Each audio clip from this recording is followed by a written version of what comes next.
All right, what's going on, chat? So do they have like a? They have to have like a drone guy, right? Who like goes out when they get there. They get there a couple days before the event and does, because they always have this kind of footage, this drone footage. But it's like always like the same style, so it has to be their own drone guy, right? I guess you could like pay a guy, a local person. No, because the thing is like it's always the exact same style of. I don't know, can drone footage really be that different though? I guess. Like, can drone footage really be that different? Maybe.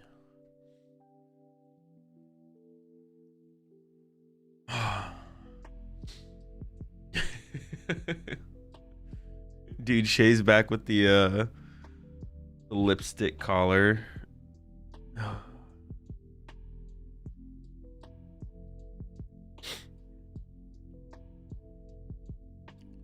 Blue suit this time. It's the Pidgey drones. Probably. Or some new Team Rocket, whatever drone.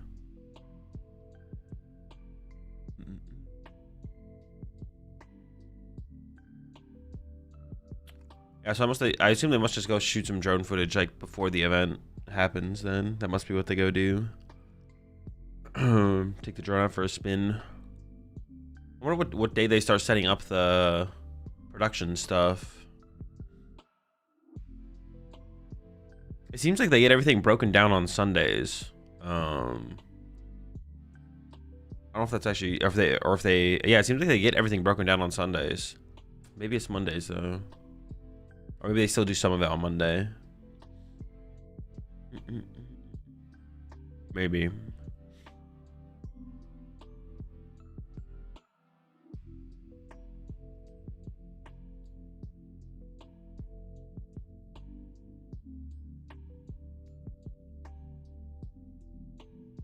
What's up, King? Happy birthday, Jake. Shout out to Jake. Who's Jake? Not one of the casters, right? Am I I'm trying to remember the first name of all the casters. No. You appreciate the 11 months there, Nog.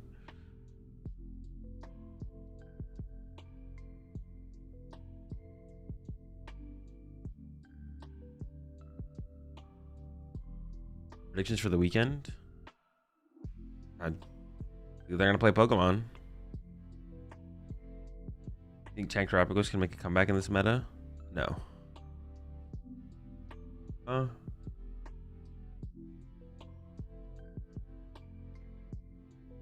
Well, no. Well, hang on. The question you're asking is, do I think Tank Terrapagos can make a comeback in the format? Unless you're actually asking meta. I guess you could be asking meta. If the meta stays the same, is Tank Terrapagos good? No. If the meta, I think it can make a comeback in this format. Probably not. No. In the format? No, probably not. I don't think the deck actually ever had that good of a Dragapult matchup, to be honest. Yeah, probably not.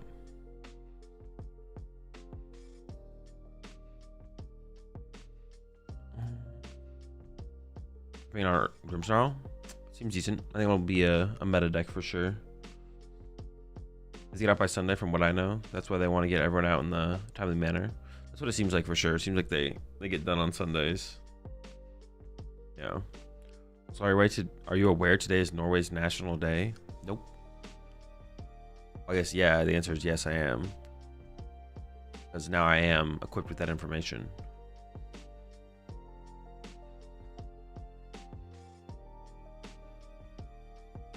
I don't think Tank Terrapagos is doing anything this format anymore. Next format?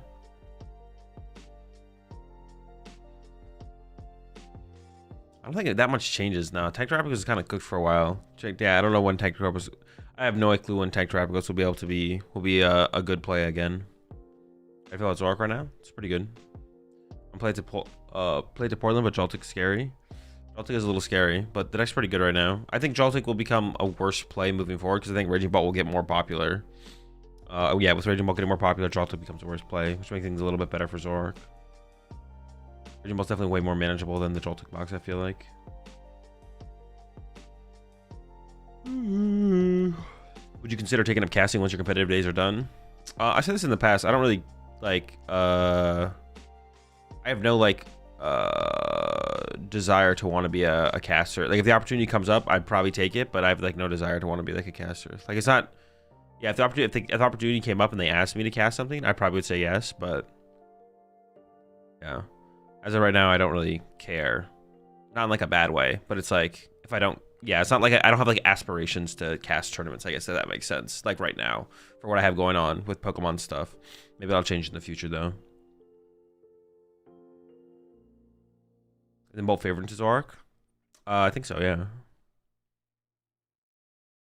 I think Terrapagos just lose to Guardy, right? You lose to Guardy. I think your Raging Bolt matchup is unfavored. Your Joltik box matchup can be... That was close, I think, as well. I don't have a great answer to Iron Hands, to be honest. Your Dragon Ball matchup is like closer to 50-50 than I think was initially thought. I used to think it was favored for Tank Terrapagos, but I think it's like 50-50.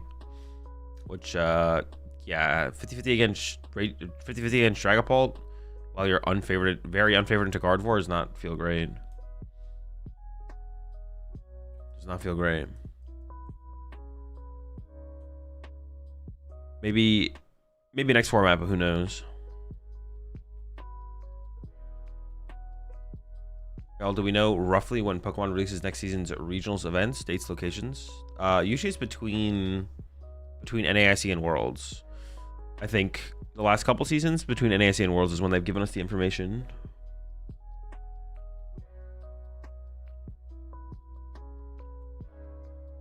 My bad if I missed it somewhere, but how did you feel about Lucas Zing's Zork list? Any changes you'd consider? I posted a video about it on my YouTube channel. I'd go check out that video. I talk about it a little bit in the intro. No changes I'd consider, but I haven't really thought about it very hard. And then it's like fine. It was actually honestly a little bit underwhelming. I thought the deck would feel better than... I thought the deck would feel better than other Zork builds that I played before. That was my anticipation for it, because like why else would you... Like what is the point of playing this build over like other builds that have been played before? The research build, the Arvin build, but honestly it didn't feel like anything crazy. It was kind of like whatever. So yeah. Wasn't as impressed with it as I thought I would be. And then I didn't really think about making changes to the deck, so I'm not sure what I would change. Will hear me out on this one. Terra box, but with Thwacky instead of the Owl.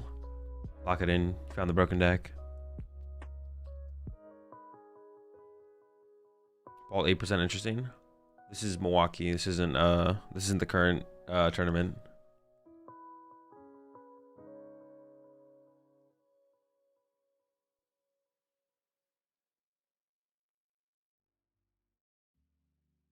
This is Milwaukee. We need to have like a learn to like a we're gonna take a stream off next week. We're gonna work on reading comprehension. Slow down. Look at every word on the screen. Analyze. All right, back to chatting.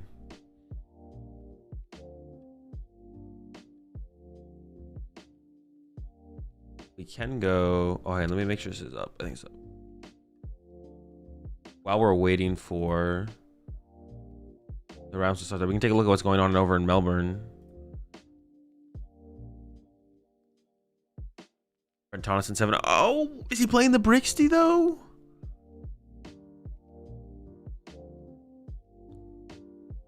Are they playing 8 and 3? So this is the last round of Swiss, I think, for them.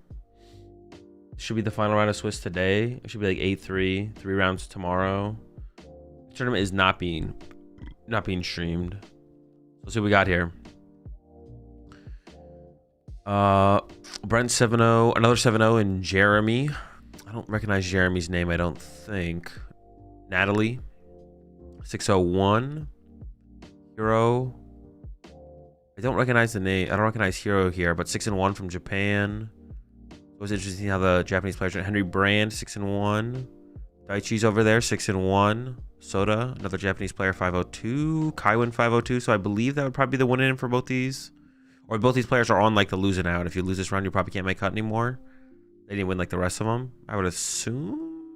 Maybe. No, X1 should still make cut. No, yeah. If they lose this, they're out then. No more losses, I would assume. Well, we can actually run a... Well, let me do this real fast. Let's just run a quick limitless simulator.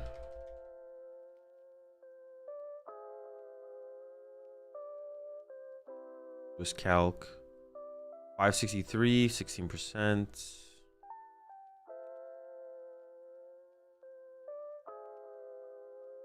I think what I was doing for this recently was 0.4. I think that tracks recently. Please keep in mind that these numbers are meant to be estimates and not necessarily an exact prediction. All right, let's see. Cumulative players. They can have a 16-person cut, so that's 25. Was around the amount of rounds? 11? 27? X1-2. X2-1 could make cut. They could have a 16-person top cut. They could have something similar to what happened at like Merida, to be honest. Wait, does that even make any sense? 24, 25. Yeah, X2-1 could make cut actually. So actually, that means. Actually, I'm just wrong then. Wait, yeah. If you lose this one, if they lose this one, actually, they're still in cut contention. If they lose, they go to X1-2. They just need to win the rest, and they still make top cut actually. So actually, 2 ties is fine. 2 ties is fine. And actually, 2 losses and a tie, you could still make it. Potentially, depends how the tournament plays out. Oops, wrong one. Depends how the tournament plays out, but actually, it is possible.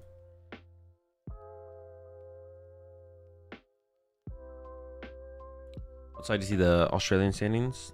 Exclamation Pokedata in chat. We'll give you the link. Santiago hasn't started yet. We can go over to Utrecht. Oh yeah, nothing. We're so early in the tournament. They have 8-4.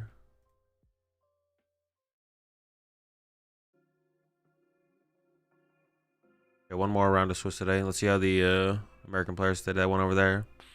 Not great. Not great. What about Japan overall? They still have quite a few, so anyone who's X2 or better. Also, the 4-1-2s. Yeah, 4-1-2s still could actually make it as well. Yoshiyuki is over there. Kato.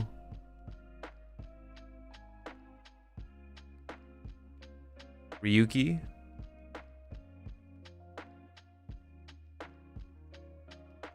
Could still make cut. Third major dub. What's your snack of choice for a long day of tournament? Bananas, apples, or protein bars. What color sleeves will a winning deck have in the finals? With a blue sleeve. I'm just gonna give like a general shade.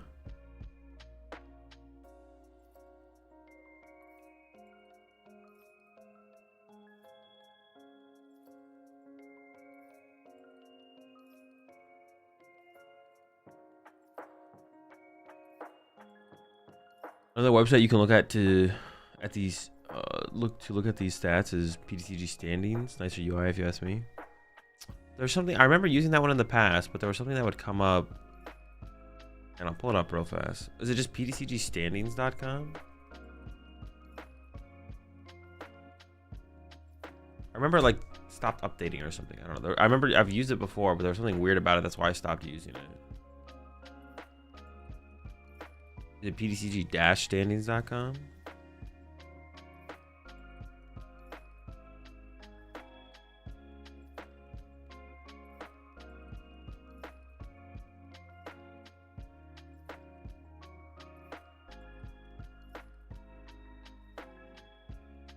PTCGstandings.live. Okay.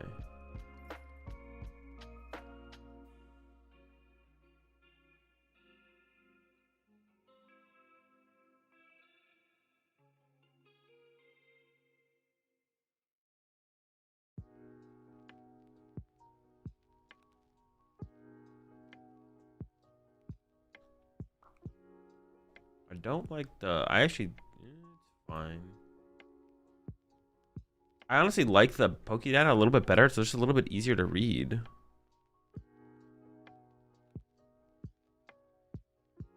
This is like fine. It's just easier to read this. Just like the white on black, as opposed to gray on gray. It is. This is like cleaner looking, but it's harder to read.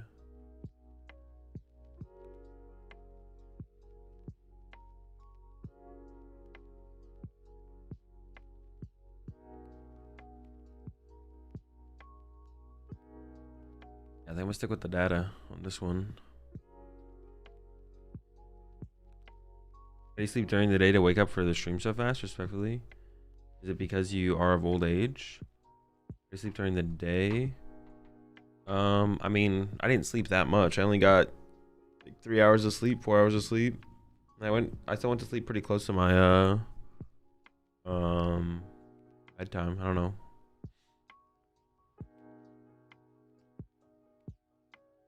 Comes down to probably just having a what's it called? Sleep schedule.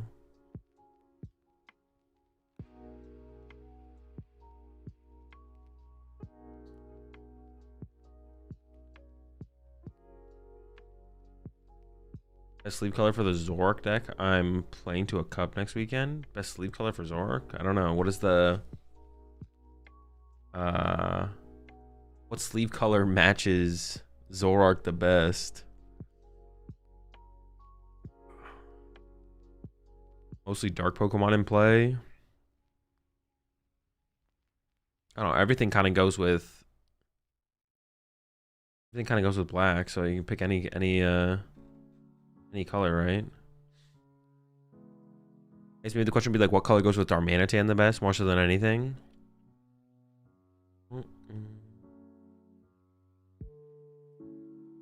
Crimson? Well, 3 of you said Crimson, so I guess Crimson, I guess. Is that, I guess Crimson. First time I run the Crimson. Bro, what the heck? Crimson sleeves, Crimson sleeves me thinks. Dude, this is like one of those like, it's like when you say certain things on Twitter, the bots like enter the replies. Like if you mention anything close to like, crypto or investing, like the bots, like you get a bunch of bot replies in your, replies on Twitter. It's like the someone asked what color sleeves they'll use. Crimson. That's crazy that y'all are on the same wavelength though, I'm not gonna lie. You ever considered being a commentator after you retired playing competitively? Not something I've thought about.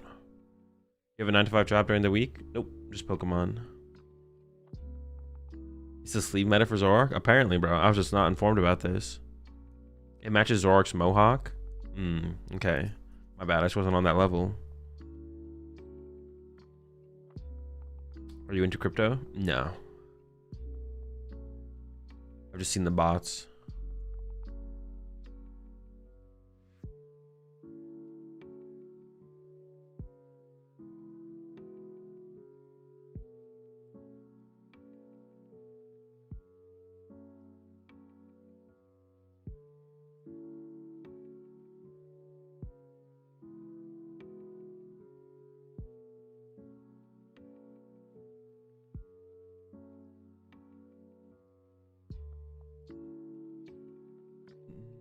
Yo, what's up, Brave Blade?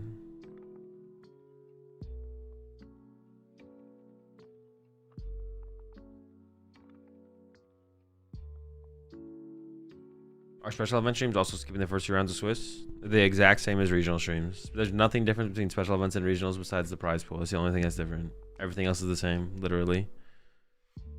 The winner of this tournament will have crimson sleeves. Apparently it's pretty popular. I wouldn't be surprised, to be honest. If you had to play another card game, which one would you pick? If I had to. Physical card game. Probably One Piece. Yeah, probably One Piece.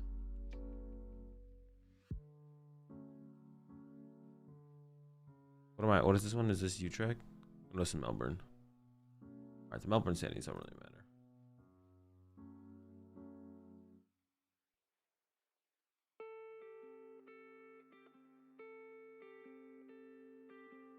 Yu-Gi-Oh to beat Triff at a YCS. It's also a pretty good reason to switch to a deck to Yu-Gi-Oh.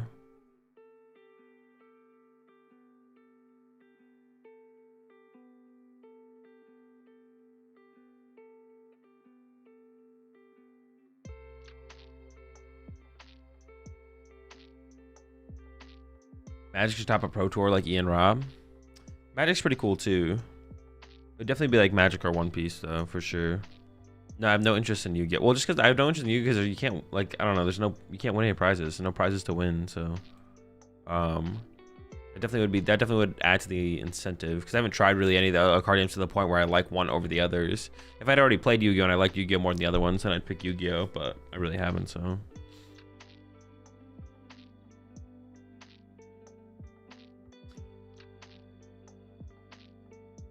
Your thoughts on Secret Box Charizard deck lists in Japan recently? I don't know. I'm not thinking about the new format right now. You recently fixed the pricing at least a little bit, more similar to One Piece with the promo cards now. I did see that. I did see the promo cards.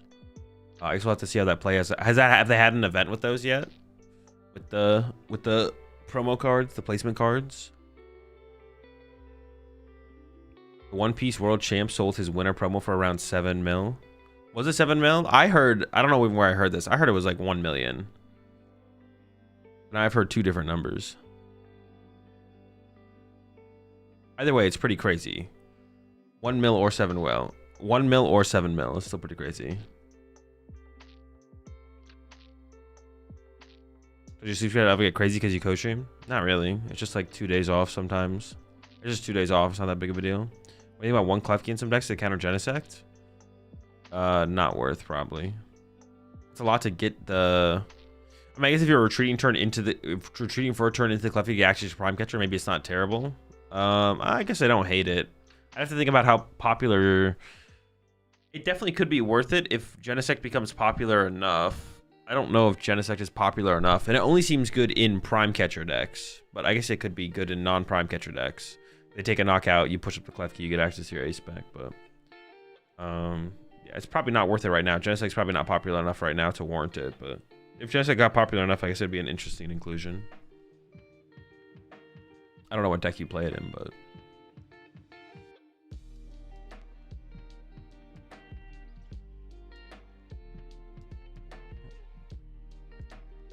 when's Chi and Pao coming back? I don't know, you tell us.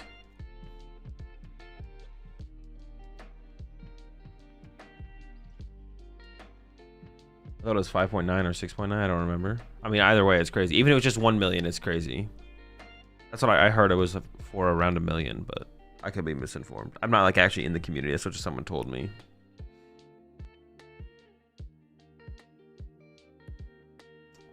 Are you looking forward to Dennis being on stream? I don't know who's Dennis.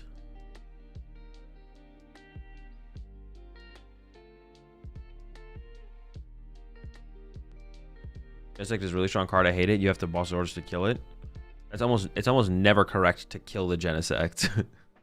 In almost any situation, it's almost never correct to kill the Genesect. If you're boss killing Genesect, you're probably just losing. The streets are saying 1.6 mil for the One Piece card. The streets. The way the One Piece Worlds promo sold for more than the One Ring. I wouldn't be that surprised. I was thinking about benching it once. Opponent benches Genesect, so after they get their first kill, you push it to the active and unfair stamp, for example. Yeah, I mean, I could see it. I guess like Klefki also has value right now as a counter to. Klefki also has value right now as a counter to Joltik Box, so you could like play a Klefki in stuff like Dragapult.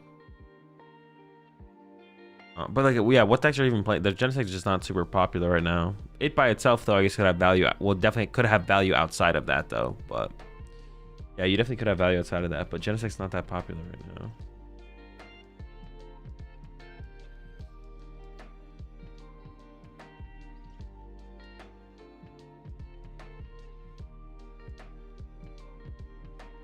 Genesect with residual damage from Pole is fine. That's alright.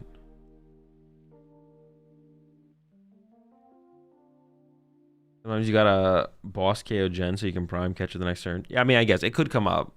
I don't think I've ever bossed KO to Genesect. Yeah, I don't think I've ever boss KO'd a Genesect. I think it's always just felt like it's better to just figure it out. Yeah, it feels like it's always just felt better to figure it out without without just like leave the Genesect alone and figure it out without even worrying about it. There's a chance Gardevoir takes this tournament. Pretty high in comparison to the other decks in the format, or pretty high comparison to the other decks that are going to be played for sure. So if I'm playing Dragapult, my opponent has Rapska, is it correct to boss KO it as for my first KO? Depends on the situation. Sometimes, sure.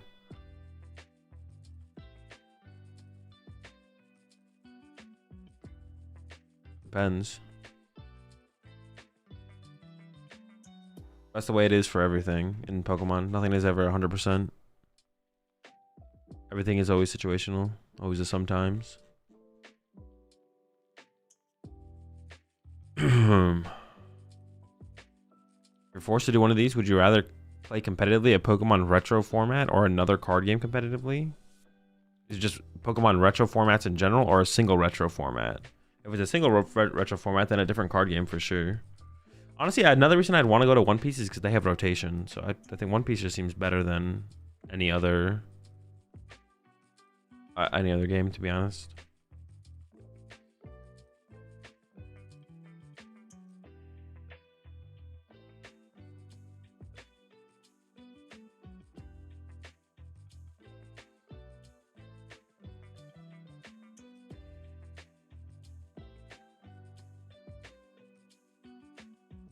Brent wins Melbourne. He has 3 regional wins this season, same as Henry Chow. Does he? Wait, what is the 2 he's won? I know he's won 1.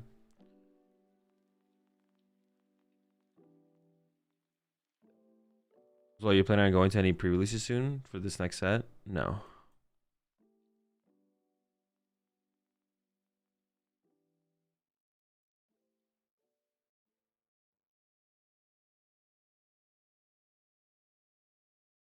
Which of the dude decks from yesterday have the best chance today?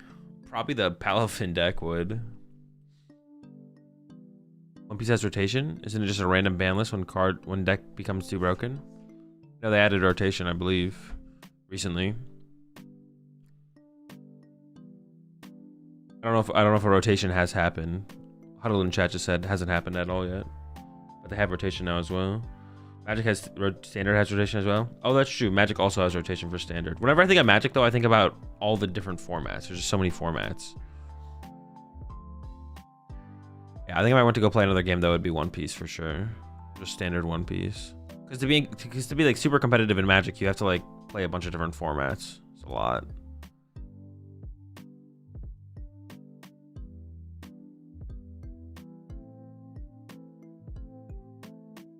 But the One Piece rotation is weird. Some cards stay in the format without getting a reprint. Oh, really? That is weird.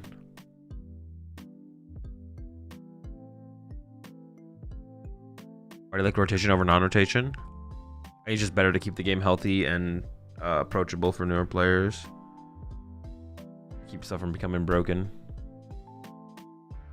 Rotation is optimal for the standard format of a card game.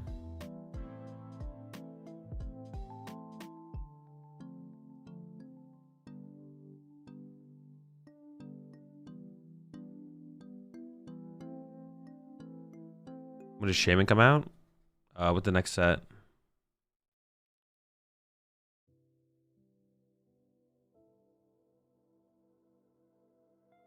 Commander's not really competitive at all like standard.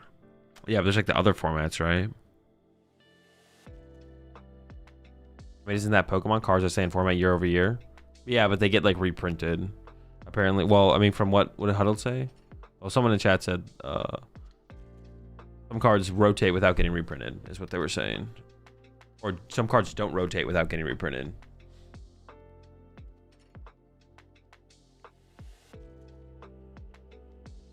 You don't have to play multiple formats in Magic, though. Modern versus Standard is a little weird.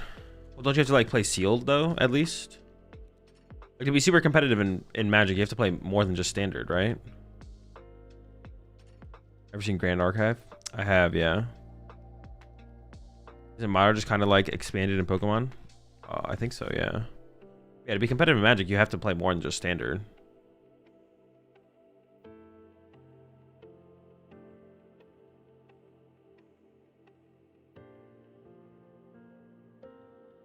Players to watch. Sander, Owen, James. Sander doesn't... Is Sander not ranked right now? Well, he has to have some championship points. What is his rank? Why aren't they showing his rank? Is it like really low? Do you keep track of stats when you play? No, I don't think so. I mean, you have to give me an example of a stat that you think I would keep track of.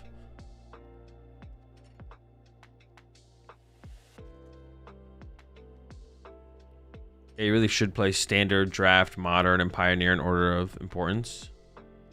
That's too many formats. If there's a format past the second format, is too much. He's around 130-ish. Oh, okay, weird. I don't know, why did they put his number up there? In Magic for pro play, you have to be draft, modern, standard. Yeah, it's like so much to keep up with. Yeah, One Piece would be the move for sure.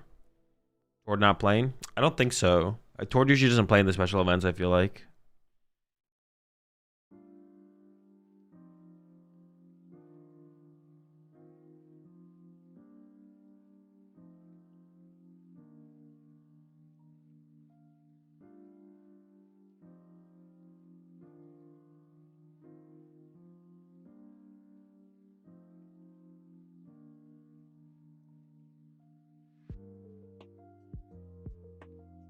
Pioneer's a Pro Tour qualifying format too. So you sadly also have to play that. Bro, what the heck? That already dead format? Really? It's already dead? Wasn't there 2,000 players plus at the tournament that Ian top 8'd at? That was Pioneer format? Who do you think could win? Any of the players that have a chance of winning? As of like what decks you play against, cards that came in clutch, at what move number you were fully set up, etc. No, I don't think about any of those things. I actually talked about this recently on stream. Like sometimes like I think I mentioned it recently on stream. Sometimes you'll talk to someone and they like kept track of how many times they got heads or tails with Pokemon Catcher or something like that. Those things are all just like super, it's just like irrelevant numbers to keep track of. It just doesn't matter.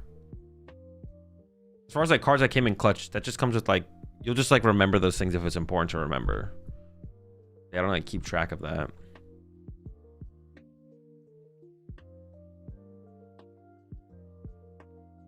Yeah, you'll just recognize if a card was clutch overall. It's not something like I keep track of.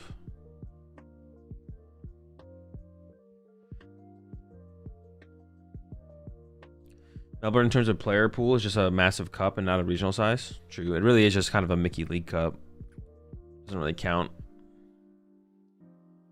The RC was Pioneer, but I believe Modern Qualifiers fed that tournament.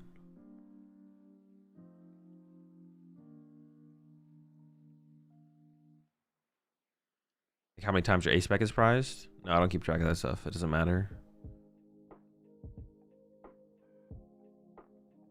I mean, like if you prize your ace spec like 4 games in a row, you'll probably recognize that, but like keep track of it? No. Keep track of your misplays? No. I don't keep track of literally anything.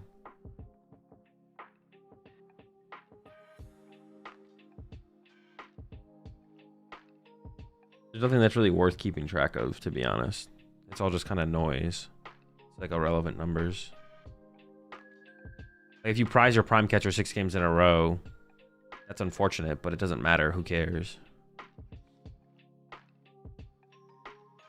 Keep track of what's in your deck during the game. Well, yeah, checking my prize cards, sure. Checking my prize cards and checking my discard pile. That's, yeah. But that's important to play the game correctly. That's not like a... Yeah, that's just playing the game. I would hope you do that. I would hope I do that. When you first started out, did you find the number of Swiss rounds exhausting? If so, did experience help with conversing mental energy over the day? Experience definitely helps, and not really.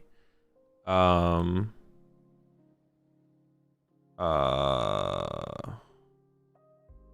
when I first started playing the game, there just wasn't as many Swiss rounds. So I kind of like grew into the amount of Swiss rounds we play today, to be honest. But play correctly, more than most, but not as much as I could.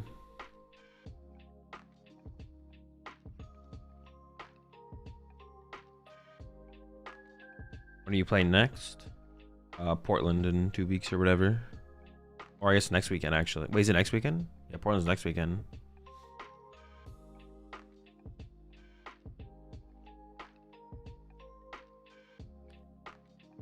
Did you kiss Shay's neck? No leaks.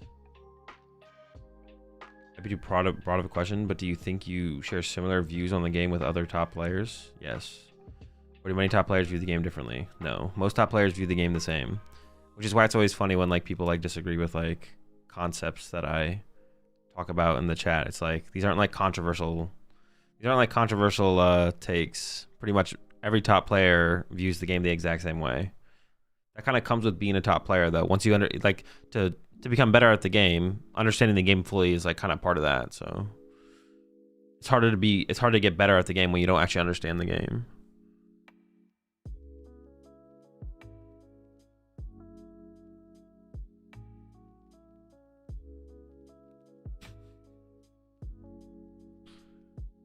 Really green to the Pokemon TCG 5 months. I feel like I'm beginning to get a good grasp on what can I focus on next to improve further. Play more Pokemon. I don't disagree because you're wrong. I disagree because you're an elitist swine. True.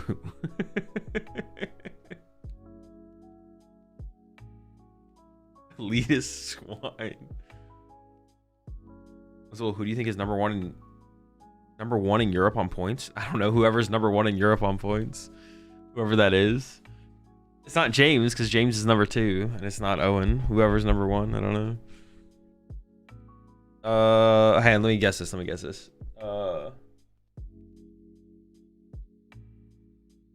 do you think it is? All right, let me lock in. Let me predict. Let me see, because I actually don't know who it is. Number 1 in championship points in Europe.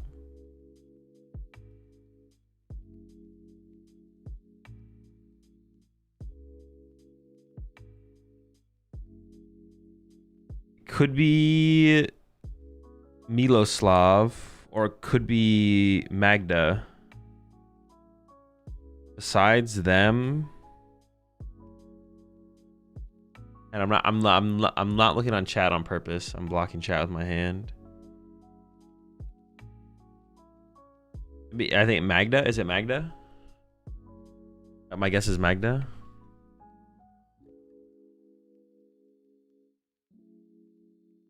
So what's the best Dragon Ball variant right now? Dusknoir or non-Dusknoir, struggling to decide for Portland? I don't know. You should have already decided though. Whatever one you think is better.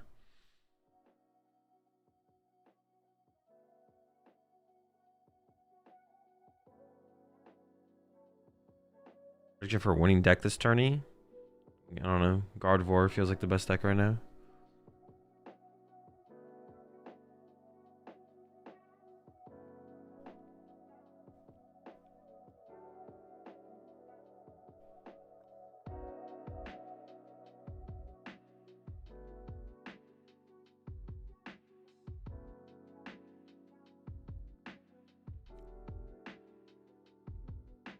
They haven't shown the meta share, right? Not yet, no. Yo, I grind PTCG live to get reps, but my locals feel like a flea market with dice, not a dojo. What's the move to leveling up when the scene's weak? Just play more PTCG live. Play solo, or is there a smarter way? Solo and PTCG live are basically the ways. Dude, they opened the Bombardier. Let's go. All right, here we go. Round 3. Let me get that prediction up. All right, predictions up.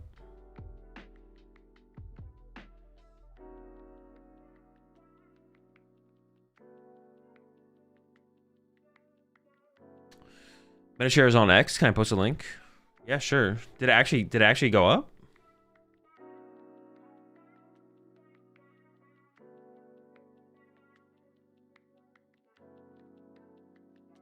Oh, Play Pokemon tweeted it out? Interesting. The reports are in. Top picks from day 1 in Utrecht. Oh, interesting. They've never done that before, I don't think. All right, we'll take a look at that in between rounds. God damn it.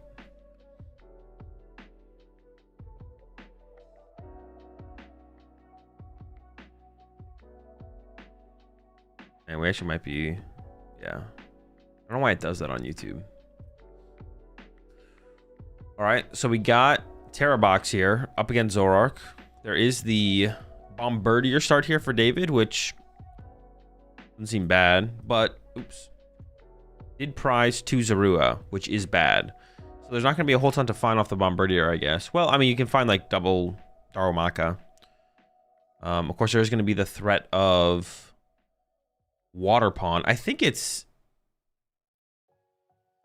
definitely Terror Box, right? I see a Briar in hand as well, I think. I see a... Is it Terror Box? There's the attached to the Terrapagos, not Water Pawn. Hang on.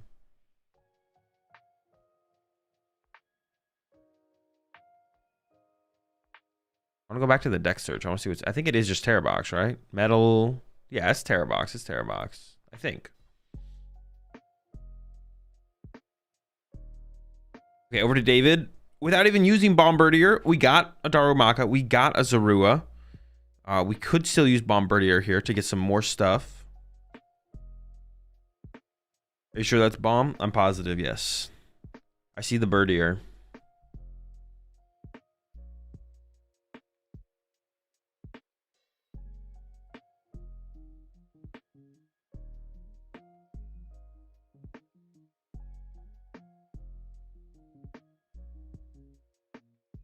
Attached to the Darumaka and Iono. Interesting. I don't hate it.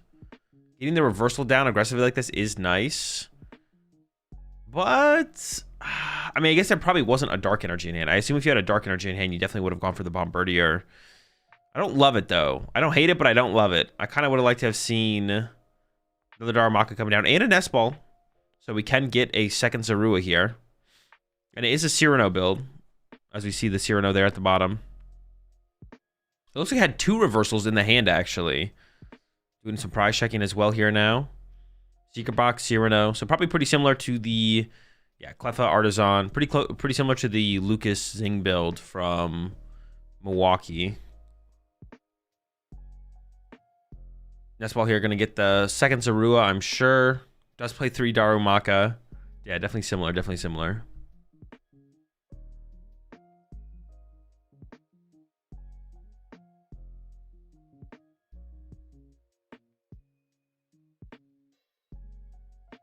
Is Zoroark legit? Yeah, definitely. Is the right people play 2 Maka? 3 feels so important. I agree.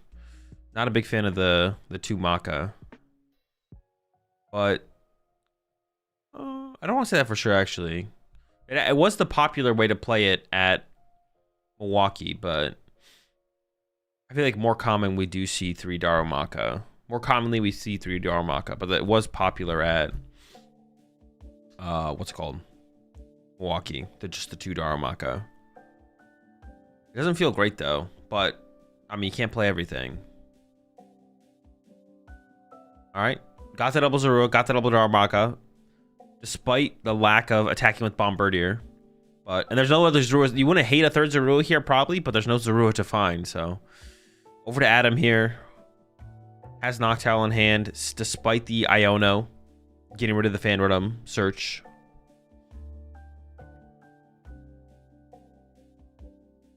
Giving it some thought. Can definitely attack with the Terrapagos. But I feel like you'd want to do more if you could. The question is, can you do more? We see the Owl coming out here. Have the Terra Pokemon in play. And the question is really just, what are you going to do this turn, I guess, more so than it. Like, you could just kill the Bombardier with the Terrapagos, get 2 prize cards. Which doesn't seem bad. And I want to take a look at the prize cards again on the... I was checking the grass. That's what I was looking for. I don't think I saw it in the deck. If they only play 1 Ogerpon, it is prized, which is one of your ways to one-hit KO Zoroarks. So that could be troublesome for the follow-up, to be honest. Like, ideally, you'd want to go, like, Terrapagos for 2, set up your Grass Pawn as well, start to develop that. Going for Research Area 0. Okay, so going to aggressively discard the hand here, then. Here comes Area 0. Here comes the Nest Ball. Probably going to get Latias, I assume, to be able to retreat the active. Yeah, there's Latias. Okay.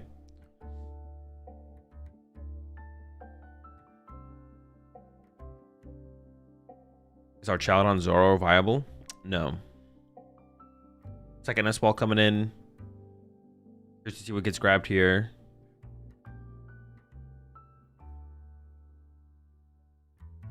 Out of curiosity, have you considered when you might retire? No, I don't think about these things. I don't plan that far into the future. Oh, I guess there's Pikachu as well. Pikachu is actually a pretty good attacker in this matchup as well.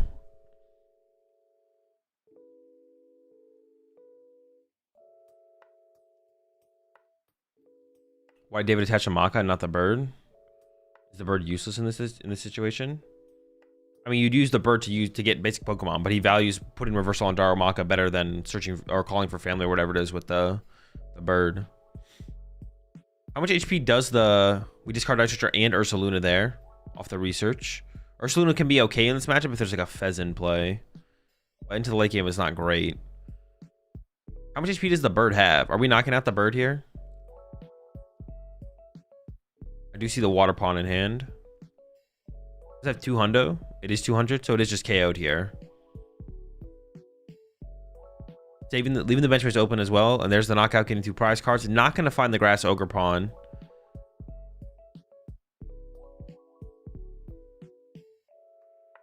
Fixing the board state a little bit. There's the knockout. And we're over to David. Did top deck a Cyrano. Hold up. That could be pretty good. I think that probably is the play. There's also an Iono in the hand, but there's no Zoroarks. So if we play Iono, we're hoping to find... I guess I don't know. Maybe we do play the Iono because it does increase our odds of finding. Ooh, the League HQ. Okay. That's going to be pretty good in this matchup, to be honest. Phantom and Noctowl get discarded. Ideally here, we're looking for a counter catcher and KOing both these Hoothoots with a Darmanitan. We'll see, though. Defiance Band being put onto the Zorua. Where's that best? I feel like that's still better on the bench star Darumaka. And then goes for the Iono. I guess this makes sense to go with the Iono instead of the Cyrano. This does increase our odds of finding a Darmanitan this turn. Although it doesn't guarantee anything. Let's see. I think I see a Darumaka and a Dark Energy. I think we whiffed here. That's pretty big. Losing. Now we're going to lose this Darumaka and this Reversal Energy. Ultra Ball? I doubt this list plays Ultra Ball. Another Darumaka down. And then going to be the pass over. Okay, whiff is big here. Over to Adam. Does have the Crispin in hand and some more energy to work with. Goes into the Noctowl. I think we're probably just going to see an Area 0 come out again and then set up the Pikachu. Yeah, that's what I would assume. Well, I don't know. Do we... that's tough, actually. We want to waste... Not waste. Do we want to use the Area 0 now? There's probably not 2 League HQ from David. Using the Area 0 now is probably fine.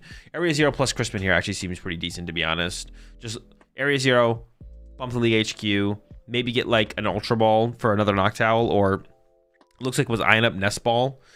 Yeah, in my head I was like, well, if we use the Area 0 now, what happens when the next League HQ comes out? But there's probably not going to be another League HQ that comes out. There's the Area 0, and then here comes the Nest Ball. Could you get just Mew for backup? But it looks like it's maybe eyeing up the Water Pawn. It does go for... Ooh, I was thinking about it. Oh, do they actually have the attack with Water Pawn? No, not quite. Oh, no, they do, because we have the... We could actually attack with Water Pawn here, because we have the Night Stretcher for Noctowl to get Crystal. And the question is, what else do we grab? I would assume Crystal plus Nest Ball for Mew for draw power, but maybe there's something else worth grabbing in here instead. You wouldn't be able to draw any cards with Mew right now, because you'd have to put a lot of energy in your hand. We need the Crystal for sure. The question is just, what is that second card? Plays a Gravity Mountain as well. Interesting. Gravity Mountain is definitely curious. Where are you getting value in from the Gravity Mountain? I mean, you have Clefairy, so you're not really Pikachu punching many Dragapults, right? I mean, you'd hope you wouldn't be doing that, but I guess you could be doing that, and that would make up for that.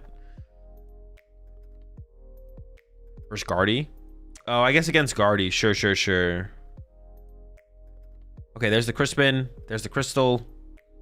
What was the second? I didn't see. Was it another? I think it was another Crispin, right? Yeah. Okay. And yeah, here comes the knockout on the active. If there wasn't a Darumaka on the bench, you'd maybe KO double Darumaka, but you definitely get rid of the Zorua at this point. This leaves David in a pretty precarious spot with not that much setup, not that much to work with. Sends up the Darumaka and then the draw for turn. There's a Buddy Poffin. There's actually nothing to get with this Buddy Poffin, though. Oh, I actually think the hand for David here might just literally be dead. The hand here for David literally might just be dead. There's a Buddy Poffin, but yeah, like I said, I don't think there's actually anything to grab here. The other two Zeruos are prized. I guess there's Badoo. Badoo here, but Badoo's pretty weak. Oh, Cleffa. Hang on, there's Cleffa. Cleffa would be decent, actually. Grabs neither Badoo or Cleffa. I don't think has a way to get into them actually either. I don't think it has a way to retreat into either of them even if you got them. So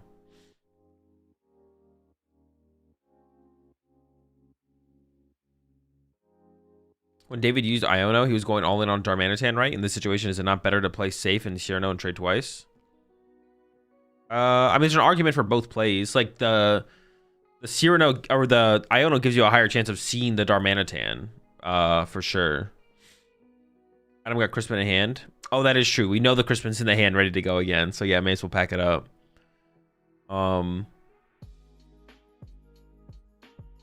Yeah, in that situation, you have a higher chance of seeing the Darmanitan off of an Iono than the Cyrano. So just like how much value you put in behind finding the Darmanitan versus getting Zoroarks established.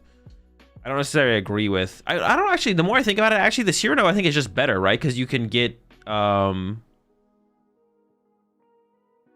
be honest, Cyrano thins 3 cards twice. Trade odds is better than Iono, right? No, because you have a chance of drawing Zoroark off Iono. You probably I think the Cyrano actually sees more cards because of Fezandipity. You could grab Fez, right? You can go Cyrano for Fez, double Zoroark, and then you're definitely seeing more cards. You see more than 7 with Cyrano. You're seeing. Oh, no, you are seeing 7 with if you grab Fez. Yeah, because of Fez, actually, Cyrano, I think, makes sense, actually. Yeah. I forgot about Fez. I was like, you're just getting 2 Zoroarks. So Iono's probably, on average, seeing you more cards. Because if you draw to a single Zoroark off Iono, then that's +2. So you're seeing 8. But, actually, no, because of the Cyrano, I think it actually is... Because of the Fez to get off Cyrano, I think that is the better play for sure. In 7... well, no, I guess the Iono on average is still probably seeing you more cards. Are you thinning out 2 cards out of your deck?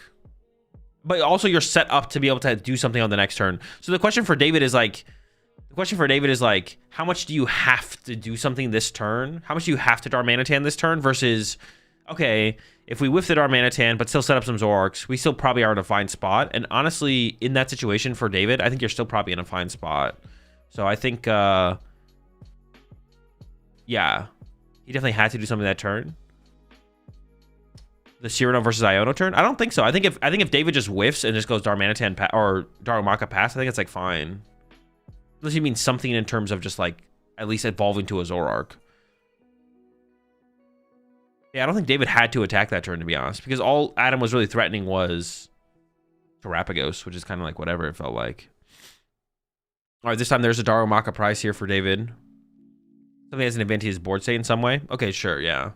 I mean, like Iono, like I think he drew pretty below average off the Iono for sure, right? We do have David going first here. The Ditto start for Adam, of course, is about as good as it gets. Doesn't get better than Ditto. And the hand looks pretty good for Adam as well. I think I see like double Hoot Hoot and Fan Rotom. These prizes are brutal. Let me take a look.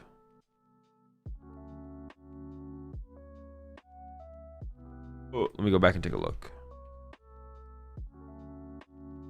That's not that bad. The Darmanitan being prized is kind of annoying, but that's about it.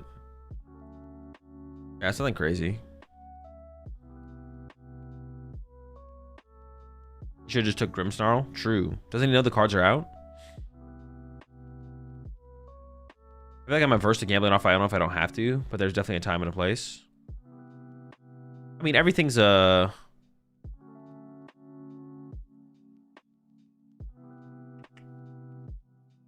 it just depends on what you're trying to do for your turn. In that situation, I think it was a mistake from David. I think the Iono still sees you more cards, but not at the cost of setting up potentially nothing for your turn. It's not worth the trade-off. But David was going like all in for the Darmanitan more so than anything. I don't think it was worth it. I think it was a mistake there from David, but yeah. I think he chose Iono because Adam had Noctowl in hand. That is also actually a good point that hasn't been brought up yet. That is actually like a decent reason to... That's another good reason to have actually played the Iono instead, right? To take away the Noctowl. That's like another value of playing the Noctowl there for sure. Well, Iono, you see six more cards instead of 4 from trade. It would have been 4 from trade plus Fezandipity potentially. Like you could have grabbed double Zoroark plus Fez. You don't have to put Fez in play.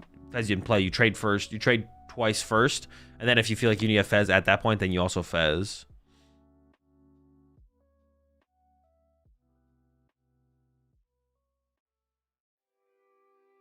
There's Ents Castle, retreat to Cleffa, and pass here from David, I assume. I don't even know about playing the Ents Castle there from David, to be honest. The chance that you get Iono next turn is like pretty low. I guess the chance that an Area Zero gets played is also pretty low, though. All right, Adam's got a lot to set up for the next turn. Besides that, doesn't have that much going on, to be honest. Oh! But David gave Adam a stadium. Oh, wait, this is actually a really bad play from David. David gave Adam a stadium, so you can Ditto into Fan Rotom and then KO the Cleffa here. Oh, wait, yeah, that's actually just bad. At first, I didn't think much of it, but now with a Fan Rotom play can happen here. Are both Fan Rotoms in hand? Dude, both Fan Rotoms are in hand. That's so unfortunate for Adam. Can't punish because both Fan Rotoms are in hand. Oh my god. Wait, hold up. We could grab Latias here. Yeah, it depends what the hand is here from Adam because we still need a Terra Pokemon. This maybe had to become a Terra Pokemon. Well, that's a Water Pond in hand though, isn't it? Yeah, Adam could have grabbed Latias here. And you know David's hand... Like, you know David needs this Cleffa. Yeah, you know David needs the Cleffa. Because otherwise David wouldn't have gotten Cleffa off of Poffin. David would have got another Zorua. Yeah, Ditto to Latias would work. Yeah, so I think it's a mistake here from Adam. We definitely should get... We definitely have the read here from Adam that the Cleffa is super important to David. Yeah, Latias isn't prized. I think I saw it in the deck as well. So we could... I think there's a Water Pond in hand as well. The only thing that Adam... The only reason getting Water Pond here from Adam is better than doing the Latias play would be if this is your only out to a Terra Pokemon. But I think there's a Water Pond in Adam's hand. So Adam could have gone Latias in the active, retreat to Fan Rotom, attach to Fan Rotom, bench Water Pond out of hand, and still just been fine. I can't see the full hand though here. There's definitely a Mew in the hand. I can't tell for sure if that's a Water Pond, to be honest. Sobs the Cleffa, and then over to David here.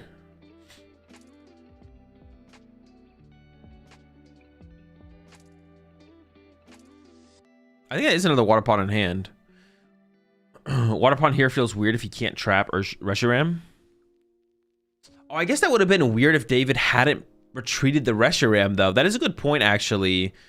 If you're facing down a Ditto with your Reshiram, I guess it feels weird. Huh. That is interesting. It would feel weird to leave your Reshiram in the active when it could get Water Pond, right? But also, the Ditto is definitely becoming a Fan Rotom there, if it can. Like, that's... The Water Pond from the Ditto... But it's not that unlikely. But you have Turos and stuff as well. All right, trade once from David, and then draw 2. Draw 3 here off Cleffa. No other Zoruas established. Only the one Darmanitan in play. The Water Pond can definitely be set up here from Adam, but attacking with Water Pond here is pretty weak, to be honest. I wonder if we ever see Adam, like, boss up Darmanitan and sob it. That would actually be interesting. That'd be interesting here. Looks like David even might have Turo in hand. I think David did draw Turo off the trade or the top deck there. Yeah, promoting Cleffa is still a weird choice, but Reshi has to move out of the active here. Yeah, leaving Reshi in the active would feel bad, right? But you could have... It's still bad. It feels weird. That's interesting. Actually, the sobbing of the Reshiram adds like an interesting dynamic to the situation, to be honest. Where it's like, was that a terrible play from David? That still feels like a pretty bad play from David to promote the Cleffa into what could be a Fan Rotom in the Ditto. But leaving your Reshiram in the active into what could become a Water Pond also feels weird as well. Maybe, like, what if we had left Darumaka in the active? And then we could evolve it to our Darmanitan and then retreat off the Ents Castle again. The problem with that, though, at that point, is if your Ents Castle gets replaced by an Area 0, then you might struggle to move the Darmanitan. You'd have to wait to, like, find another Ents Castle. Hope to find a Ents Castle or a Turo on the next turn. So that could get weird as well. I definitely dislike the play here from David a little bit less. Knowing the Water Pawn and the Reshiram would have also been pretty annoying. And there's the boss play from Adam. Yeah, I think we are just gonna see the Sob on the Darmanitan. This is what I was talking about. Oh no, we have the knockout. Hold up. All right, my bad.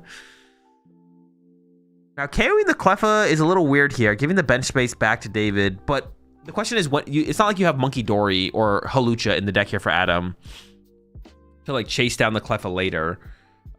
So yeah, this play is probably correct here from Adam. Just take the prize card. You do give the bench space back to David, which doesn't feel great, but just got to get the prize card now. It's not going to be convenient to KO the Cleffa any later. A lot of cards here in the hand for David. No energy established. Can only attack with Reshiram this turn through Zoroark. Punching the Water Pawn is okay as a play. Nothing ridiculous. Noctowl and Nest Ball found out the prize cards there are pretty good grabs from Adam as well. I see an Ultra Ball and a Nest Ball in the hand here from David. And it looks like is lining up the Ultra Ball. Also has an Iono. Iono is also pretty good here, I think, as well. We just need to see David get a Dark Energy in the discard pile.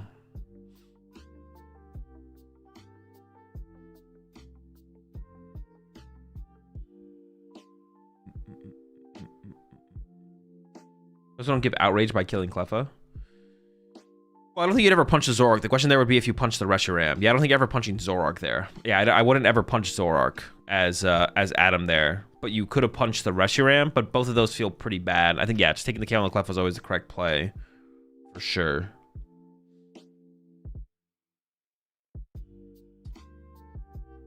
Aramaka found here for David. Like I said, definitely wants to attack with Zoroark this turn. But depending on the ends PP up count, it might be pretty difficult to pull off the attack, to be honest. We'll see.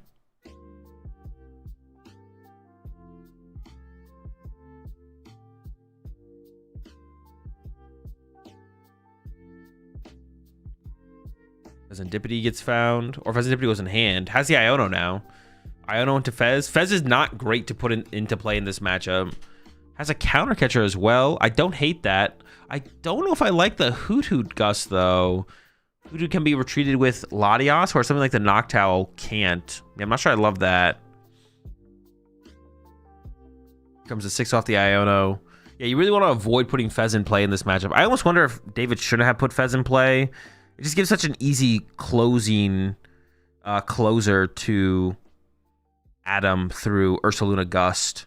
Buddy Poffin found here. Definitely not attacking this turn based on that hand from... Actually, no, we still have Pheasantipity. I take it back. We still have Pheasantipity. Ooh, the Badoo is getting lined up here from David. I don't hate it. I feel like it is pretty unlikely that Adam can Water Pawn this turn. So this will shut down stuff like Nest Ball and Ultra Ball to find Noctowl. Nest Ball to find stuff like Latios, Ultra Ball to find the Noctowl. So I don't hate this. Did David prize Defiance Band? Let's see.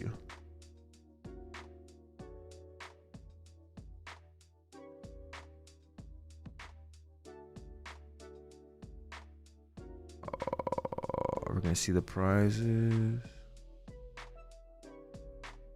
No, did not prize Defiance. Fez is in, trade is in. Oh, there's the secret box. Actually, we maybe can attack this turn with Zoroark, but it would be just to KO a Hoot.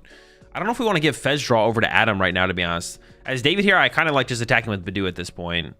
If we're punching the Water Pawn, I like punching Water Pawn with Reshiram.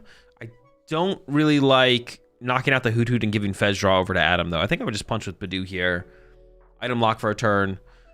Reestablish for the next turn. I think this makes the most sense.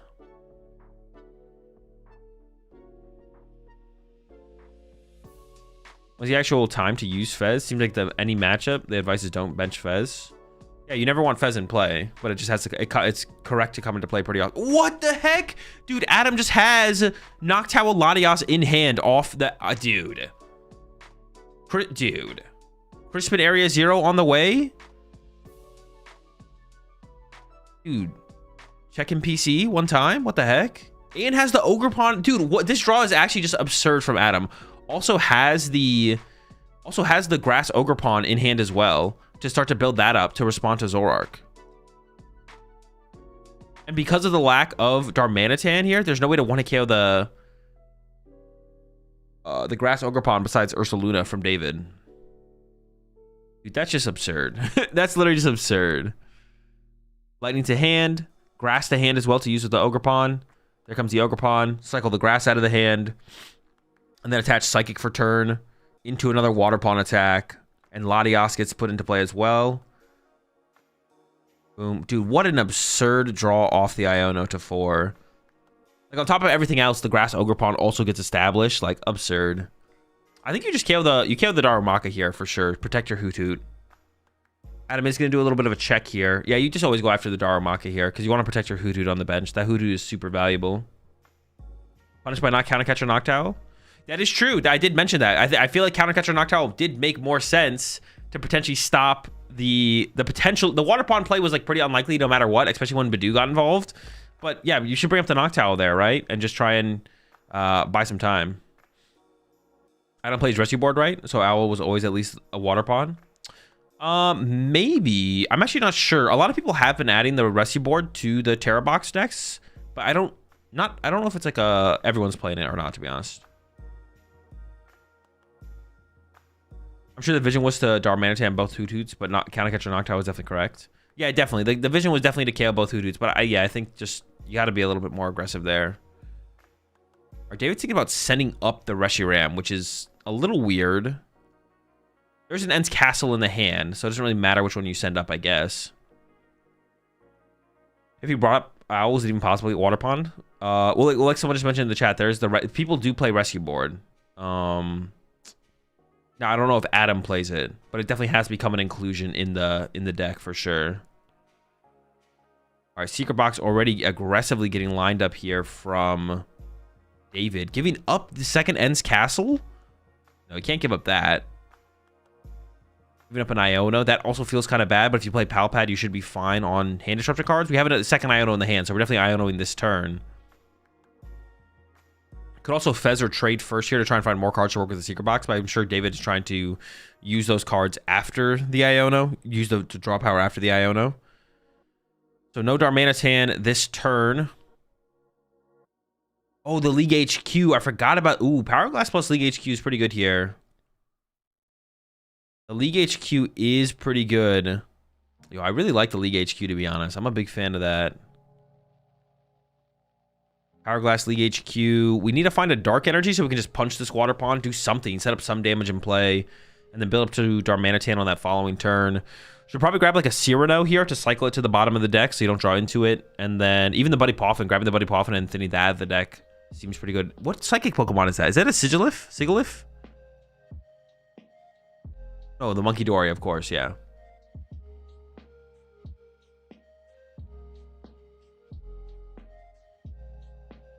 Grass Pond is scary, though. The Grass Pond is a little scary. That's a good point. I don't know. We're Ionoing to 2 and not taking a KO. I'm not that scared of the Grass Pond, to be honest. Ionoing to 2 and not taking a KO. I'm feeling pretty comfortable here. Super Rod, Cyrano, Stadium, Hourglass. So Super Rod get back some Darmanitan pieces, I'm sure. The HQ first. The Owls bite the dust. Keeps around the Fan Roadie. Honestly, I don't know how much I love keeping around the Fan Rotom over one of the Noctowls. Because the Fan Rotom can be sniped off by Darmanitan for a prize card later. It like leaves another one prizer in play that can be KO'd by Darmanitan's 90 snipe. So I actually don't know how much I like that here from Adam. I feel like you should have discarded the Fan Rotom instead. Because that Hoot Hoot is definitely going to become a target from David. And then if you have the Fan Rotom in play as well, that like evens up David's prize trade more easily. Because now David could go like Darmanitan, I don't know, like punch the active Water Pond, then Darmanitan KO Ogre Pond plus Hoot Hoot, and then Darmanitan KO Water Pond plus Fan Rotom. Yeah, the more I think about it, the less I like it, to be honest. Noctowl can get stuck, though. That is true. Yeah. Isn't discarding Latios better? No, because then everything can get stuck. You definitely don't want to discard Latios. That is true. Noctowl can get stuck, but I don't know. I still kind of like... I think I still like keeping a Noctowl over the Fan Rotom. I think I like discarding Fan Rotom here. All right, here comes the Iono from David. 6 for David. Has trade plus Fez, I believe, still. Shouldn't you not be able to use the Water Pond Snipe with 200 plus Crystal? No. The card is just worded poorly, but it's working as intended. It's being used as intended. It is worded poorly, but it is working as intended.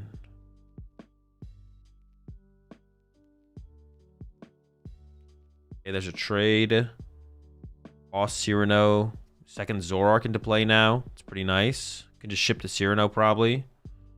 How much time do we have left? 18 minutes. Have some time left for game 3. And then there we go. There's the attach. So we're going to be punching the water pond here. We could lose to grass ogre pond next turn. It is possible, but I think it's correct to get some damage in play here. I think I've seen 3 Turo in David's deck. No, you're seeing Cyrano's for sure. There's not 3 Turo. There's probably 2. There's probably the 2.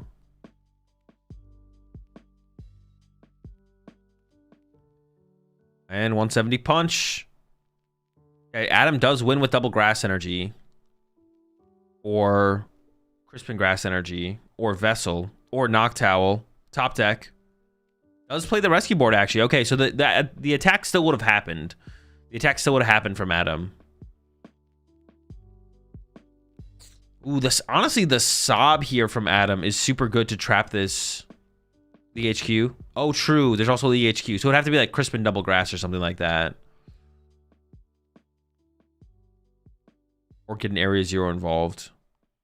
Honestly, the sob here from Adam is kind of annoying, though. Because it traps his Zork in the active for another turn. He does need to attach for the sob, yeah. Hopefully he doesn't forget. But I think sobbing here is correct. Because you don't want that Zork to run next turn to a Darmanitan.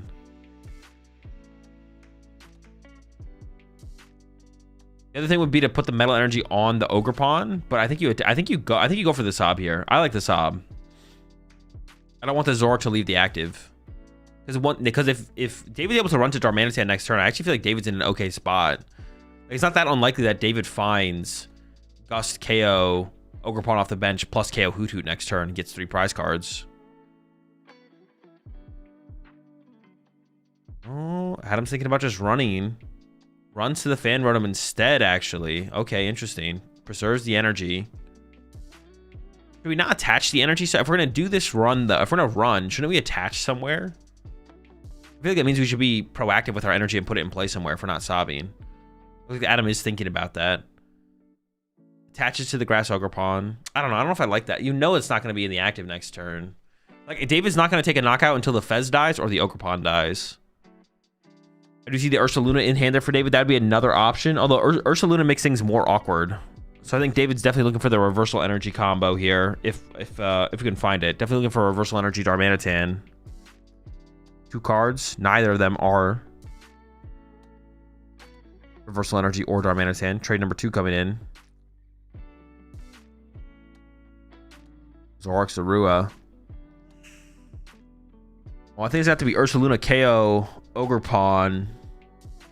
I guess the question actually becomes, is it better to KO the Pheasantipity? Ooh, we do have the reversal. Do we have the Darmanitan? We need Defiance as well, though. We need Defiance Band as well. That'd be a pretty good play, though. Giving it some thought.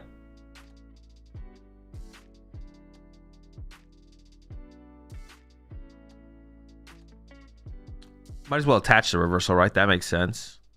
Well, actually, I don't know if that does make sense. Because if you... Oh, no, you can't even attack with Ursaluna here because of the League HQ. The League HQ stops the Ursaluna attack. Oh, that makes things awkward. Huh.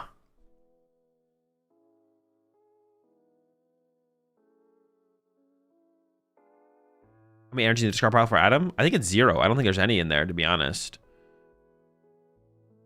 He's thinking about bossing, but what would you even boss? You could boss punch Fez for 170? That's the only play I see that is worth it here.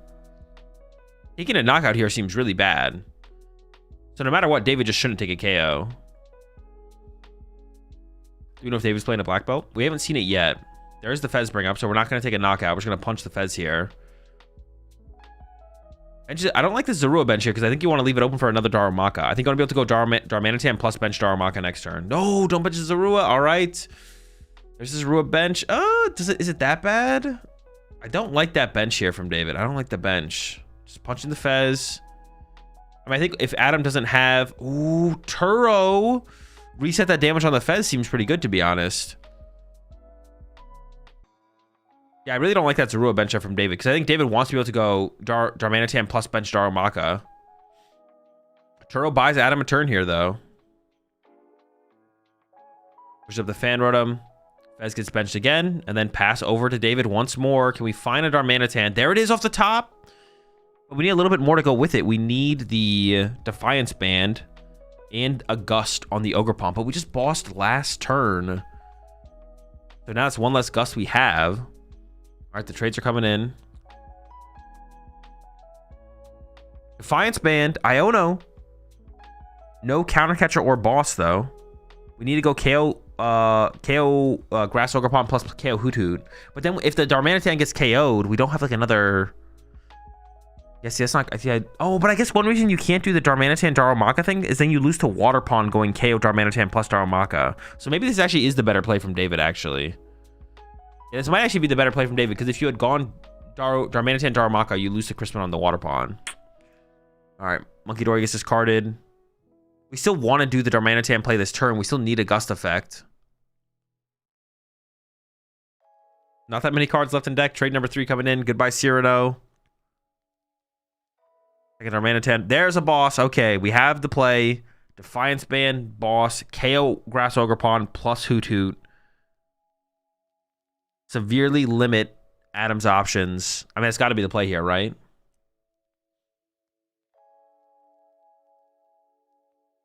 I think the play is Darmanitan, the 2/2 project, then Boss Latias. You can't snipe Water Pawn off the bench because of the Terra attribute.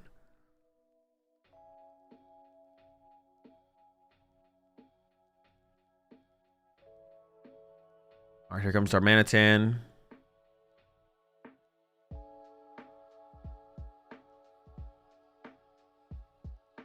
Attach return to Zoroark. Sure. Maybe not. Thinking about it. Miss the energy now.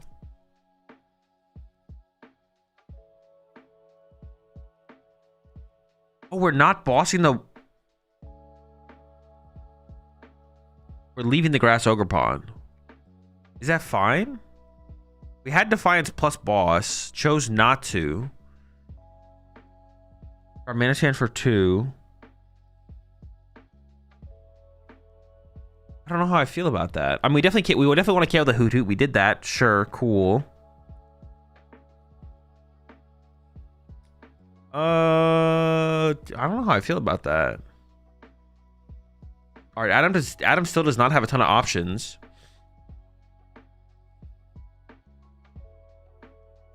Yeah, we could have KO'd the grass. I don't know how I feel about that, to be honest. I don't know how I feel about that. Actually, it doesn't seem terrible. We need a Sob Stall now, right? The active. There's another reversal left. David does have a second reversal and has very few cards left in deck, so probably has access to it if it's not prized. So the Darmanitan will be attacking next turn. Almost definitely. But the Boss Sob Stall could be interesting. Yeah, the Boss Sob Stall could be interesting.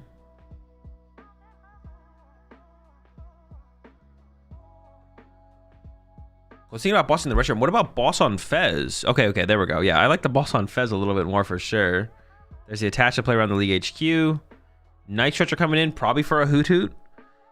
There's a Hoot. And here comes the Sob on the Fez.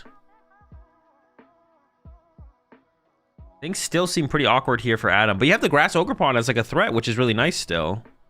League HQ top deck there from David. I mean, you need Turo here from David, or you just lose to Sob.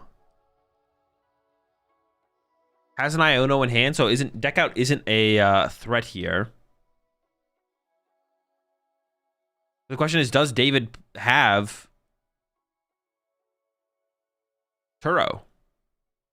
I guess you could also attack with the Fezandipity, but are we gonna be able to attack with Fez before some way to knock it out gets found from Adam? Probably not.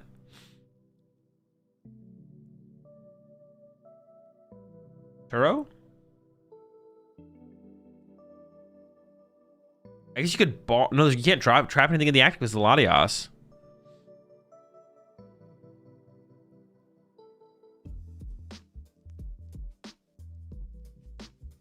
There's reversal.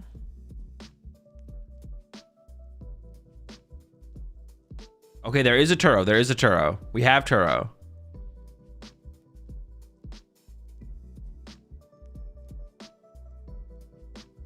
Throw the Fez to the hand. And then here comes our Darmanitan. I assume is gonna just go KO active.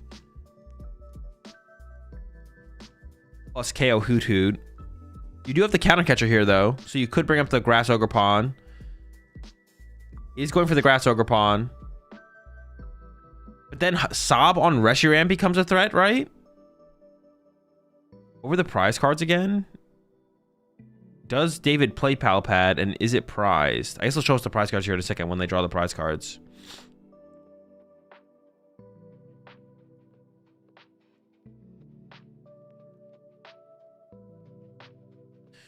If David takes 3, then Bear Countercatcher for Adam wins. That is true. This does set up if you take 3 here, but you kind of need to KO this Hoot Hoot, right? You can't let the Hoot Hoot live. So you kind of have to take 3. But this does set up game with Ursaluna. Oh, no. There's no Fezandipity on the board. No. We didn't rebench Fez. Ursaluna's not a win condition. There is a boss in hand here for Adam, though. So you could just sob the Reshiram again. Or actually, you could just sob... Well, you could just sob the Darmanitan even, right? No Palpad off the prize cards there. Palpad could be the last card in deck, I guess. Yeah, you could just sob the Darmanitan for a turn, and then sob one Zorak with no energy. Could sob the Zorak with no energy. I don't know how many energy are left. Boss Research, Fez access here for Adam. You can't win this turn as Adam. I feel like sobbing the Darmanitan here from Adam is just a better play. I would draw with Fez first. Goes with the Fez draw. And then I think I just sob the Darmanitan. 3 energy. Attach return to the active. And then sob the Darmanitan, I think. And then pass. Yeah. And then that sets up the Darmanitan to be KO'd off the bench. So you sob the Darmanitan. And then you... Oh, no, you should sob Darmanitan first. And then Gust Reshiram. Oh. Brings up the Reshiram and sobs it. 20. Draw from David is Cyrano. I don't see a Palpad in hand there from David. I think that was a mistake from Adam. I feel like Darmanitan can attack. Yeah, but it can't attack in 1 turn. So you could force Adam to have an attachment for turn. I guess maybe one of the things here from Adam, though, is you know you're getting Iono'd this turn, probably. Or there's a good chance you get Iono'd. So because there's a good chance you're getting Iono'd here, as Adam, you should play the boss now as opposed to waiting. But if there is an Iono, the question is how many cards are left in the deck for David? Because are you KOing the Reshiram before you win the game here as Adam? There's more than 6. You're drawing 1 card here from David. As long as David doesn't trade, I feel like the Reshiram gets KO'd first, right? So you still have to come up with a win condition here as Adam. We're chill! Chill! All right, there's the pass. Thank goodness, bro. Don't you sob Darmanitan once and then Gust Reshiram, then sob KO both for game? Well, that's the thought, Slowpoker. The problem with that, though, is you know there's a good chance that David Iono's you next turn. And because there's a good chance that David Iono's you next turn, the boss would go to the bottom of the deck, so you don't have guaranteed access to it. So if you sob the Darmanitan and then David goes attach Iono, all of a sudden the Darmanitan's a threat. And it can start attacking you, and you don't have the Gust to bring up the Reshiram anymore. So I actually think the play from Adam was correct to just boss now. I think. But I guess then if you expect the Iono... Okay, here comes the Mew draw for 2. But if you expect the Iono... I don't know, that's tough, I guess, then. Does Adam even have any Gust left? I don't even know if Adam has any Gust effects left. If Adam does have a Gust effect left, then we're just kind of waiting to draw Gust here from Adam to KO Darmanitan plus Reshiram. We need a Gust and an energy, but we have Vessel in hand. Draw for turn is Fanrotem. Earthen Vessel comes down. Oh, wait, I think Adam... No, it doesn't matter, actually, though. I'm not going to say it.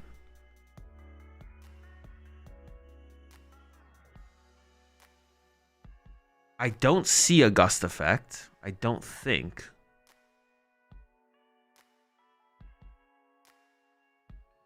I don't think there's a Gust effect in there. I think if there's not a Gust effect in here from Adam, then it was a mistake to play the boss. The boss play makes sense from Adam if you have a Gust left. Because you expect to get Iono no matter what next turn. But the Gust from Adam doesn't make any sense. Yeah, the Gust from Adam doesn't make sense, I don't think. Unless if you don't have another Gust. Because now I don't know what you're like building up towards here as Adam. So David just needs to draw a pass here. Only 3 minutes left as well. I guess time is a factor. Rushing Ram has more HP. That was the factor. I mean, it doesn't make a difference. Is Sob deck out possible? No. The Rushing Ram dies from Sob before David decks out. That's why this play doesn't make any sense from Adam, unless there's another Gust effect left. This play from Adam only makes sense if there is another Gust effect left. No, but even then, this wouldn't make sense from Adam, because what if David goes attach? Oh, you could always Sob block a Zork if another attachment happens, I guess. All right, into the Noctowl here.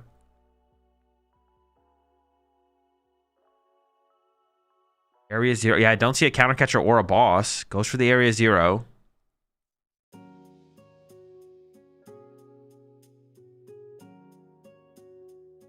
Cruel Arrow. I mean, you could snipe around the Reshiram, I guess. But then it's probably moving. I guess you just hope there's not like a way to move the Reshiram, I guess. Did he only grab one energy from Vessel when he could have done more? Yeah, he only grabbed one though, so he could draw more with restart from the Mew. All right, there's Area 0, bumping the League HQ. Here comes the Night Stretcher. What is the grab here? I think there's 3. Getting another Hoot Hoot, okay. Nest Ball. Dude, I'm still blanking on what the win condition is here. Line up Pikachu and Water Pawn. There's an Iono in Adam's deck still. I guess the play here from Adam could be to go Knockout plus Iono, actually. Yeah, the play here from Adam could be KO plus Iono. That's ball for Water Pawn. And it's going to have to be a Sob again. Win con is game 2 never ends. That honestly maybe is the only win con here from Adam. Second Water Pawn gets established. Then restart for 2 more. Has an Ultra Ball in hand to become... There's a Noctowl in the hand anyways. And there's the Sob. All right, over to David. Does trade here. Chill! How many cards are left in that deck? And then immediately pass. Over to Adam. Counting how many cards are left in the deck. Still doesn't lose to deck out. 1 prize card left. Ursaluna online. Water Pawn still getting further setup here from Adam. There's the Sob. 100 damage. All right, there's plenty of time left at this point. The game's definitely going to conclude. I feel... How do you win? I feel like Adam's win condition is some kind of Iono play, for sure. David's preparing for it, though. The Ursaluna comes down with the energy. Maybe Adam should have gone in last turn. Should have gone, like, Noctowl plus Iono last turn. Now with the Ursaluna on the bench, how do you win ever as Adam? Now I feel like there's not a win condition here for Adam at all. If the Ursaluna didn't come down, I think there was, but...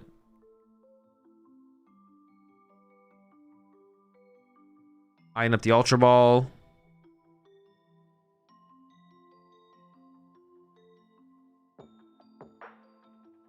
I think was prompted by the judges there to make a play. That's what it looked like anyways.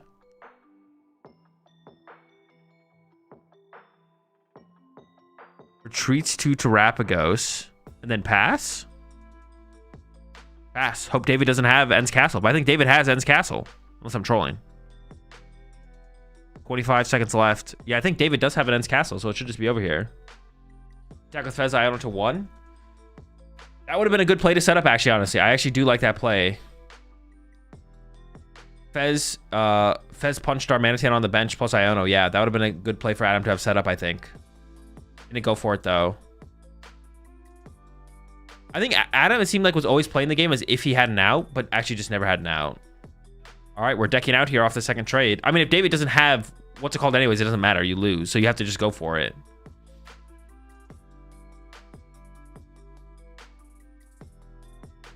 Yep, there's the castle. Retreat to Ursaluna.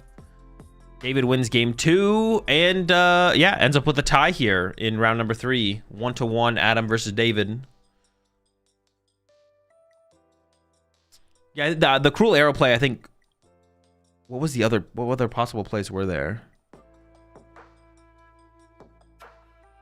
Yeah, the Cruel Arrow play just was the play, right? The Cruel Arrow play was definitely just the play. You Cruel Arrow, punch the Dark... Iono to 1 plus Cruel Arrow, punch the Darmanitan on the bench for 100, and then next turn, hope Reshiram gets stuck for a turn, and then Water Pawn KO both. But it probably still would have been a loss anyways, but... Did David have Gus left? Yeah, David did have Gus left. Had a boss. Sure, that boss with no Gus effects, that was a misplay for sure. No, yeah, I think that was a misplay from Adam. I don't think he was like... Yeah, I think it was definitely a misplay from Adam. I think he thought that would like guarantee him the deck out win con, but then David like played Iono and stopped playing cards and was like, oh wait, Yeah, I guess I don't just win. Adam didn't do the math on like if an Iono is played, because if there's no Iono from David, you win by sobbing the Darmanitan. If there is Iono from David, then you need that gust effect back.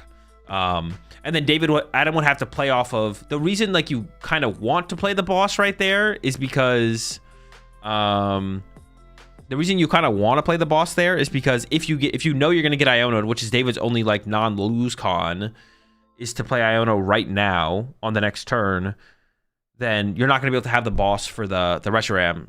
So it's possible David goes Iono plus attach to Darmanitan, and then you're like, oh shoot, the attach to Darmanitan plus the Iono. Now I don't have the boss to bring up the Reshiram to gust around the Darmanitan, but then you have to like hope to draw into Nest Ball and then Nest Ball to Mew and then Mew draw into the boss or something like that. But yeah, definitely a mistake there from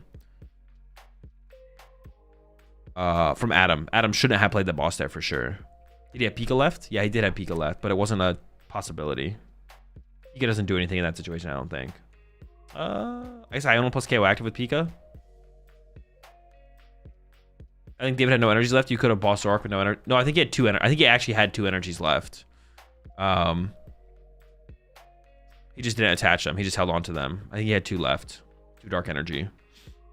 He definitely had 1 because 1 ended up on the Ursaluna as the game progressed. And it was definitely correct to put on the Ursaluna at that point. But I think there was another one in there as well.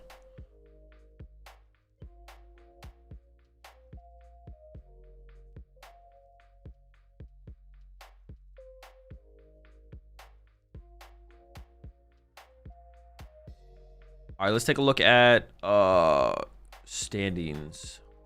I think Melbourne, we can take a look at Melbourne as well. I don't know if they're going to do an interview. They usually don't do interviews for ties. Did they conclude Melbourne here?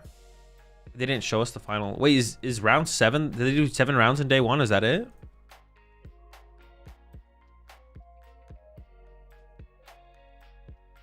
Or did they just not update Arcanine before everyone went to bed for day 2? 8 rounds concluded. Do we know if Brent went 8-0? Or do we know who is 8-0? Brent posted he was 701. 701? 701? Do we know if he's playing Guardy again? I assume he is, but... RSP Utrecht. I mean, there's nothing really to see in Utrecht, to be honest. Only in round 3. Nothing to really conclude. I'll open up the pairings, though. This is apparently the day 1 metagame. Pokemon tweeted out the day 1 metagame. Dragon Bolt 15, Raging Bolt 13, Guard 412, Pikachu down a little bit. Dude, unclassified. Get rid of that, bro. It doesn't mean anything. Terrabox still at 5. I feel like I thought Terrabox was going to increase, to be honest. I thought Terrabox was going to increase in popularity because I think it is becoming a better play. But still holding at 5. Wait, hold on. No, there's something wrong with... Where's Golden Go, bro? Okay, they definitely split up Golden Go again, bro. They have to stop doing that, bro. It is so tilting. Golden Go is definitely split. That means both halves of Golden Go are less than 5%. Interesting. Maybe they split Golden Go into like 3 different decks. Or they just forgot to classify Golden Go. Bro, I feel like they just forgot Golden Go.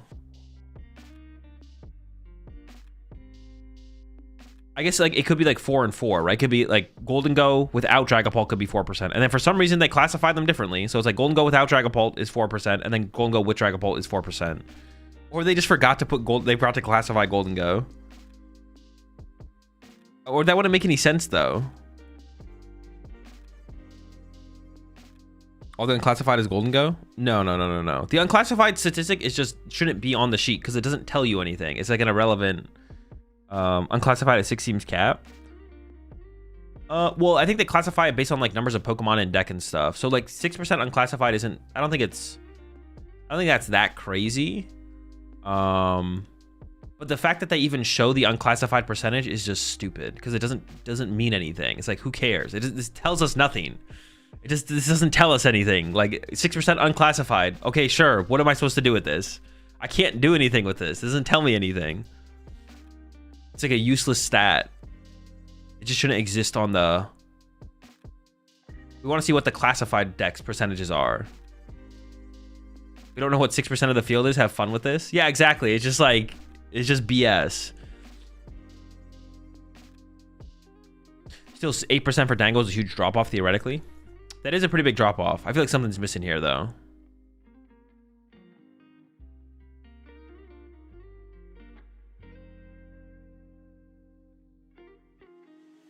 Best of the rest would be cool to know. As long as they don't have unclassified in it, I agree. Yeah, best of the rest is always cool to know. They stopped showing it though. Oh no, they've actually been showing it consistently in Europe. This is only what they put on Twitter though. I'm sure they'll show the meta breakdown on the stream here going into round 2 probably. For sure. Yeah, they'll probably show it going into round 2 or round 4, I should say. Round 2 on stream. This is what just was tweeted.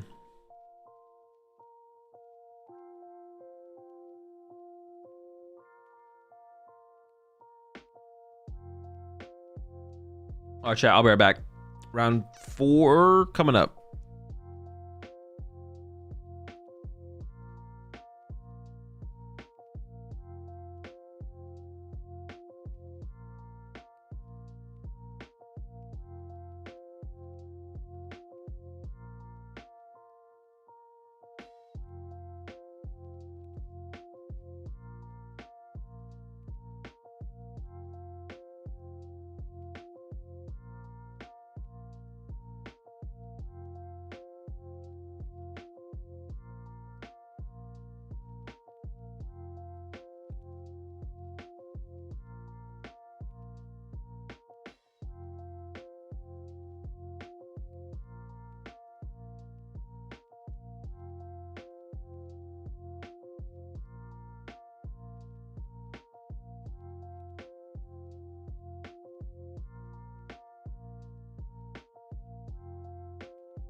I find it hard to believe there are so few Flareon, Archaludons, Golden Ghosts, or even Frostlass Mulkidores that they'll get thrown to unclassified. No, they're not in unclassified. They're just less than 6%. They're less than 5%. No, those decks exist. Dude. Hold up. They're not getting thrown into unclassified. Something went wrong. It doesn't exist. Wait, did they delete the tweet? Heck. If you add up the numbers, it's not even close to 100% episode. It's just they're unclassified is decks that they don't have classified. They have Archaludon, Golden Go, Frostlass Mulkidore might be classified. That one might be unclassified. Flareon, those are all classified archetypes, but they're less than 5%. But unclassified is all the other ones that are not a classified archetype. But they, for some reason, put it on the meta share.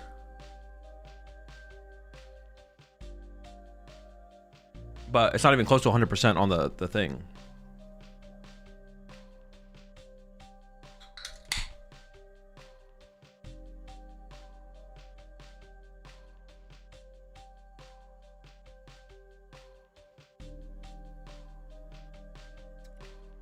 Any thoughts on the regional Santiago today?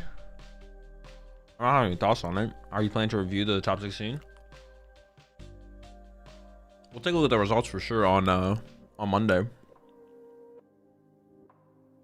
Appreciate 7 months there, Steven.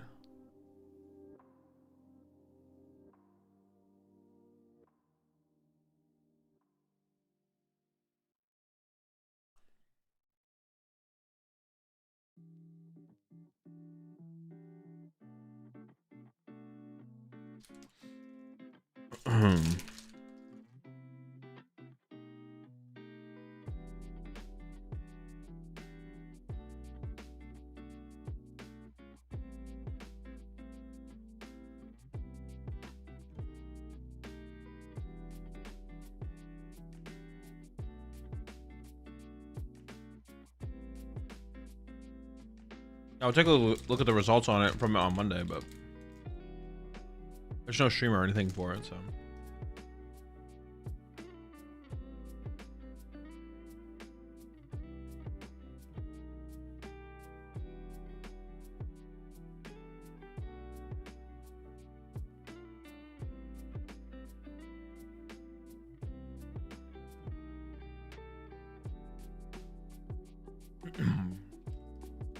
Played in Adjusted Rivals pre-release today. Some guy pulled the FA and SIR Mewtwo in one box.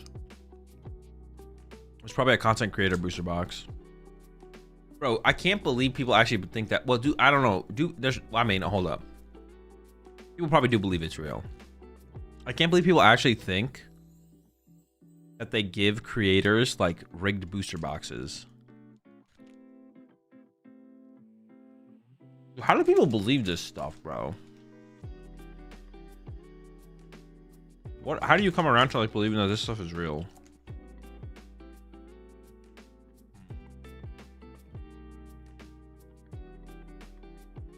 It wasn't even a booster box, it was a build-in battle box. Oh wait, what the heck? Oh, that's kind of crazy. Is the content creator? Bro, you can go back and look at the booster boxes I have opened that Pokemon has sent me. I think maybe some of them were definitely fine. Some of them were atrocious though, like terrible.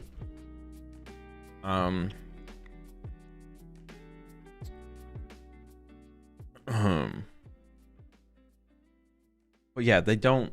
That's just so dumb. I wonder if that would technically be illegal.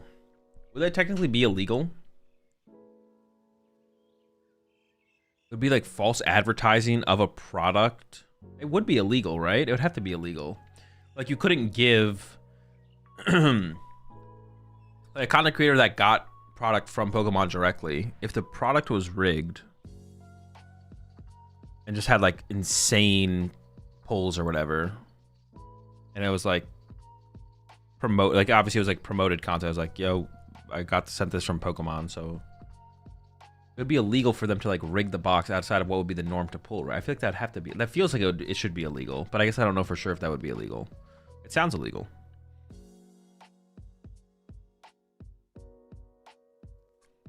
But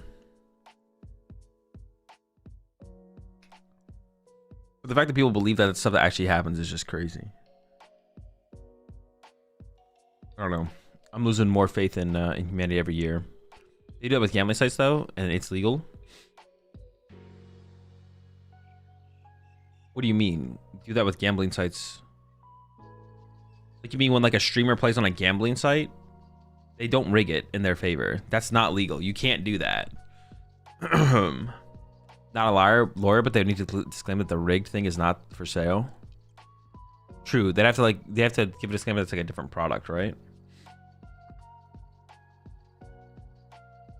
At that point, wouldn't Pokemon say, "Hey, here's a promotional item to boost your content"? Yeah, you have to disclaim that it's like it's like it looks like a booster box that you could buy, but it's actually not. But okay, I'll bite on that one. Online, and the casinos notoriously rig their games. Okay, they maybe do it, but it is also illegal. Also, do you have like proof of this? I've never heard of this. I've never heard. Well, okay, I've definitely heard. The idea of that happening is not something that is foreign to me. However, the idea of that happening is not foreign to me. However, I've never seen anyone actually prove that they do it, because it's definitely extremely illegal. So yeah, Is there any proof that this happens?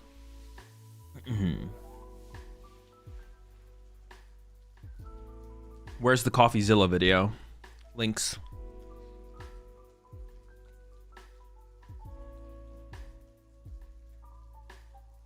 Weren't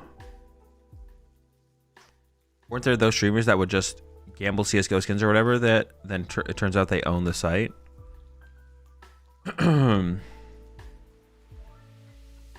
Yeah, there's probably that has to be a gray area for sure. Or I could see that should just that probably is just illegal. I don't know. Having worked at a casino, I can say that if the casino would rig a game, there would be extremely severe fines and they would lose their license to operate a casino. Yeah, exactly. Like this is not like, I don't think the gambling sites or casinos for sure. Casinos aren't fucking around, but like even these gambling sites, like I don't think they're fucking around either. Yeah. People want to believe that a bunch of people are doing like shady, illegal, conspiracy type shit, but at the end of the day, it's really boring and people aren't. They aren't as much as people think they are, or what people think is illegal is not actually illegal. Crypto gambling is mostly unregulated, isn't it? I'm not about crypto stuff. I mean, crypto stuff in general is kind of weird. Wasn't there like a statement recently put out that basically saying that meme coins can't be considered scams or something like that? I watched the CoffeeZilla video on it, I think. Coffee is one of the goats of the internet for real. I'm a big CoffeeZilla fan. Literally, when I drove up to Vancouver, all I did was listen to CoffeeZilla videos the whole way up to Vancouver. It's technically not illegal, but still a scam. Yeah.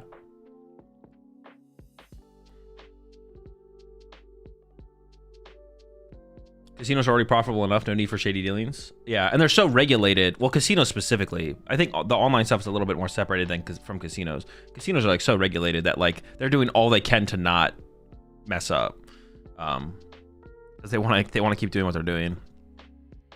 I have to assume like the gambling sites are basically the same thing. Like they're making so much money. Gambling sites are making so much money. Like all they care about is not doing anything illegal, and then they're like, we're good. Yeah, I don't think any of this. No one's out here like rigging that kind of stuff. Just doesn't exist. It's all just conspiracy brain. I mean, I'm sure it exists. I'm sure it has happened, right? I'm sure it has happened, but it's not like it's not like a constant thing. I'm sure there was like some gambling site out there that rigged some game for some person, whether it be like a streamer or whatever, at some point in the history of online gambling sites. But it's not like a thing that happens all the time. What are the most hyped cards in Distant Rivals? Most hyped cards in Destined Rivals.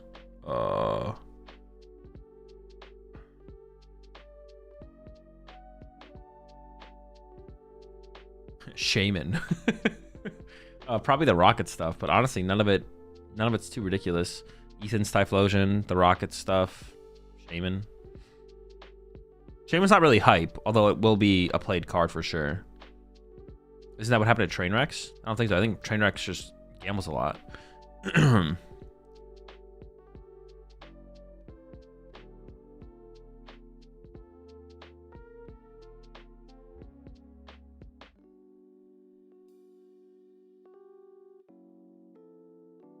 CSGO gambling had a lot of those scandals in the past, throwing people in with streamers winning insane prizes.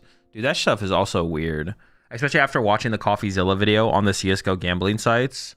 That stuff's just kind of crazy. Especially with like how prevalent it still is in the CSGO scene as far as like sponsorship goes. It feels like, I don't know, from what I could tell from watching the Zilla video, was basically like if the CSGO gambling quit happening, all the funding behind CSGO, like CSGO basically, the CSGO as an esport or CS as an esport would basically collapse because there's so much money is being put into the scene from the gambling sites. That stuff's weird though. That's like specifically oh, best of the rest. Hold up. It's like specifically predatory because, so yeah, Golden Go is 9%. Dude, why do they have Golden Go? Golden Go Dragapult is just a Golden Go deck, bro. It's so tilting. Why is Golden Go Dragapult separate from Golden Go EX? If you're doing that, then Golden Go EX with Caesar or the Dunsparce should also be separate by that means. Like, these things should not be separate. It's so tilting. It's a Golden Go deck, bro. You attack with Dragapult like once every 10 games, maybe. Did they show the... Oh, I didn't realize they had day 1 up here. So this is the same thing we saw on Twitter earlier. Nothing crazy. And then EV Box 4%. Golden Go for some reason is split up into 2 categories. I'm on tilt. Our Childhood on 3, Charizard 3, End's Tool. Oh, End is actually... End being down to 3% is actually... I thought it'd be more popular. It felt like it was kind of gaining steam.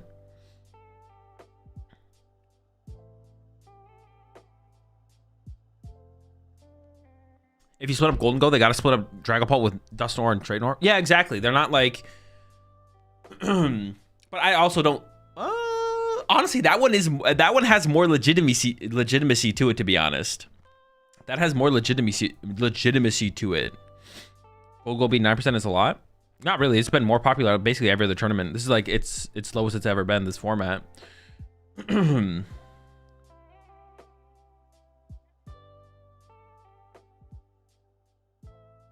Why Dango has less players than other regionals? It hasn't been very successful lately. I don't think Golden Go's lack of success though is a reason to not play it, to be honest though. I think, yeah, it is actually kind of weird. Also, Raging Ball was going to come up in popularity, but also like Dragapult is less popular as well. Everything took a hit. Everything took a hit in popularity for Raging Ball to become more popular, to be honest. Like the percentage, like the Raging Ball players have to come from somewhere. And it looks like it came from Raging Ball. It looks like it came from Dragapult players and Golden Go players for the most part. Golden Go is still a pretty solid play, IMO. Yeah, I agree. I think despite its lack of results recently, I agree. I think Golden Go is still pretty good right now. I think it's still a pretty good play. Yeah, so I definitely don't... It's hard to say I don't agree with its play rate, but like I feel like now it's a little bit underplayed. Yeah, if you're gonna split up Golden Go between Golden Go Dragapult and Golden Go not Dragapult, then you definitely should be splitting up. No, if you're gonna be splitting up Golden Go between Golden Go and Golden Go Dragapult, then you definitely should be splitting up Dragapult between Pultnor and non-Pultnor.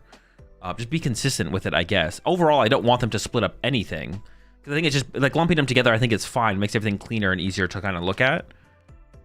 Especially when like Dango Pult or Dango no Pult the deck is the same deck basically at this point in the metagame. But at least be consistent across the board. Like you should be splitting the Pults. Like the Pult Nor versus Pult no Nor is like a way bigger difference in archetype than Dango with Pult or without Pult. Just be consistent, man.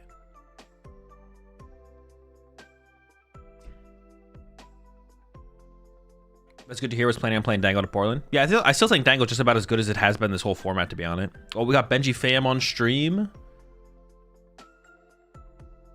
Does deck fatigue go into consideration in deck choices? I don't know how many Badoo Wars one person can handle without getting tilted. It definitely is some impact for sure. Offside, like someone who is playing Pult for a long time might just be kind of sick of playing Badoo, and they might go play. Like, I need a break. I'm gonna go play Joltik Box, right? That definitely isn't. That isn't not a thing. But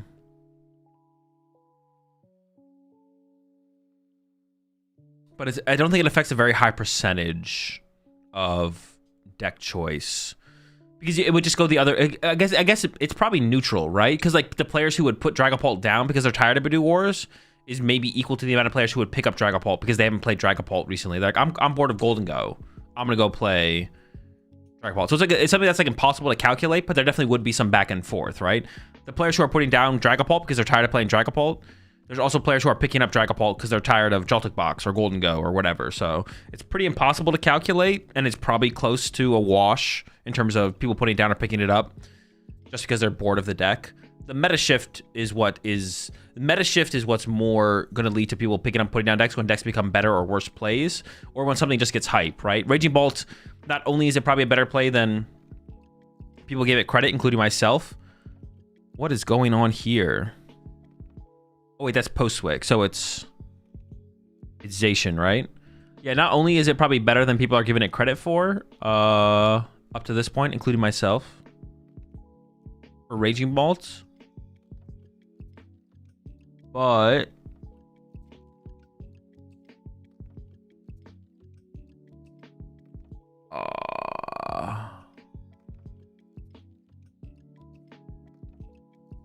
Also, just the hype of Raging Bolts would lead people to picking it up. There's like Joltik Box wasn't like a ridiculously powerful play, but there's a lot of hype behind Joltik Box. So that's why a lot of people probably picked it up. All right, looks like Benjamin's going first here. Ultra Balling Away the Fire is crazy, isn't it? That's our attachment for turn. Isn't that crazy? Getting another Dreepy here is pretty good, but I feel like Ultra Balling Away the Fire is kind of crazy. I feel like giving up the stadium makes more sense. He has Zard. Oh, it's Dragapult Zard. Okay. Interesting.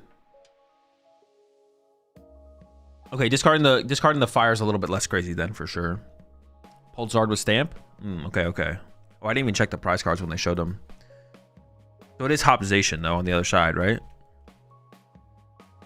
Oh, this is how we know it's Pulled Zard with Stamp. Because you guys looked at the prize cards. I did not.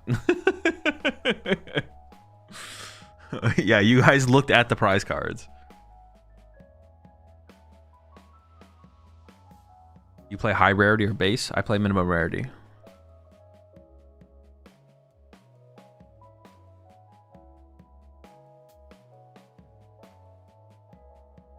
You think about Terror Box on this format? It's fine. Yeah, it's a fine deck. Alright, second Droopy found here. Double Dracloak for next turn, already set up.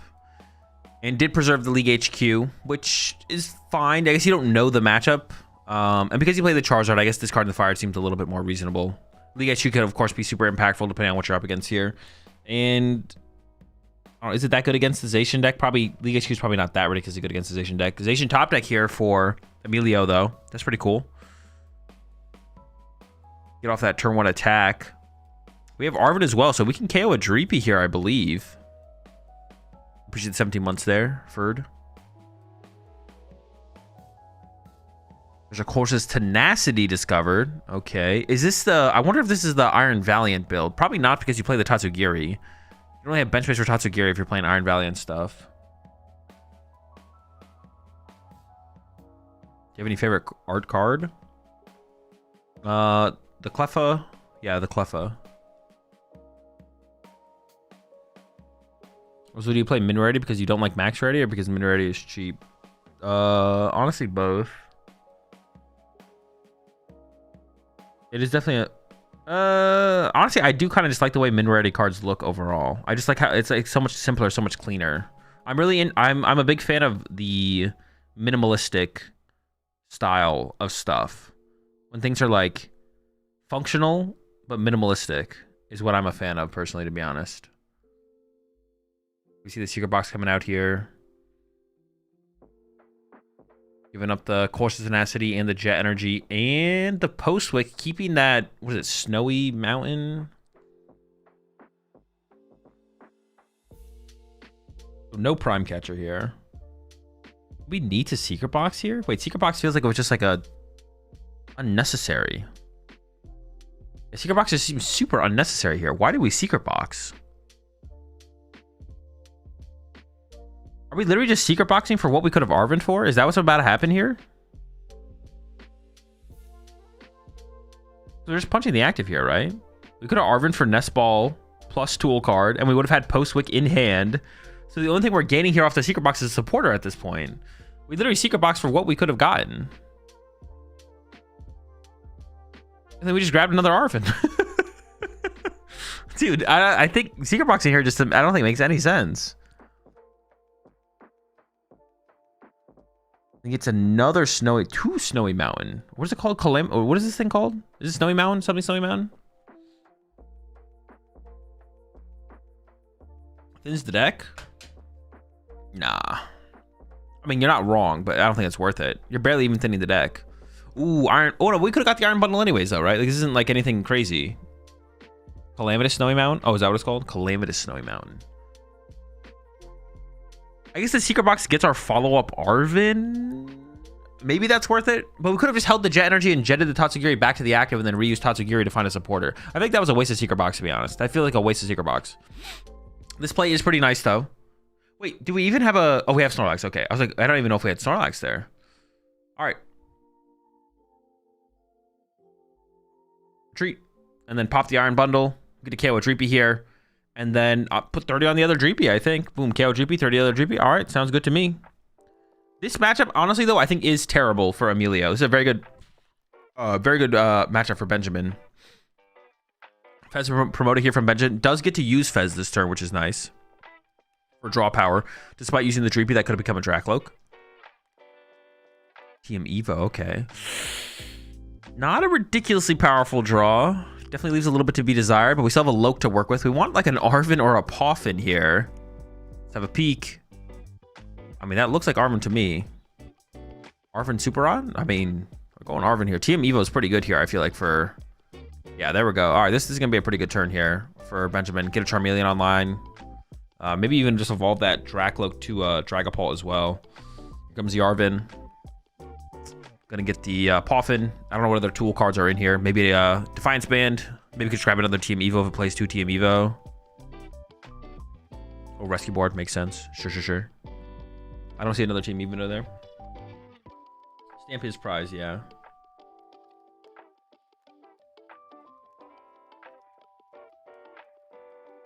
There's no way he gets farmed by Unfair Stamp here. No way.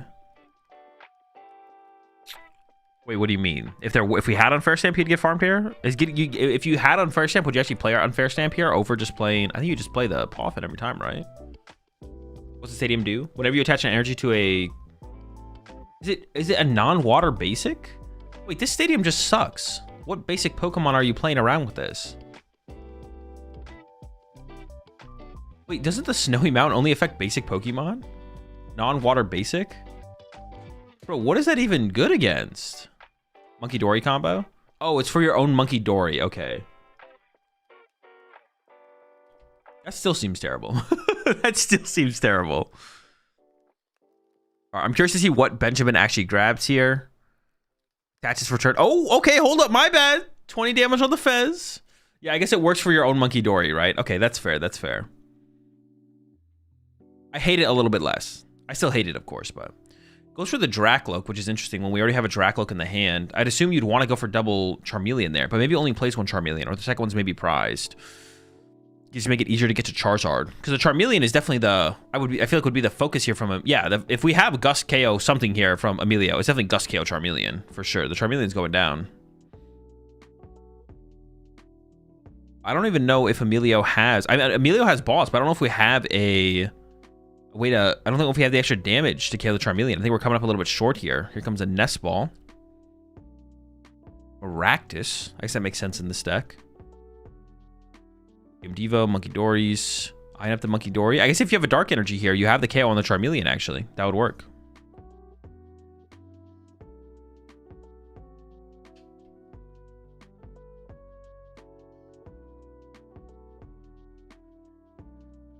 Goes for the Monkey Dory. If we have a Dark Energy here, Snowy Mountain will work here. Get the job done. Get us the KO on the Charmeleon. I don't even know where you put the 30 damage. Probably on the Drakloak that has 30. Just pressure that. Ooh, I don't think there is a Dark Energy, actually. I take it back. I thought there was for a second, but... See, if we hadn't played the Secret Box, we would have had a Jet Energy. Goes for the Loke Chase. Okay. This does give Pheasantipity draw once again over to Benjamin. Knockout, 30 more to the Loke. I mean, Charizard's on the way here. I don't know. I don't have it yet, but like, it's coming. Dealing with Charizard with the Zacian deck is not easy to do. It's pretty tough to deal with Charizard. But the Fez is in play as well, though, for Emilio to go after eventually. So that's something. League HQ is going to make things awkward as well, I feel like. Into the Loke draw first here from Benjamin, actually, over the Fez draw. Does have the research in hand. Candy and Fire Energy found. I think you're shipping that Fire Energy back to the bottom of the deck here, probably. We'll see, though. His Devolution could cook something. The problem with the TM Devo at this point, though, for Emilio is you've already drawn so many prize cards that the game's just going to be too fast. Like, you don't have time. Oh, yeah, I guess you don't even take the damage from the thing. It's only basics. You don't have time to, like, Zacian a bunch or... Yeah, the game's just going to be too fast from here because you've drawn so many prize cards. If Emilio had avoided drawing prize cards and just set up a bunch of damage in play, Emilio could have played for a TM Devo line and just don't draw prize cards at all. So that way nothing one-hit KOs his Zacian. And then you get access to Monkey Dories and stuff like that. All right, there's the research from Benjamin, I feel like we maybe should just commit it to the research before even using any Dracloaks. There's Charizard. All right, we got everything we wanted here. Charizard, Dragapult. Has a Monkey Dory in the hand as well. And hasn't used Fez yet either, but he's going to start with the Charizard to accelerate some energy out of the deck so you don't draw into those off the Fez, of course. So Charizard gets loaded up here, and you also get an energy to put on your Dragapult, I would assume. Could also make its way onto the Charmander as well. Goes for the Dragapult load up, though. This game is Giga over. It does not seem good, yeah. It does not seem good. Maybe we'll see Emilio. See, usually against Dragapult, it's okay to draw aggressive prize cards. But against Charizard Dragapult, drawing aggressive prize cards as the Hop stack isn't very good. Because then all of a sudden Charizard just one-hit KOs your Zacian. But the thing is, Dragapult can never one-hit KO your Zacian. Unless they play Defiance Band, but most people don't play that. So, Calamus should still do 2, right? No, it only affects basic Pokemon. Non-water basics. I guess what we could see here from Emilio... Okay. Let's figure this out, though, for Emilio. Next turn, Emilio could go punch with Zacian, punch the Charizard for 120, plus put 30 on the Dragapult on the bench. And then TM Devo next turn would KO the Charizard and the Dragapult. So that's a route right there, right? That is a play. Benjamin would be down to 2 prize cards at that point, but would lose both setup attackers in play. Paul is a Terra. True. Paul is a Terra. Never mind. Paul is a Terra. Never mind. You can use Cram too. I think Cram's just too slow here. Yeah, Cram just feels too slow. If you just cram the Charizard, you're not setting up the Dragapult to be KO'd. Maybe it'll be fast enough, but at that point, I think Benjamin's going to have... See, I think you have to, like, Devo over 2 turns. If you don't Devo over 2 turns, I don't know how you win. Also, yeah, the Monkey Dory can be established from Benjamin on the next turn as well. Like another thing to worry about. Looks like Benjamin is considering attacking with Dragapult here instead of Charizard. I kind of just like the Charizard attack, though. We are going to the Charizard here. Okay, cool. Knock out the Zacian. Yeah, I guess the Monkey Dory on the next turn would also be tough to deal with. 2 prize cards. It's a heavy research build, actually. There's another research in the hand there for Benjamin. So multiple research in the list. All right, over to Emilio. There's another, whatever, calamitous, snowy something attached to the Monkey Dory. Build up some damage there to use. Can move some damage over. And then has the Arven. Is it going to be a Cram? We'll see.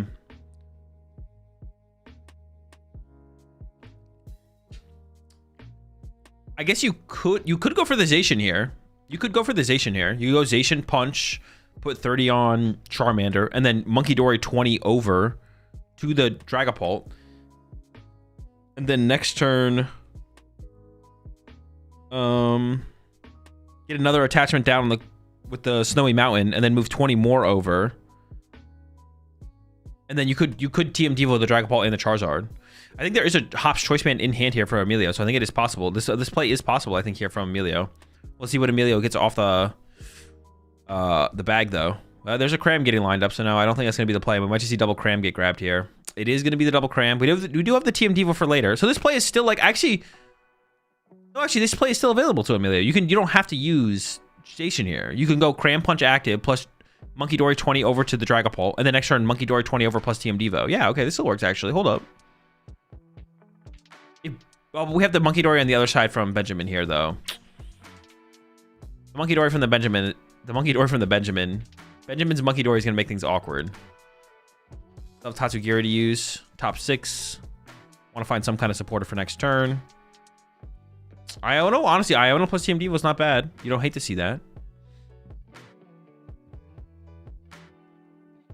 I actually wonder here, as Emilio, should you not use Monkey Dory? No, you should use Monkey... no, you should use Monkey Dory. You should use Monkey Dory. I had a thought for a second, but it's an incorrect thought. You definitely Monkey Dory here as Emilio to the Dragapult.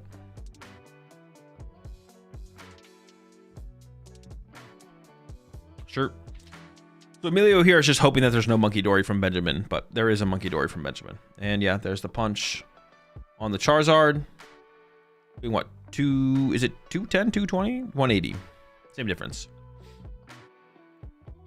Over to Benjamin. We have the Monkey Dory set up. We have a boss's orders as well. We could see boss KO on the Monkey Dory on the bench. Actually, just ignore the Cram. I wouldn't hate ignoring Cram here from Benjamin, to be honest. The Cram isn't like a huge threat. I feel like the bigger threat is actually the Monkey Dory or the Tatsugiri. Honestly, both of those seem like more important Pokemon to remove from play. Also, with this damage moving from Benjamin, we want to Monkey Dory the damage to the thing we're knocking out, because we don't want to leave damage in play on Emilio's side for Emilio to put back on our side. Yeah, you can just KO Zard and KO Fez. Yeah, we could see the KO Zard, KO Fez at this point. That could happen. That could happen.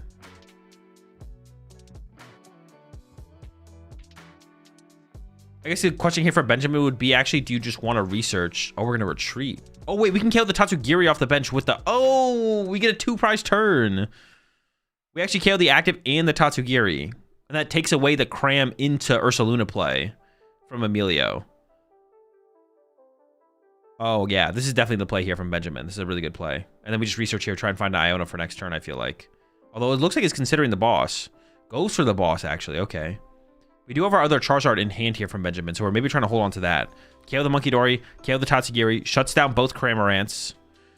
I think we should just put all 6 on the Tatsugiri here as Benjamin, just to not leave damage in play for Emilio's Monkey Dory, potentially. Does end up with 2 on the Cram. I don't think I like that. I think we should just like put it all on the Tatsugiri there.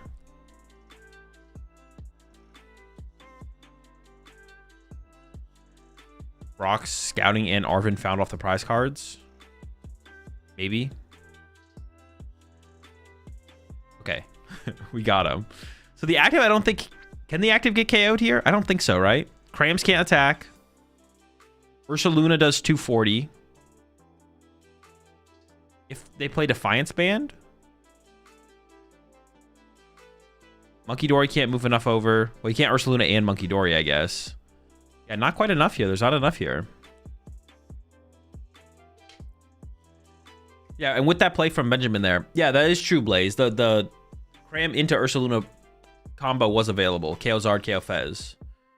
But now that we've taken that away here from Emilio, yeah. Now that we take that away from Emilio, it's looking pretty tough. I don't even know what the play would be. We found a Jet Energy. You could Jet to the Monkey Dory, put that in the active, and then use TM Devo, but you're just putting the Dragapult back in hand to be evolved again on the next turn, so... Stadium plus Monkey plus Devo KOs Pult and Zard? No. At maximum, the Dragapult would have 70 damage. Oh, no. Yeah, maximum, the Dragapult has 70 damage on it, and Dracloak has 90. It did evolve up to a Dracloak. Hey, why didn't you play the Latias for free retreat? Honestly, good point. Yeah, probably should have played the Latias. Good point. Would I expect Hopstack performing? I mean, a Hopstack being 3-0 isn't like anything crazy. Like, yeah, everything has to be like, you should put everything, you want to put everything in perspective a little bit. Like a Hopstack being 3-0 isn't anything to like write home about. Like, it's like whatever. Now, if a Hopstack gets like top 8, if a Hopstack makes top cut, then there's like, okay, that's probably like the breaking point. What would be the breaking point where it's like you should be like, okay, what is the breaking point where we care about a placement from a Hopstack? Top 16, probably top 16. Even if one gets top 32, maybe even top 32, to be honest. Maybe even top 32. I missed that earlier. Day 2? Nah, Hopstack in day 2 is whatever. Maybe top 32. Maybe top 32.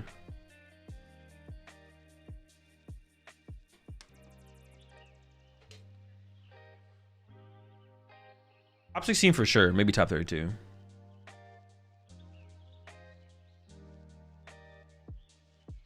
Day 2? I'm pretty sure some Hop decks have made day 2, haven't they? I think so. I would assume so.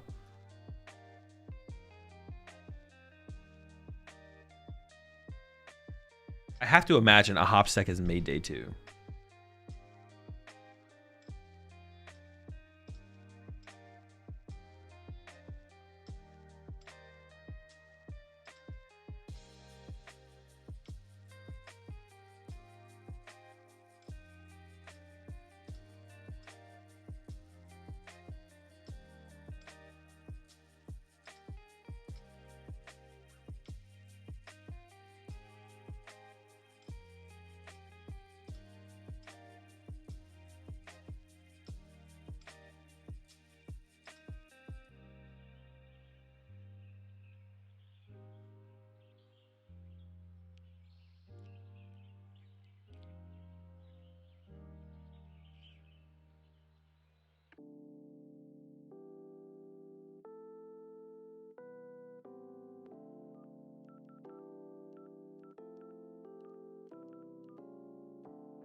Why do they always have Poffin? What do you mean? Benjamin literally just didn't have Poffin game 1.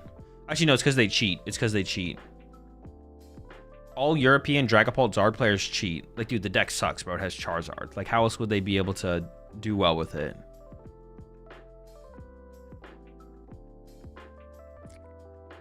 Dude, that is a pretty nice board there from Benjamin turn 1, though. I'm not gonna lie. Now, we'll see how... I'm curious to see how Emilio approaches this, though. I kind of want to see Emilio not take knockouts. I kind of want to see Emilio not take prize cards and just spread and then play for a Team Devo play.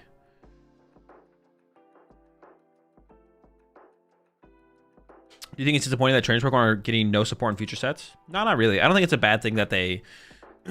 all the cards for each owner's Pokemon came out in a single set. I think the power level of the cards so far has been a little bit disappointing, but another thing I would say with that as well is, like, let's just wait and see what happens. So far, the owner's Pokemon have been pretty underwhelming in terms of how good they are, but I mean, when Dragapult and Gardevoir just as Dragapult, Gardevoir, I guess I should also throw Raging Bolt in there, are just as so popular and so good. Like, how can anything compete in that? Do we want anything to just overthrow Dragapult? I don't know if we want that. Maybe we want things to be a little bit slower for a little while and let things kind of build up. Actually, you know what? The KO on the Monkey Dory is probably... Well, the KO on the Monkey Dory is probably correct here, to be honest. And I like the 30 on the Charizard as well. The KO on the Monkey Dory, honestly, you kind of don't want that Monkey Dory sitting around.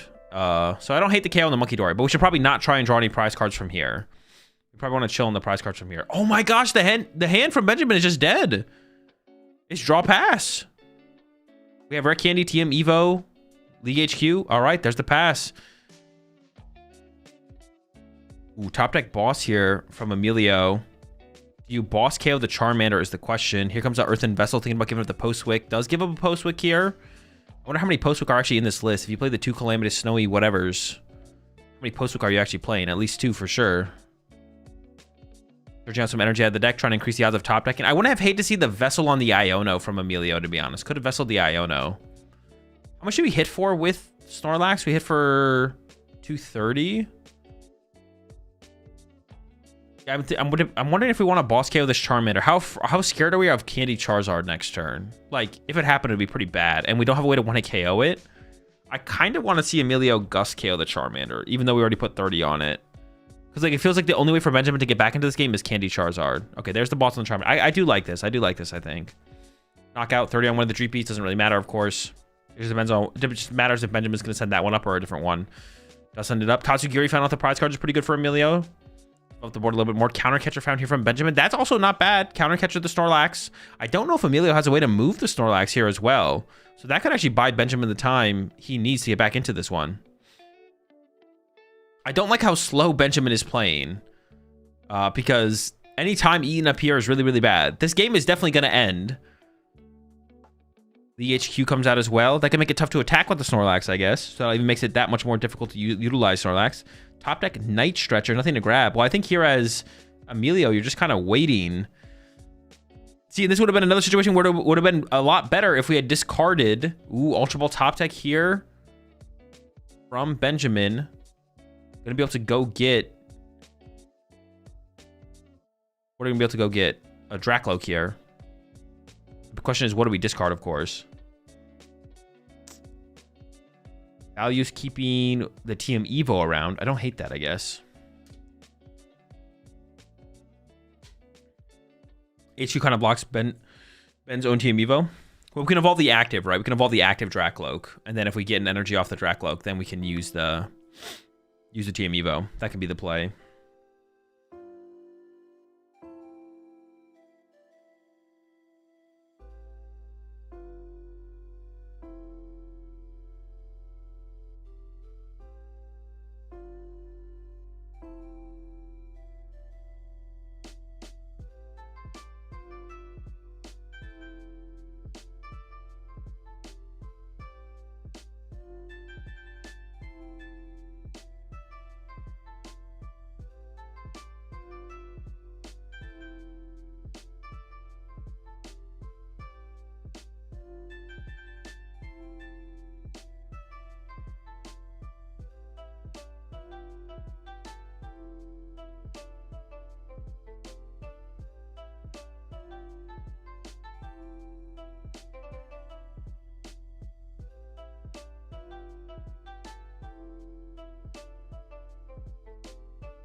Why'd they include both Emilio's last names and his middle name? I don't know. Why not? I think just however it's displayed on your registration or whatever. All right, so we evolved the bench Dracloak. We found a Poffin here for Dreepy and Charmander. No attack with Snorlax? You can't because of League HQ. Another reason it would have been good for... Wait, how did the Tatsu... Am I trolling? I wasn't really paying attention. How did the... Oops. How did the Tatsu end up in the discard pile? Did we top deck a research and then discard Tatsu? Wait, why don't we bench the Tatsugiri there? We discarded Tatsugiri? Wait, why? Isn't he good? He's kind of... Oh, I guess we don't want the Dragapult to be able to take advantage of it, I guess. Team Evo to the active and pass there from Benjamin. Well, the Team Evo should get discarded here. I think that was definitely a mistake there from Benjamin. Benjamin definitely should have evolved the active. Oh, wait, we're not done yet. Hold up, my bad. Okay, now we're evolving the active. Okay, I thought Benjamin like did like a motion like he was passing. There we go, Dracloak for 2. Countercatcher and something, and I don't know what the other card was.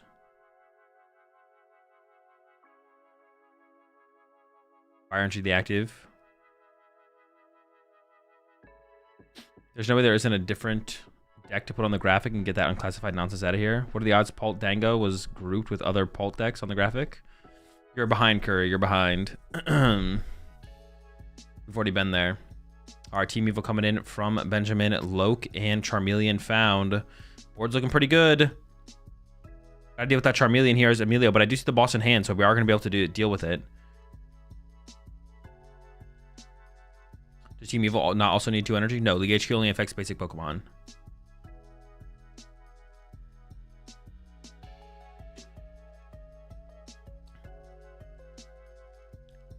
All right, there we go. Choice Band plays around League HQ. Get the KO on the Charmeleon, which is the big threat. That is the big threat. There's the 80 return. How much HP does the Snorlax have? Can we KO it off the bench with a Dragon Ball attack? Lots of draw power available to Benjamin. Triple Loke. Dragon Ball off the top's pretty good. Now we're just missing the 150. Okay, so not quite. We're just missing the Luminous Energy here for Benjamin. 70 left. Unfortunate. Have Iono in hand. Also have Counter Catcher. So you could like Gust Up Zacian, I guess. But honestly, killing the Snorlax here seems pretty good. And then you set up damage on the Zacian. Just put like 6 on the Zacian or something. How do you attack with 3 energy? The Choice Band. The Hop's Choice Band reduces the energy cost by 1. Here comes Ultra Ball, Badoo, and Charizard getting lined up. Might just go with another Dracloak here. Yeah, I feel like KOing the active and just putting 6 on the Zacian I think makes the most sense here. Seems okay. Is there another Dracloak in hand? Or in the deck, excuse me. Last Dracloak might be prize or to end up in the discard pile. Chi-Yu is getting lined up. All right.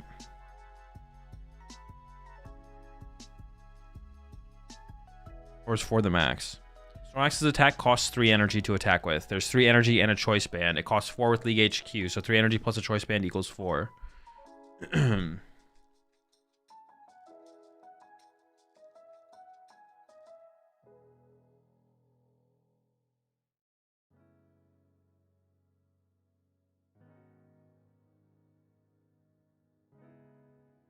Chi-Me or Chi-Yu? Chi-D's? We go for the Gust on the Zacian. I'm not sure how much I like this though. I guess this plays out a little bit better if we whiff the Luminous Energy here from Benjamin. Then I guess we can at least punch the active for 70 to set up the effective 2-hit KO. I still kind of like KOing the Snorlax though, and then putting 6 on the Zacian. We did find the Luminous here, so we will probably be attaching that to the active here. 2 Lokes still left to use. I feel like finding a Charmander seems pretty good here. The active can get 2-hit KO'd. Once this Dragapult goes down, I guess we have time to develop another Dragapult though. We can attach this turn to the active attack, and then we can attach to the bench one next turn and start to build that up. So it should be fine. Is it correct to get Fez and Iono? You don't really want to put Fez in play here as Benjamin if you can avoid it. So yeah, so no. You definitely don't want to get Fez here. Is there 4 Brock Scouty in this deck? We're not whiffing turn 1 2 basic Pokemon. It's either a Poffin or a Brock Scouting. 2 hundo active, and now where do we spread the damage? Isn't Jet Headbutt the better play because of Monkey? What do you mean? Any damage in play can be moved with the Monkey Dory. Doesn't matter. You may as well put more damage in play than less damage in play if you're going to put any damage in play. There's still plenty of damage that can be moved over from the Monkey Dory. I actually don't like that spread here from Benjamin. If we just put 6 on the Snorlax, how much was on the Snorlax? 80? But now Emilio can heal 30 off the Snorlax, and now the Snorlax doesn't get KO'd by the Dragapult spread on the next turn.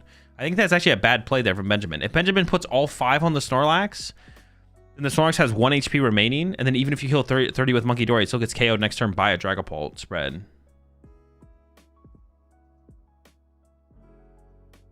I have to assume this is Madsen's list, and he's just on the big run all the supporters kick. It's probably pretty close to it, yeah.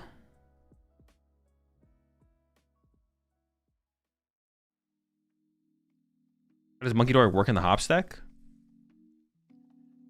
Oh, you just use it to move damage over. Like against Dragapult matchups, they don't want to KO Zacians or anything, so then you have damage in play to work with the Monkey Dories. And then Emilio specifically also plays the Calamitous Snowy Mountain, so you have ways to generate damage on your side of the field to use with Monkey Dories. But the Monkey Dories are in there. In the more aggressive matchups like Raging Bolt, you don't use Monkey Dory. In the slower matchups like Dragapult, you use Monkey Dory. That's it. Have you ever used the Pokemon sleeves? Yes. Don't recommend.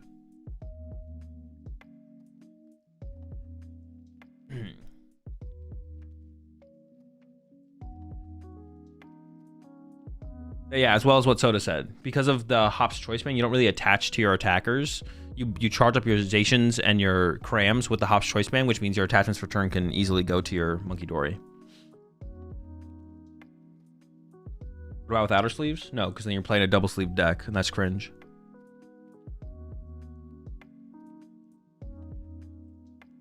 Plain official artwork sleeves would be fine if they weren't terrible to shuffle, but because they're terrible to shuffle, you have to play them with outer sleeves. And playing outer sleeves is cringe.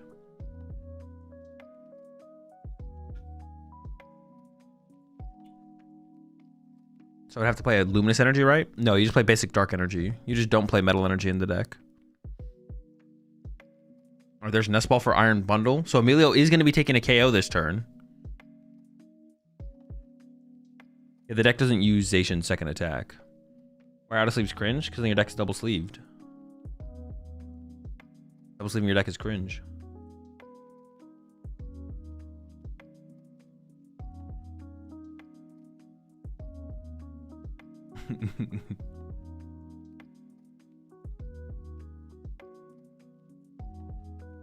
What about triple? Now we're cooking. What about inner sleeves? Inner sleeves are definitely better than that. No. Inner sleeves don't fix the problem of being able to shuffle the deck. The problem with official artwork sleeves is they're impossible to shuffle. Playing inner sleeves doesn't make them easier to shuffle. Actually, it might make them a little bit easier to shuffle, but it's still pretty bad, I would assume. I've actually never tried inner sleeves. Outer sleeves makes them manageable to shuffle, but double sleeved decks are cringe, so. I'd imagine the inner sleeves probably makes it a little bit better than having nothing, but nah. You ever hurt your hand from shuffling? No. Like the cards keep hitting your palm? Or is it just a sleeve brand dependent thing? No, I've never had my, I've never hurt my hands.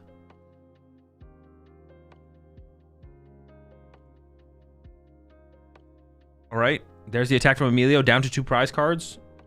Wait, where'd the 30 damage spread go? Oh, oh no. He targeted Dragapult, but yeah, it's a Terra Pokemon. Oops. Definitely a mistake there from Emilio. Definitely a mistake. You appreciate the $2 super chat there, Luigi. Why is it cringe to double sleeve? It's cringe to double sleeve because I have yet to play against someone in a tournament who has a double sleeve deck who can actually shuffle their deck properly. I'm sure that people exist. If you can shuffle your deck properly while it's double sleeved, sure, go for it. But I have yet to play against someone who can shuffle their deck properly when it's double sleeved. So at that point, just single sleeve your deck so you can actually shuffle it.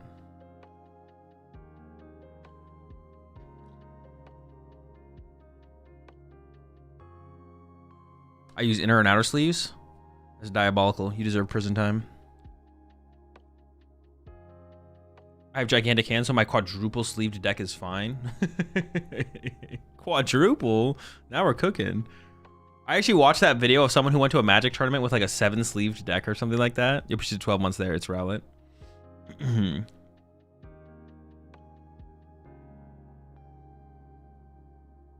Have you seen MTG Commander Dix with triple sleeve? I have not, no.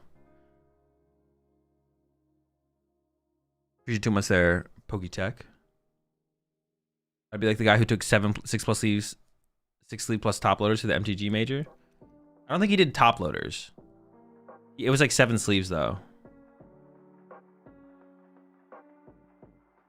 All right, there's the attack. 3 price turn there from Benjamin. Snorlax push into the active here from Emilio. I don't know why we didn't push up Cram there, though. Attacking with Snorlax here seems iffy for sure. I feel like attacking with Cram there, maybe it makes sense to attack with the Snorlax. We also need to get, like, Ursaluna here from Emilio. At that point, you're playing with sleeves, not cards? Yeah. You're thinking of the Flesh and Blood guy? Oh, maybe it was Flesh and Blood. You actually might be right.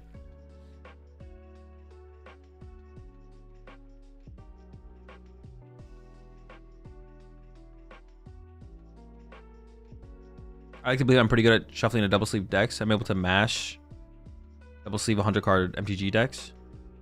Yeah, but like, I mean, what does that mash look like? I could also mash a 100 card double sleeved MTG deck, technically. But how long is that mash taking? Listen, you can double sleeve if you want to. I feel like when people hear me make a statement like that, they're like, oh my gosh, Azul, you can't say that. You can't say people can't do things. I don't care if you actually double sleeve your deck or triple sleeve your deck. I do think it's cringe, though. I also think it's cringe. Azul, you can't have an opinions. That's the way it feels sometimes. Azul, people can shuffle their decks however they want. I didn't say you couldn't, bro. I'm never saying anyone can't do anything. I'm just saying you're cringe if you do these things. It's not that serious, bro. Chill out. All right, Iron Bundle rediscovered here for Emilio. I don't know if I like this play from Emilio, because then if Benjamin just evolves the Dracloak to a Dragapult, doesn't Benjamin just win? Or inner sleeves double sleeving? I mean, technically, yeah.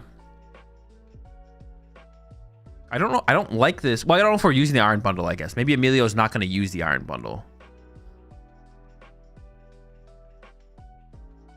Just recovered it as an option for later, maybe. No, is using it. Okay. But now, but this feels so bad for Emilio, because if Benjamin just has second Dragapult, the game's just over, right? Benjamin just wins. You literally just lose to a Dragapult EX here.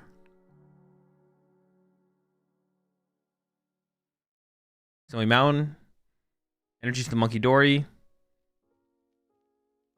2 damage to the Monkey Dory. You can move 3 damage off the Snorlax here, and then the Snorlax doesn't KO itself. I don't know how much that matters, but that is true. Appreciate the super chat there, Oliver. Just made my first day to it, Melbourne. Thank you for all the tips during streams and watch parties. I really learned a lot. Congrats on the day 2. Best of luck in day 2. I'm glad my rambles were able to help. Okay, so we did protect our Snorlax here. Yeah, best of luck in day 2 for sure. Go get some sleep.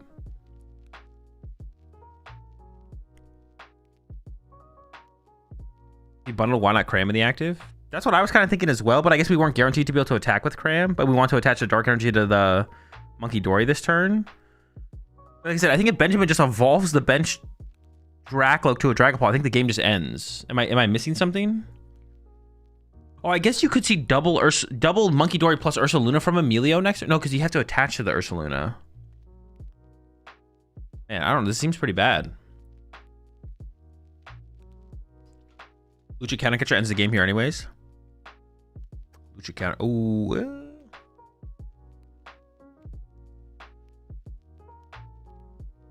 You are? Yeah, true. Well, Fez is getting put into play. So Benjamin is playing for the win here through the Hawlucha. I assume, yeah, that I didn't even think about the Hawlucha play, but you are, yeah, that is true. The Hawlucha does win the game here. As long as Benjamin plays it. I assume if we're putting Fezandipity in play, you have to play Hawlucha. Because putting Fezandipity in play here, it makes no sense if you don't play Hawlucha.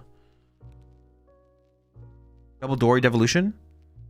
Double Dory Devolution. No, because there'll be a bench Dragapult. The Dracloak on the bench is getting evolved to a Dragapult here for sure. Monkey Dory works as well. Monkey Dory does also work. That is true. Yeah, Monkey Dory also wins the game here for Benjamin. But doesn't have any of it. Doesn't have the combo in hand. Has an Arven, but doesn't have anything else to work with. Second Dragon does have Unfair Stamp, so it could still all be found. Has a massive hand. Has the Luminous Energy. But doesn't have the play. Has Arven as well. He's thinking about attaching one of these Luminous. If you attach a Luminous, though, that decreases your odds of being able to pull off the attack next, to be able to pull off the win this turn. Oh, there's no Monkey Dory or Halucha in the deck. Wait, Benjamin never had a win condition. Does Benjamin even play Halucha? Is that thing prized? Oh, Benjamin doesn't even play Halucha. Oh, this is just a misplay to put the Pheasantipity in play then, right? Benjamin never had a win condition. There's no recovery. There's no recovery for the Monkey Dory. It's in the discard pile. There's no Halucha. What was Benjamin digging for with the Pheasantipity? This just gives a win condition over to Emilio now. There's the unfair stamp. But wait, doesn't attach return. Is there a way to recover the Monkey Dory? Did I miss it?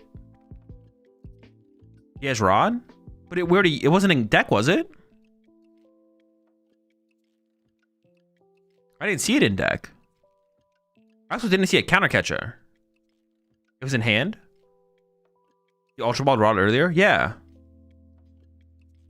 I think Benjamin just gave a win condition over there to Emilio, to be honest.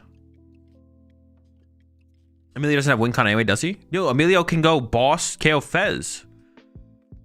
Emilio can boss KO Fez here.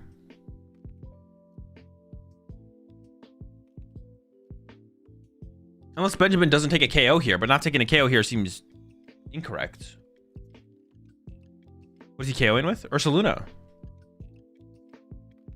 There's Chiyu. Yeah, there's nothing in the deck that ever won Benjamin the game this turn. Yeah, Benjamin's gonna go KO active, and then Ursaluna boss here from Emilio wins on the Fez. But all Benjamin had to do was evolve to Dragapult, attach to Dragapult, not bench Fez, play unfair stamp, and then attack, and you win.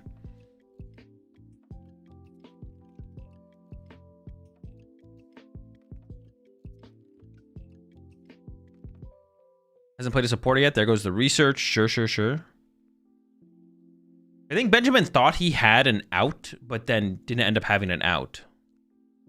That's why he but yeah. Benjamin can boss Fez and spread. That would have been a play. I don't know how many boss Benjamin has left.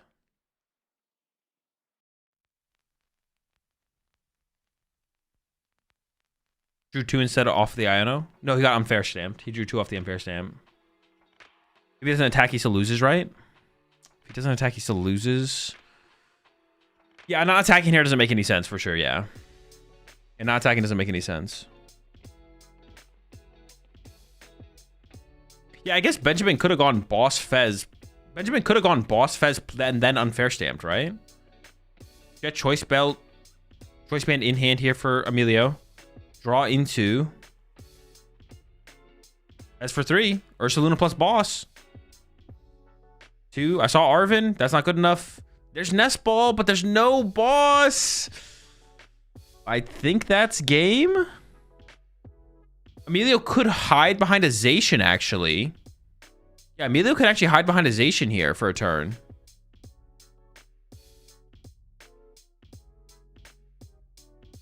He's mind bending. I don't think he plays in a psychic energy. He has E-Switch. Maybe able to get double monkey. Ursaluna. But we can't get enough damage from the monkeys, right? We're 10 damage short on that. Okay, we have Secret Box here. Yes, we can. Attach Dark to... Oh, because you can attach Dark to the... Wait. Move 60 active plus 240 from Ursaluna. Wait, how do we get 60 to the active, though? Can we do that? Can we get 60 to the active? Here comes the Secret Box.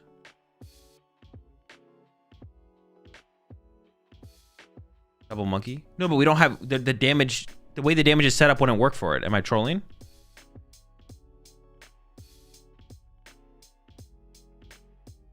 Monkey E-Switch Jet.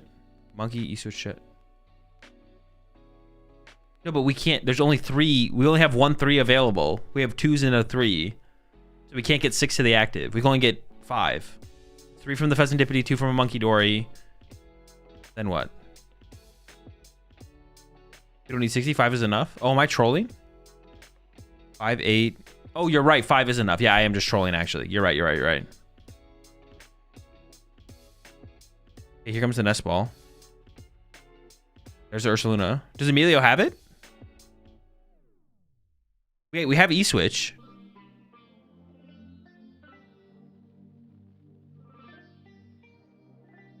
Wait, where did this Night Switcher come from? Am I trolling? Should Emilio have access to this Night Switcher and? He's one card off? Yeah, I think he is one card off.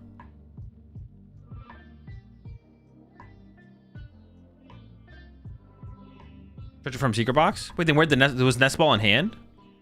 Nest Ball must have been in hand then, right? I assume. He has it?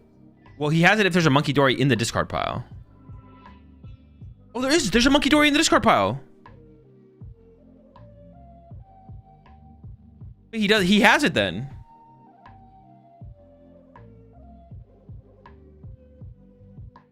He literally has the play.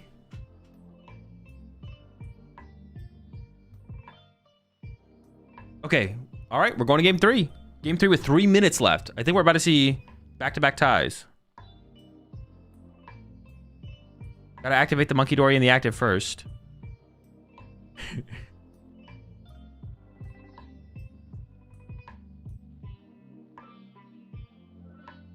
Okay. Palms are sweating. He's weak. 6. There should be one on the Fez still, but it's not a big deal.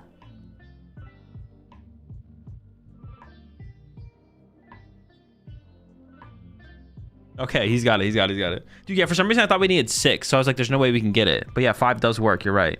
And then Ursaluna knockout. All right, there we go.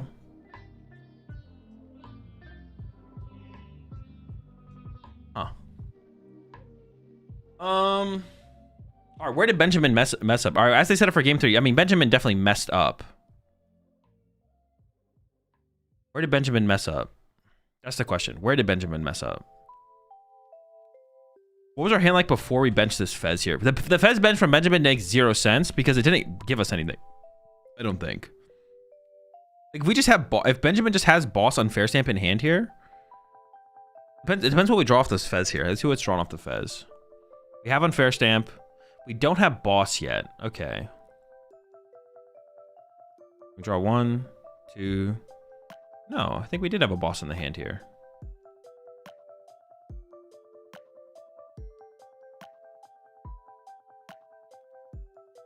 Hold up.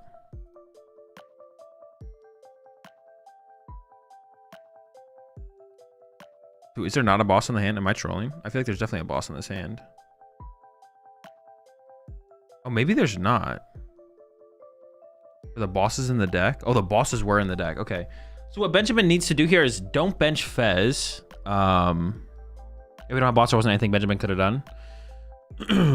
That is true. If there's no boss in hand, there's nothing Benjamin could have done. But we shouldn't bench Fez, right? Because benching Fez does give an out to Emilio.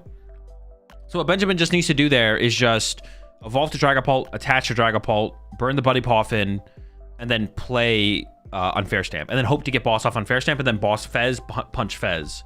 Should have been the play here from Benjamin. So definitely, Benjamin definitely misplayed. But I don't think it actually changed the outcome of the game because Benjamin did not draw a boss off the draw.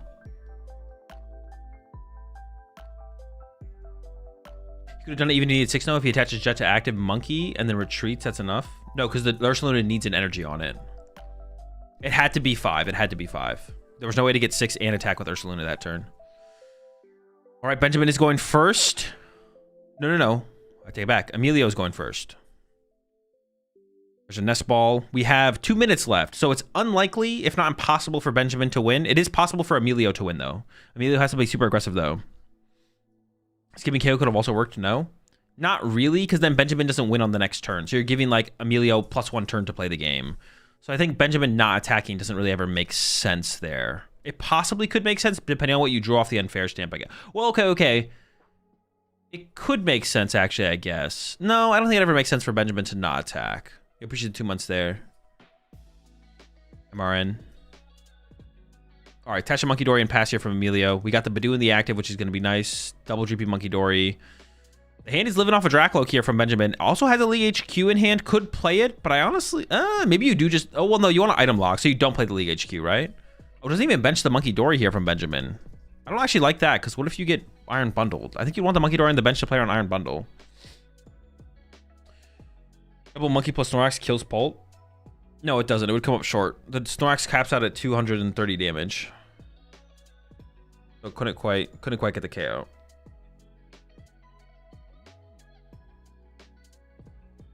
Benjamin's mistake was not scooping when they had 20 minutes left when Emilio went down to 3 prizes. I disagree. Benjamin playing that one out was definitely fine. Benjamin playing that game out was 100% fine. There's your Iron Bundle. Honestly, as Emilio here, no, I think you leave the Badoo, right? Oh, actually, do you? Knock out the active. I think I would leave the Badoo here if I was Emilio. I would be aggressive about going after the Dreepy. Does KO though? I don't actually hate this. Maybe this makes more sense to win the game sooner. Because otherwise Benjamin gets to push the 20 seconds left. Benjamin draws for turn, so Benjamin is currently turn 0. Did top deck the research. Yeah, I feel like Benjamin should have benched the Monkey Dory last turn. All Benjamin needs is basic Pokemon here, and it'll probably be impossible for Emilio to win. As Dracloak, here comes the research. 3 seconds left. Benjamin is definitely going to be turn 0 here. So we are going to see most likely a tie. Benjamin just needs to find... yeah, there's a couple basics. So yeah, we're going to see a tie here. There's no time for Benjamin to win the game. Emilio could have won with a little bit more time, but not quite enough. So we end up with a tie here, 1-1 in this one.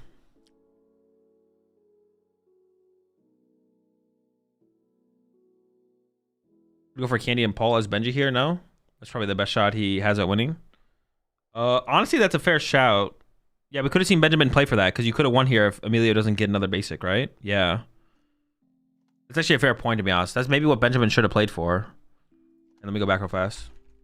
Why is it a tie in this situation? Because it's 1-1 in game score. Prize card count doesn't matter. Yeah, honestly, I think you're right. Once we top deck the research here, Benjamin should play for Candy Dragapult. Because if Emilio doesn't have another basic, you can win here as Benjamin. I think it's actually a mistake here from Benjamin. Because all you need is basics. If you just get basics here as Benjamin, you're good to win the game. Or you're good to for the tie. So I think you're right. At the end of the second game, would it have been correct for Benjamin to headbutt instead of Phantom Dive?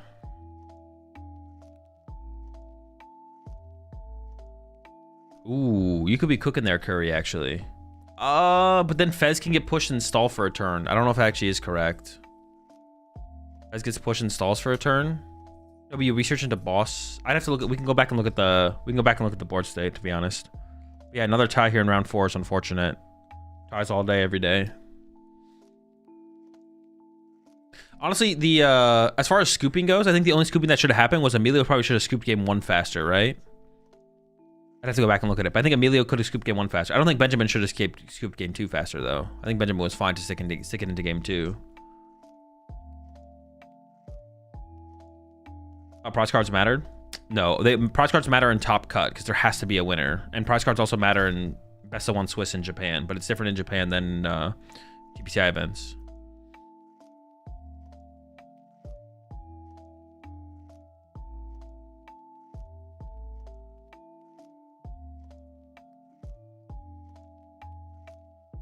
And should have Poffin for 2 Charmander, not the Dreepy. I mean, maybe. It's over here. The game's over anyways. Benjamin can't win even if he finds a Charizard, so. Is that for all Top Cut, including Cups or just Regionals? Cups and Regionals, yeah. Because it has to, you have to advance game 3 somehow. It has to advance. You can't tie in Top Cut.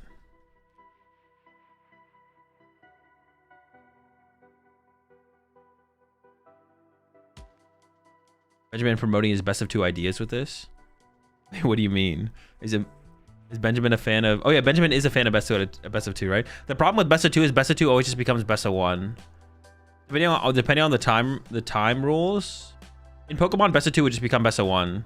Like what would actually happen is players who are competitive would just agree to play best of 1 in best of 2. You would never actually play a full best of 2. There's 8 rounds in day 1. I honestly kind of wish they would put that on the stream. I wish they would put Swiss round 4 of 8. What even is best of 2? Best of 2 is if someone wins both games, you win the match. If you go 1-1, it's like a tie. You get 1 point per win. So if you win both games, you get 2 points. And then if you both win 1 game, you both get 1 point. Is that usually the point system? Is it 2-1 or is it 3 if you win 2 and 1 if you win each? Is it a point per game and then 2 if you, or 3 if you win the match, or 2 if you win the match? I don't remember how it usually is. It's something like that though. Best of 2 is literally terrible, though. It's a terrible format. People who advocate for best of 2 are the ones who realize that best of 3 or best of 1 is way worse than best out of 3, so they have to come up with something that's not best out of 3. Who lax prized? Maybe. It doesn't really matter. There's no win condition.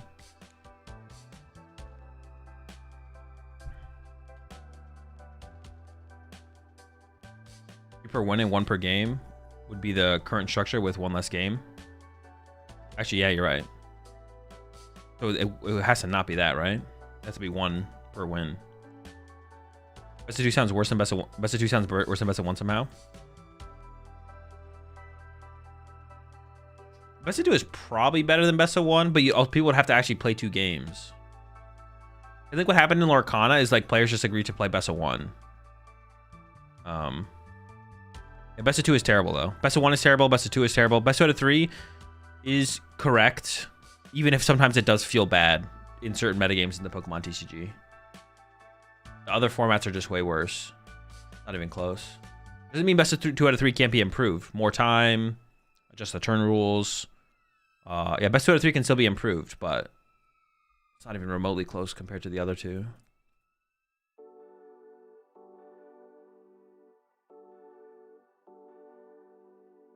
What about best of 5 for Worlds top 4? Nah, maybe finals. Best of 5 for... There could be an argument to make Worlds finals best of 5, but it's probably just too much, to be honest. All right, back over to Emilio. But yeah, once again, no win condition here. It's just going to be a tie in the end.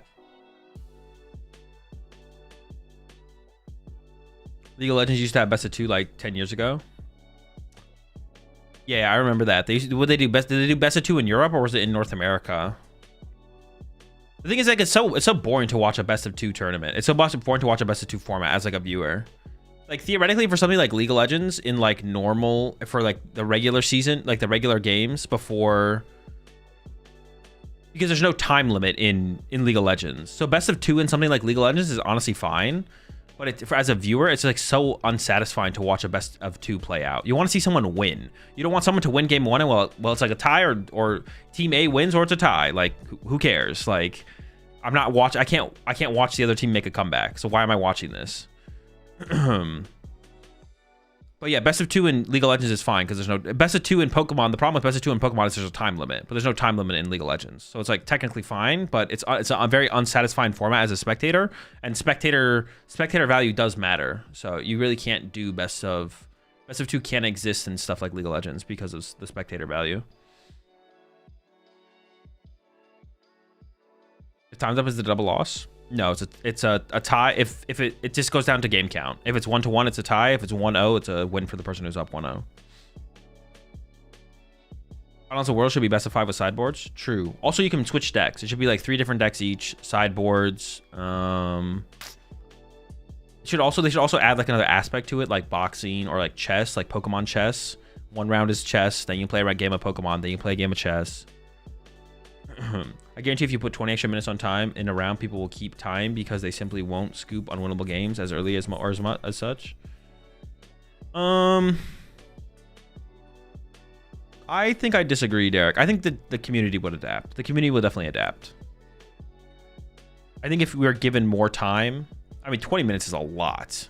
Like, that is a lot of time. I think the community would adapt. I think people, yeah, I disagree. You prefer end of game procedures that produce ties, double loss, or win off prize count? End of game procedures that produce ties, double loss, or win off prize count. I mean, double loss is terrible. Ties or win off prize count is fine. Like if you're in game 3. Yeah. I like today being able to change decks from day 1 to day 2 at Worlds. Well, now Worlds is just a day 1 tournament. There's no day 1 and day 2 at Worlds anymore. It's not about people maxing the time. It's about the game being designed for 20-minute games, which is very noticeable if you expect to fit 3 games in 50 minutes. That is fair for sure, Nico. I think that's definitely fair. I don't think we want the... We definitely don't want the game... We don't want games of Pokemon to consistently be 15 minutes long. If anything, we want the flexibility for metas and formats to be overall average shorter games and longer games even. Even 10 more minutes would significantly reduce ties. Yeah, I agree. More time is, I think more time, that should be like a goal. Hopefully that's a goal over at TPCI, is to add more time to matches, to rounds. I want them to get rid of +3 and give us 10 minutes. I want to get rid of +3 and give us 10 minutes. It would definitely even out in terms of how much time a round takes. The question is, what's better, +3 or 10 more minutes? I think I would much rather have 10 more minutes than play +3. Personally. You can do a lot with 10 minutes, man. Do a lot with 10 minutes. Yo, give me those 10 minutes, bro. If they had 10 more minutes, would they possibly cut around in day one? No. It depends what you're doing. If you get rid of the +3 and add 10 minutes, it's about equal time, if not faster rounds. With +10 minutes, would you also apply the second player's last turn rule from Japan? I don't think it makes sense in best out of 3 Curry. I've thought about that. I think I talked about it during the last Champions League. It's weird to add even turns to a +2 of 3 format where whoever goes first is random. And then by the time you get to game 3, it's like effectively random who went first or second. So giving +1 turn to the player who went second, I don't think makes a ton of sense. Like it's like not necessarily a bad thing, but it actually doesn't, like in best of 1, I think it makes sense to even turn. Even turns in best of 1 make sense, but in best 2 out of 3 to do even turns, I feel like by the time you get to game 3, if you're doing even turns at that point, like what's the point? It doesn't even make any sense at that point. What's wrong with chess time clock for Pokemon? There's just too many variables back and forth. Like if I use Iron Bundle and you're thinking about what to send up, am I hitting the chess clock and then are you hitting it after you use Iron Bundle? There's too many things. It's too tedious. Chess clocks would be too tedious. I'd be fine with any change that reduces ties. I think ties cause so many awkward standings.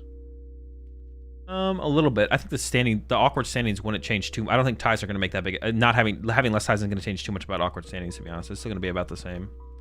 I don't know for sure, but I would imagine. Is a decision point for the players going to the final game? Do they want the final turn of the game more than they want to go first?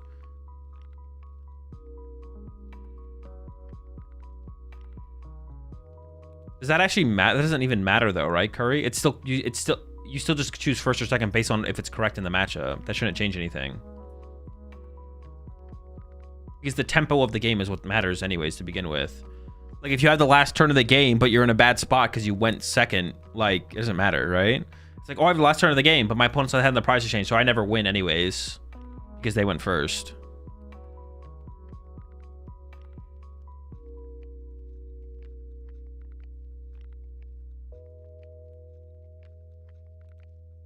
Been playing Warhammer, that kind of decision happens.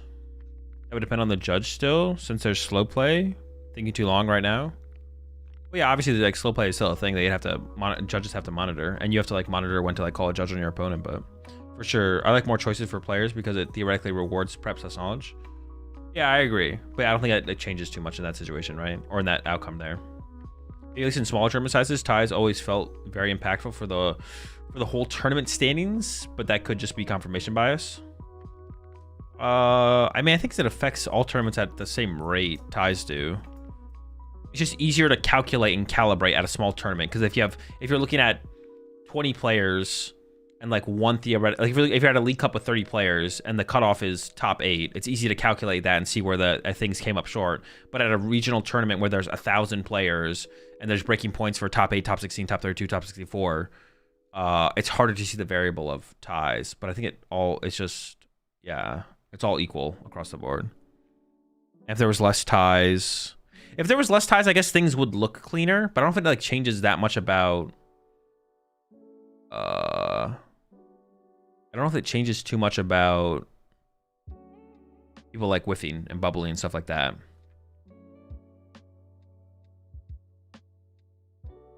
Best of 2, but Pokemon now allows side decking. Doesn't change anything. Best of 2 still sucks. Side decking also in Pokemon is kind of irrelevant. Is Typhlosion deck good? Who knows? No one's played with it. Seems like it's got potential though. What's easier, winning a 30-player League Cup or making day 2 at a regionals?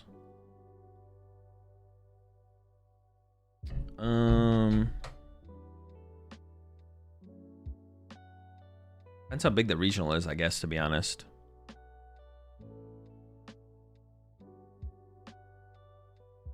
Makes sense to me that it wouldn't be too wildly different. Yeah, I don't think it's too wildly different. Yeah, Typhlosion's got potential for sure, I think. I feel like the 30-player League Cup is easier, but maybe it depends on the shop. It just depends how big the regional is. The bigger the regional is, the easier it is to make day 2. Yeah, it just depends how big it is.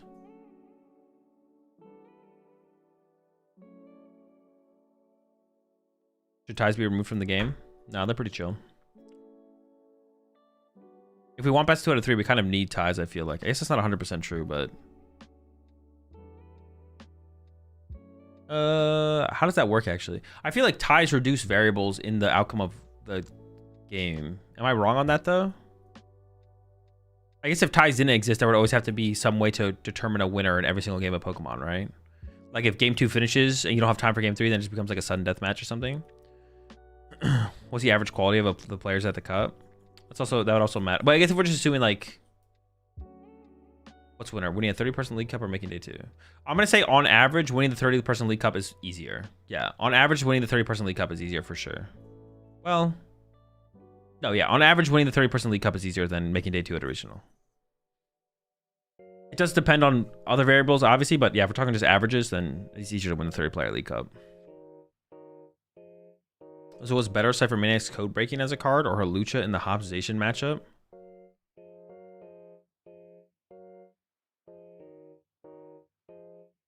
I feel like you just have to be trolling me. They should just get rid of win conditions so that every game ties. True random outcomes for a true random game. Should we introduce bow ties instead? Dude, some people do both, bro. Some people show up with bow ties and then they tie. Ties are then decided by guess that flavor text. So Azul always takes the L. Hey, I win sometimes. I'll say the random League Cups I've gone to the past 3 weekends to try to position myself slightly better going to NAC has been way more stressful than playing in regionals. But is that because of the stakes? Is 4 Brock correct in Dragapult? I don't know. Maybe.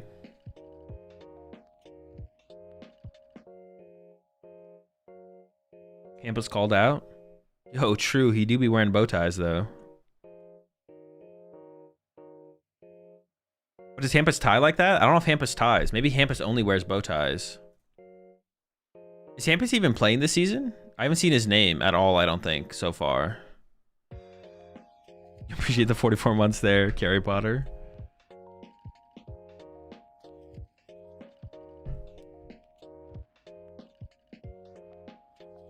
Is Arvin Sandwich good with... You said Green Nest? I assume you mean Greedent as a card? No.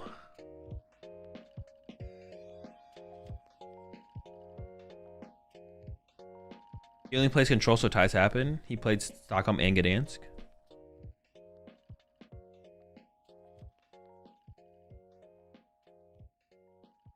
Doesn't Hampus like... Doesn't Hampus like play a bunch of different games though? Like I feel like if I'm remembering correctly, he went to like Origin Game Fair the year there was the SPE, but he went there for more than just...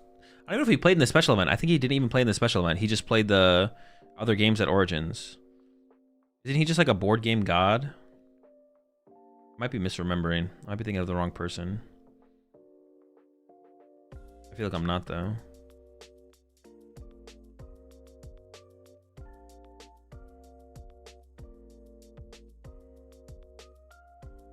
Probably stakes related. Basically just need to day 2 in NOLA now. Gotta be stakes related. He's world champion in some other TCG and played the Pro Tour and Magic. He just does it all. Soon to be the player that has the largest gap between years they qualified for Worlds. I wonder what that is right now. I wonder who has that.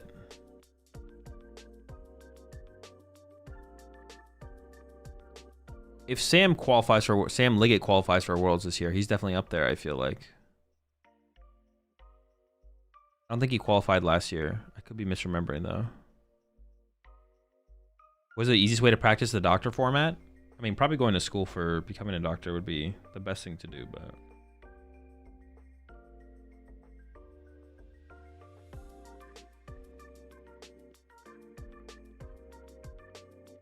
That'd be my recommendation.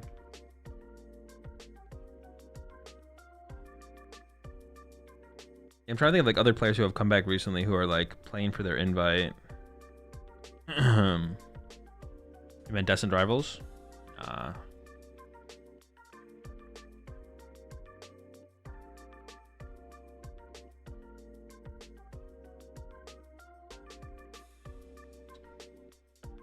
Grim Shadow deck feel good? Yeah, it definitely seems good for sure.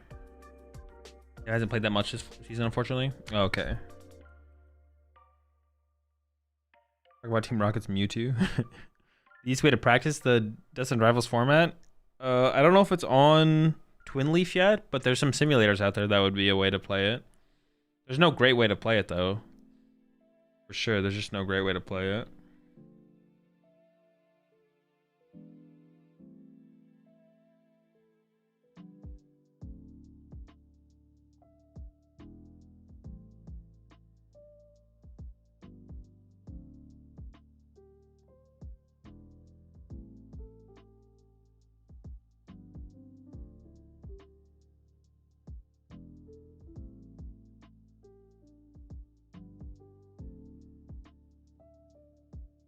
Not that I can think of anyways. Proxy stuff and use the webcam to play with people over Discord. That's also a good way to do it too. That, simulators. Proxying cards, simulators. Playing with yourself with proxy cards works. Yeah. That's about it.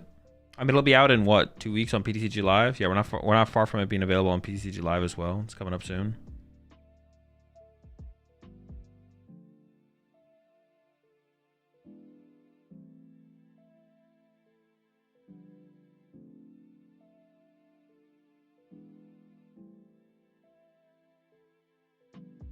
Do you think Cynthia's Garchomp with orange HP is overkill?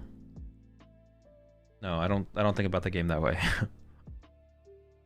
I don't care what they print as far as cards go. I just play with the cards that they play. I'm not a game designer. I'm not trying to change what they do.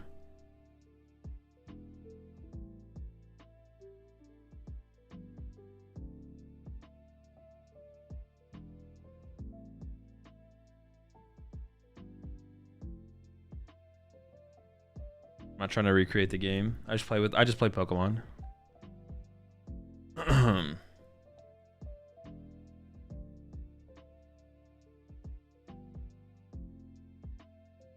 You been playing anything other than Pokemon recently? No, not really. Are you going for any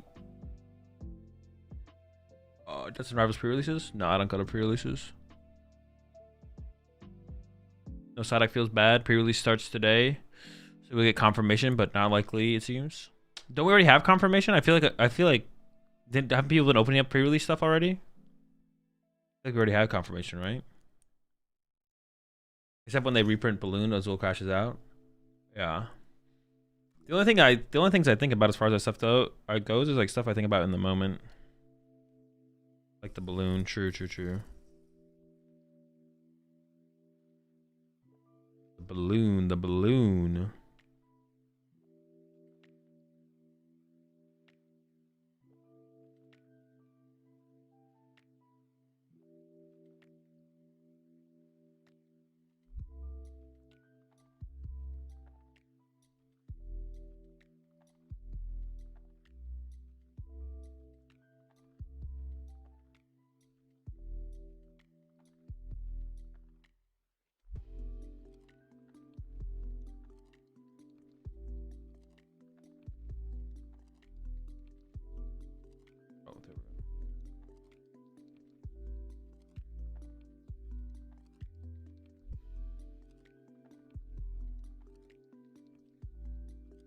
If already have confirmation. Do we? She's the prime sub there, Xanafix. Mahone did midnight pre-releases. Wait, going into today or oh yeah, going into Saturday, right?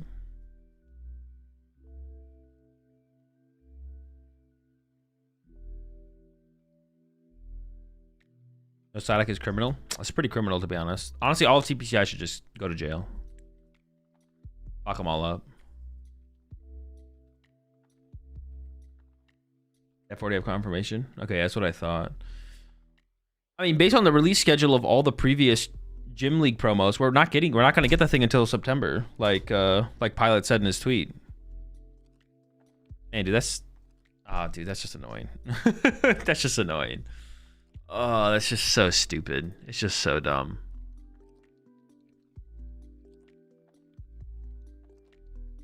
It's just like super disappointing. I don't know. Yeah, super disappointing. Like how does that even happen? Like I want to know how that happens. I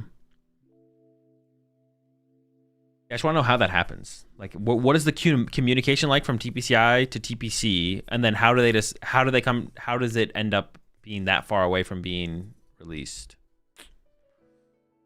All right, we got EV Box versus, I'm just gonna guess Dragapult here from Julius. It looks like Dragapult. Oh, it could be Gardevoir though. It could be Gardevoir. Dragapult or Gardevoir probably. It is Gardevoir. Okay. Oh, I didn't even like pay out the. When did I do the prediction? I did the prediction for like round 1, right?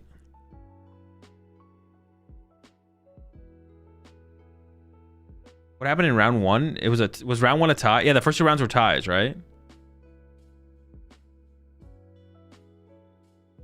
All right, I'm do new prediction for this round.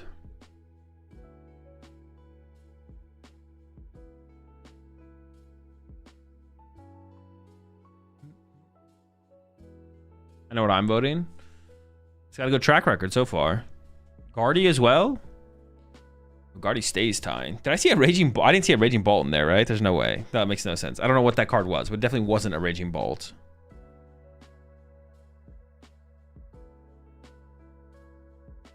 All right, Fan Roadie getting activated. Eevee on the bench.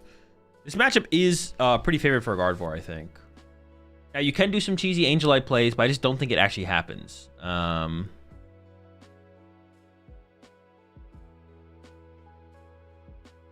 Like the cheesy Angelite plays, like technically can happen, but they just don't happen, or they're just not that impactful. As long as Julius like creates like multiple attackers in play, like it's just not a thing that actually matters. You got a Dark Energy on a Monkey Dory. That's a mind bend. You got a Stream Tail with a couple energies that just KO'd a Hoot Hoot. You know, you're doing something. And then as long as you have Gardevoirs in play, you're one hit KOing the stuff. It's hard to like actually have like the threat around, I feel like. Oh, Ultra Ball also coming in here from Marcus, discarding the Flareon. Interesting. What are we grabbing here with this? I guess maybe we're playing around Badoo with this. Yeah, searching out the Sylveon aggressively. Sure. Was it Jolteon? Maybe.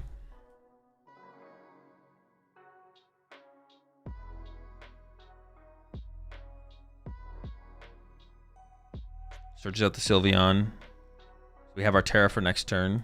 I guess it makes sense as well. Like we could get Badoo next turn. I think it's like super. I think it's like overly likely that we get Badoo, but it could happen. So you need triple Ralts to avoid Angelite. You don't need it, because if you have an attacker setup and 2 Ralts set up, then like that's already pretty good. But if you can get the triple Ralts set up, I think triple Ralts is pretty decent. All right, Secret Box coming in aggressively from Julius. Keeps Bravery Charm, Monkey Dory, Dark. So off this, we can get Artisan, maybe Poffin, if Julius plays it. Looks like probably doesn't, though. Just goes for the Nest Ball. Could get another Bravery Charm here, but I don't even know what you put the Bravery Charm on if you did. So I don't think we even get that.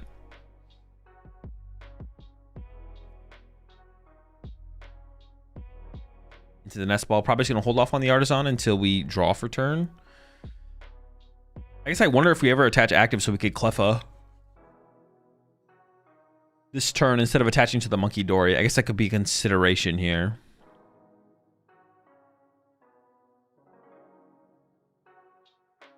All right, there we go. Every evolution dies to its own attack. Well, not Sylveon, right?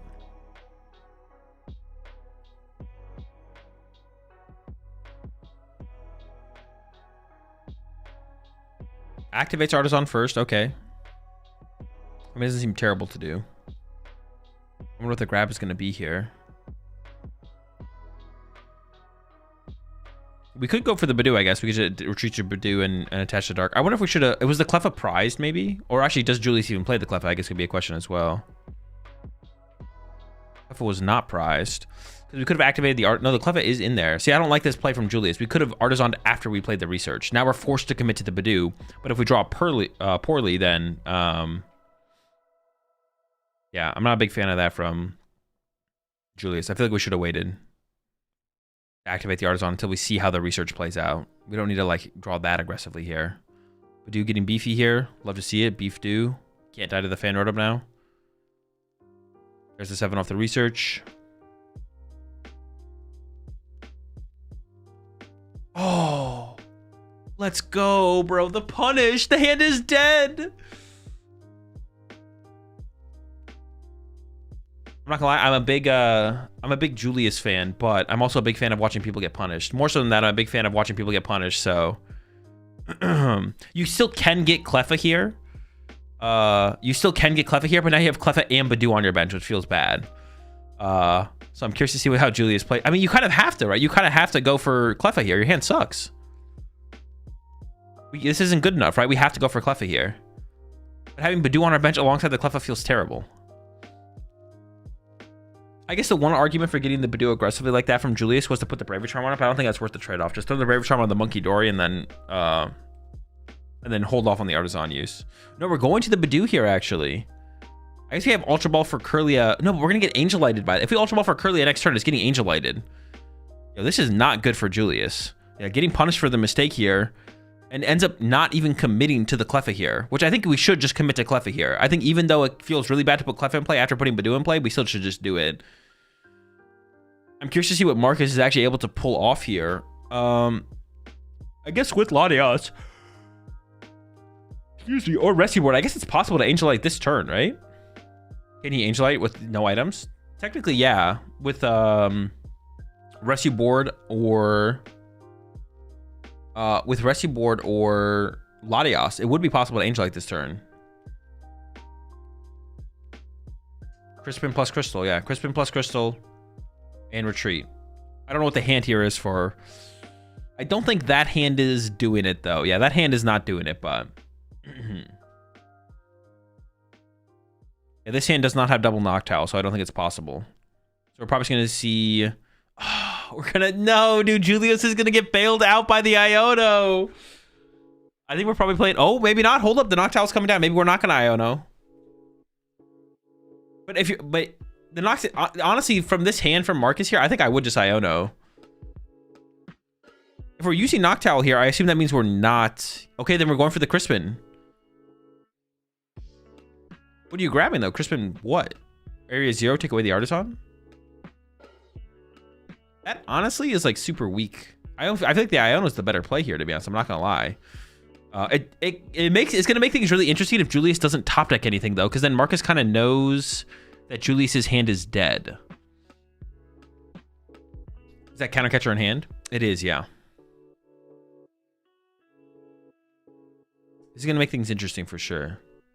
Bro didn't even Ultra Ball away the energies. True, Julius could have Ultra Balled last turn and gotten Curlia, right? That's also kind of sus. That is a little sus. Julius played the Vessel, got 2 energy, didn't do anything with them. Does that like tell Marcus that the hand is probably not great and we're like living off the top deck? And maybe a little bit. It also did get a Psychic in the discard pile, so maybe that's just Julius trying to get more energy in the discard pile right now. But then that kind of feels bad to use a Vessel that way, right? You'd almost rather have the Vessel left in the deck. All right, there's the pass back over to Julius. Let's see if Julius top decks. Night Stretcher. Not great. There is a Curlia in the discard pile, so you could go Night Stretcher for Curlia. You actually get double Curlia set up here. Putting 2 Curlia in play, it doesn't seem worth the Ultra Ball. I feel like just playing Night Stretcher for Curlia... well, actually, no. Ultra Ball for Curlia is about the same thing, actually, and it gets the energy in the discard pile. So this is actually probably better. We just leave the Curlia in the discard pile. So then if... oh, this is actually kind of... actually, no, that doesn't make any sense. Because if we get Angel Lighted next turn, which is definitely possible...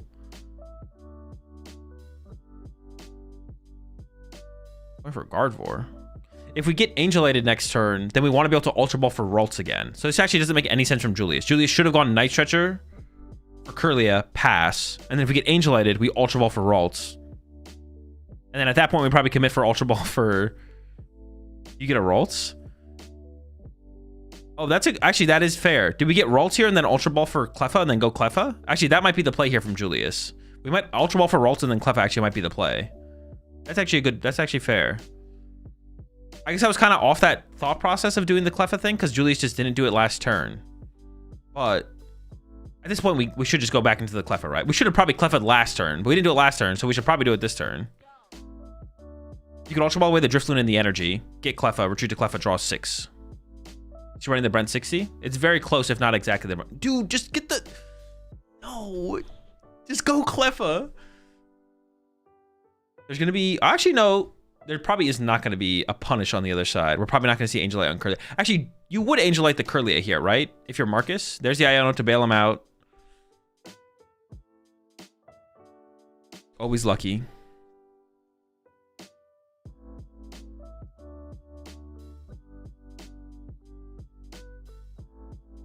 Always bailed out, man. Draw that from Marcus. Was unlikely to draw into an Angel Light play. Definitely did not get an Angel Light play here. And the hand here from Julius is a pretty good Gardevoir and a Curly on the other side. No draw supporter still, though. The Angel Light still hits pretty hard on the next turn. All right, there's the pass from Marcus. Okay, over to Julius. Gardevoir and Curlia could start to get aggressive. I don't even know what you do here, though, to be honest.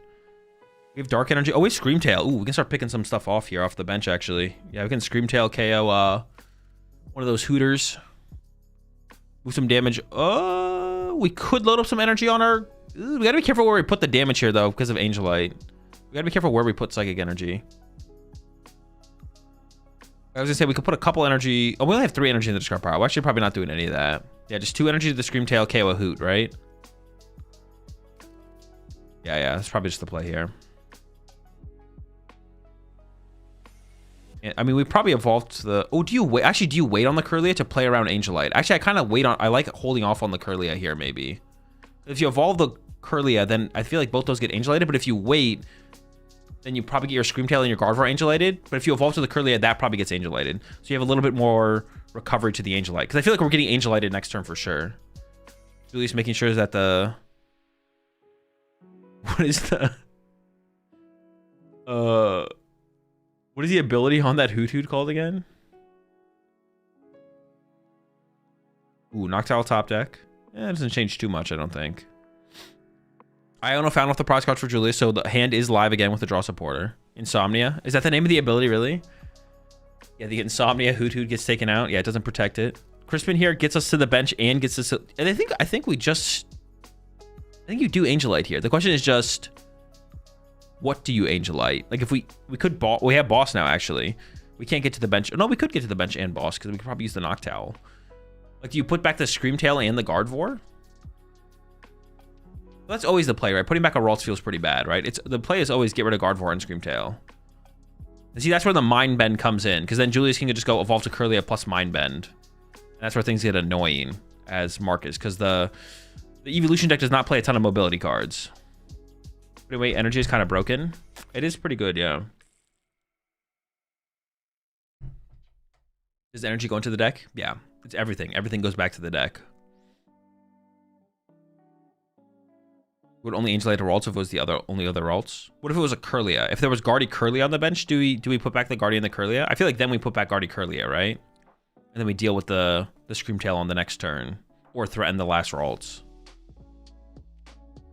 Alright, here comes a Crispin. Might be our way to retreat. I guess, do you ever just attack with the Fan Rotom and knock out the active Screamtail here? Is that ever the play? Just threaten the attacking options?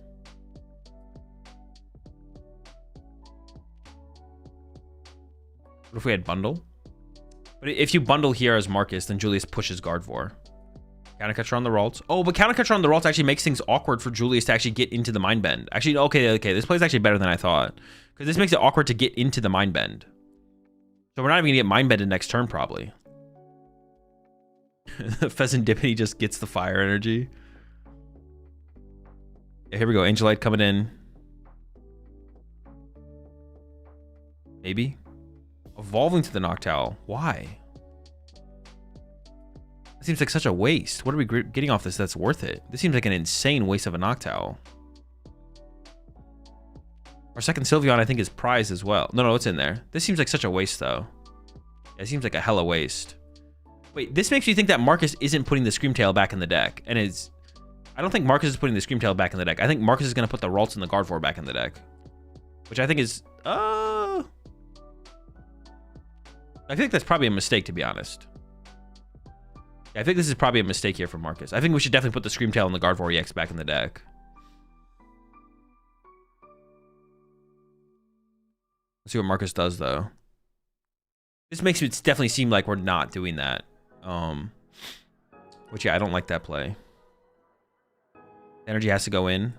Yeah, I think for this board state, you get rid of the Screamtail and the Gardevoir. But then it's definitely a mistake. If Marcus does get rid of Screamtail and Gardevoir here, it was definitely a mistake to evolve to the Noctowl. It's such a waste of a Noctowl. Yeah, just waste the Noctowl, I guess, sure.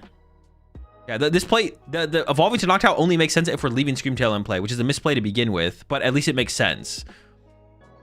This is one of those plays where like you're playing around two things at the same time, which you're like making two plays at the same time, which never makes any sense. You leave yourself in the worst position possible by playing like this, where you're playing around two things.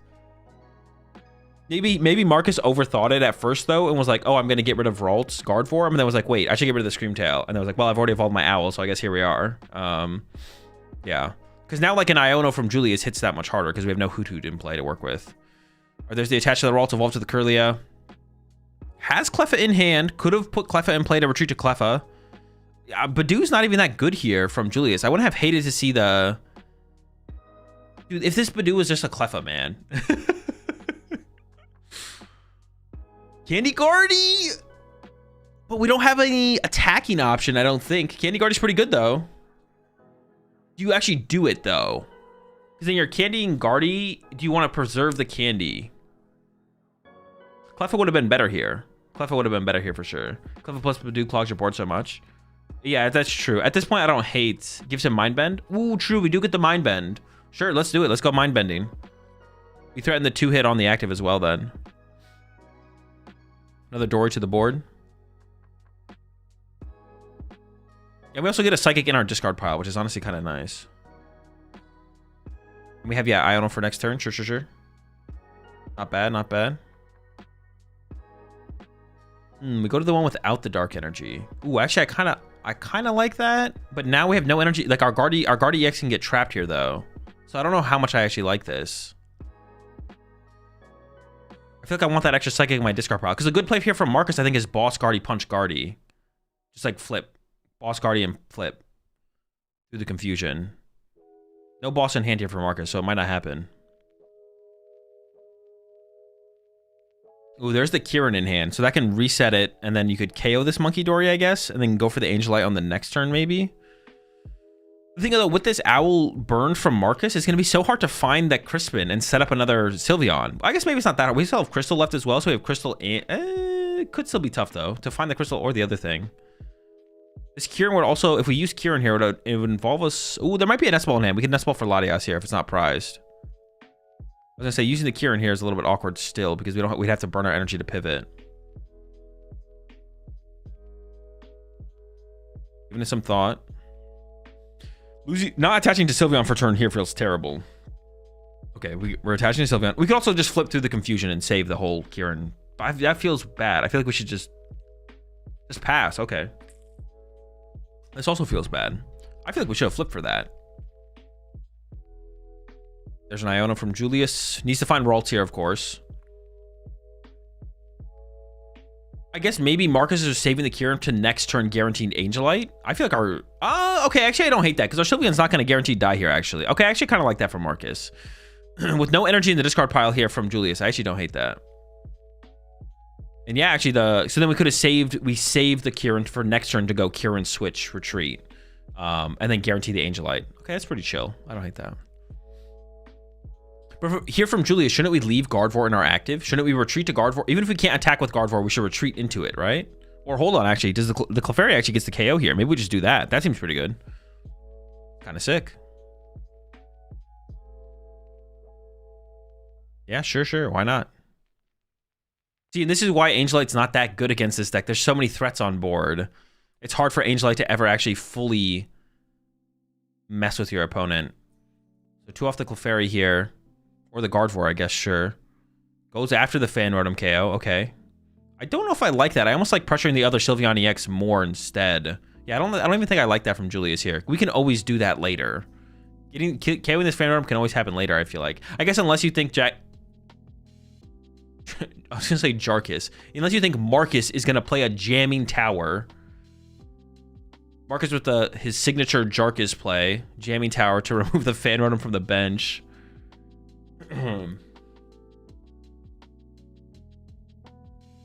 Worst case, it forces the KO to give Marcus Fez. True, yeah. I like the pass, but maybe Kieran into Rotom first. Kieran into Rotom. Well, Kieran. Yeah, actually, I don't hate that. Kieran into Rotom pass. I actually don't hate that because then you're preemptively getting a little bit further ahead. Okay. New Sylveon is set up.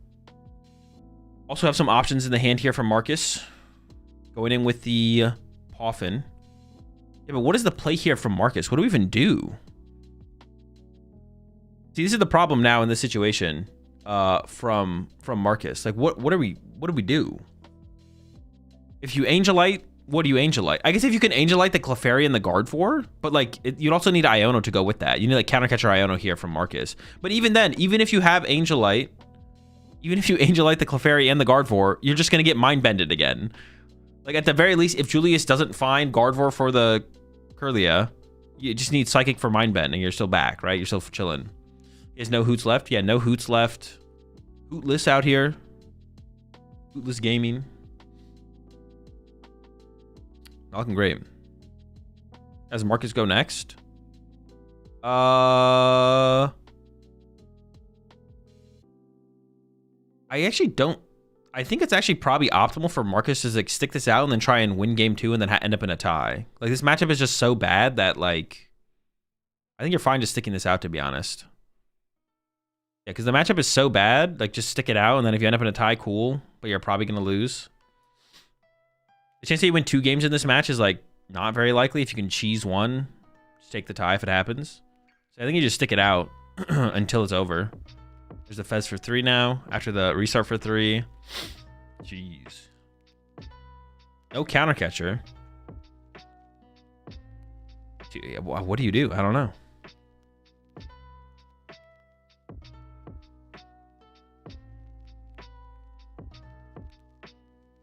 Resource check, but nothing crazy gone. I guess there's 3 Iono down, so the chance you get hand disrupted is low, but is that even something that factors into like a play here? There's not many psychic energy in the discard pile. Maybe you just send back the Gardevoir and Kirlia this turn, and then you try and KO the Clefairy next turn with Kieran. Ooh, okay. I actually don't like that. Angelite. Okay, I actually kind of like this. I kind of like this. Angelite the squad back. Nice. And then next turn we can go Kieran knockout active. Okay. This works out. You already burned counter catcher early. Oh, that's true. Probably only plays the 1 counter catcher. Good point. Julia still has plenty of but there's still so many threats. The Monkey Dories with their the Monkey Dories are like massive threats. Double Vessel, Ultra Ball. Honestly, the hand here's it's not bad. Like it's not bad here from Julius. You just go you thin all these energy out of the deck, get some back in the discard pile, attach to the Monkey Dories.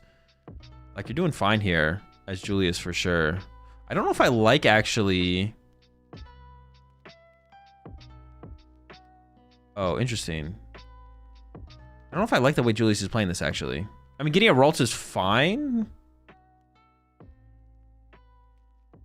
I feel like I want to attach an energy to Monkey Dory.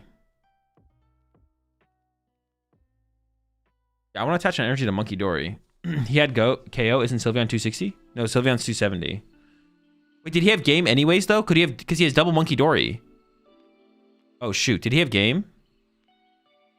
Because he can double Monkey Dory. He could. No, wait, there might be 2 dark. Might be in the discard pile actually. We actually might be out of dark energy. Yeah, we might be out of dark. We should definitely attach a Psychic for turn to a Monkey Dory here, though. Julius is misplaying if he doesn't. Yeah, get rid of the Drifloon. Keep Screamtail. Get rid of Drifloon. Yeah, there's 2 dark in the discard pile. Okay, he didn't have game. Close, though. Wait, what if... Is your bench Screamtail... No, attached to a Monkey Dory. Also, thin 2 energy out of the deck so you don't top deck energy here. We should definitely Vessel the Drifloon here. I guess the reason Julius isn't doing that though is because so we can keep Ultra Ball as a top deck around. But you could have left Screamtail in the hand. I just want to do as much damage as possible though. I guess that's fair.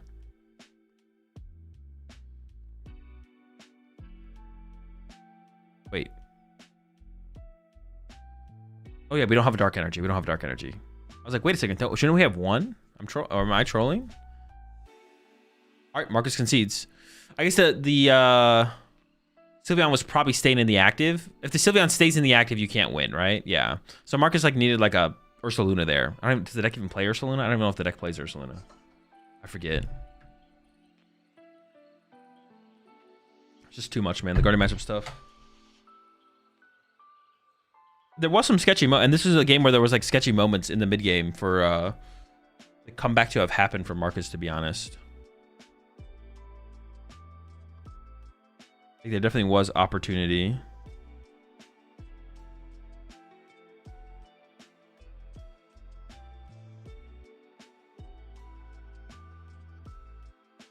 For like the Angelite plays to actually have happened and been like relevant.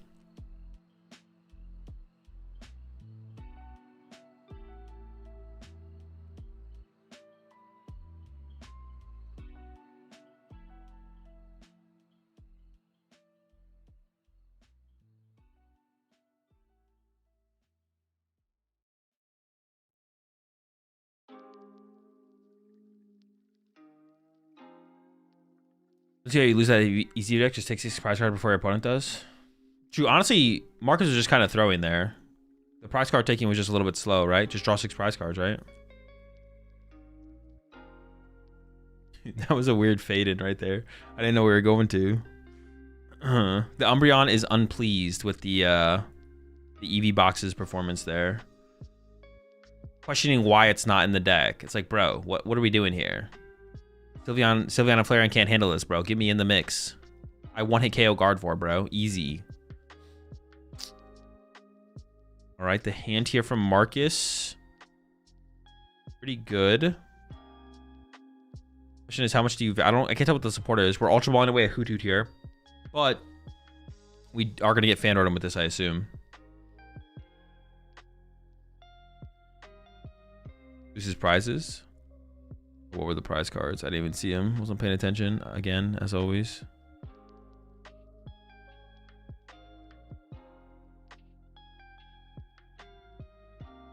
Oh, double Artisan Secret Box? Cleffa. Cleffa could be the big one. Although Julius doesn't like using Cleffa, so honestly it's not that big of a deal. It's nothing too crazy, I guess, though. It's nothing too crazy. Honestly, Artisan is an interesting card in the matchup because like you want to use it early before Area 0 comes down. But once Area 0 is in play, you usually don't want to put Artisan in play because that would give Marcus too much control over like removing liabilities from the board. So if like the trade-off is like prizing Nest Balls or prizing Artisans, you probably want to prize the Artisans, to be honest.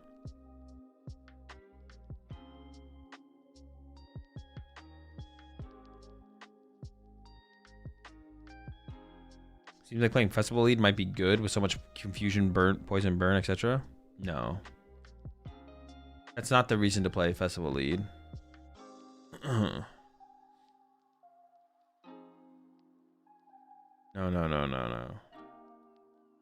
Not being affected by special conditions doesn't make the deck good. Alright, the Hoots are in. I assume we have a Noctowl in the hand as well. Attach active. We could Super Rod right now. There is a Hoothoot and an energy in the discard pile. Holds off on it though. Pass over to Julius. Julius, top deck for turn is the Screamtail. I see Nest Ball, Vessel, Dark Energy. Starting with the Nest Ball here. Dude, I don't know. Badoo is just not good in this matchup. Badoo is just not good against Noctowl decks. Okay, it's a little bit better right here, I guess, because Marcus has a Noctowl in hand. All right, actually, I'm not gonna. If we're gonna Iono here, the Badoo's actually decent. The Badoo's actually decent because we're gonna Iono here. So you take away the Noctowl. There's no Terra Pokemon setup. Okay, Badoo's actually decent right here. I'm not gonna lie. Thinking about Vessel away Dark Energy seems fine. Grab double Psychic, attach one active. Sure. Goes for Psychic Dark. Oh, I guess you want to put the Dark on the... Actually, is that true? Do you want to put the Dark on the bottom? Probably, I guess. Are there not timers on these games? I don't see a countdown overlay like Milwaukee or Atlanta. It's right there. Morning, Casey.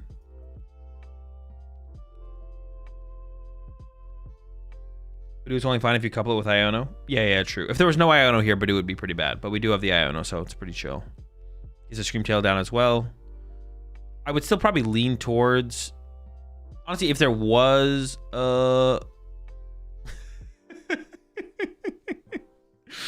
Another hand where Cleffa... In this situation, Cleffa's prize, though. Julius couldn't have gotten the Cleffa. If Cleffa was in the deck, though, I think Julius probably should have gotten... If Cleffa was in the deck, I feel like Julius probably should have gotten a Ralts and then decided between Badoo or Cleffa after the Iono.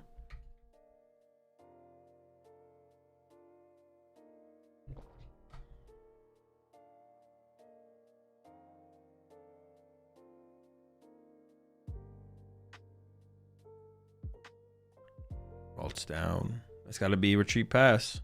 Kind of living off the top deck and the Fez draw. See what Marcus drew off the Iono. Ooh, what is that? I literally can't tell what that is. Is that a Cyrano?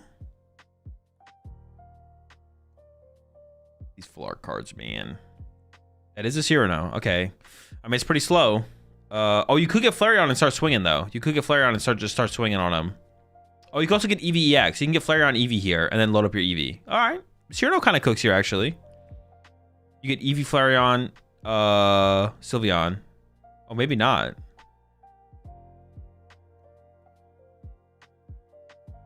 Okay, hold up. Maybe we are. There's Eevee. Fez? We're not going to go with... Dude, why would we not just start swinging? Is there Flareon in hand? Am I trolling?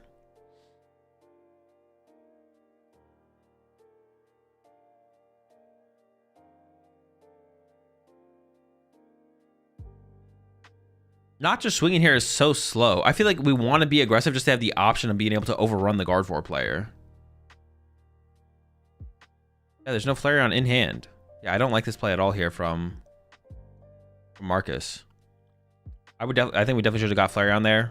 Loaded up the Eevee for the Sylveon for the next turn. Play is so slow. Honestly, maybe we should just use the attack on the Eevee, to be honest, at this point. I don't even know where we should attach for turn. Maybe we just hold it. Not going to attack. I guess there's not that much. Well, we get a Noctowl. Would have been nice. Just pass, I guess. Yeah, I don't like that at all.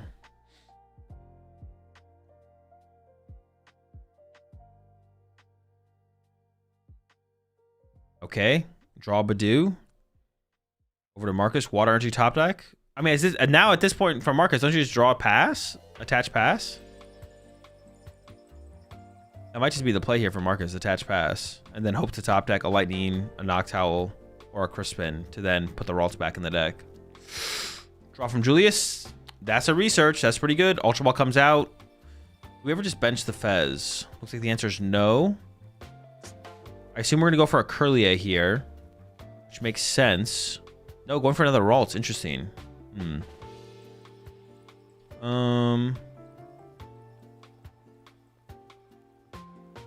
I guess that's fine. We want to get down like the triple Ralts board, probably. Yeah, sure. Seems fine. And then, yeah, research away the Guardian. Guardian, the discard pile is not even that bad because we play 4 Night Stretcher, of course. So, honestly, having one of the discard pile is probably better. Yeah, sure. Seems fine. I guess we need triple Ralts here because we are getting threatened by Angelite next turn. There is an Ultra Ball in hand, but honestly, you maybe just wait on this one. You could Ultra Ball for another Ralts. You can also Ultra Ball for Kirlia here seems bad. I don't think we should ever Ultra Ball for Kirlia. Ultra Ball for another Ralts seems fine, but we can also just wait until we get Angelited. The problem is though, if we don't get Angelited, well, the thing Marcus hasn't dude. See, if Marcus had just been attacked, dude. If Marcus had just attacked with Flareon last or 2 turns ago, it would have put so much more pressure on Julius to come up with a solution, and then it makes Angelite that much better. Like when you're putting the pressure on your opponent and drawing prize cards and KOing stuff from play, but Julius has been able to just sit behind this Badoo for like 4 turns now or 3 turns and be like, well, if you're not doing anything, I don't have to do anything. In fact, I'm doing more than you. I'm doing 10 damage. Yeah, I don't know. I really do not like that choice from Marcus. You've just given Julius so much time to set up, potentially recover from an Angelite as well. Yeah, I just don't like this. Do not like this.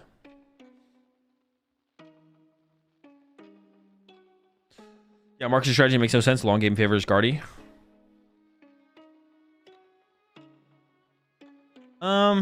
Yeah. No, I think you're right. Noctile found we did get the crystal here, so we're going to be putting these rolls back in the deck. But once again, 0 prize cards have been drawn. Julius can just go once again. Nestball for Ralts, play Iono, try and find another Ralts. Now, you are forcing Julius to make that happen, but... Yeah, I really wish Marcus had been more aggressive. I think it just gives you just so many more options.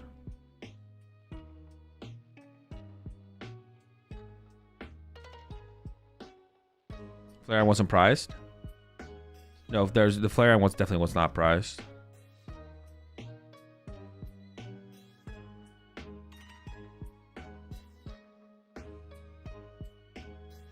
It definitely could be Cope, but I feel like I do better against Guardy being aggressive with Flareon than slowing with Sylveon. I mean, you want the options of both. Like, well, depending, it just depends on how the game develops. Just the way the game developed for Marcus. Marcus should have been aggressive with Flareon initially, and then you set up the Sylveon. You're not like... But also, if you can just be aggressive with Sylveon first, there's nothing wrong with that either. It just comes down to how the games develop. Like, I just feel like Marcus just tunnel visioned on, oh, I have to only set up Sylveon in this matchup. Sylveon's very good in the matchup, but yeah, it just felt like tunnel visioning here from Marcus for sure. All right, Nestball again for Ralts. Coming in from Julius. Julius is playing the typical 60, so no Poffin. Yeah, I think it is. It looks like the Brent 60. Maybe one card different, but it looks like the exact 60 for sure.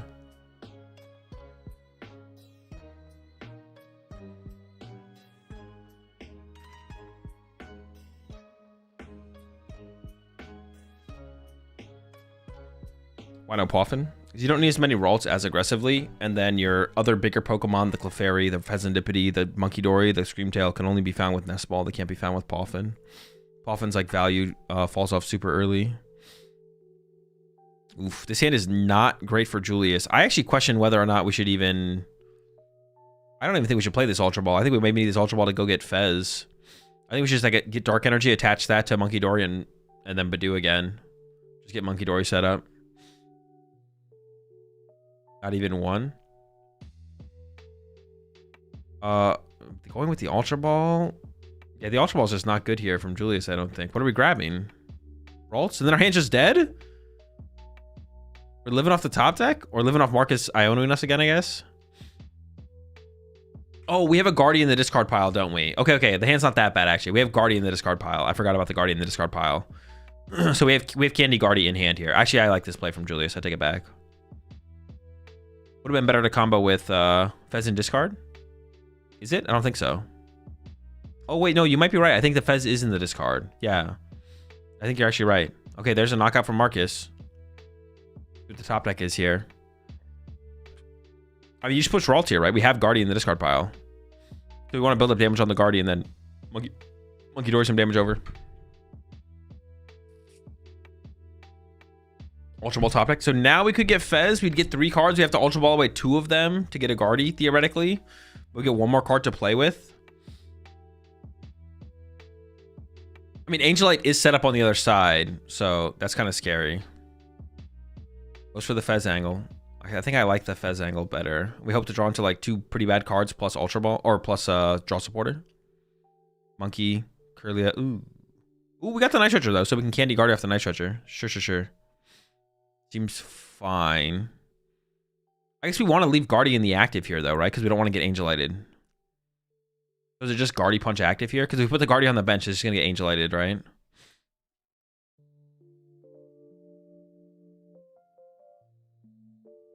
What's the matchup spread of EV Box in the current meta? Is it good? Is it bad? It's fine. EV Box is a fine deck.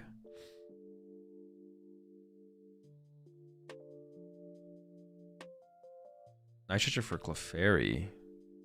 And then Ultra Ball for Gardevoir? Interesting. Wait, does that KO the active? Oh, that KO's the active. Okay, I like this play for sure. Did you go for Dark and get second Dory to KO active? No? Was that a play? Ultra Ball away Clefairy. Oh, that might have been a... No, it was second Dark. Was there a Dark in the discard pile? That was definitely the play if there was a second Dark in the discard pile. That play was better. I think that is the better play. I think you were right, I think. Guardian plus Monkey was 10 short. So we could have got double. We maybe could have got double. If there's a second Dark in the discard pile, we could have got double Monkey Dory there. Which definitely seems like the move.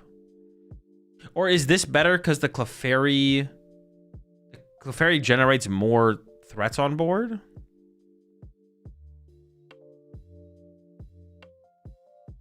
The thing is, at this point for Marcus, Marcus can still shuffle back the Clefairy and the Gardevoir. Like, that's the play here from Marcus is Angelite, Clefairy plus Gardevoir. Hazel just got home from Melbourne Regionals. Went 4-3-1 with Poison Box. Best I've ever done. Congrats. Best of luck in the next one for sure. All right, here comes the Dory. I mean, it has to be 3 from the active to the Sylveon, right? To KO it? Yeah. So Julius's board could have been Gardevoir, double Monkey Dory. But if it's Gardevoir, double Monkey Dory, then Marcus can Angelite your Gardevoir and your Ralts, right? So this creates like one more threat on board. So this feels a little bit better, to be honest. Yeah, I think this is the better play here from Julius, to be honest. Got the Cleffa and an S-Ball. Honestly, those are 2 pretty good pulls. The Artisan might have been a little bit better than S-Ball here, but take it, I think. Gives us something to kind of run to if we want to. I think Countercatcher's in hand. We don't have Sylveon. Dude, we're missing so much. Well, I mean, we are just a Noctowl away. We are just a Noctowl away from having what we need here from Marcus.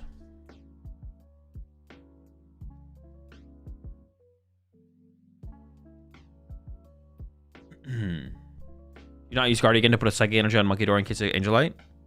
We probably should have. Yeah, it's a good call. That's a good shout out. Honestly, you could have put 2 energy. What if you put 2 energy on the Screamtail and 1 energy on the Monkey Dory? Is that too much energy in play? Yeah, honestly, 1 energy on the Monkey Dory is definitely correct. I think that's definitely correct. You could leave 3 Psychics in the discard pile at that point. Yeah, I think that's definitely a mistake there from Julius. Definitely should have put 1 on the Monkey Dory. Because Angelite away Clefairy and Gardevoir is kind of annoying here, for sure, to deal with. Fire to the active. Retreat? Oh my gosh, this is bad. This is really bad. Yikes, yikes, yikes. Another turn for Julius to kind of do whatever he wants. This is cooked. Yeah, not looking good. Couldn't find the Noctowl. No Angelite. This was a turn to Angelite for sure. Now we search out the Latias. Okay, well, we could have preserved an energy somewhere. It's definitely a mistake here from Marcus. I guess we could have punched with... No, we can't punch with Phantom. There's no stadium.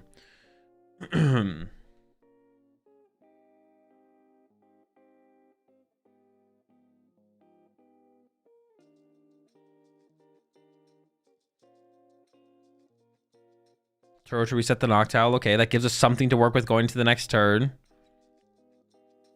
But Julius is definitely going to Screamtail KO one of these Hoothoots here, right? If not... I mean, you could actually just Screamtail the Sylveon, actually. Actually, ooh, research top deck, bro. Chill out. Honestly, I feel like Julius should just Screamtail punch the Sylveon for as much as possible and just threaten that. One more. Ooh, we got the Bravery Charm as well. How hard could Julius... Can Julius KO that thing? Or energy in hand. Can't discard it.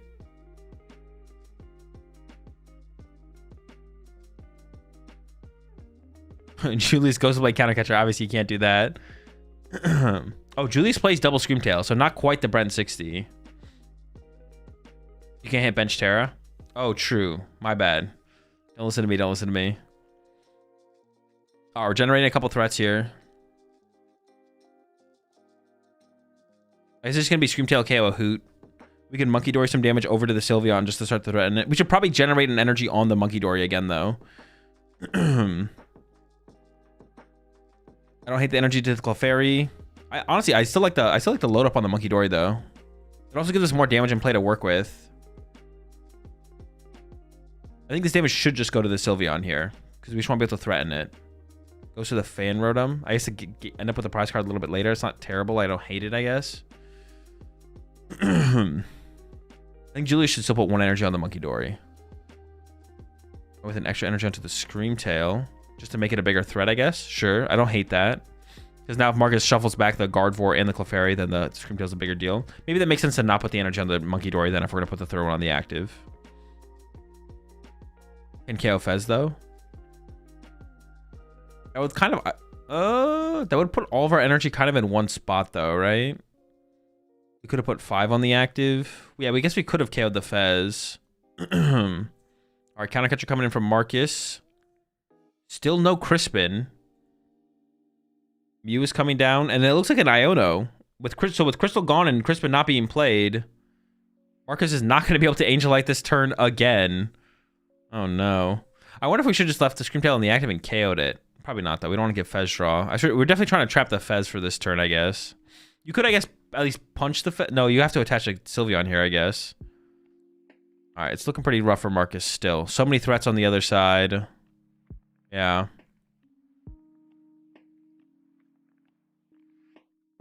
And we did not find, dude, we didn't find Psychic or Lightning. And the hand is dead. And the hand is dead here for Marcus. Oh.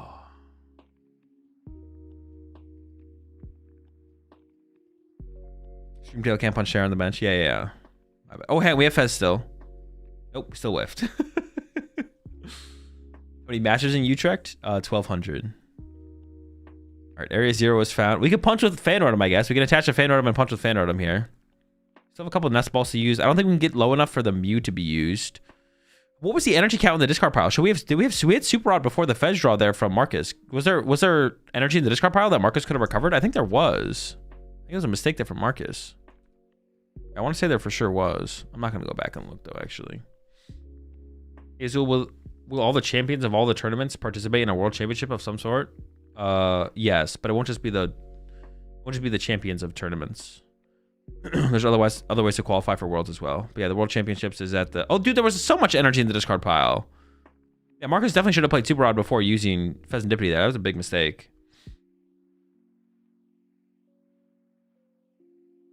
All right, Marcus didn't Noctowl before Iono? Did Marcus have a Noctowl? Oh, no, yeah, because we turret it, right? I guess Marcus didn't want to leave Julius with the hand that he had. Before, yeah, I don't know. Yeah, we did have the, so we could have Angelited there. We just chose not to. I don't know, to be honest. Yeah, there's a world championship, but it's not just winners. Yeah, why not grab Rod and Crispin and then Angelite? I don't know, Angelite was kind of weak there though, especially because Julius had a pretty big hand. Yeah, Angelite wasn't that good, to be honest. But this play's also not that good either. I don't know. I understand the value of this play from Marcus. It's like, okay, let's hope the Fez gets stuck for a turn. Then we Angelite next turn. If you just go for the Angelite this turn, then you leave Julius with the hand that he had, which doesn't sound good. Night Stretcher, Attach Retreat. That's scary. Now we might see... We can KO the Mew EX on the bench. That's pretty good, right? Yeah, appreciate the 6 months there, Pickle Plop. Yeah, you could KO the Mew here, right? Oh, no, not quite. We don't have the damage built up. So I guess we're just KOing a Hoot Hoot again, going down to 2.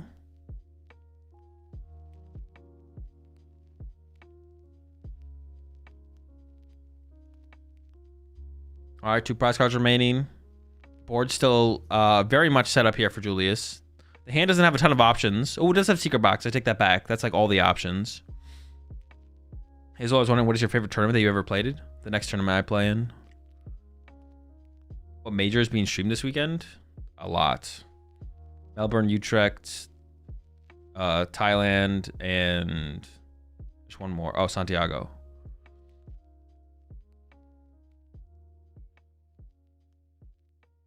Oh, being streamed? Streamed is just this one in Thailand. Just this in Thailand are being streamed. The other 2 aren't being streamed. Want to get one more tail than KO Mew? Well, we would need more than one more. Because one more is only 160, and then we only have single damages on the bench. Well, we could have built up another energy. No, but then Julius something might get stuck. If Julius builds up too much energy. I don't know. Yeah.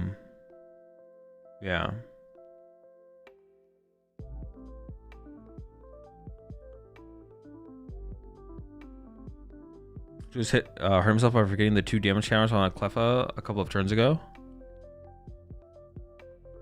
Did he forget?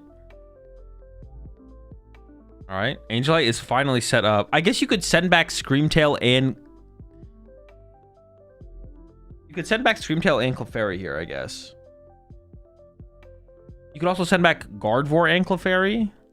We do have Countercatcher, so Countercatcher Fez, okay. I think it has to be Screamtail Clefairy, right? Just get rid of all... Well, then you give... If you put all that energy back in the deck, the chance that you can retreat the Fez is so high. So maybe you get rid of Gardevoir Kirlia? Okay, yeah, okay. Maybe that's the play. You get rid of Gardevoir Kirlia, then you pass, or you punch Fezandipity for 160, and then you shuffle back Clefairy Screamtail. And you just hope that Julius never has a play in between all of that. None of the plays seem good. Let's see what Marcus goes for.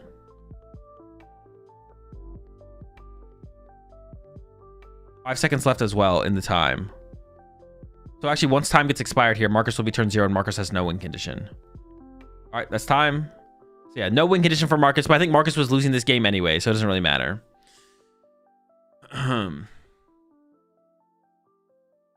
It's for the Gardevoir and Screamtail, but I mean, Julius is probably going to win this game. And yeah, Marcus doesn't even have a way to draw 5 prize cards. I think Julius was going to win this, even if... Yeah, Marcus, at this point, Marcus can't win. Julius wins. But even if time wasn't a factor, I think Julius would eventually win for sure. Yeah, there's the concede from Marcus. Julius gets the dub. It's over.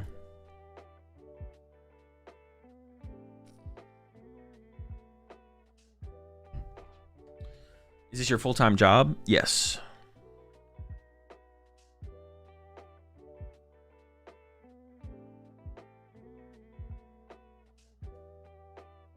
The Brixie reign supreme once again.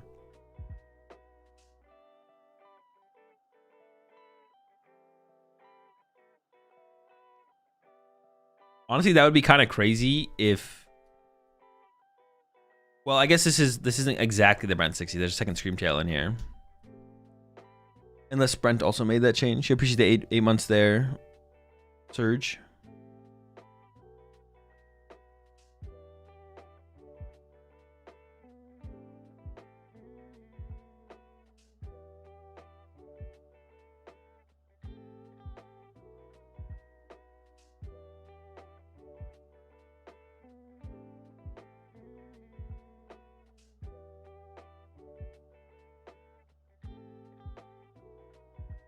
What's the oldest booster box you own? I think I have one like from Forbidden. Actually, I don't own any booster boxes anymore, so none. Yeah, none. I think Flareon earlier was the plan set Angelite. Flareon set up Sylveon to Angelite mid game, maybe. No, it definitely was. Yeah, it was definitely a big mistake for Marcus to not just swing a Flareon on that second turn. Put the pressure on. Yeah, obviously Sylveon is why do you sell him? I just hate stuff. I'm trying to get rid of all my stuff.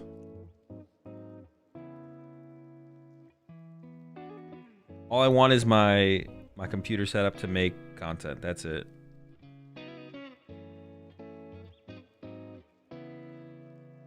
And my anime figures. That's it. Have you seen the meta percentages today? We did, yeah.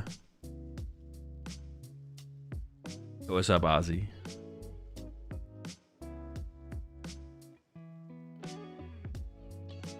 What about your World Trophy? Oh, I sell my trophies, yeah. Would you sell any of your World Trophy for the right price? Yeah, of course. Price for everything.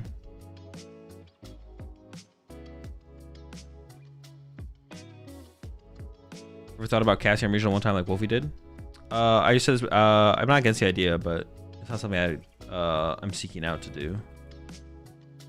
You could do an auction on stream? No.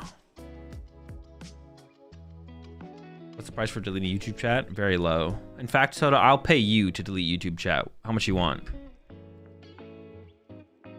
I think Bolt Owls is going to take it again. No. Not enough tier 1 players are going to play Raging Bolt for it to win the tournament. Guardy has the best chance of winning. I think Guardy's like a really good play this weekend because a lot of people are gonna switch to Bolt, and Guardy's good against Bolt.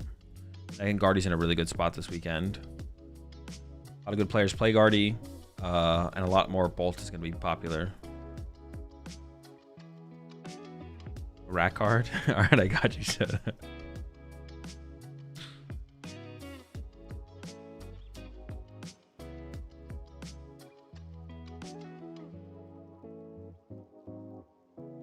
JLove tried to POV stream Melbourne, but it got shut down. Wait, what do you mean shut down? Like the tournament staff told him to not stream, or he wasn't able to? He like didn't have connection.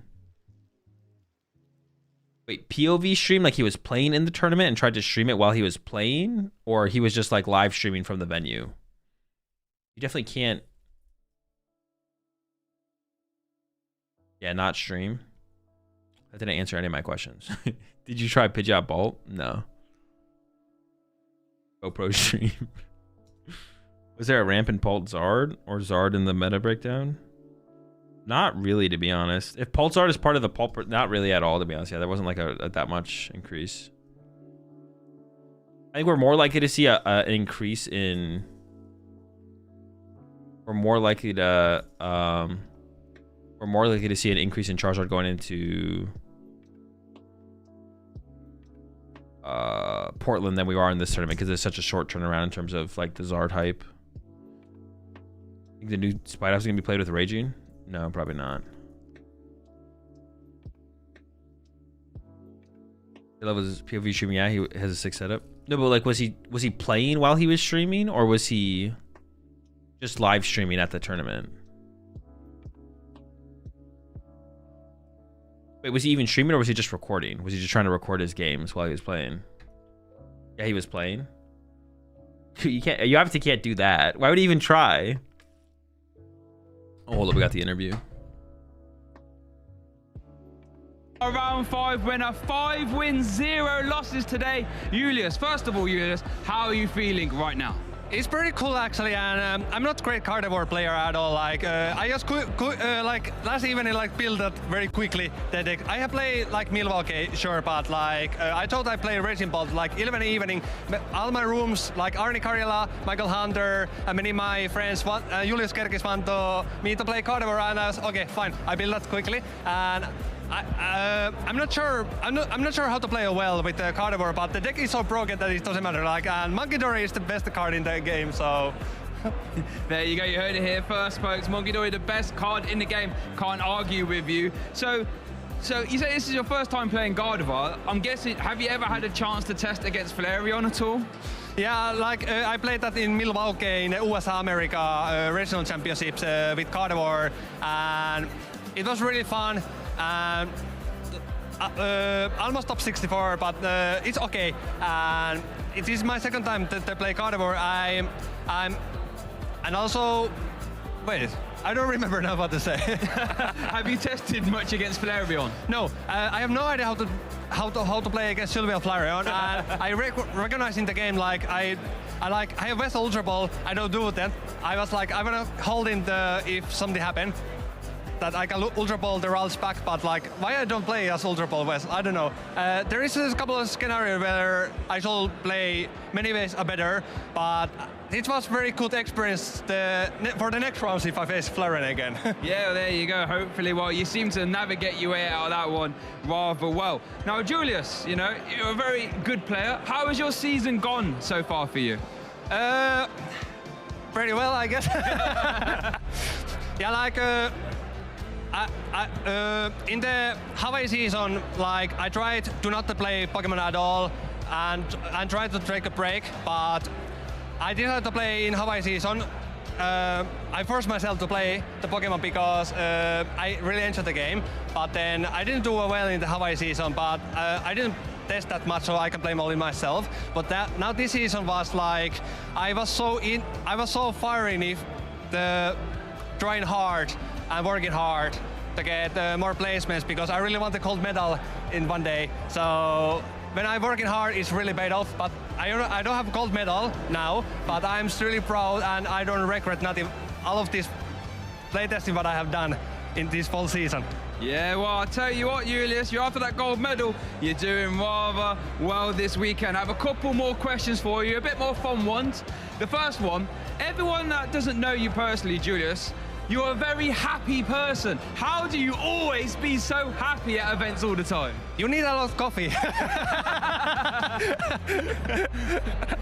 There you go. There's the magic tip. If you want to be happy and good at Pokemon, drink a lot of coffee. Now, I got one more question for you, Julius. Now, this might sound a little bit odd, but Joe, our caster, has to find 5 people that traveled here today via bicycle.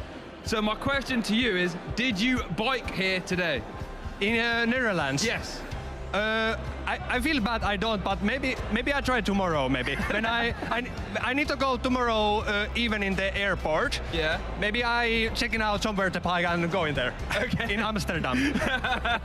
Let's find out. There you go, Joe. We might have a cyclist for you here tomorrow. But Julius, thank you so much for your time. I'm going to let you go. Good luck in the rest of your rounds. And Joe, Rabbi, back over to you. Thanks, Shay. I do think Julius. Dude, can you believe that? Live on air, Pokemon casters supporting caffeine addictions, bro. What the heck? That's insane, bro.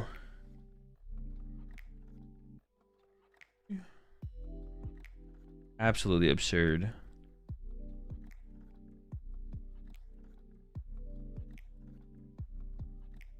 You think it'd be good to take a Mimikyu into the Brixty? No. Another Pokemon L. Ban him from interviews. Watch Julius get a warning in 5 minutes. Yeah, sorry, Julius. You can't talk about caffeine on the stream, bro. What the heck? What are you doing, brother? I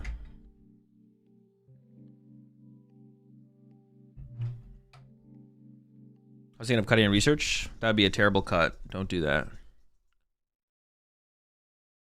Been Connor drinking at least 5 coffees before a tournament. At least 5.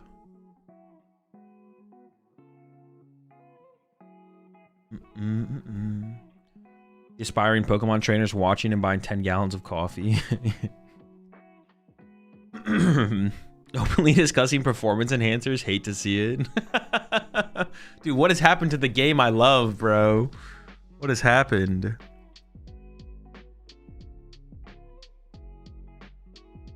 Yo, what's up, Wally West? My bad, not Wally West.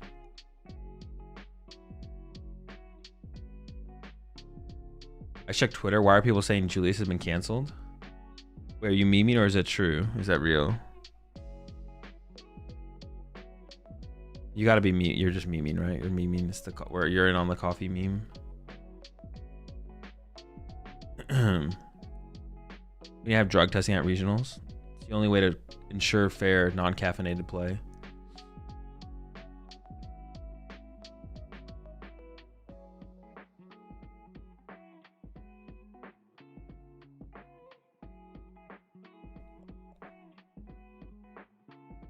Bada-bum. Meme for the drug enhancers. All right, I'm in. Good memes. Has Santiago started? They actually maybe have.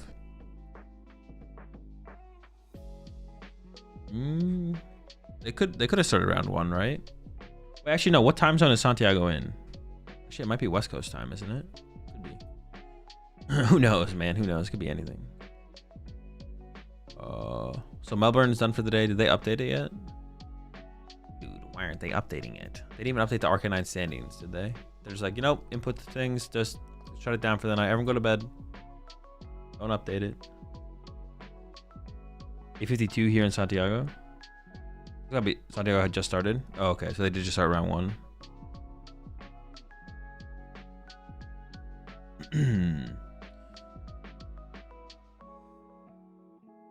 Are the 3 regionals at the same time? Yep. Well, one's a special event, but it's the same thing. Yeah, three majors, 3 3 regionals. Yeah, just call it 3 regionals. There are 3 regionals happening at the same time. And then later on today is going to be the Master Ball League in Thailand, which is like their big tournament of the year. Santiago, Melbourne. Back to Utrecht. All right, I'm hungry, so I'm gonna go make some food before the next round starts, because I got a little bit of time to go make some food.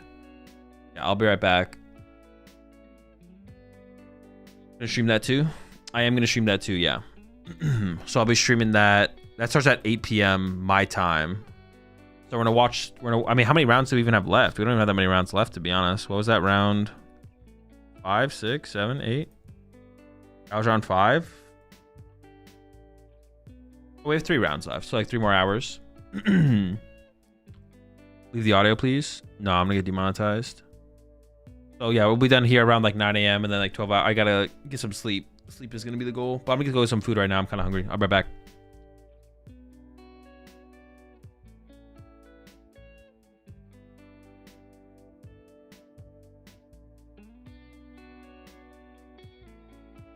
Basketball League Thailand is done. Wait, did I miss the stream? Did I mess up my my trolling? Did it happen? Did the live happen yesterday?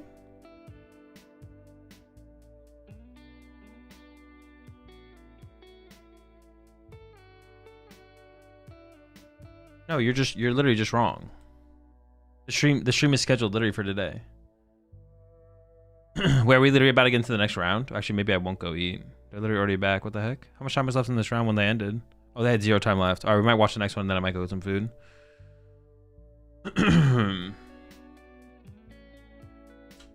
Unless they meant day 1 is done. Oh, sure. I mean, that's possible. Yeah, day 1 is done. We're just gonna watch day 2.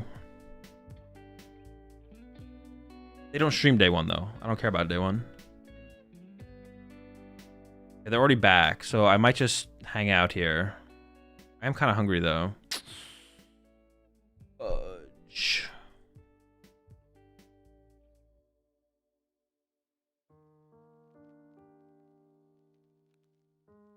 Yeah, I'm gonna go make some food. I will be right back.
I thought I was gonna miss some of the round for sure. Appreciate the 2 months there, Zodiac.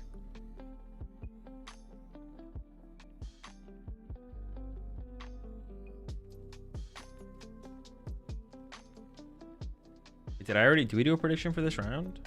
We must not have, right?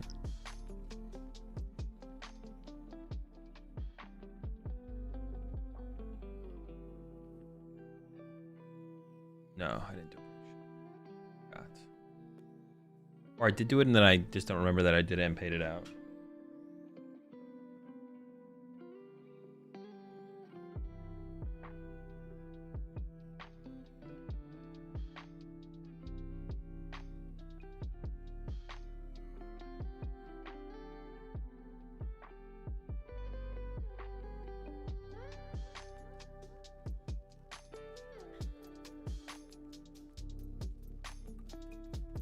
Behind chat, nothing. That just is the. Oh my gosh, they got rid of unclassified, dude. Thank goodness, bro. Wait, day one meta breakdown, 555 players. Wait, how many players?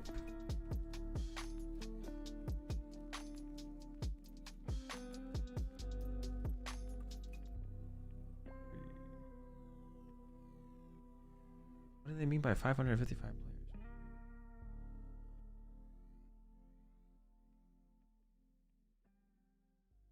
There's more than 555 players on stream.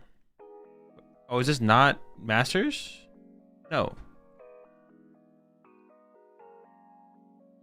It is Masters.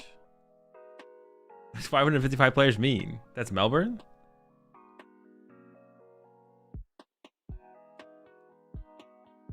Oh, is that Melbourne?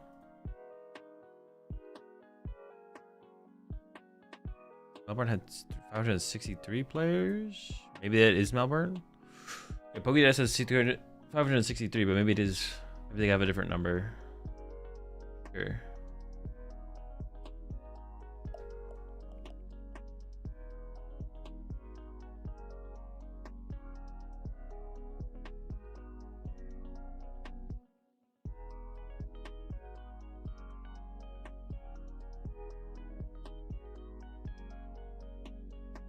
This is Santiago.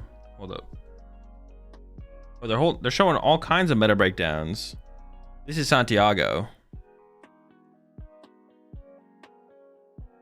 It's like the same. It's a little bit higher end. Santiago day one.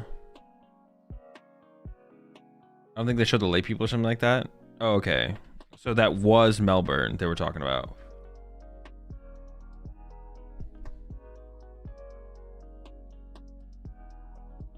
Is that what they showed earlier then?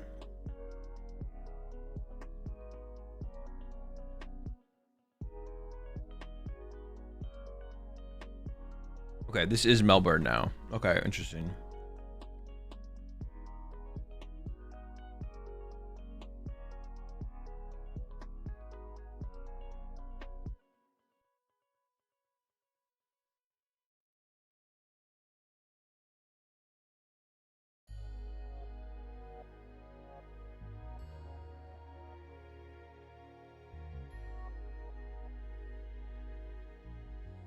Is that meant to be Joltik Box? Yeah, Miraidon Pikachu is Joltik Box.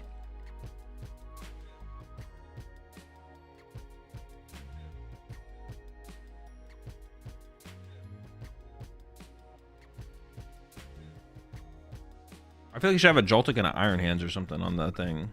Miraidon is like the... Miraidon is a relevant part of the deck, but it's like the least relevant part of the deck.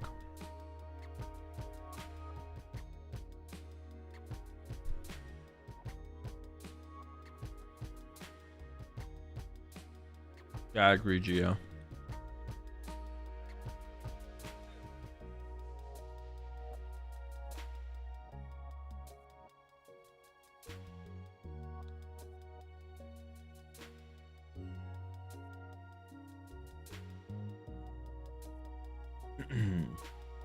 Where did they call it?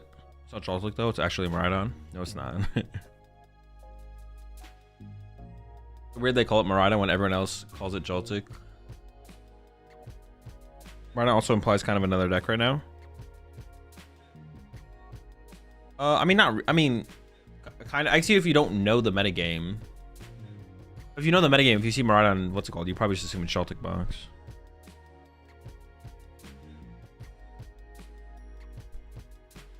Yeah, if you like know the meta,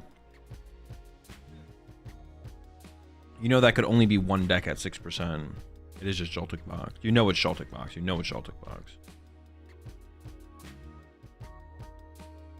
Oh, my bad. I have chat turned off. Wait, that didn't make sense for when I had it turned off though.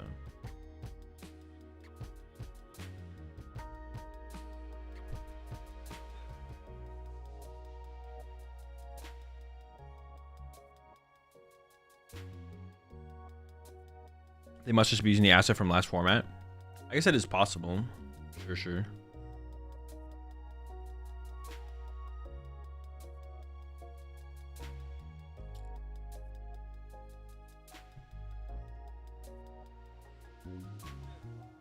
Might be a bit too, dude. I'm not even gonna read your message, Shima.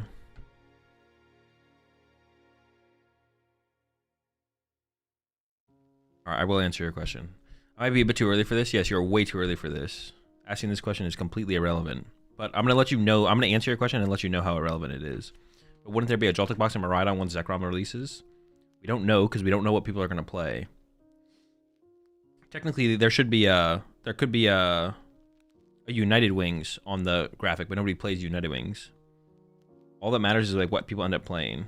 We don't know because we don't know if anyone's gonna play those decks at that time.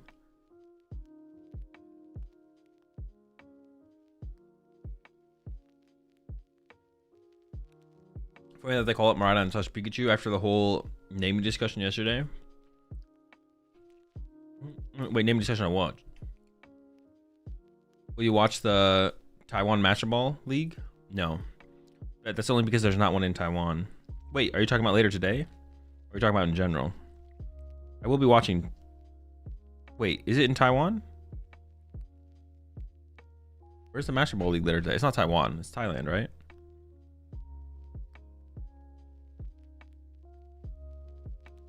No, because early June. Oh, okay. I thought you were talking about the one later today. I was just making a joke. I was like, no, because I'll be watching the one in Thailand. But yeah, well, I'll probably watch the one in Taiwan. Sure, why not?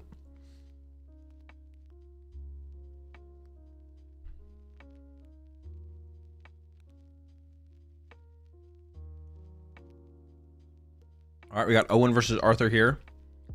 Raging Bolt versus Badoo. Hang on, let's check those prize cards real fast. It is Dragapult. Double lightning, yeah. Double lightning prize here for Owen. So we're looking for that turn 2 Bolt here from Owen.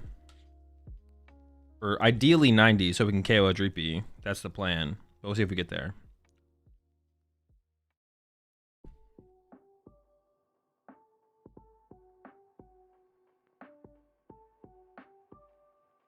Matchups is Frostlass Monkey Week again. Don't see it played much. I mean, it's just always gonna be one of those decks that's never really played that much. I honestly don't know about its overall matchup spread though. Like I think you're. I mean, I hear people say that the Gardevoir matchup is bad, but I actually don't know.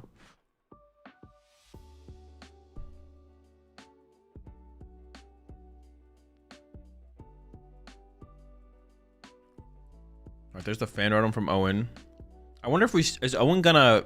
There's a Sada in hand. Is Owen gonna discard this hand? Is what I'm curious about. Is Owen gonna squawk?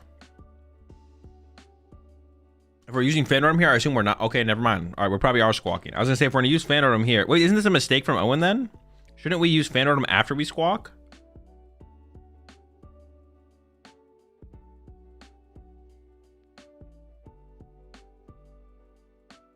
I feel like it's just a mistake from Owen. I mean, I assume we're squawking here if we're not gonna grab a Noctowl. But then we should fan him after we squawk to try and get a Noctowl in the hand. So if we draw to Hoots, yeah. This is a mistake here from Owen. We'll see if Owen actually squawks here. But I feel like we're squawking. Oh, wait, we have... No, the turtle doesn't really change anything, right? Unless we're not. Oh, it is just the pass. Okay, interesting. Wait, but... shh. I guess? Maybe?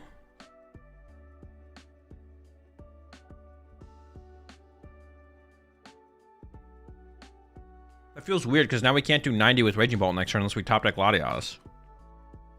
Why do you get Baby Bolt? Because that's the early game attacker you use in this matchup.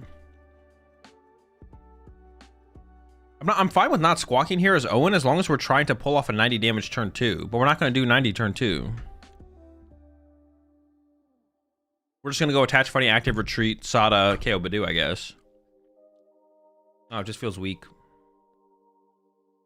I feel like you should have just got Fan Rotom, use Squawkabilly, or got Fan Rotom, got Baby Ball, attach the Lightning to Baby Ball, and then use Squawkabilly, try and find the Turo in hand also. I guess we could Turo next turn. You could go Turo plus attach and knock out Badu. That seems fine.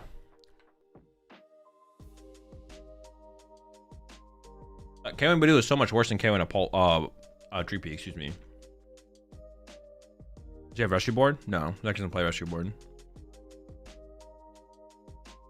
I mean, Turo Bird is not bad, removing liability. Yeah, it's not bad. I don't hate it, but we're not KOing a Dreepy. That is the one thing I do. We're not KOing a Dreepy. We also have no Noctowl in hand for like future plays. Yeah, we're not KOing a Dreepy, and we have no Noctowl in hand for future plays.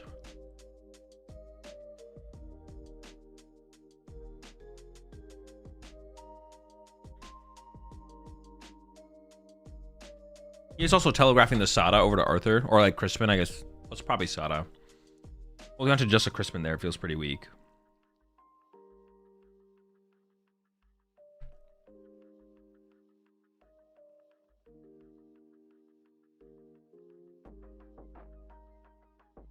Alright, the Dreeps are out from Arthur. Cape to the Dreep. Okay. And we do have an Iono here, so we might see the Iono happen.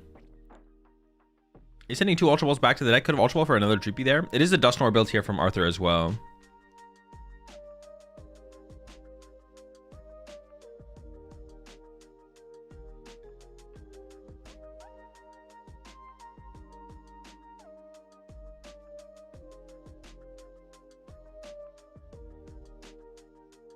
If you Fan Rotom for no Noctowl, I'm trying my best to Iono.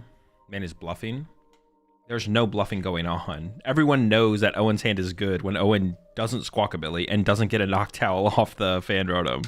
There's no bluffing going on.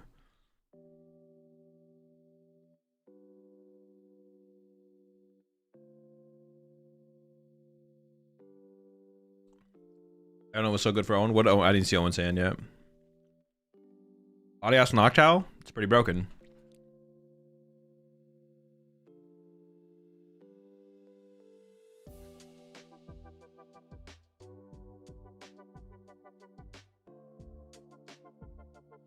Yo, appreciate the prime sub there, Nutshell. Second Badu coming in from Arthur. He's afraid of the active dying. This is going to be unfortunate for Arthur, though, because Owen is not going to KO a Badu here. With the draw. Dude, the draw is just so absurd, man. The draw's absurd.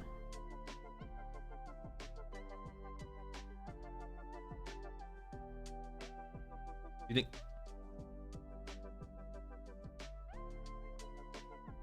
Oh, are we going to get Area 0 here? Okay, this is fine. Okay.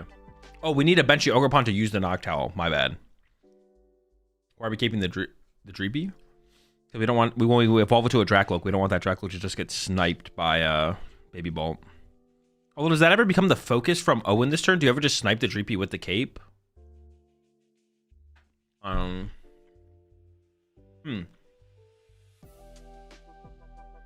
guess you also play Jamming Tower, though, so you could play for the Jamming Tower. Well, actually, I don't even know. Does Owen play Jamming Tower, and is it prized? That's my question now.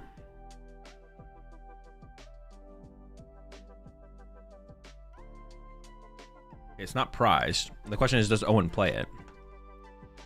Yeah, I think hitting into the cape to Dreepy makes the most sense, because you just want to be able to threaten whichever Dracloak or Dreepy gets energy next turn.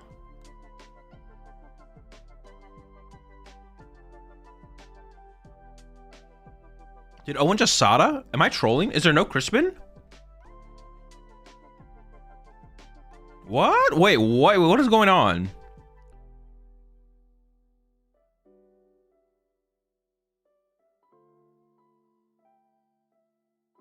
Oh, is there not a Crispin? Does Owen not play Crispin? Crispin prized? Oh, does he only play one Crispin? Oh, Crispin is prized. He must only play one Crispin. I was so confused there for a second. Okay. So we just have to go fan Rotom knockout Badu here, which is exactly what Arthur wanted.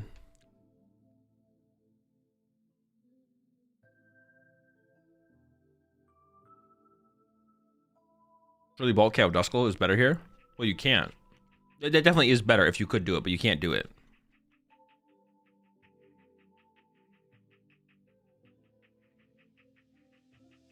I guess he maybe took it looks like it looks pretty similar to the build from pretty similar to the build from Labella, but maybe cut second Crispin for Turo. Countercatcher on the Noctowl to try and trap that in the active here from Arthur. Second Duskull coming down. No Dracloaks though. No Lokes is no good.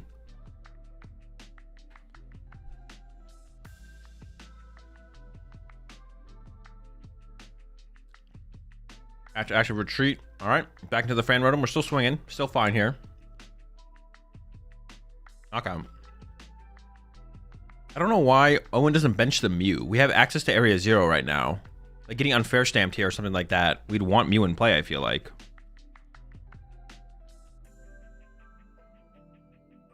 Yeah, what? Why has Owen not benched Mew here? If we get unfair stamped here, it doesn't feel good. So would you play Raging Bolt if Shaman released in the next sets as expansion? I don't know. I'm not thinking about the next format. Can we have just grabbed a Vessel off of Noctowl instead? We're item locked by Do.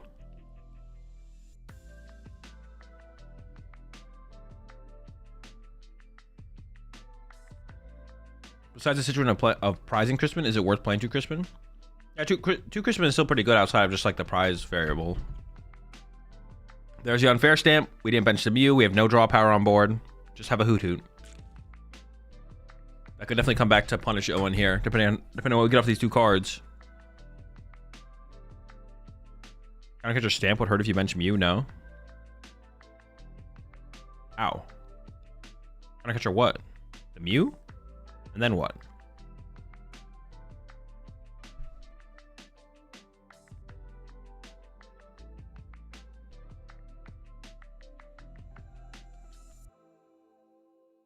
No Loke still for Arthur.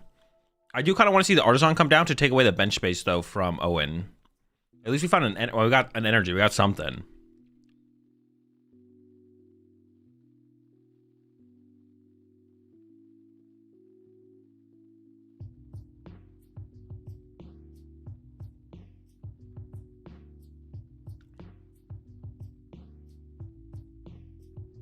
Artisan does try on Stretcher, though.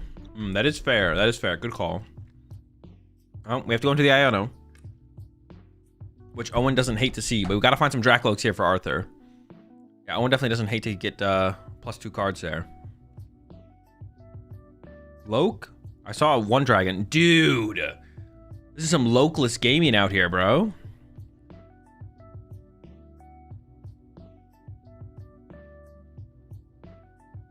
Insane.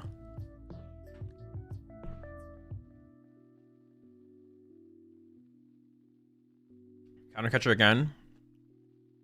On the Noctowl, sure. Alright, Owen can start sniping Dreepies now. You can Vessel away the grass energy. Oh no, you can cycle the grass energy first, I guess. You can attach fighting active retreat Sada. We should try and get maybe a Raging Bolt down as well to put the lightning on. Earthen Vessel away Area 0. Grab fighting retreat. Ultra Ball away the other energy with the Ultra Ball. Grab Raging Bolts. Sada to both Raging Bolts. Seems pretty good to me.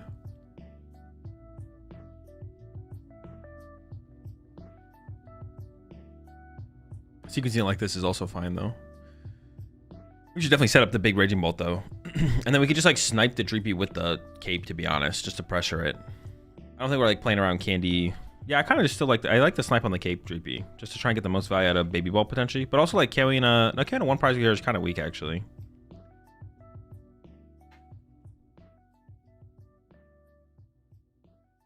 Alright. Not playing the Ultra Ball. I think we should... Why not Ultra Ball for a big guy there? It feels fine to have gotten a big guy there. I don't love that from Owen. Could have Ultra Balled away the grass in the Area 0. Who cares about those cards?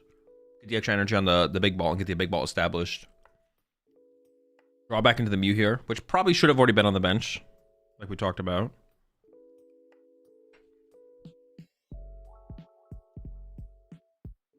You might see us hit the bench now, maybe not. Maybe.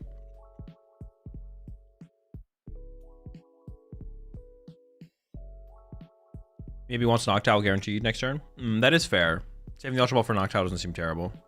I don't know. In that situation, I still just like, I think getting the Raging Bolt more set up though. Yeah, in this situation, I think I still just like getting the Raging Bolt more set up. The longer it takes us to bench a Raging Bolt and get energy on it, the more likely it is that the Iono like takes us away from being able to 1-hit KO Dragapult. We did get the Nest Ball though, so we do get the Raging Bolt down now. We can't attach an energy to it yet though. We're still behind on the energy.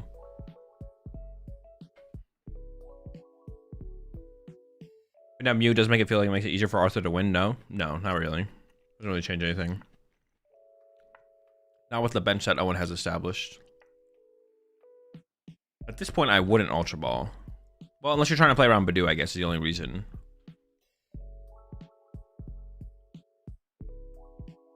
If you have Latias in play, you can still choose to discard the energy to retreat. No, the active was an evolution. Latias only gives you free retreat to basic Pokemon.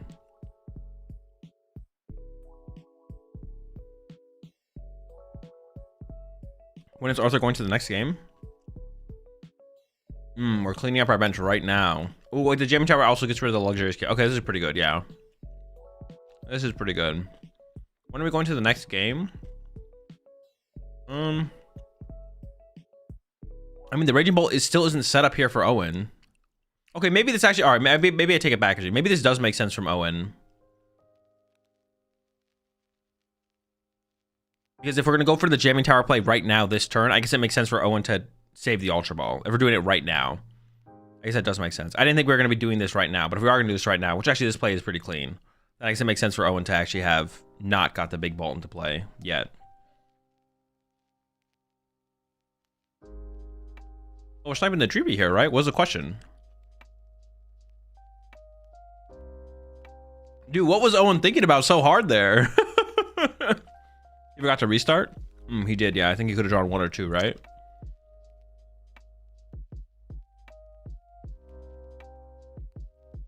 Yeah, he could have restarted for 1 there. Wait, could he have? Was this what's in hand? Yeah, he could have restarted for 1. He missed one card there. Maybe bang Gustin next turn for 2? No, there's no way. I don't know what he's stressing about there, but...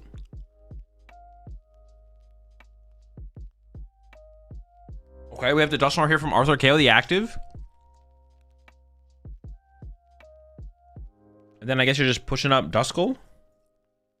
Pushing up Dreepy, hold up. Chill. Alright, Dreepy with energy would have been kind of crazy. Dreepy without energy, I guess it makes sense, so you can pop the other Dusknoir. Another Dreepy comes down. And then we're going to Iono here. Iono Owen down to 2.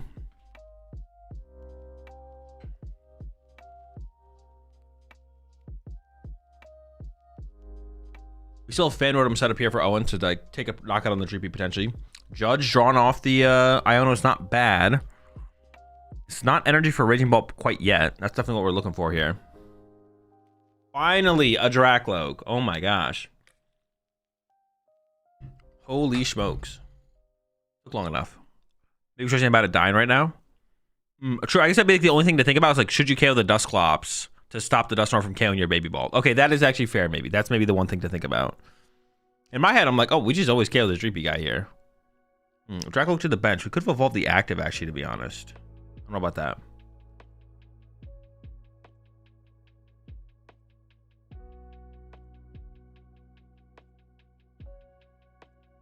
Oh, it needs to find Prime and Slitherwing and Sada to gus up Fez for game. I mean, you don't need Slitherwing. You have Raging Bolt. You can just do it with Raging Bolt. Zolan's discard pile off camera. A little bit. It's just right there at the bottom, though. Oh, yeah. The baby Raging Bolt is in the discard pile. I understand the confusion now. He played that Dreepy this turn. Oh, did he actually? I mean, it's kind of an easy fix. He just has to evolve the active one with that Dreepy. So it's like not terribly game breaking. Yeah. We'll see if they catch it.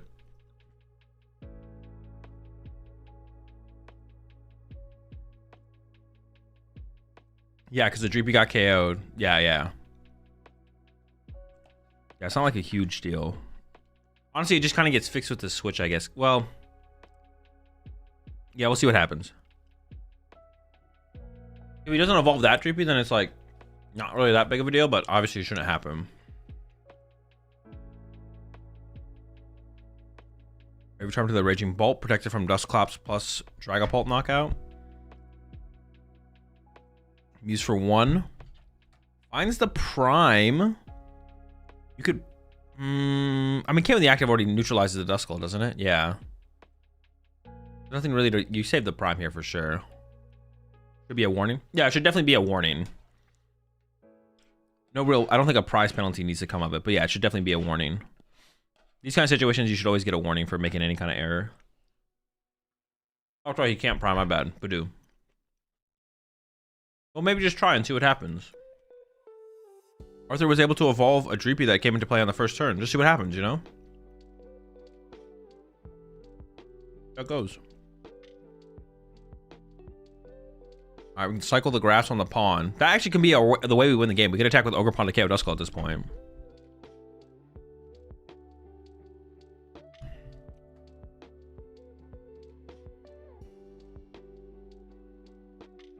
Why would we consider not cycling Ogre Pawn here? I feel like getting the extra grass energy on the Ogre Pawn makes a ton of sense. Splitting him doesn't make any sense, does it? I don't think this makes any sense. Now we have no, our threat level is so much lower. Yeah, I don't think that makes any sense there from Owen. Hold up, the comeback could be real here from Arthur, to be honest, if we find an Iono. You can KO Mew, KO Fandorm this turn from Owen with Countercatcher Iono. I see Iono in the hand. Wait. Oh, it's an Arven. Okay, that's not an Iono.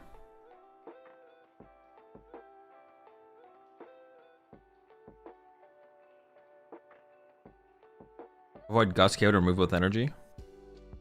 No, but you want the threat. You want the threat here, I think. Because now Arthur doesn't have to respect the Ogre Pawns as much. Because that means Arthur would need a Lucha, Countercatcher, Dragapult, Energy, Iono.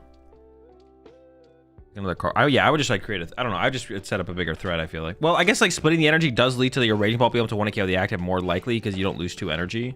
I don't know. I can see the argument for it for sure. I can definitely see the argument for it, I guess. But if Arthur KOs the Ogre Pawn, then you get to keep your Mew, right? But now this makes it pretty easy for Arthur to go, okay, I'm gonna KO your Mew now, right? So yeah, now you just go after the Mew here as Arthur. We have the Iono, we have everything. Into the we just need Countercatcher now. We're close. Azul, Marvel Snap got me into Pocket, and Pocket got me to the real TCG a couple weeks ago. I've fallen in love with the TCG, and your content has really helped me. As I mentioned, in this world, going to a free tourney Tuesday. Wish me luck. Best of luck for sure. Glad you're enjoying the content.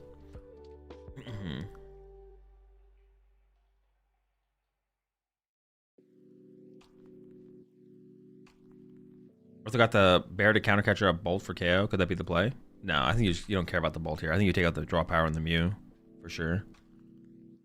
Another Loke is in. Have we found the Countercatcher yet? We have another Loke to work with still. One more Loke.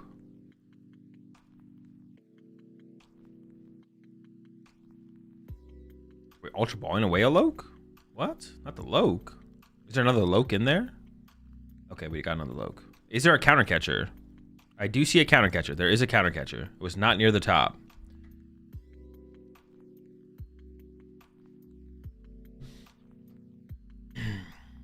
It's in there. We just gotta find it. Iono to 1 KO Mew is pretty good here. Loke before Iono. There's a boss. Do you ever boss here instead of hoping to get the Countercatcher?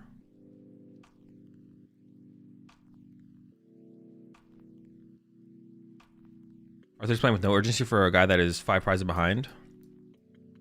Being behind in prize cards doesn't really mean how close you are to winning a game in Pokemon, though. Like, he's still trying to sequencing everything. Like these are the games Dragapult wins all the time. If you mess up and miss sequence and stuff, then you're just gonna lose.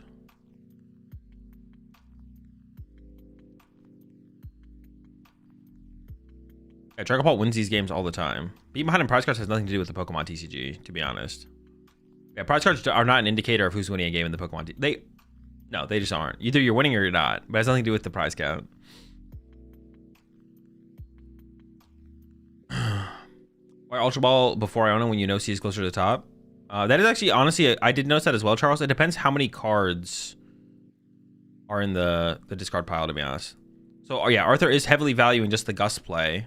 But then you're leaving Owen with a 4-card hand? That feels pretty bad, to be honest. Prize cards only matter when the last one is taken? Pretty much, yeah. I think I like the Iona hope to get countercatcher play a little bit more, to be honest. Yeah, I like the Iona hope to get countercatcher play a little bit more. Leaving Owen with a 4-card hand does not feel good. Yeah, Fez is on the way here. About to thin all the energy out of the deck. Then Fez for 3. Looking for that Sada.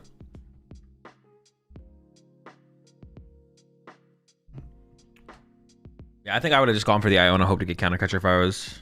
I like that a little bit more from Arthur, to be honest, but... Gust KOing the Mew is like a really big deal there, so I understand the thought process for sure. Owen maybe isn't going to use the last Vessel here. You could Vessel away the Ditto. Obviously a pretty easy discard. I guess like there's no real, I don't think there's a real reason to like maintain cards there.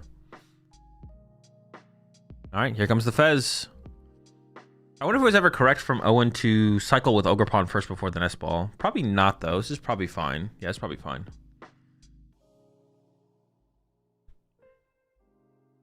This is why you play 3 countercatcher and Pult. Too good. Arthur plays 3 countercatcher. He's going to cycle with Pawn first. Sure, seems fine. Draw is... the wing. Looking for a Sada. No Sada. We can Burst Roar, which does thin out a bunch of dead cards and still keeps us in a pretty good spot. And oh, we can Arthur win next turn? Arthur can just win next turn, though. Arthur can just go Halucha dub. Dude, I didn't even realize that. Arthur has 2 prize cards left. Wait, Arthur is probably going to win. Arthur is probably going to win. Halucha countercatcher wins the game next turn.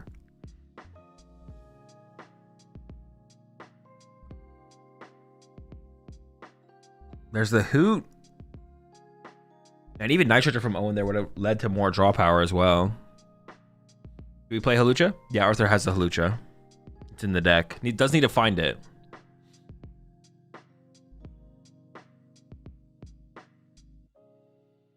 Oh, was Miles behind the entire game? Yeah, wins off 2 turns. And they say the deck ain't broken. I mean, he was always just 2 like... That's what I'm saying. Prize cards don't matter. Prize cards don't matter. Hoot Hoot gets benched here. Oh, we're actually running to the Hoot Hoot here from Owen. Wait, does that even make sense over Burst Roar? I don't know, maybe. Bear wins too. Oh, Bear does also win. True. Yeah, then there's... Oh, Jamming Tower's in play, dude. I had a heart attack. I forgot about Jamming Tower shutting down the Bravery Charm. I was like, oh, wait, the Bravery Charm. Arthur's on top of it, though.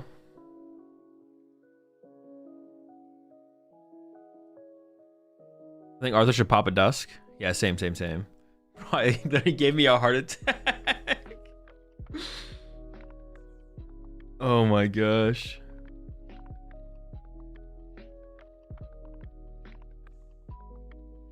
I do want to go back to this 1 turn from Owen.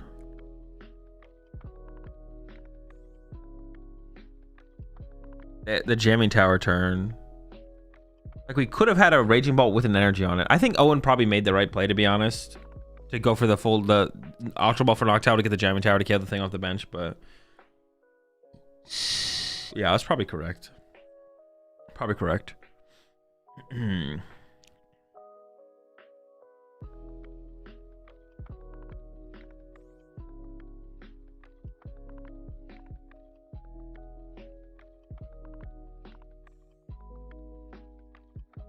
What were you guys saying about people in chat earlier? Were saying that Arthur, how is he cheating, Oscar? You can't just say someone is cheating if you're not going to say how they're cheating. How is he cheating?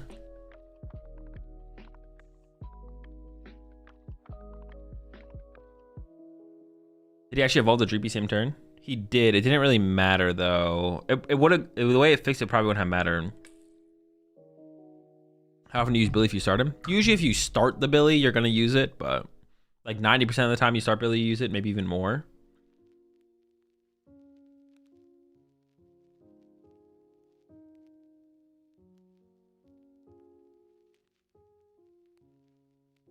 Ooh, baby bolt prize. That is not good. On the other side, nothing crazy prized.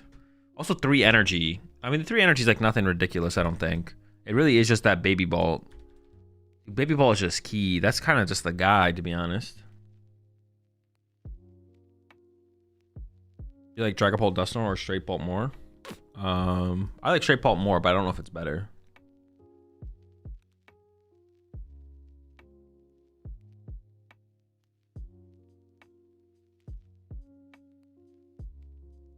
People in the main chat were apparently calling him out. For what though? For what? Are they just like the seagulls from Finding Nemo? Like one of them says cheating and then they all just start cheating, cheating, cheating, cheating. Sounds like a big time seagull moment, to be honest. No energy. The discard pile there is interesting from Owen. All right, there's a pass over to Arthur. I think there's a Brox in hand here. No way to get Badoo in the active if you're gonna go with the Badoo route, but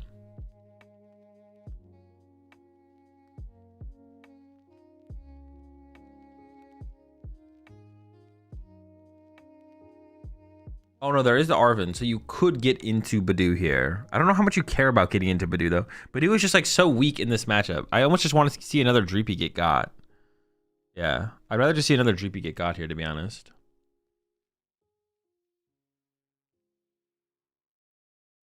People said he evolved a Dreepy the same turn that he placed. He did. But it was one of those situations where like it probably he could have done it on purpose. He probably didn't do anything malicious. I don't think he did anything malicious. He just messed up, and it wouldn't have actually hurt the outcome of the game because the game would have played out the exact same way if he had evolved the right Dreepy. So it's like not a big deal. Like, could he have done it on purpose? Sure. Like, could he have been cheating? Sure. But like, we don't know if he did. It doesn't like look like he for sure was cheating. So it's best to just chalk it up to. I like the double Dreepy grab here from Arthur. Let's just chalk it up to unfortunate situation. It doesn't affect the outcome of the game as well, which is good. But obviously, like, you know, keep an eye on it. He probably should get a warning for it. I'm not saying he shouldn't get a warning. He should get a warning for it, and then, yeah. All right, 2 GPs found. You gain no advantage by the mistake, so it's moot. I mean, you'd want to make note of it. You want to make note of it. You want to be like, I think, bring it to his attention and being like, hey, you messed up this in the game. You're going to get a warning.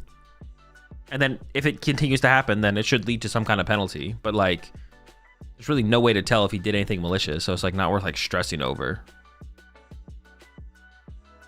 We're not trying to like we're not trying to like, it'd be best to not give a DPL for every time someone makes a mistake that's easily reversible or easily changeable. It's best if we're not trying to give out DPLs for literally everything possible.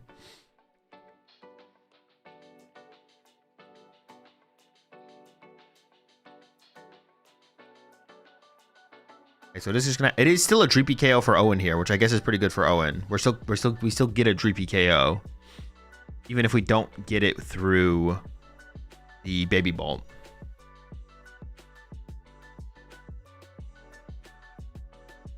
Oh, for sure, but the people calling cheater like it was massively impactful when he's not probably just nervous. He shouldn't have lost the game for it. Yeah, obviously the people calling it cheating are just cringe. I tend to try and avoid dealing with cringe though. That's why I don't double sleeve. Okay, hand is still like fine here from Owen. It's like nothing crazy.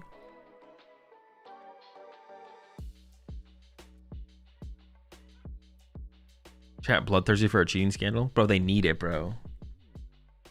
They need that hit, bro. Come on, bro. Just be cheating one time, bro. Just come on. Someone cheat. Someone cheat, man. Come on, bro. I need this. Come on. Oh my god, he evolved the Dreepy into the wrong Dracloak! Judge! Or he evolved the wrong Dracloak into the wrong Dreepy on the wrong Dreepy. I was leaving his cringe. Triple is better. True. I don't know why only half of my get him lads. Only like half the YouTube chats are showing up. I'm gonna give it a refresh, see if that fixes it.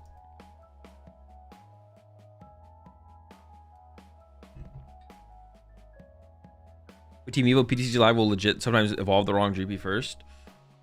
No, it just always evolves the second one first. I don't think Team Evo's bugged on PTCG Live. It just always evolves the second Pokemon first. All right, double Dracloak here from Arthur and goes into the unfair stamp. Honestly, I don't hate the unfair stamp here because I feel like Arvin would be a really good play just to get Buddy Poffin, get down Badoo, go into some item lock.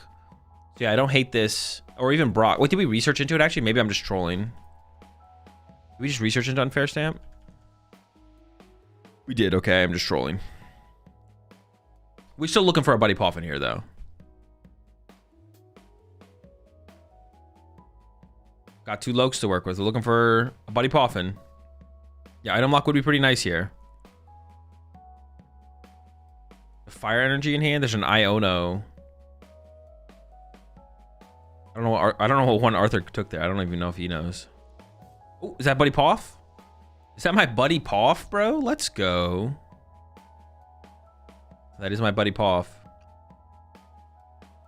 Just on Night Stretcher in hand, so you could recover that Dreepy. I don't know how important that is right now, though. I guess you could get a Duskull here, then. You could get Badoo Duskull and then Night Stretcher for the Dreepy. Ooh, I kind of like that, though. I do kind of like that. I heavily fuck with that line. Let's see what Arthur does, though. Dingus. Dustingus.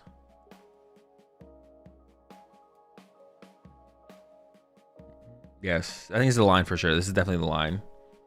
Get the Dusk, run to the Badoo. Hide behind the Dew.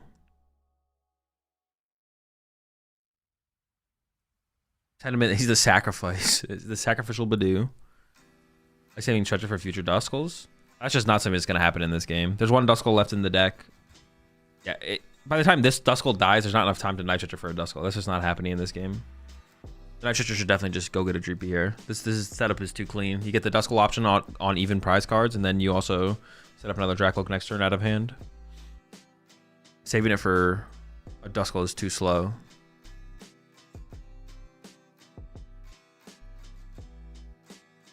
All right, into the Dew. Dew for 10, doing his job. Finally, man. This man just does not do his job. All right, Ultra Ball top deck there from Owen. Can't play it, obviously. We do have Sada, though. And a Lightning in the discard pile. This one is not looking good for Owen, to be honest. This game is not looking great. It's looking pretty good for Arthur, though. Because Arthur can actually just KO this Raging Bolt next turn. Once again, nothing to develop on the board off the draw. So Owen's just going to go knockout active. But yeah, Arthur with popping Dusclops here can KO this Raging Bolt. And Halucha, if we can get Halucha, we can also KO the Hoot Hoot. Oh, Halucha's prize. Never mind. I think we definitely want to remove this Raging Bolt from play as Arthur here. That sounds pretty good to me. Does Arthur play Crispin or some Energy Excel? Probably not. It looks pretty similar to the Hedrick list, which doesn't play any energy acceleration. We're going to the Loke first. Interesting, because we have the Iono here. But actually, I guess, how pressed are we to want to Iono Owen? It is one less card, but Owen really hasn't been doing that much.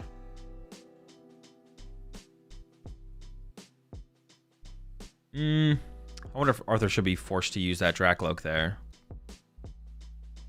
I feel like Arthur should be forced to use that Dracloak there. I'm not gonna lie. He tapped it and then took the top card off the deck. I feel like that's enough to be yeah. I feel like he initiated the Dracloak there. He probably didn't verbally say anything, but I still feel like that should be like, all right, you used it.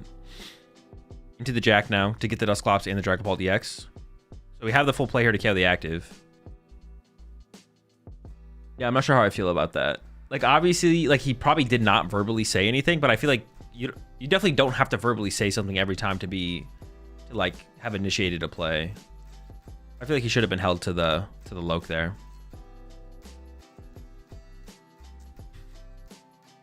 All right, second Loke coming in, Vessel and something else. Can't tell what the other card is.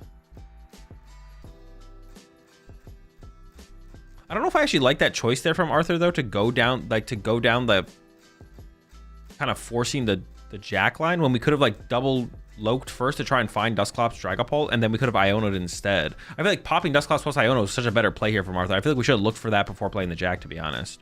I actually don't even like this play from Arthur. We should have. I think we should have looked for trying to find the evolutions off the Dracloaks and then Ionoing instead. All right, Dragapult set up. And I think we are, I assume we're popping the Dusclops here and we're KOing the active, but I'll be curious to see if Arthur does something different. Lucia's Prize, otherwise that would have been a pretty good card to find here. And they're going to go into the Dragapult, take the knockout. And then even if Owen does one-hit KO this Dragapult, Arthur can respond with Ursaluna plus Iono on the next turn, probably pretty easily.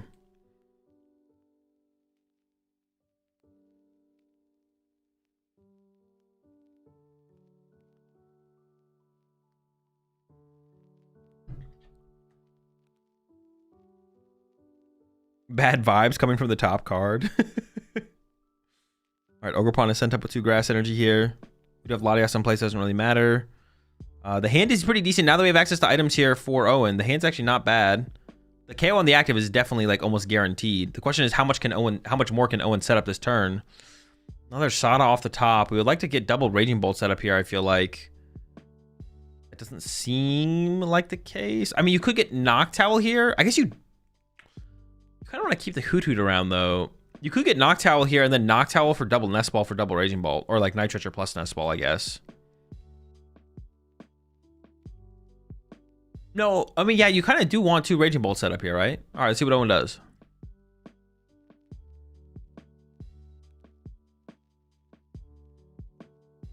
Dude. Why'd you put 5 on Pawn? It plays around Bravery Charm. No, it doesn't even play around Bravery Charm. Well, I guess it plays around Bravery Charm if you get Hoot, right? Yeah, it's going for the double Nest Ball. Could have gone 1 Nest Ball plus a Night Treacher, but maybe does. Oh, we're going for the Fez. Okay, interesting. I thought we were just gonna get double Raging Bolt, but I guess we have another Ultra Ball in hand that we can use, right? To get another Raging Bolt. Sure, Ice is fine.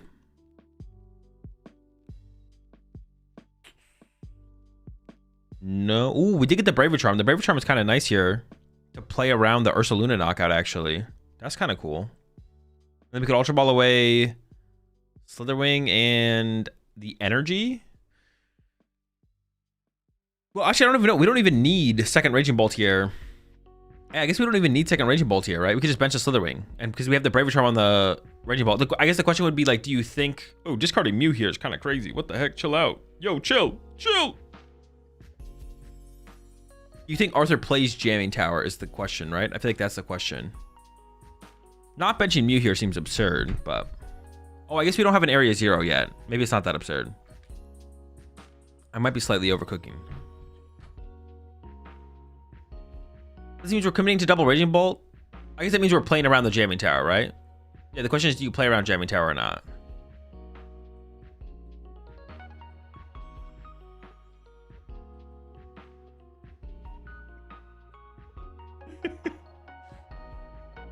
All right, we settled on the Mew.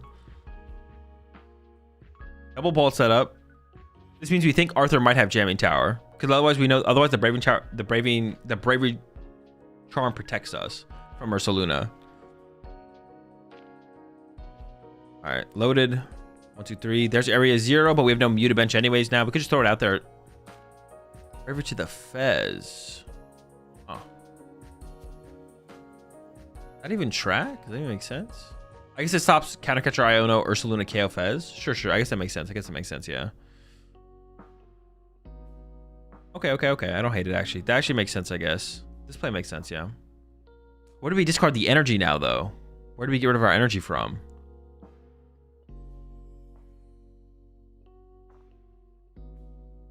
If you can't protect both bolts, why bother?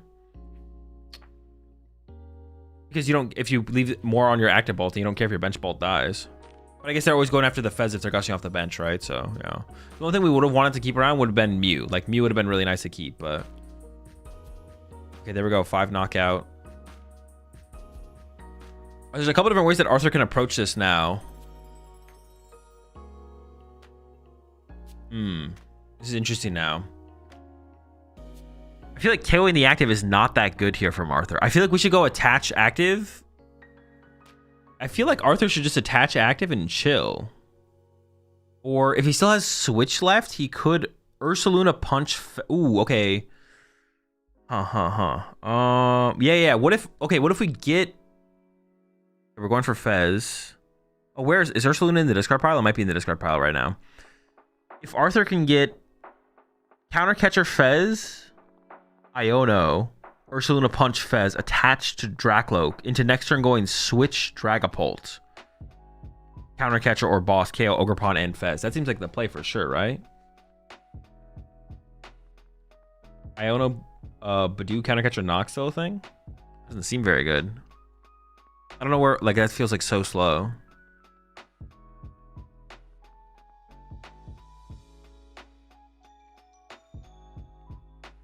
Arthur has already played this this match, yeah. Anytime now the cheating will begin. Initiate.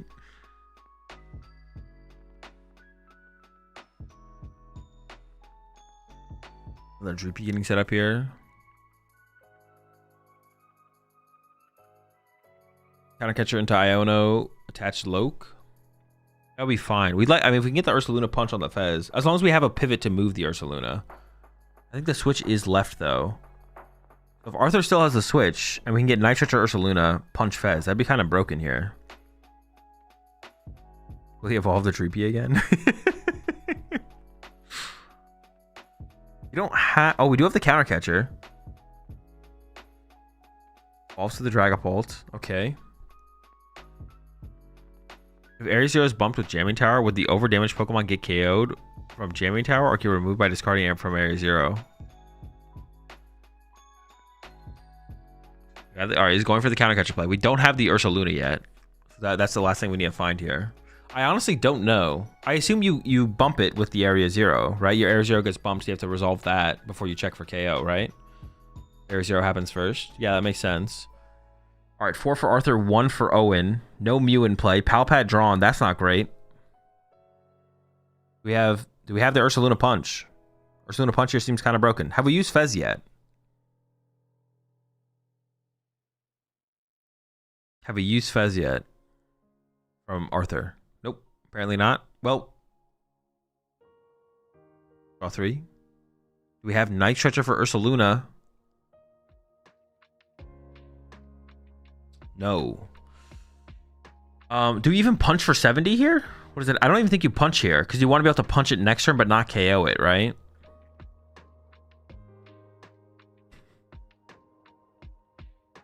Droopy gets a cape. Looking pretty dapper in the cape for sure. As well for Bears in hand. I think Bears in discard pile, so it had to be Night Stretcher. So let's punch for 70. I don't think I agree with this. I feel like we should just pass and then next turn punch it for 200 and spread. And the hand from Owen is dead, except for the Palpad. Bring some Sadas back, but yeah, the hand is dead here.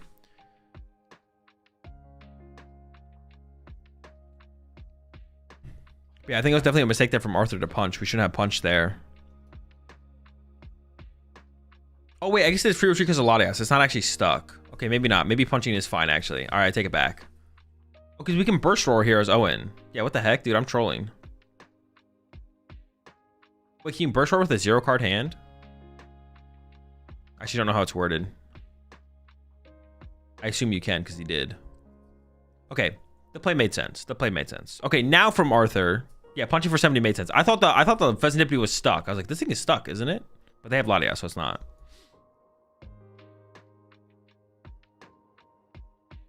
Discard hand, draw 6. Okay, okay. Okay, so from Arthur here, we need to Iono again. I guess that's Iono punch active is just fine here from Arthur, right? Iono to 1 punch active, pray that's not a Sada. Yeah, seems chill. Wait, did Arthur misplay by countercatching the Fez? Oh no, I guess not, because if we had gotten the Ursaluna, that would have been pretty good, right? Yeah, if we got Ursaluna hit that turn, then we could just win this turn. Ultra Ball coming in. Another Loke searched out. I believe there's the countercatcher in the hand here for Arthur. We don't need countercatcher this turn though. We're just punching the active, excuse me. I'm a little tired.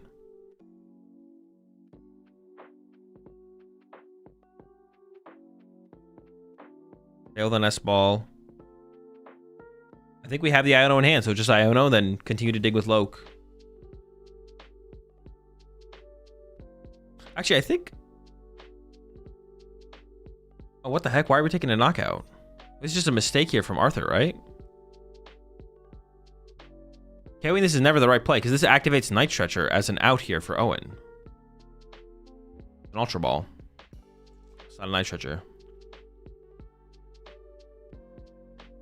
Why not Hawlucha and countercatcher Latias? You don't want to, if you KO Latias, they get to draw with Fez. You don't want to take a knockout this turn as Arthur. You just don't take a KO. You just shouldn't take a KO.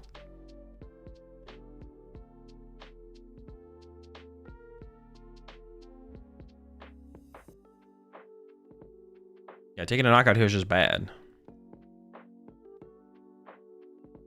4-1-1.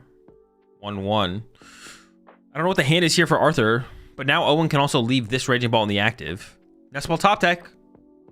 Wait, where's Mew? Oh, we discarded Mew. No!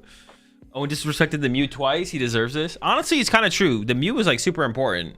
Owen definitely disrespected the Mew. Very true, very true. You gotta value the Mew higher for sure. Owen definitely needs to value the Mew higher in both games. Mew's just broken, bro. Just get that guy in play. He draws cards. Decibel for Hugh, for who? Not Mew, because you discarded him, so you can't get him. All right, well, we can go Hoot Hoot Pass and pray Arthur does not have a Gust effect.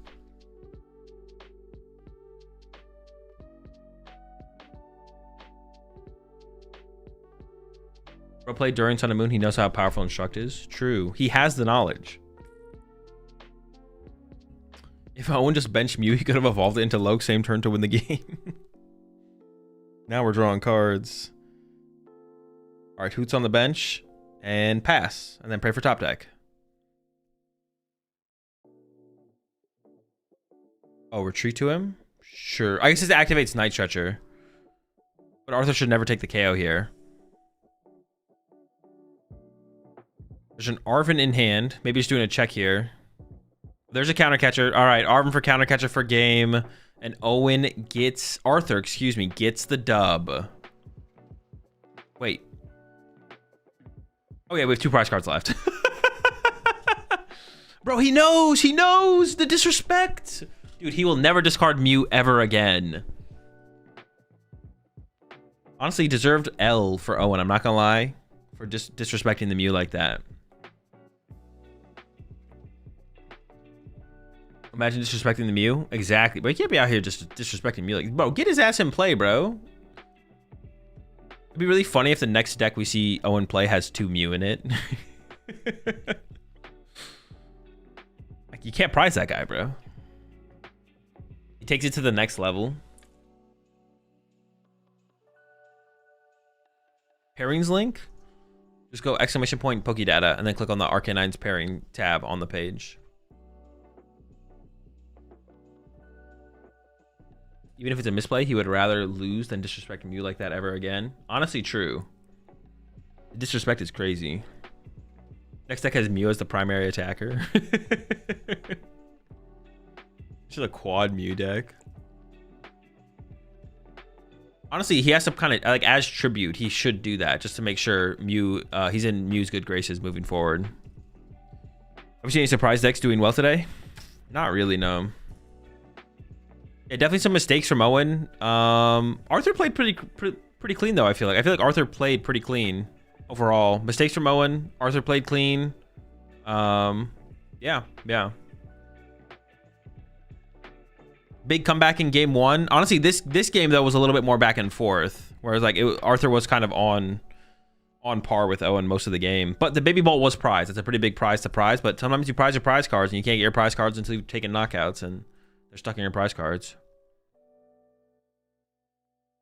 Played clean, bro cheated. True. Yeah, my bad. He literally cheated. Clean? Dude, he's the dirtiest player. I guarantee Arthur did not shower this morning for sure, bro.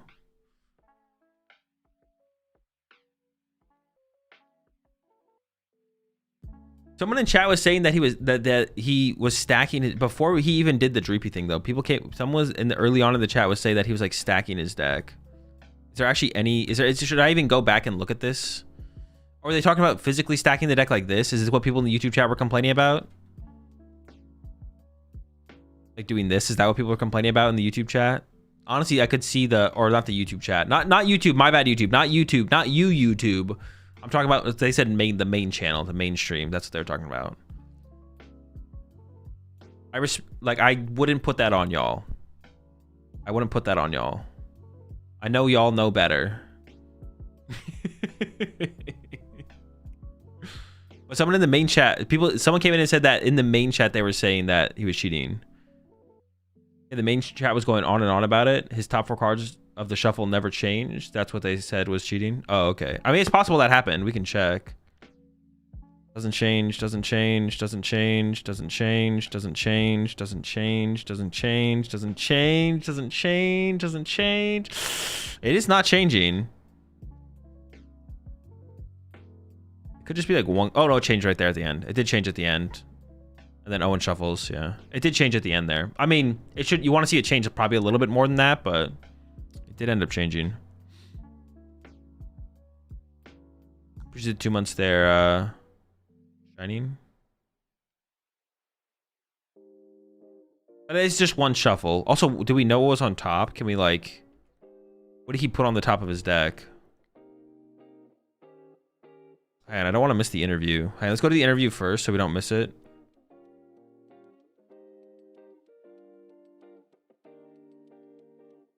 Dude. Owen shuffled though? It doesn't matter if Owen... Dude, if I cheat and stack my deck and you cut my deck, did I not cheat? You know what? Actually, you're right.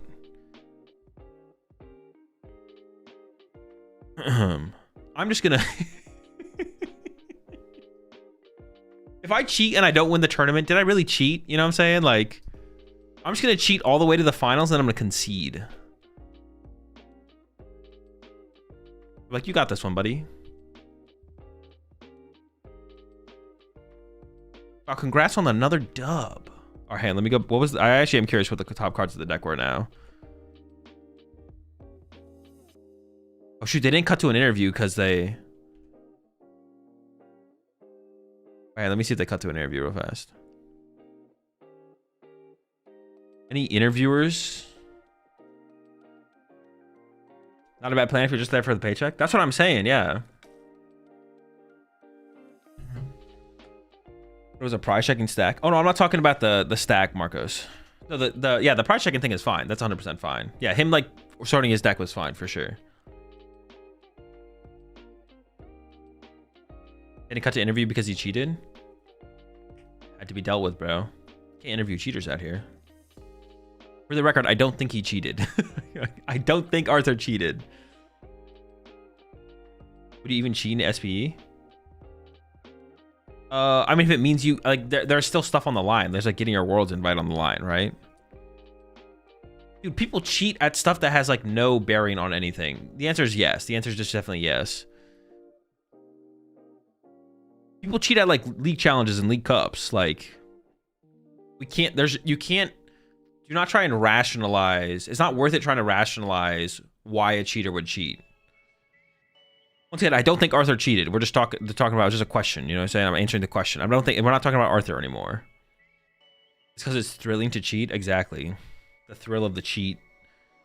But yeah, I mean, like, people cheat literally at everything. Like, dude, people cheat. People literally cheat in...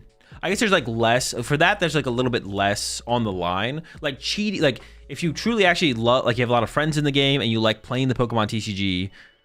There's a lot more at stake if you cheat at a Pokemon tournament because you're gonna get banned if you get caught, right? I was gonna say, like, people literally cheat in like public, like just pub matches in Call of Duty, like when there's nothing on the line. But that's a little bit different because there's like nothing at stake there if you get banned. Great comebacks. I must ask how you're feeling though. Man, I'm also sweating after those games. I was sweating during the games as well, but I don't know how I won, but yeah, I won, so I'm happy, I guess. I mean, it's pretty, you know, you showed such good resilience. I mean, you know, you looked like you were on the cusp of losing both of those games. And even our casters, even Joe and Mike were like, oh, hang on a minute, he's going to come back, he's going to come back, he's found these pieces. How were you feeling, though, as the game was going on? To be honest, I didn't think I was winning, but somehow that was not getting to me that much. Yeah. Maybe it was because of the white noise, and I'm also a bit fatigued already from the 6 rounds. So yeah, I mean, I was just really happy to be on stream. So sure, I mean, it's a great experience, isn't it? I mean, that game 1, we were wondering where your Drakloaks were. We were wondering, are they in the deck? Where are they? I mean, in that circumstance where you look like you're up against the wall, how does a player react positively? Is it just a fact of just thinking about your outs and just having a cool head? I think I always have this mentality that I can still win. I can win this. So I think in my head just aligns like, how could I still win this game? I think that has also led to me getting a lot of ties because I never really like giving up. But yeah, I always think about which line should I take to win now. So I think, just stay positive and stay positive. Yeah, and think about how could I win, and then I think one big thing is also, if you have the idea in your head that you could still win, then the ideas of how to win are like more naturally coming to you. Positive thinking. Yeah. It's all about positive thinking. Okay, great, fantastic. Let's have a look at your tournament though. You're 6-0. It's a great record. You've gone, you haven't even lost, you haven't even tied. How's your route been here? I'm sorry, what was How has your journey been here to the point of 6-0? What are the other matchups you've had? To be honest, this was the first round. Well, there were a couple other rounds where I've been sweating and had to Iona them to 1.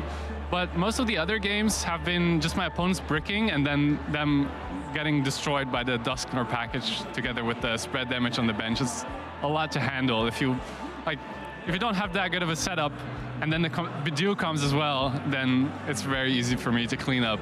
Amazing. And, what's significant is your deck choice. You've chosen Dragapult. There's a load of different variants of Dragapult out there. Why Dusknoir? I think there's a lot of conversation about, is Dusknoir the better build?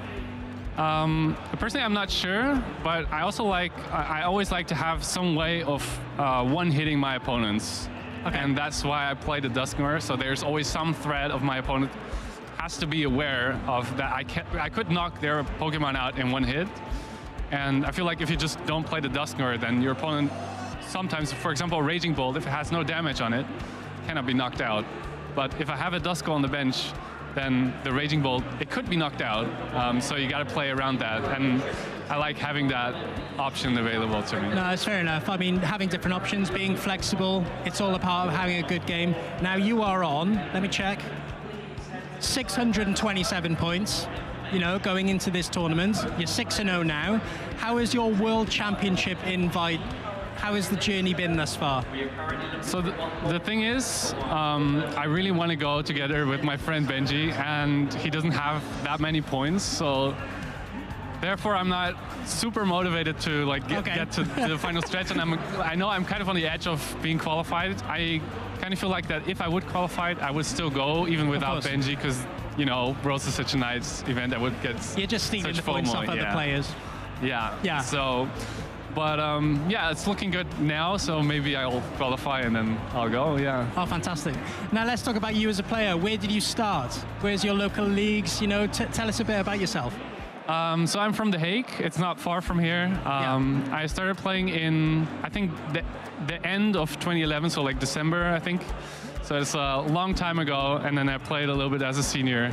And, well, it was a lot more low-key for me back then, just trading the cards and upgrading my deck little by little, and eventually I got quite a good deck, and I noticed that with good strategy I can maybe defeat some players, and I've been hooked ever since, basically. Fantastic. It's good to hear about people's stories. Now I must ask you, for the people back home, they really want to know, you're from The Hague, but did you cycle here?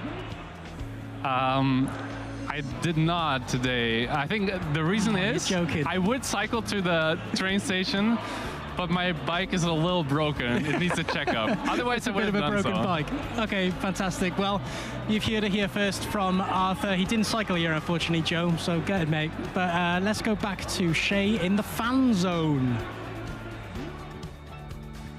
In the fan zone! All right, for the record, Arthur didn't cheat and nobody thinks he cheated.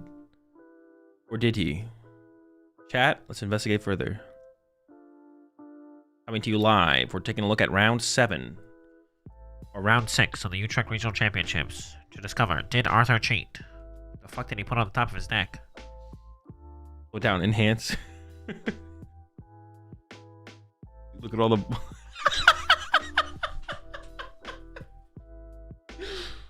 Dude, I'm not gonna repeat it, but...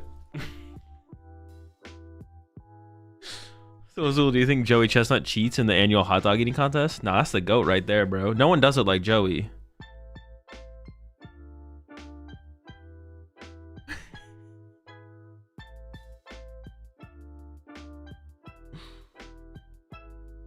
I saw another question here, so I had a question I was gonna answer in chat.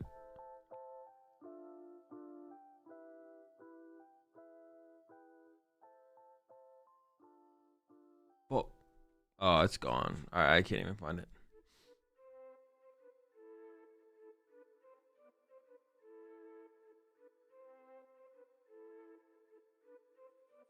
Now Joey can dislocate his jaw, definitely cheating. Can he actually? Is that one of his moves?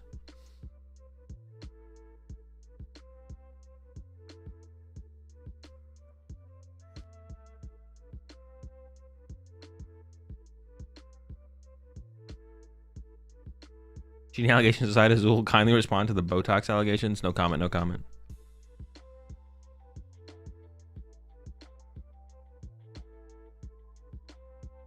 I dislocate my thumb to stack batter while shuffling. Basically the same thing. I don't know why people act like Poltnor is just like super cerebral build that is just massive brain. The community has optimized it. I played it for a while. It's boring. Dude, what? That is the big. What kind of comment is that, dude? How do you even? Bro, who are you talking to?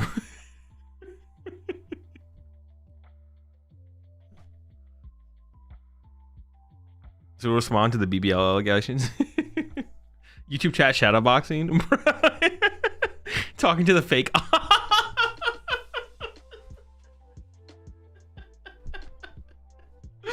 Dude, the fake ops. Oh my gosh.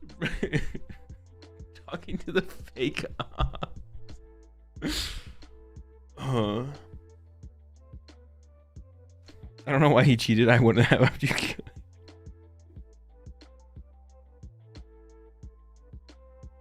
So what about a cheater asking new collection questions? Hey, what does that even mean?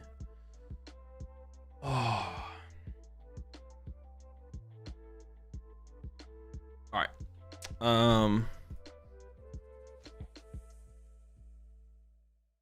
Oh, did he literally just stack energy on the top of his deck? Oh, it was just all energy stacked on top of his deck. So him like, yeah.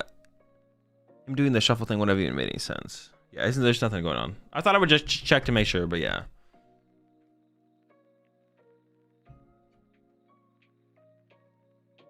If they say collection, they might be a scalper. Ooh, true.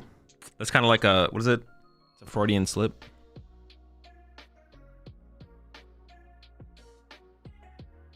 So if I plan on cheating, should I get singles or buy packs? Probably singles. Just join back in what is happening? Nothing.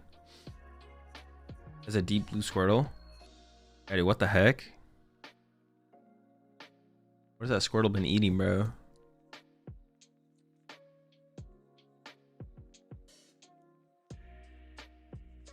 Is it cheating to play Bolt best of one because it's fast? Some people do be saying that. Looking to draw a Squirtle? No. So I saw some of your older videos. You're either a vampire or Botox might have some truth. Nah. I just don't be aging like that. You can cheat by weighing the packs. True. If you want to be consistent, you have to weigh the packs. Keep cheating. Would you recommend Dragon Shields for deck stacking? Planning on cheating on my next local. I don't know why people act like Poltnor is just... Did Julius play well on stream? It made some mistakes for sure, but it was pretty good overall. It made some mistakes for sure, but it was pretty good overall. I mean, the only mistake I can think of off the top of my head that happened was the aggressively getting Bidoof out of the deck instead of waiting to see if it should be Cleffa or Bidoof. But besides that, it was pretty clean.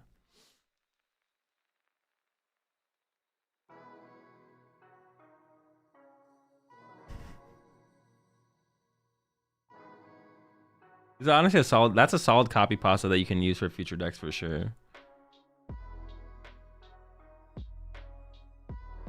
Show my first challenge with Joltik box. Does this mean I can qualify for Worlds this year? I have 15 championship points.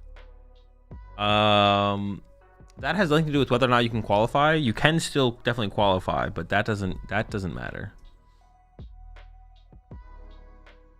Is Paltnor big brain, boring, or cheating? What is it? Inquisiting minds are curious. Inquisiting mind wants to know, or what is the fucking quote? What is the meme quote?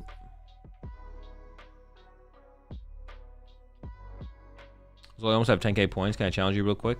No, not today. A day when I'm just playing, like a Monday or something. I mean, sarcastic, but thank you for the inspiration. I do what I can.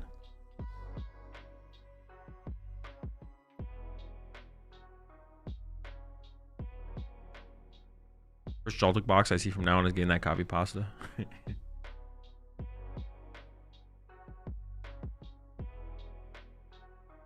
Cheating is just playing Dragon Ball. I don't see the problem. True.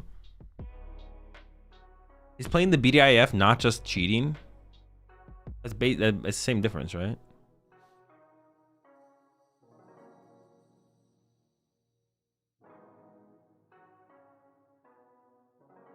Very true. BDIF, cheating, same difference. All right. Let's peep what's happening. Let's peep out what's happening. 1241, 18% tie rate, bro, dude. Europeans, am I right? Am I right? You know what I'm saying? Am I right? Not cheating their time. Do you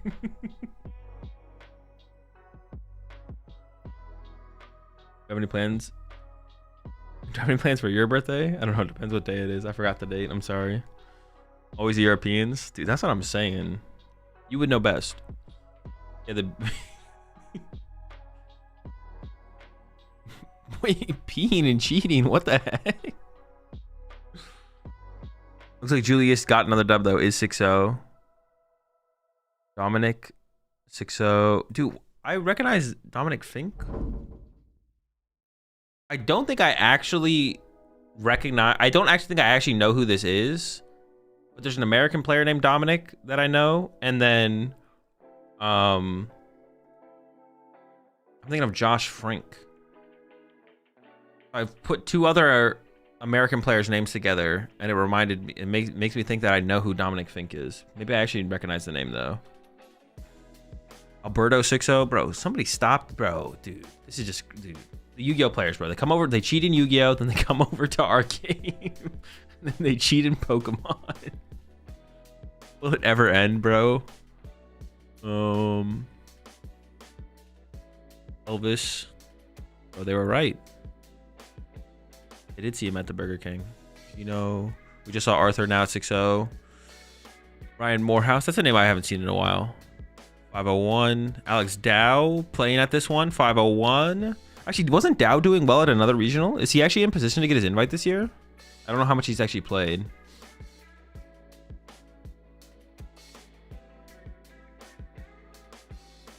Dominic Fink is the singer. Fike? Is it Fike? Oh, that is a singer, isn't it? Wait, dude, they're playing in Pokemon? No, Tord. Tord doesn't play special events. As far as I'm aware, I don't think he's there, no.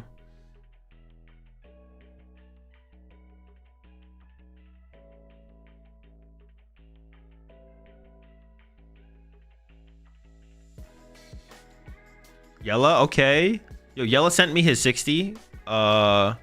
It's pretty spot. Dude, I hope Yella gets top cut. I hope Yella makes it on stream. Yella sent me his 60 a couple days ago. It's something for sure. He's cooking. He's cooking. Hopefully at least makes it on stream. I'm rooting for him to take the whole thing down though, for sure. Yoan? I bet Yoan is still playing. I mean, there's no, why would you not play the Brent 60, to be honest? So Yoan's probably on Guardy. We just saw Owen lose on stream. Dude, there's 2 Jespers over in Europe. What the heck?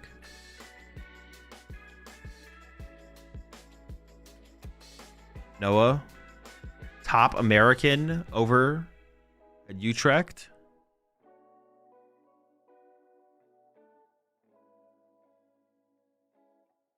Fawn 5-1. Zachary Bukhari. That's a name I haven't seen in a while, but I've been seeing recently at some of these European tournaments. What is Yellow playing? Bro, I can't leak. What the heck? Any of your teammates going? I mean, are we not, as a Pokemon community, one big family? And by that extension, a big team? So to be honest, everyone who's playing in the tournament is my teammate, you know?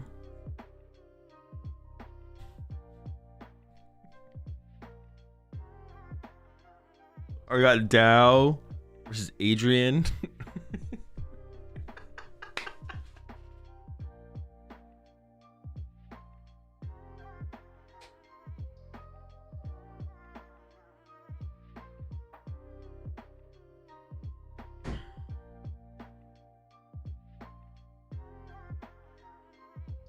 Dude, the Birmingham regional champion? All right, Dow. So would you ever do official commentating, or does it not make sense for you since you already have an established community here? It's not something I'm seeking out to do, but if they offered me to do it, then I'd probably do it. But it's not something I'm seeking out to do.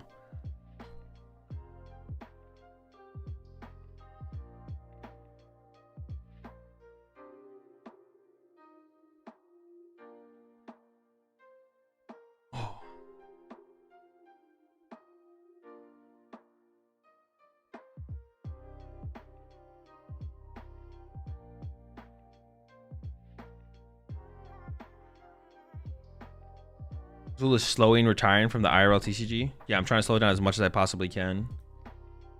Might have to get a surgery or two to put a halt on it for some time, but it'll come around eventually. I mean, gifted to mute YouTube chat. I'm tired of these shadow boxers.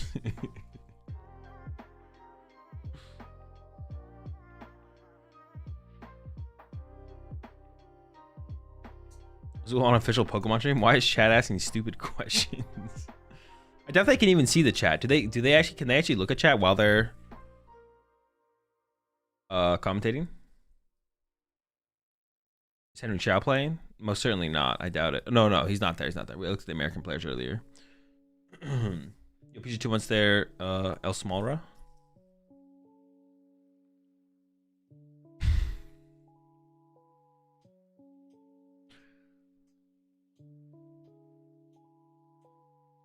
We'll timing out chat in the official stream chat. Bro, I'd be all over it, bro. I wouldn't be able. If I could do that at the same time though, I wouldn't have time to commentate. It would just be timing out. Oh my bad. I need to realize I still had the stats up.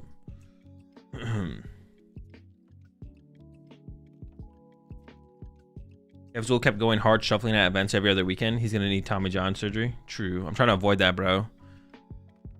I'm not trying to be like a, like a Kevin Durant or something like that, bro. I gotta know when to call it quits. I'm not trying to get injured every other season or whatever. Not worth.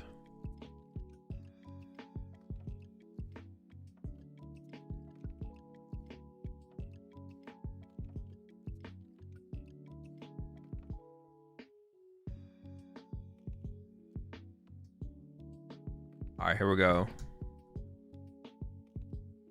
We don't know what either player is playing. Oh, dude, I didn't even pay out the... Did I pay out the last one, actually? Oh, shoot, I did. What was the last prediction for? Was it for the last game? Was the last prediction for this match? It had to be, right?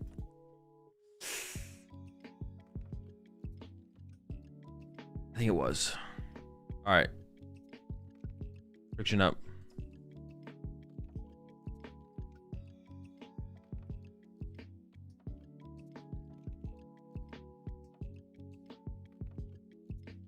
Well, that Celtics choke disrespected the Knicks worse than Owen did with Mew.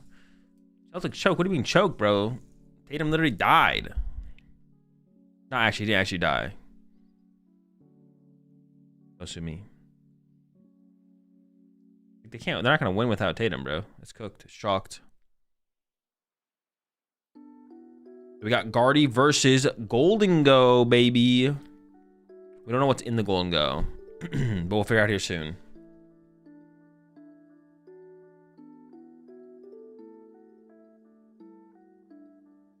Brent 59, maybe. I saw a Poffin. The Brent 59, bro. Brifty. There's the Turo. Has Brent still been playing the Turo? It looks like the Brifty. Why is it winning in? Because if they win this one, they make day 2. Wait. Yeah, why did they say winning in? Both players are guaranteed day 2. This is not a winning in. Both players are in day 2 guaranteed, even if they lose the next 2 rounds. But no, actually, even X2-1 can make cuts still. They could lose the next 2 rounds and still make cut potentially. I think, actually, hold on.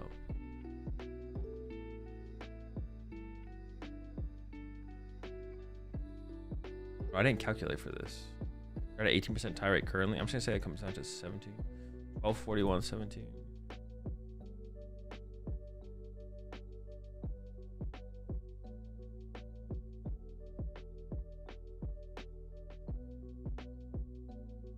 For this one, actually, what are we looking at for cup for this one?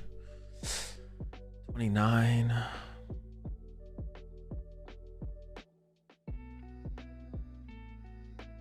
Oh, so X1-2. Never mind. If they lose the next 2, they can't make top cut. But yeah, the winning in thing made no sense. Because both players are in day 2, guaranteed, right now.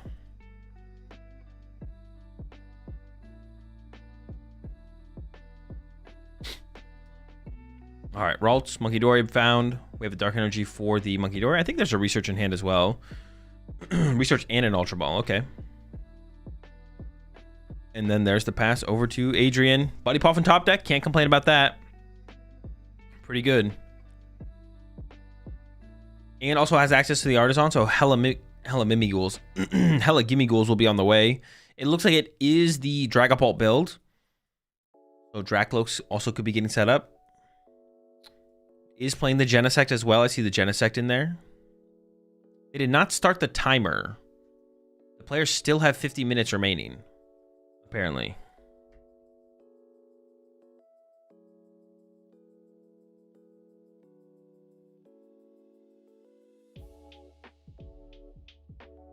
All right, here come the gimmies.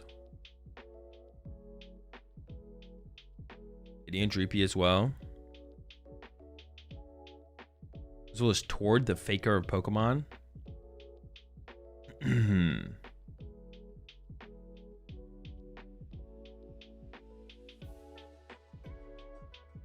No, it would have to be Jason. Because Faker doesn't even win that much in the home region anymore, but he still wins Worlds. Like, T1 turns up at Worlds. They don't really turn up until Worlds comes around, to be honest. But it has to be Jason. Is the best comparison. Or like some other player who just like turns up at Worlds.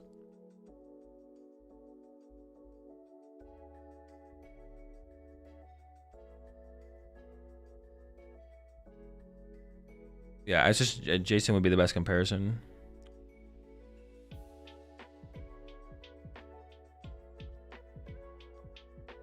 All right, another Gimme Ghoul found.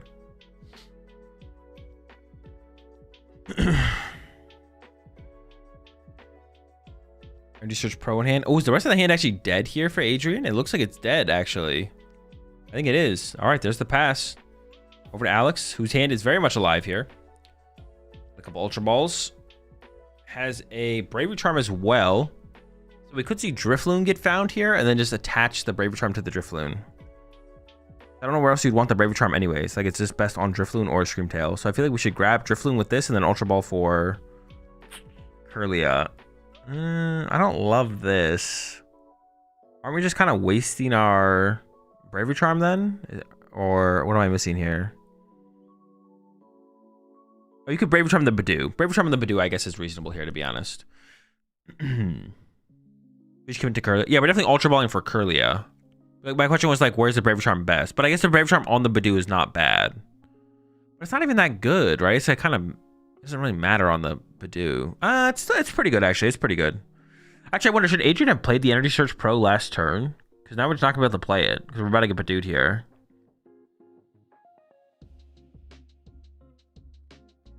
Okay, my assumption here from Alex is that we're going to see the Bravery Charm onto the Badoo then, I guess. Bravery Charm the Badoo. Which it could matter. It feels better on a Drifloon, but this isn't bad, I don't think, from Alex. This is, like, fine. Okay, 7 off the Research. Deck plays 4 Iono, so probably not, yeah. I mean, but so the trade-off though is that you're just gonna get, but you're definitely getting Badooed. You're definitely getting Badooed. You might get Iono'd. I don't know. Something to think about, I guess. Definitely getting Badooed. Might get Iono'd. Yeah, not sure. A couple Psychics being, oh, actually going Psychic Dark here, actually. That's ball in hand. Another Monkey Dory might be on the way here, I guess. Establish another Dark Energy to it. That's pretty good. No complaints.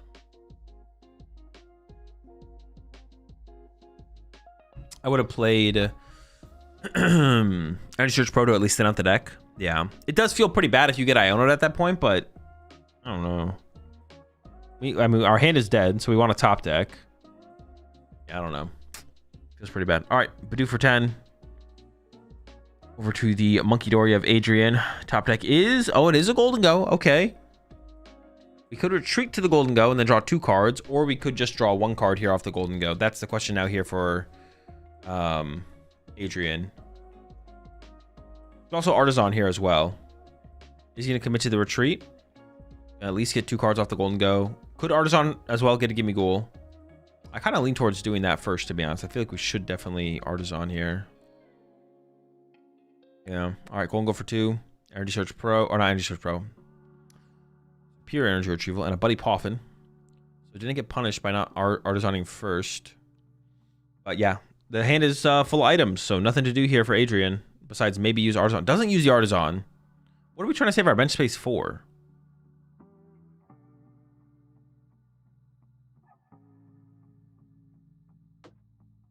What are we saving our bench space? So Fez maybe. I don't think that makes sense here from Adrian, to be honest. I think Adrian should have just used Artisan and got another Gimme Goal, to be honest. Our Artisan coming in from Alex here, lining up the Screamtail. Adrian forgot the Zon. That is also possible. Maybe just literally forgot about Artisan. That is possible. I was trying to come up with some kind of logic behind not using it, but like, yeah, I don't think we're saving our bench space for anything else at this point, to be honest.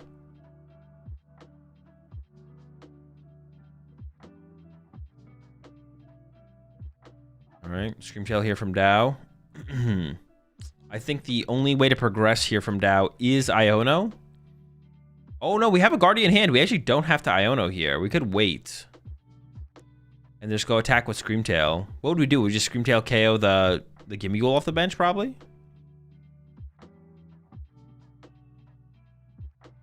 As well assumes everyone has a master plan. Well, you don't always see everything, so you want to try and... If someone doesn't do something that you thought was correct, you want to try and decipher why they didn't do it. I mean, sometimes they just misplay, but sometimes they don't. This one, I think, was just a mistake.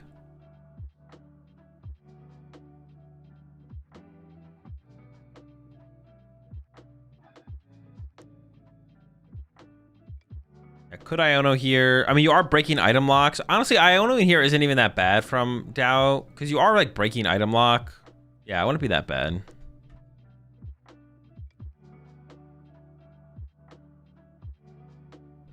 There we go with the Iono. There was a Night Stretcher in hand as well, which would have been cool.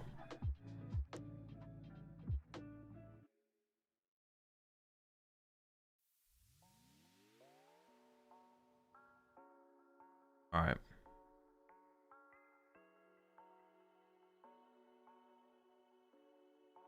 Ultra Ball here from Dow and has Candy, so we can actually just get off. There goes that Poffin. See, that's why Brent doesn't play it, because it always just ends up in the discard pile. What if it was a Nest Ball? You know what it is. Yeah, just establish the other Guardy, right? Candy Guardy, and then KO this Gimme Ghoul. Kind of making moves over here from Dow. Not that many energy. We don't have that many energy in the discard pile. It's like the only thing missing here for Dow is energy. But getting this established feels pretty good. Yeah. Yeah, goodbye, Gimme. The only other thing to consider that would be maybe to KO the Monkey Door if we could have, but obviously we couldn't have, so it's obviously wasn't going to happen, but...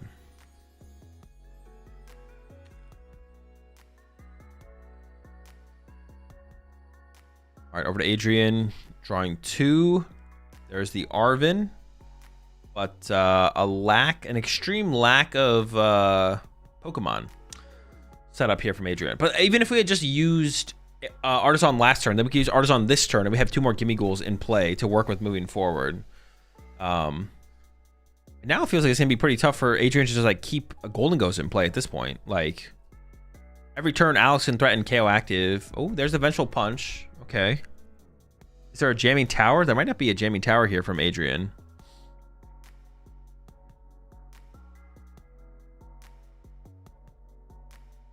Wait, why are we going for Poffin here?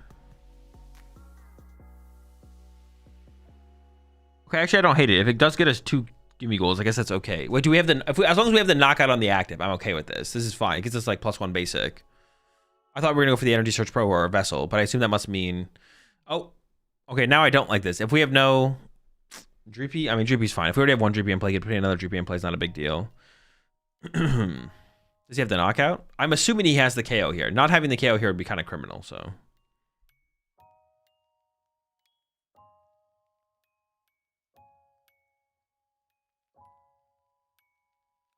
Genesect getting searched out off the Artisan.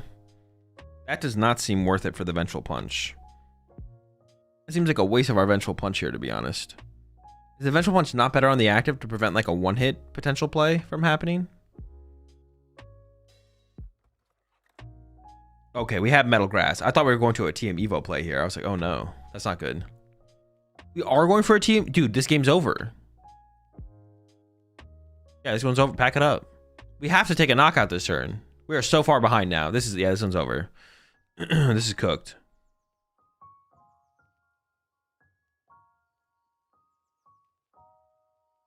Are we showing off a secret box when the opponent has a god board? I mean, taking away the secret box isn't necessarily bad, but I don't know if it's worth it at the cost of our Vengeful Punch. Yeah. We have the bench space for it. Using Team Evo here, I feel like is way too slow, though. I feel like, yeah. Dow's in a pretty good spot here now, for sure.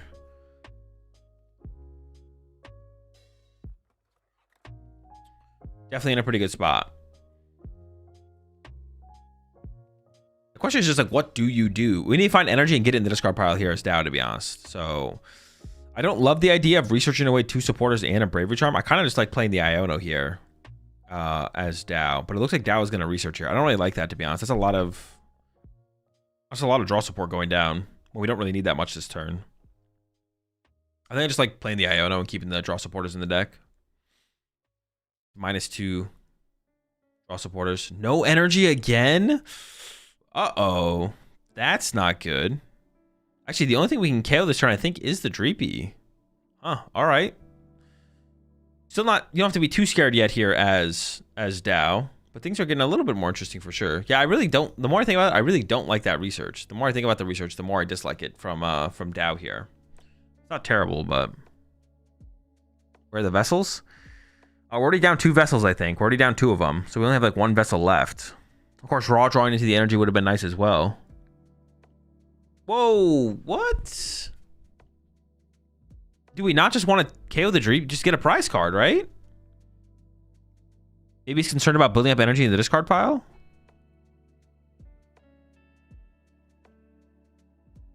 Builds up an energy to use with Monkey Dory? But this is just going to get moved back over to the other side by Adrian's Monkey Dory. You're not really building up to anything here as Dow, because Adrian's just going to get a dark energy and move it back over. He wants to keep the charm. Okay, I guess I don't hate trying to... But is that really worth it? Just get the prize card, right? I feel like just getting the prize card is so big here. Oh, we're also moving damage off the Screamtail?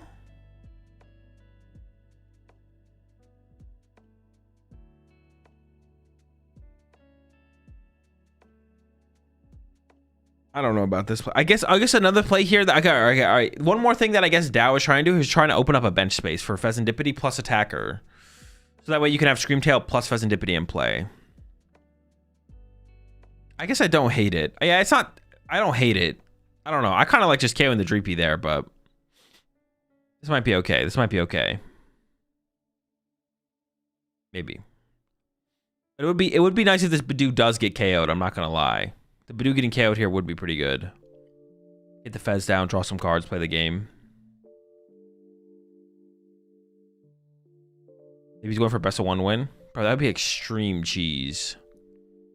The cheesiest cheese. Adrian does have counter catcher, but I don't think counter catcher means much. Oh, what does it mean much when you're item locked? For sure. Don't mind me. Oh, we do have boss though. I guess we could boss, but we only have 2 energy, so. Takes a knockout on the Badoo. I'm sure Alex is happy about that. All right, this actually ended up working out pretty well for Alex. I'm not gonna lie, because now we can push up the Screamtail, Nest Ball for the Pheasantipity, ideally hit an energy off Pheasantipity, Ultra Ball away the energy, retreat the Screamtail into Gardevoir, load up the Gardevoir, move Monkey Dory some damage over. Well, we shouldn't send up Monkey Dory. It's got to be the Screamtail. You push your 2 once there, Pizza Boy.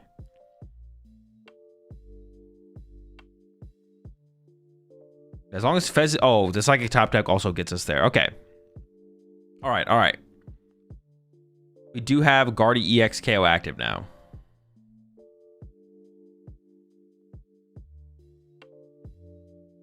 Considering Alex didn't do much last turn, is there ever a reason to consider going Boss Guardy Pass and try to lock Alex into... Ooh, actually, I don't hate that, to be honest, because there's no energy in the discard pile. I actually kind of like that Heracross. Yeah, boss up the Gardevoir that has no energy on it. Discarded the Drifloon. I guess we do have a lot of Night Stretchers left. That's probably fine. Yeah, actually, I do kind of like that Heracross. Boss up the Gardevoir without any energy. Trap it in the active. Sure, sure, sure. Okay, here comes Fez. I feel like we should have Nest Ball for the Fez and then saved the Ultra Ball to potentially get another energy in the discard pile if we draw an energy off the Fez. I think there is a Nest Ball in Alex's hand. I could be mistaken though.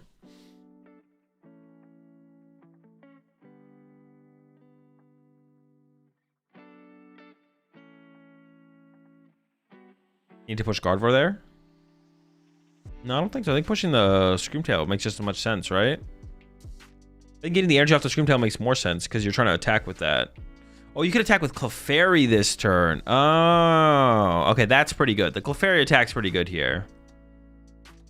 You get to conserve your Gardevoirs even further. I do like this play. I do like this play from Alex. The Clefairy is pretty sick. The Badoo play really shouldn't have worked out as well for Alex, though, as it did. Because, yeah, Adrian should have bossed up the Gardevoir without any energy and trapped it for a turn. This play is pretty good, though. So now we can move 1 from the Clefairy to the active. Wait. How much does the Clefairy do?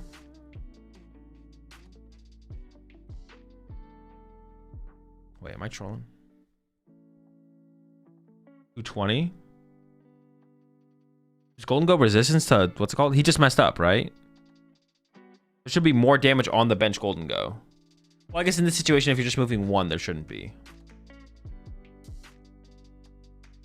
We also should not have healed the Screamtail there. We should have healed the Clefairy. The Screamtail, the 10 damage on the Screamtail is good on the Screamtail. Yeah, Dow definitely messed up there. Dow messed up there. Oh yeah, it's resistant to grass. Yeah, Dow needed to move 1 damage from the active to the Golden Go, and then 3 damage from the active to the bench Golden Go, and then Clefairy knock out the active, and then you have 5 built up on this Golden Go, and then we should never heal off the Screamtail there.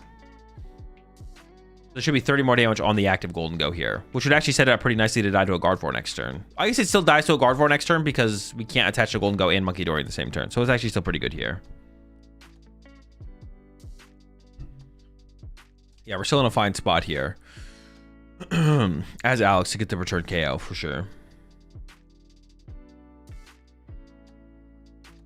And we're not even in a situation where we have to worry about jamming tower yet.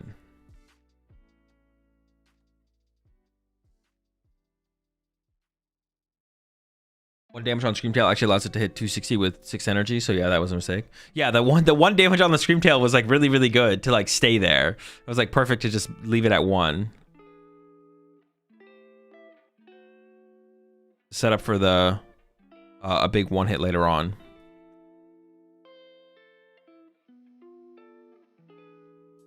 He maybe forgot about the base 20. I don't know what that was there. Definitely a mess up mistake. Mess up mistake misplay.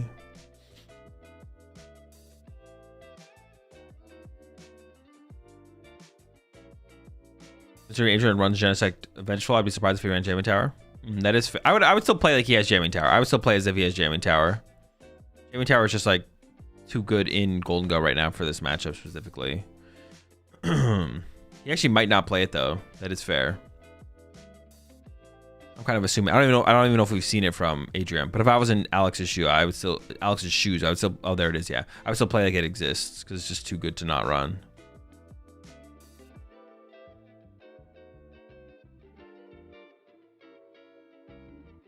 Vengeful Punch even triggers if killed on the bench. It does, yeah.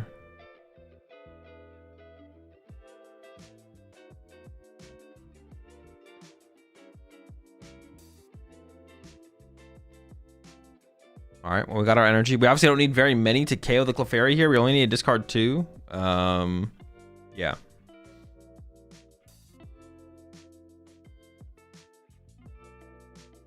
Jamming Tower makes Genesect more powerful. True. It takes away your opponent's second ace spec if you have Jamming Tower in play. Into the Loke draw. Switch versus Dragapult goes with the switch. Thoughts on Rocky Helmet versus Vengeful? I don't know. I don't know which one's correct. One of them is definitely correct. I'm not sure. Rocky Helmet seems theoretically better, but I actually don't know which one's better.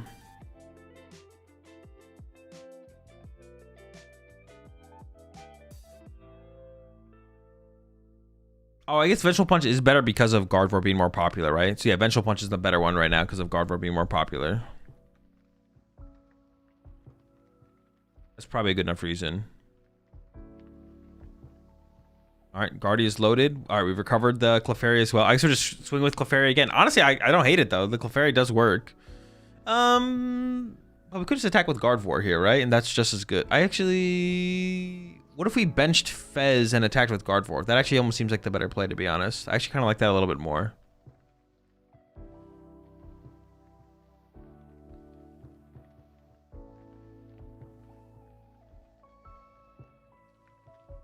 Helmet's good into more things. Turns Pult or Saluna anything with 220 into 1 less energy. Yeah, but I feel like those things like don't actually matter compared to like trying to get an edge against Gardevoir. I feel like trying to get the edge against Gardevoir is just more impactful. Bigger deal. 1 more energy loaded up on the Gardevoir there. Dory number 2, 3 more moved over to, I assume, the Gimme Ghoul. Yeah, it does go after the Gimme Ghoul. Going after the GB also seems fine, to be honest, I guess.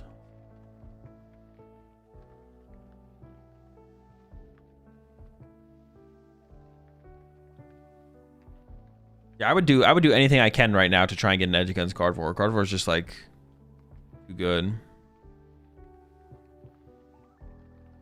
Now has game in hand. Oh wait, did he actually? He maybe did. Could he have KO'd Dreepy and KO'd? Actually, I don't know if there's enough energy in the discard pile, to be honest, to KO the Dreepy and KO the active.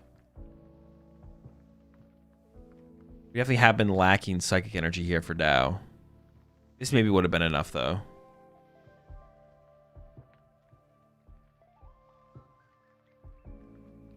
With that discard, it might have been enough.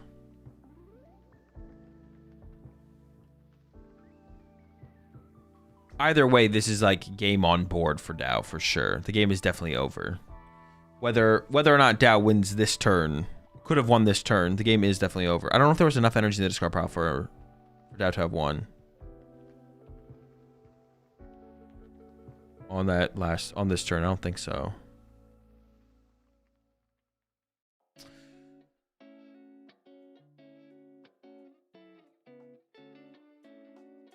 I mean, like the board is dead for Adrian. He should concede. Oh, okay. You're not saying he literally has game. You're saying he basically has game, so just pack it up. I agree, yeah.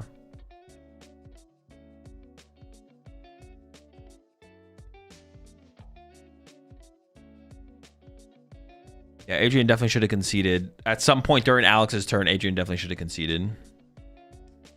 Yo, what's up, Devour? I should have attached a Guardy. Probably, yeah. Probably should have attached one of the energy to Guardy, yeah. Just so it's in play to get off the Guardy. Definitely.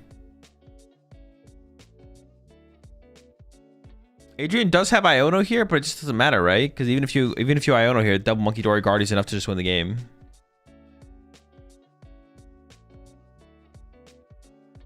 Definitely should see Adrian scoop here. We should have seen Adrian already scoop at this point for sure. Definitely does not have a win condition anymore. Now we have Jamie and Iono. No, but it doesn't do anything, right? Game is just on board, right? There's Iono. But yeah, the game is literally on board.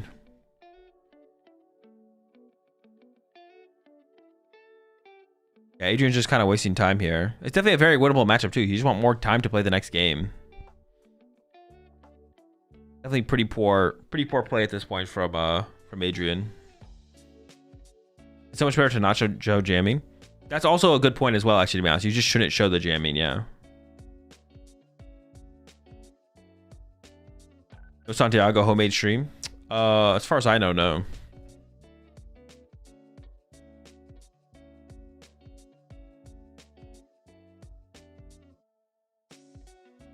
But he countercut to the scream? Well, no, you just lose to a guard 4 EX punching you. Okay, when the scream tail doesn't change anything. You lose to guard 4 EX punching you. You could lose to, honestly, with double Monkey Dory, you probably lose to a Clefairy punching you. Like, yeah. Scream tail doesn't even matter here. Does Adrian believe he could take game 1? I mean, he maybe thinks there's an out. He maybe doesn't realize that he just wins. Oh, does he not have an energy? Okay, chill. Uh-oh. Okay, so he did initiate the attack phase. So for anyone who is unfamiliar, if you initiate the attack phase in the Pokemon TCG and you can't attack, you have to use an attack that the Pokemon can use, and because you can't use an attack, then you lose. I think Alex is saying it doesn't matter, he just wins. I'm not sure what is happening, if they're gonna let him attack or not, or what. I think Alex is saying it doesn't matter, I literally just have game. I think that's what Alex is trying to explain to him. What if you try to attack on turn 1 of the game? They kick you out of the tournament because you're trying to be funny. No clowns allowed. No class clowns. Get the fuck out of here.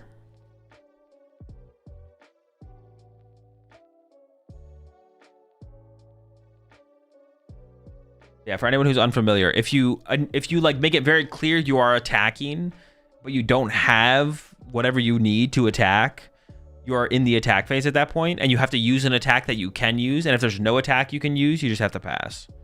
Unless they changed that rule recently, but I don't think so.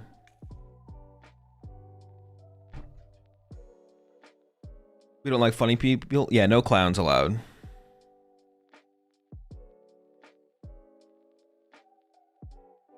Tragic, but he should have scooped a while ago. Yes, he should have scooped like a long time ago, to be honest. Honestly, yeah, he probably should have scooped like on turn like 3 or 4, to be honest. Yeah. Seen so many Sableye scratches instead of lost mines for that reason. Exactly, yeah. The big one that it considers as pass, right? No penalty whatsoever. No, there's no penalty. No penalty. Well, you could definitely get. I think if it happened enough, you could definitely get a warning that could lead to a penalty eventually for doing it. Because like at some point they just would be like, all right, this is the 20th time you've tried to use this attack without having the amount of energy attached to the Pokemon. We're gonna give you a prize penalty this time. There's always a point where penalties get applied, as long as the judges are aware of how much it happens, right? How much has happened. There is always a point where penalties would apply. Yeah, the big one that was with Lost Zone. People would go to use Lost Mine without having 10 in their Lost Zone, and then they get to scratch. What about effective attacks? Like you try to attack with Flareon EX, but you already used the second attack last turn. What doesn't it say you just can't attack? But you're in the attack phase though. You've initiated that you're in the attack phase. So if you can't attack, then you can't attack. Wouldn't Baby Dango be good for this match? It's like, okay, they would just kind of attack around it. Like you attack with Baby Dango and then they just like snipe around it. So you kind of just lose a gimme goal. You're just giving them a gimme goal basically.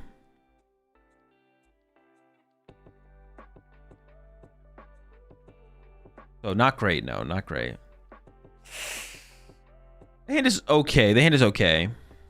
Yeah. You just have to pass. Yeah, you just have to pass. So if you declare Lost Mine, you can switch to Scratch. Yeah, if you declare Lost Mine, but you only have 9 in your Lost Zone, do you have to Scratch, or can you still pass? I actually don't know the 100% the rule on that. Like, if you say Lost Mine, but you have 9 in your Lost Zone, do you have to use Scratch? Or can you Scratch or pass? You can Scratch or pass? Okay. All right, so it looks like Adrian chose second here, which... I'm actually not sure if I agree with that in this matchup, to be honest. I actually don't know if I like that. I'm not sure, actually, about this one.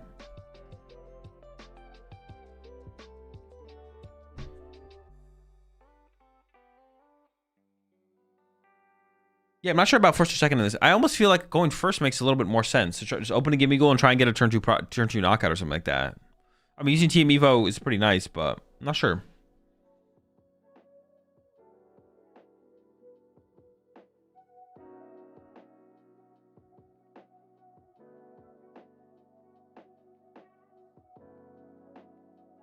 In Hawaii last year in a side event, I was very soft to a player that announces the pass and did not use Rotom. I allowed him to use it twice, and that cost me the match. I'm too soft with mistakes. You are the softest player that I'm aware of, to be honest, Kevin. This is true.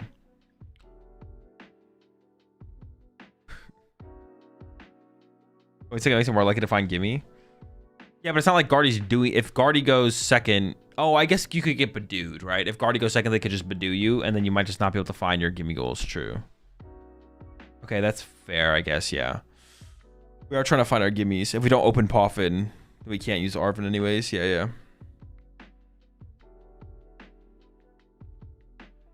Sometimes I felt bad about my opponent did that. I just allow him to attack. Yeah, there's nothing wrong with that. Wait. If your opponent doesn't have the energy to attack, you just let them pull off the attack anyways? All right, I don't know about that.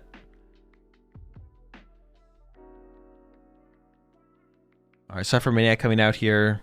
Attacking on this next turn is basically not going to be possible, I don't think, for Adrian. Unless there's something else in the hand that I'm not aware of. But it feels like you have to go Golden Go into Arvin. Like you have to put Golden Go on top, putting Golden Go on Switch. Wait, is the Energy Surge Pro in the hand? No. The Switch doesn't make any sense. It's got to be Golden Go and Arvin, I think.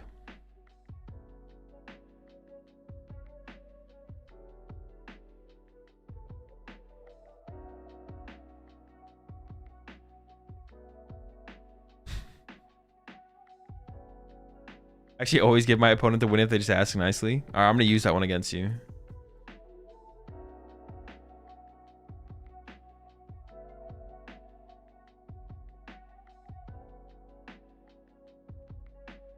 I've never lost. I just concede to be nice. I don't lose. I concede. I feel like we should have played that other Poffin in the hand there from Adrian to go get another gimme goal. Why do we not want another gimme goal in play? I feel like we want another gimme goal in play.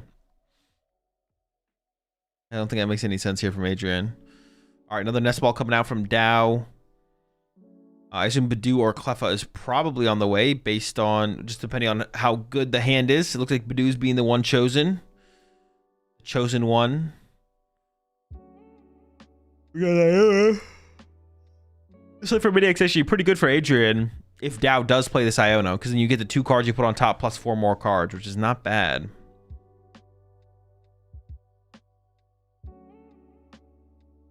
Dow is playing Secret Box. Okay, I don't know about the Bravery Charm on the Badoo. Does that even make any sense?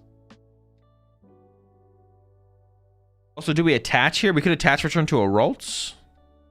Attaches to the Monkey Dory. Is that basically the same thing? Seems fine. Yeah, do we Bravery Charm the Badoo here?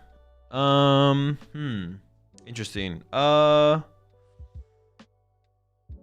I mean, is it gonna die to anything? I don't think so. I think it's kind of a waste of a Bravery Charm. I feel like there may be better late game to pull up bigger attacks. And Cleffa? The other way that Dow could have played this, to be honest, which is what I mentioned last game, the last set we saw this, is you could just like nest ball for something else and then wait and see. If you draw into, you'll probably draw into an Ultra Ball, a Nest Ball, or an Artisan, and then just wait and then see if the hand is better if the hand works with Badoo or Cleffa. Because this is definitely, I wish I had Cleffa at hand from Dow here. Or I would like to Cleffa. But like now that you've committed to retreating to Badoo, you can't Cleffa anymore, so. Dow could have also waited, but putting Badoo and Cleffa in play is also just terrible. So there's also that. Just not very good. Looks like it might be a TM Evo angle here from Adrian, going in with the Arvin. So I feel like that's what I would like to see from these Guardy players, to be honest. Like, don't get Badoo or Cleffa. Just play the draw supporter and then see what you get and then commit to one or the other. Obviously, like the misplay from Julius we saw earlier was a little bit more egregious because Julius had Artisan in play and could have just waited to use Artisan until after the draw supporter, and then would have gone for Cleffa if we had waited. All right, Evo coming in from Adrian. Is that Adrian's hand? Did he leave his hand face up? Playing on super hard mode. Let your opponent see every action you could possibly make. Wait, did Adrian even draw with Golden Go?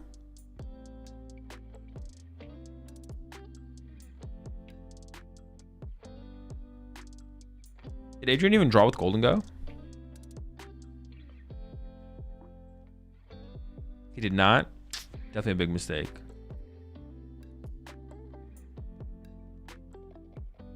Adrian throwing. He's definitely making some pretty big errors. I'm not gonna lie. Definitely making some big errors. No coin bonus. I mean, this turn was just no coin, but I mean, leaving your hand face up is a little egregious. It's not the end of the world. It's not the first time I've seen it, but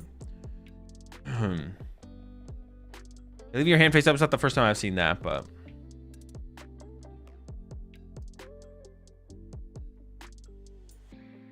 a lack of coin bonus is definitely not optimal for sure. All right, retreating to the Cleffa. There's the draw 7. This will give Adrian access to those item cards. And honestly, this would be a big turn for Adrian to try and avoid KOing one of these baby Pokemon. Do you ever want to, do you want to use your boss here? I guess that's the question.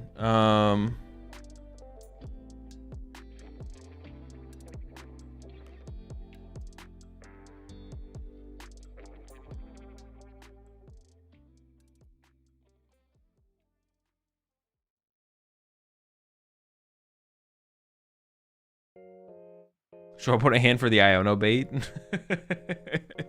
All right, 2 more off the next Golden Go. And we have what, Dracloak still to work with? Like, yeah, I really don't want to KO either of these baby Pokemon, to be honest, but I do want to take a prize card. We do have a boss, but we only have 1 energy. So we can basically only KO the active. Yeah, so we're probably just KOing the active here. Like, boss KO Curlia, that would be better. Boss KO the Monkey Dory, that would be better. Hold on, we're going for Night Stretcher here. I think we are going for the boss KO Curlia. Okay. Wait, isn't Curlia weak to metal? Is it weak to metal or dark? It might be weak to dark. I don't remember. Dude, it's too small. I can't tell. That was old Curlia. Oh, it's dark now? Okay. Yeah, okay, I like this boss play. I do like this boss play from Adrian. I do like this. Because KOing either of the baby Pokemon is just so bad. It's just so bad to KO the baby Pokemon. Promote the Monkey Dory here from Alex. Get the energy off it. There's only 13 minutes left at this point as well. I think that's worth noting that I do not think this game... Ooh. Oh, 2 Night Stretcher. I thought it was 3 Night Stretcher on hand. It is only 2.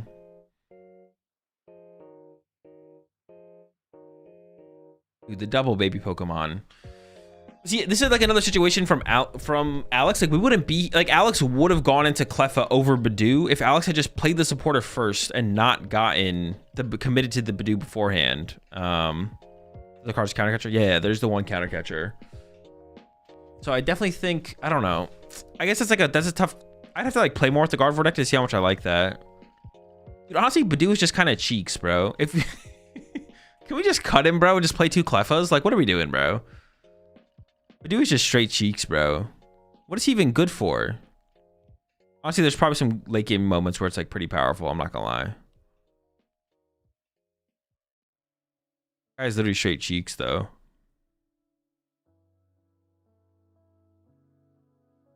Dark Energy active. Are we gonna see the Mind Bend?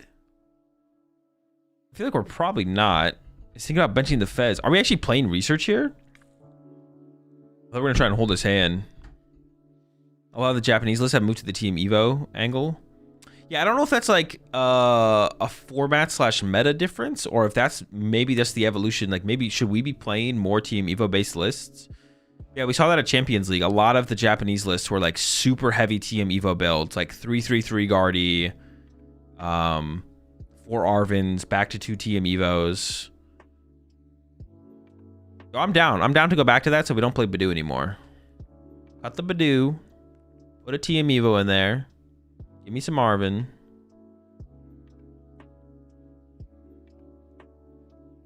That's at the start of the format, but then Milwaukee happened. Badoo is good with paired with Turn 1 Iono. Yeah, definitely. It definitely is. I mean, the Badoo still has some value for sure. Even like there's like a lot of cheesy things you can do. Guardy can take advantage of Badoo better than most decks because like you can take a turn off from like going for like a big attack, and you can go like Badoo plus double Monkey Dory, right?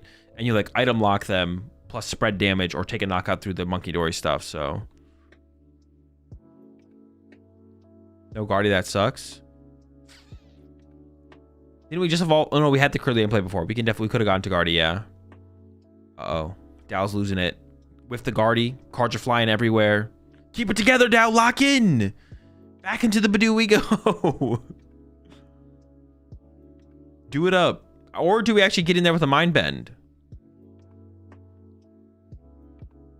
Oh, we actually are getting in there with a Mind Bend. All right. Dude, the babies are still on the bench, though.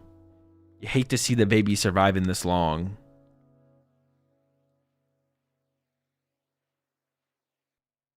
I was looking at the United Wings list from the yesterday's server. It's already in the server. You're just not looking hard enough. Wait. No, it is. It is. Japan plays best of 1, so they need more consistent with the 3-3-3 line, I guess. No, it's the same thing. Win rate is win rate. Doesn't matter if it's best of 1 or best of 3.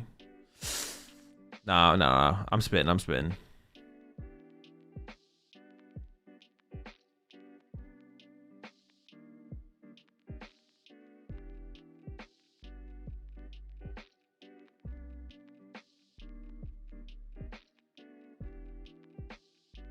All right, to Loke, number 1.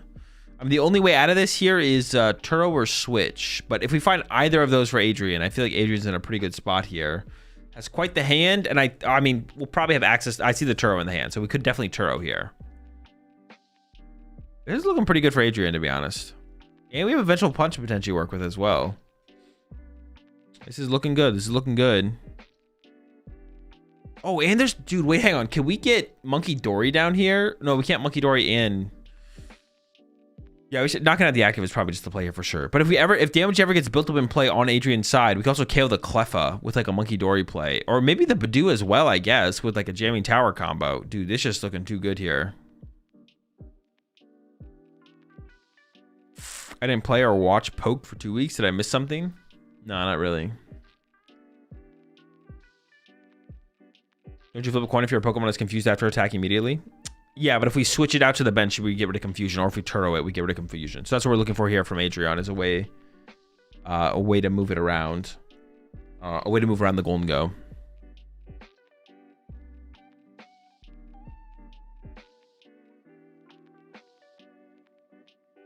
Can if he plays Crispin? He doesn't play Crispin, though. Adrian plays Dragapult? Adrian does play Dragapult, but like most Golden Go Dragapult decks, you don't actually attack with the Dragapult. It's just kind of there hanging out.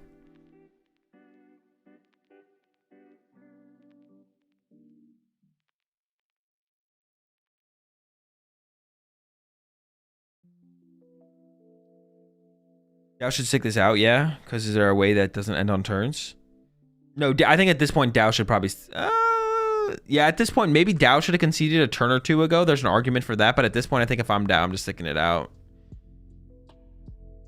Oh, I think Adrian is actually going for the flip here. I actually don't hate going for the flip here and setting up the Monkey Dory, because you're guaranteed at least one prize card as Adrian. You can move the damage off the active over to the Cleffa, and then you can just go for the flip. If you hit heads, you also get two prize cards this turn. It's pretty good. So Golden Go is the main attacker rather than Dragapult, right? Yeah, in these kind of decks, Golden Go is the main attacker. Yeah, I don't hate this from Adrian, to be honest. Needs to take the damage off the Golden Go, but we're good. We're chilling.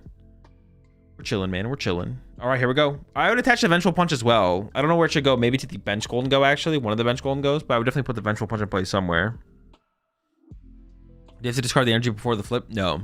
You just check for the attack. If the attack initiates, you complete the attack. If not, you're good.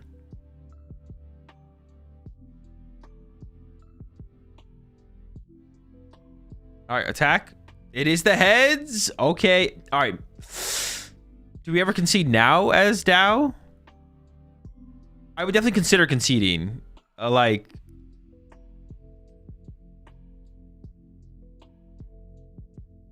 Yeah, I would definitely consider... Like, how do you win, man?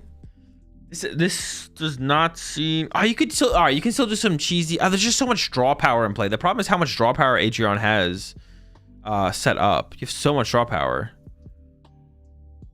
So much draw power. I have faith in the 1-0. No, dude. A 1-0 here would be criminal. With 5 minutes left, that would be absolutely criminal.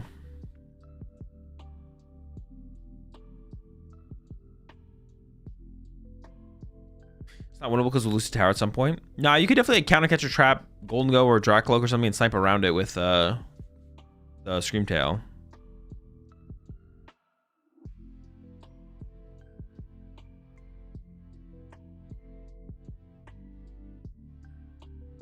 Oh, that's true. Okay, actually, Dow could play through Badoo.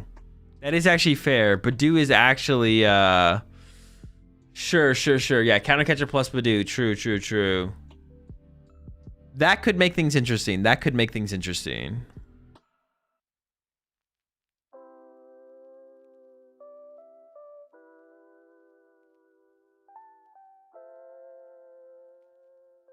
Gonna get it this turn. No catcher. No Guardy? Was there a Guardian hand? There might have been a Guardian hand. Going for the Fez. Maybe we're just digging for the catcher play at this point. They both play a little too slow. No, both players are playing at a fine pace of play.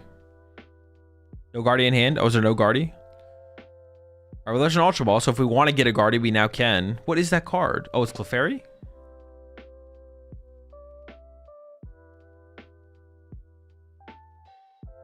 Now the Bedingus stall for time play is disgusting. Disgustingly broken.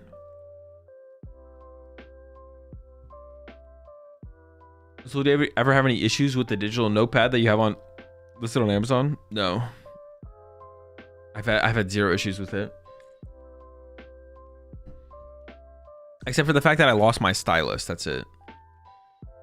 It's the only issue I've had with it. But that's on me, not the notepad, to be honest. It's my fault. I took it. Bro, I knew it.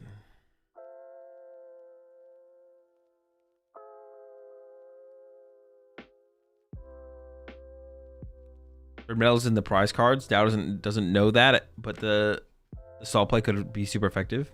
That is true, yeah.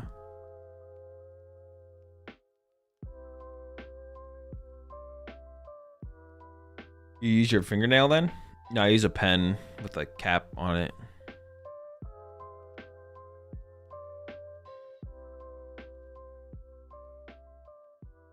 Does Dow ever is Dow just gonna swing here and just knock this thing out? Dow might just be swinging here.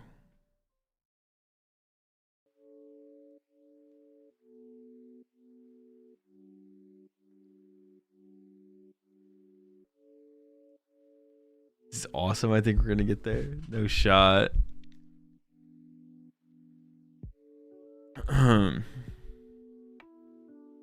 Badoo should be fine here. Active is confused. That is true. Yeah, the Badoo could be fine here. The active is confused. Also, the Badoo has a Braver Charm, so you would need 2 energy as Adrian. But Dow's go. I like the Badoo here. I think Badoo is your highest chance of winning here as Dow probably. I think this has lower odds of winning from Dow. For sure has lower odds of winning doing this.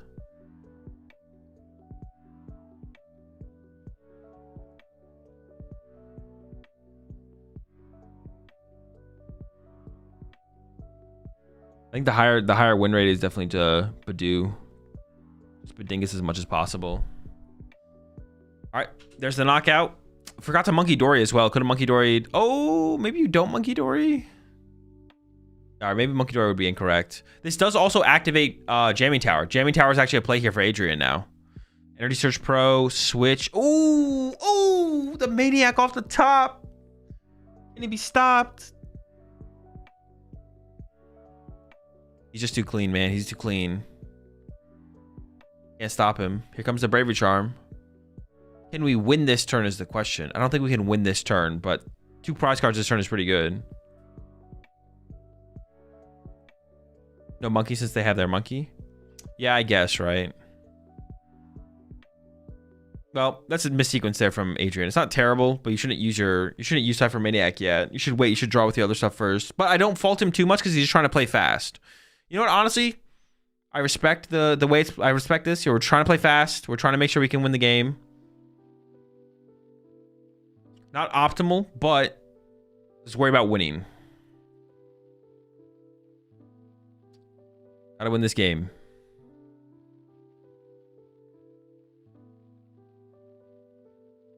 If the energies left, Alex would have won with Badoo plus Bravery Charm twice.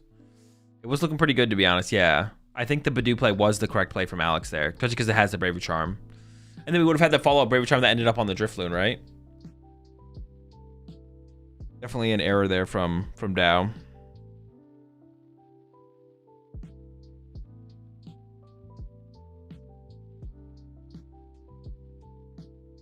We're into the Lokes. 20 seconds left. The game is probably going to end on Adrian's turn. But that'll be... Adrian will only need one more turn to win the game after that. So what do the dice numbers represent? Is the damage counter. So 8 equals 80? Yes. 8 is 80. There's the Jammy. Drifloon dies. Prize card over to Adrian. Gust is not possible here for Adrian. I feel like Dow needs to sacrifice. Not Gardevoir. Well, is he just making a call here? That's a throw.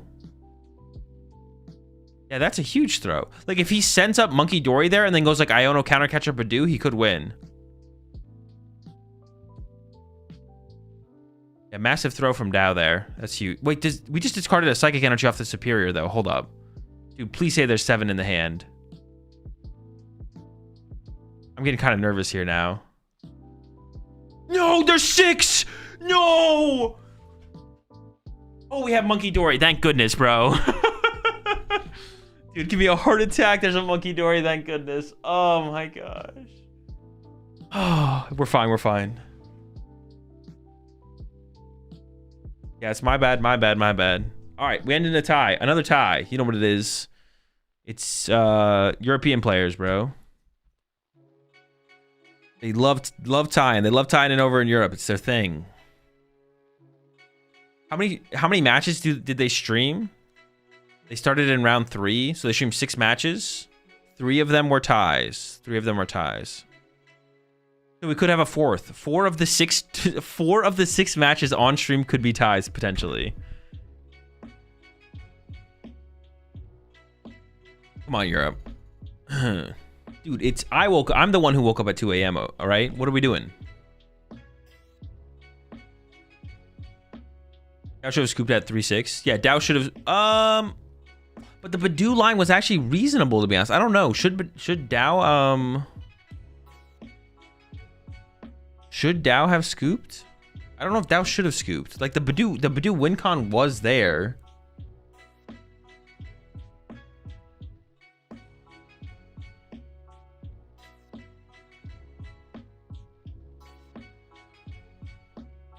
Wait, where is this coming from? What is the... Wait, what do I mean by that? Is that the beginning of this season or beginning of last season? It's the beginning of this season. Is this throughout the season? How do I get the thing where I can click on the... There we go. Open a browser.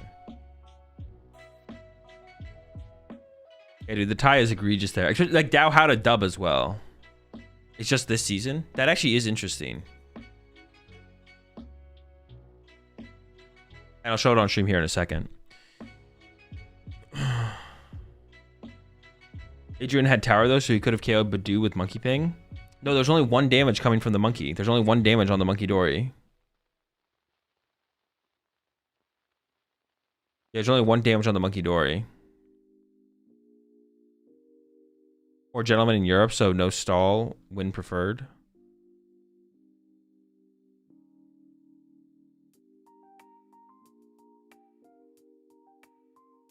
Oh, Badu is... That makes sense that Badu would be a reason for the tie rate increase, to be honest.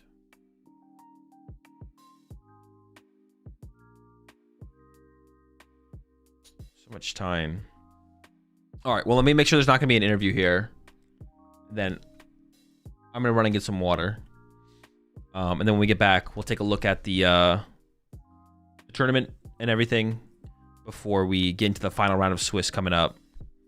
I think every round has gone to time. 3 of the 5 rounds have been ties. Oh, let me pay out the prediction here real fast. That was a tie. Definitely some mistakes there from Dow at the end of that one. Dow had a... Yeah, I don't know if Dow should have conceded or not, to be honest. I don't know if Dow should have conceded that one sooner. Because the Badu win condition is like super real, for sure. Not sure. I'm not sure on that, to be honest. It's very real.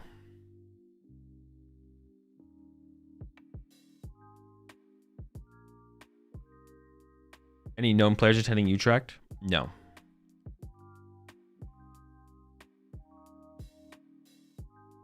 To play in special events, you have to have 0 championship points.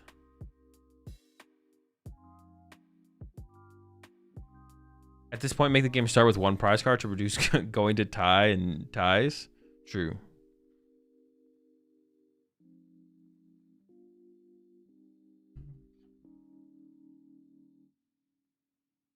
I just don't want there to be a tie in this last round. Can we just avoid the ties?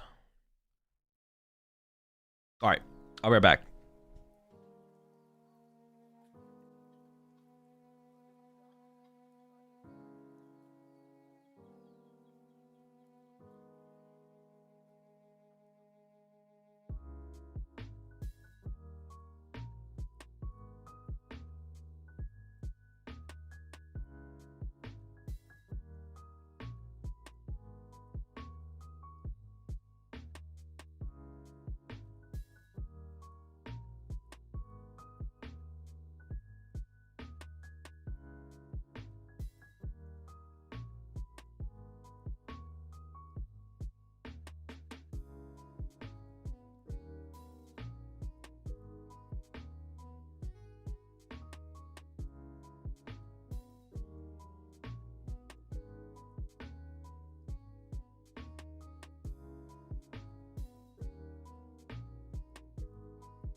All right, last Swiss round coming up.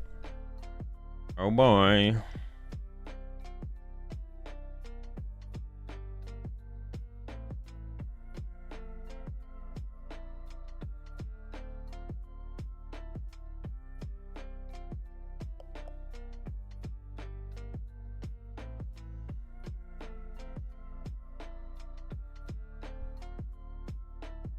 I fell in love with Lugia and instantly rotated. Bro, in love with Lugia, bro. What? That's probably a good thing it just rotates. You don't have to... Now you can move on to better things.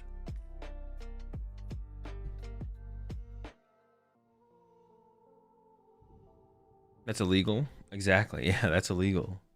You can't do that.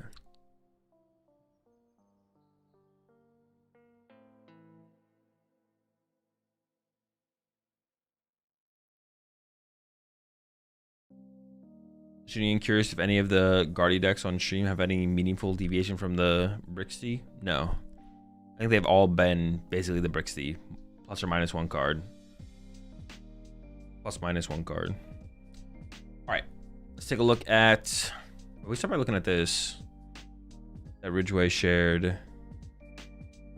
This is the... In the 2025 season. This is the tie rate. From the first event of the season to where we are now. So it definitely has increased. Like the average has increased. You see some big spikes in here now and then. But overall, the line is trending upwards for sure. Why is it going up? Bro, we're not coming back, bro. It's like the stock market. It always goes up. It'll stop when we get to 100% tie rate.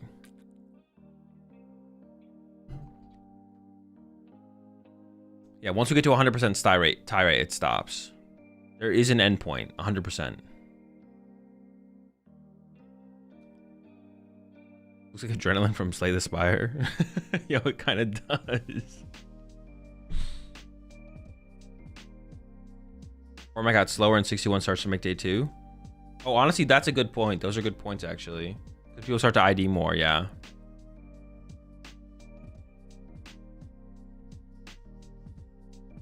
Makes day 2 when everyone ties. Well, if there's no buys and everyone ties every single round, it would be top 32. The top 32 players randomly would make day 2. I think day 2 is everyone who's X2-1 or the top 32.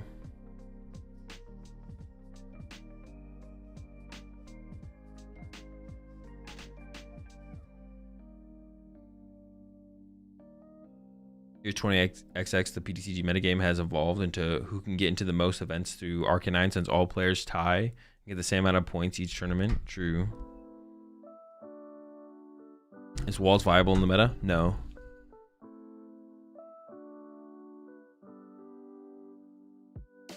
All right, let's see where we're at heading into the last round. Julius, 7-0. Our 7-0s are Julius and Gino. A lot of 601s here. Dominic, Alberto, Morehouse. Yella at 601. Bro, put Yella on stream one time. And the 6-1's down here. We saw Owen on stream. Owen is playing Raging Bolt. We saw Johan on... Oh, we didn't see Johan on stream, but we're assuming Johan is playing Gardevoir. Johan did win a tournament recently with Gardevoir. Some Americans representing Zach Bukhari and Noah. Ivanov here at 6-1 as well.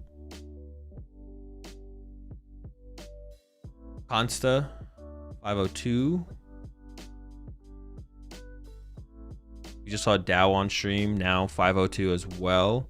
The cutoff for top cut should be X12. So, yeah, X11 can still make cut, but they have to win out.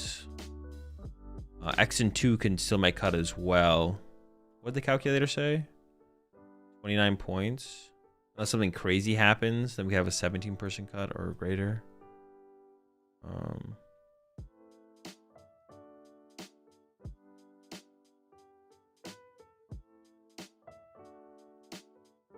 Yeah.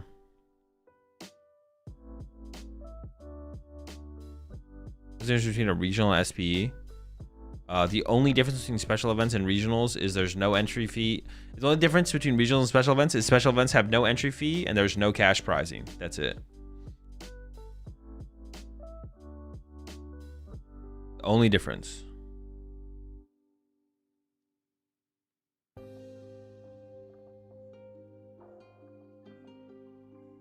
Nothing, just no cash prizing, some by smaller numbers. The numbers are smaller, but the events still sell out though, right? The events are still selling out. So it's like not for a lack of players wanting to compete in them for the most part. So come there's no stream command to show what pre-release you're attending.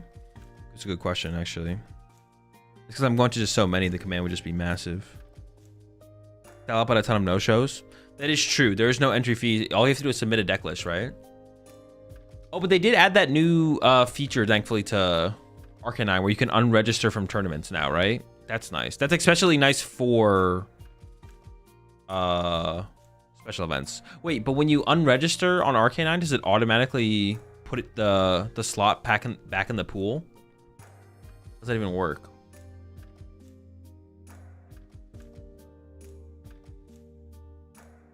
Okay, X1, 2 or better is cut. Last round coming up. I unregistered from Utrecht. Praise me. Shout out Soda King for unregistering. You should do that for all events though, Soda. Like, you should register for every event and then immediately unregister. They open another wave. Does it just get added to the wave pool?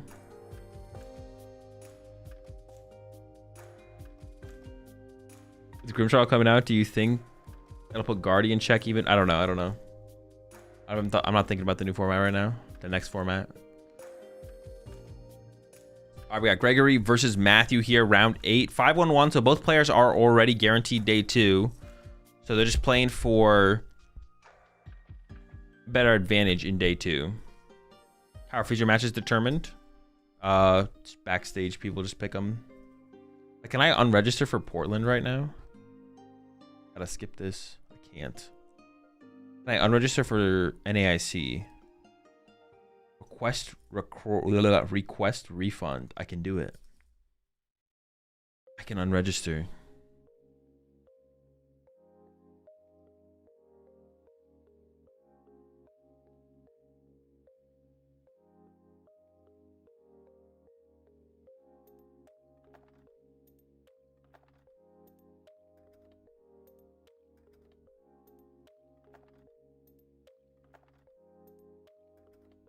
Hazel, do you have opinions about new cards and new formats you haven't played? Nope. Good. I need your stream for NAIC. All right, I got you.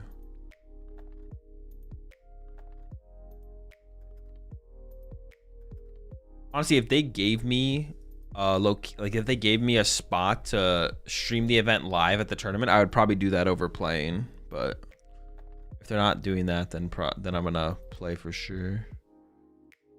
Caesar Golden Gum versus, it looks like Raging Bolt. It could still be Terra Box, but it's probably Raging Bolt. Dude, it's not a winning in, bro. About a win you're in.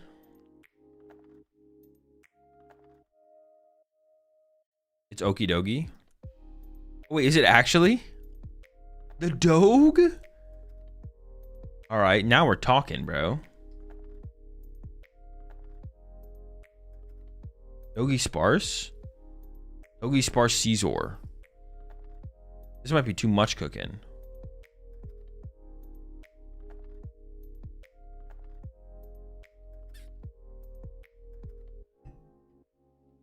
Dogie established and pass. All right, Gregory opened Ursaluna. Oh, wait. I think it. Actually, I'm not sure. I'm not gonna say anything yet. Wait. Oh, it could be. It's Joltik Box. Wait, is this like a good matchup for Okie Dokie? This might actually be a Okie Dub. Opening the Ursaluna is pretty bad. The card is so incredibly shiny. Is it? Does that have something to do with one of the lights? The way it's angled? Is that like a special? That's not like a special shine, right? That's just a normal Ursaluna, right? That's just a normal Ursaluna. It's just one of the lights is just hitting it really weird, or is that a special like something?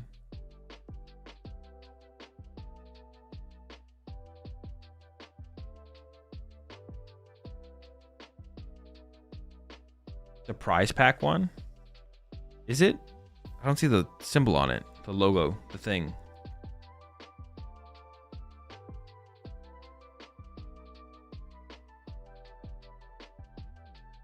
It's only been affecting cards in the active spot on the right side of the table. But maybe it's just conveniently also the players on the right side of the table are playing that specific kind of card.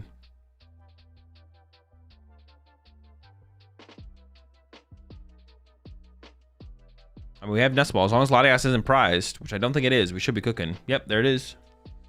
Joltik to the Iron Hands. Yeah, I guess. Is Iron Hands the best attacker? I mean, Iron Hands doesn't even seem like that good of an attacker in this matchup, to be honest. I don't even know if we should have got Iron Hands here, but Pikachu also seems kind of mid.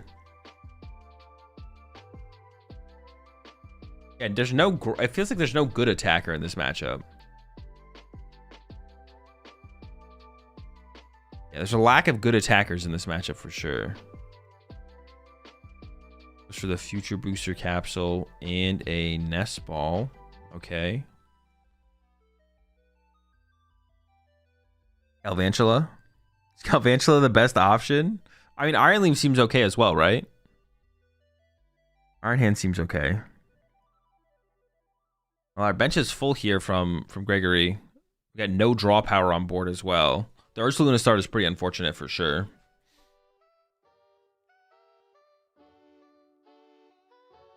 Clefairy should be the best option, no? Oh, Clefairy's... Well, what is Okidogi weak to? Does Clefairy one hit KO it? Is it weak to Psychic?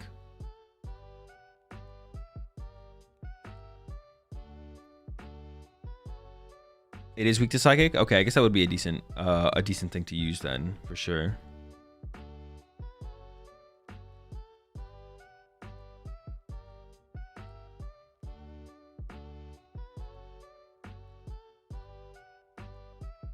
All right, here comes the energy.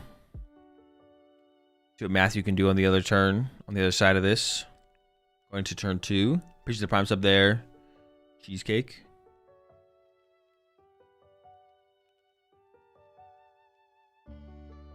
See, I feel like getting Iron Hands in general was just a mistake here. How much HP does the Doki have? It has 230. So Mariah doesn't even KO it. We're just low fully, but the hands is so bad. The hands is so mid. I feel like we're reading the Okidogi a turn too late here from Gregory. You gotta be like, oh shoot, what the heck? This is a thing? All right, Dunny for 3. Ooh, Artisan's good. 2 of them is a little overkill, but we'll take it. Yeah, the Dogi swinging this turn, KOing this Joltik and just setting pace, setting tempo off the rip. Matthew's not messing around. 130, so you can't amp without capsule. I mean, with the Luminous though, it's 230. This Dogi is tanking. Dogi's not playing. The Dunsparce back to the bench. Here comes the Crispy. I assume there's no... I think it could be like one basic metal, maybe. How did we let the Dogi get 5-1-1? Yeah, how did you, Crazy Bot? Why aren't you there defending Europe against Okidogi? This is on you. What are you doing? Get out of chat. Get over there.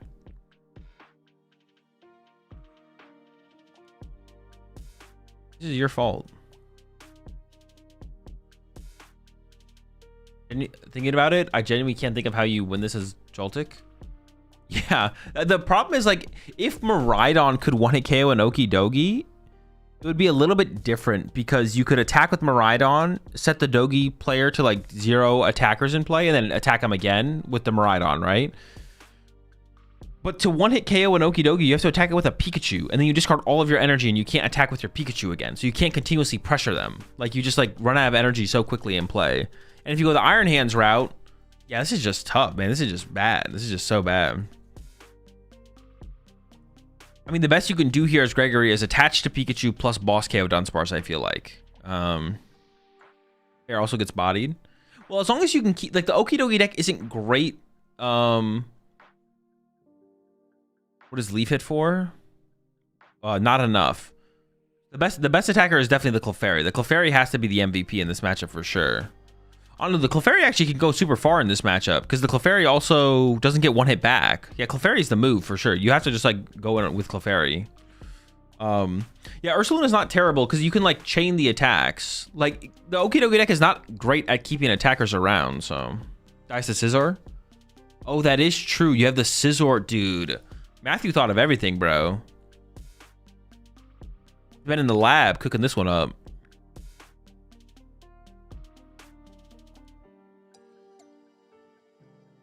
Here comes a Pokegear. Clefairy and Latias is the way to go. I mean, Latias, you don't play enough Psychic Energy to ever set up both of those, I don't think. You probably hope to use Clefairy maybe twice, but yeah, you're not getting both those set up to attack with for sure.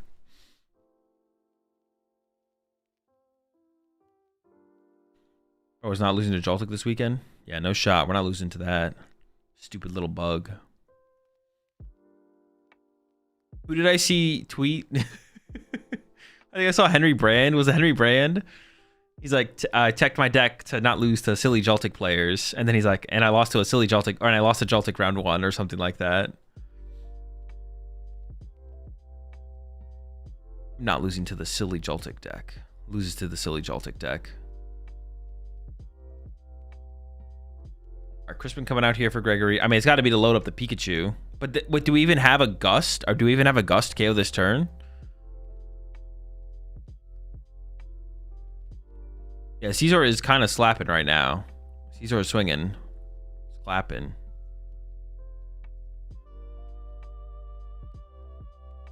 Prime is in hand? Oh, okay, I missed the Prime. So we can KO the Dunsparce. Actually, hold up. We actually probably go after the Scyther. I was kind of on the KO Dunsparce train. But now I'm kind of on the KO. Yeah, I'm on the KO Scyther train for sure. That thing is slapping right now. Can't be getting clapped by a Scyther right now. Gotta lock in. Yeah, KO the Scyther and then try and get into Clefairy. I like that. I like that. Yeah, there is hope here for Gregory. It's not. It's gonna be tough, but there is hope. I feel like there is some hope. Dunsparce getting pushed. Wait, do we have it to Dunsparce in hand? Oh, is this the free retreat one? Wait, has this deck just like given up on the Dragapult matchup entirely? Or is it winnable? There's Monkey Dory in there, so I feel like it probably is winnable. But also there's the 60 HP Dunsparce, so I'm like unsure.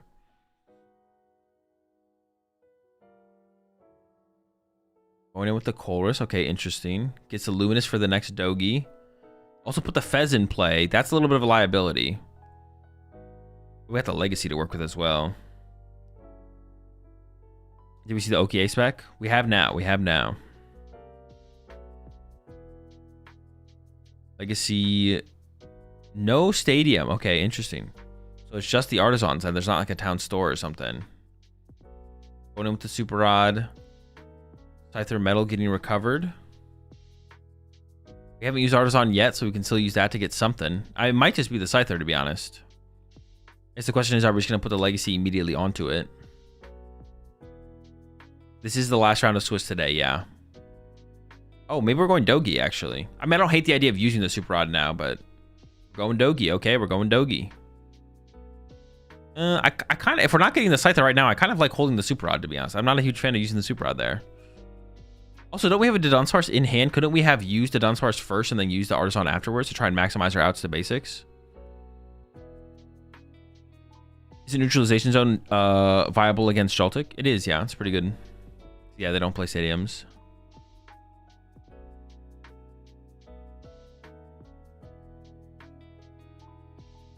There's the Legacy Energy.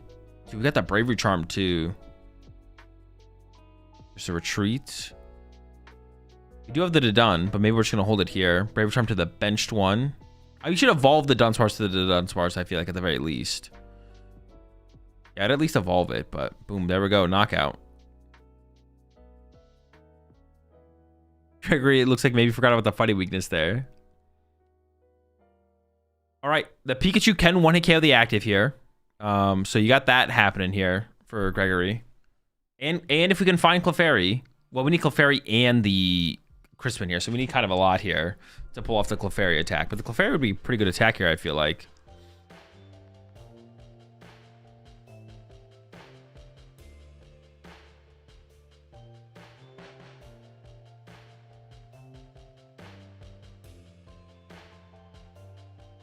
I can't say I agree with using Super Rod before drawing with Fez here. Unless there's something I'm missing about the hand. But yeah, this seems like a mistake here from Gregory. Oh, I guess are we trying to draw back into the lightning energy here? Okay, maybe not, maybe not. Maybe we're trying to just draw lightning for our Pikachu? Okay, I don't... Alright, I don't hate it. I don't hate it. I guess that's fair. Try and draw the lightning for the Pikachu. That's okay. That's fair. That's fair.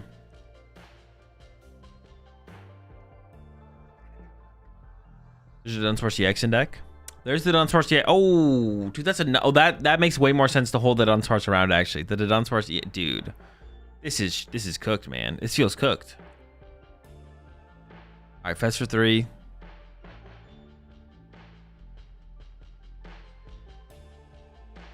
I think that's a... Is that a Gravity Mountain? It looks like a Gravity Mountain. I think we drew Vessel there as well. Yeah, so we have the energy here. So we can attack with Pikachu. And Pikachu doesn't die immediately, right? Because of the ability. So it'll survive a turn. But still not looking good. We'll have 0 energy in play after that, which is definitely a problem. I feel like we're going to have to recover Joltik. Or, we don't really want to attack with Joltik, though. Actually, attacking with Joltik would be terrible. Be pretty bad. And that's what we want. We need Crispin. What's it called after that, I guess? We need Crispin Clefairy. Sparch EX is the one that has 60 per opponent's EX? Yes.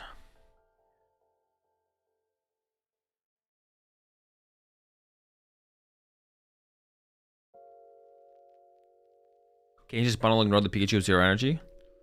Oh, true. He does have the bundle, doesn't he? He does play bundle, yeah. That's probably what we'll see here. Well, we lost our Artisan, but we have another Artisan in hand, so we should be fine.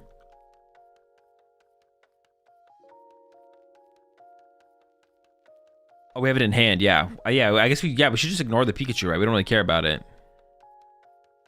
I don't think we really care about the Pikachu, to be honest. I'm down.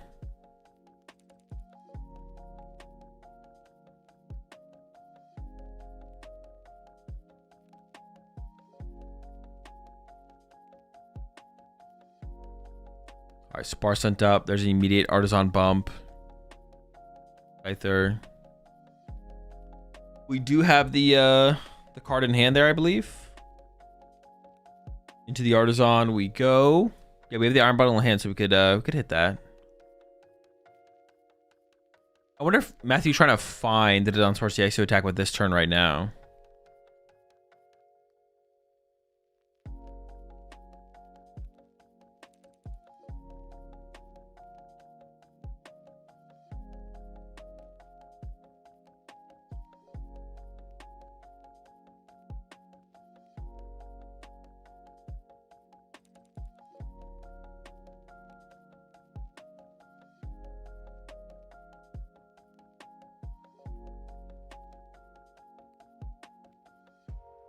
Ooh, actually, the boss on the Ursaluna. I actually like that. The Ursaluna is like the biggest threat here, to be honest. And just go ahead and throws down the Iron Bundle for a little bit of protection to get around like the Pikachu. Yeah, the Ursaluna is the only thing that we're scared of here.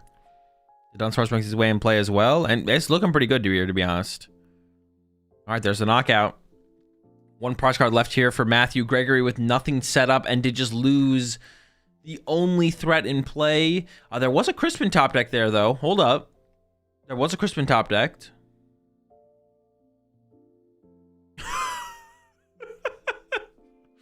Oh no, the Fez draw into double Crispin Arvin. Oh boy.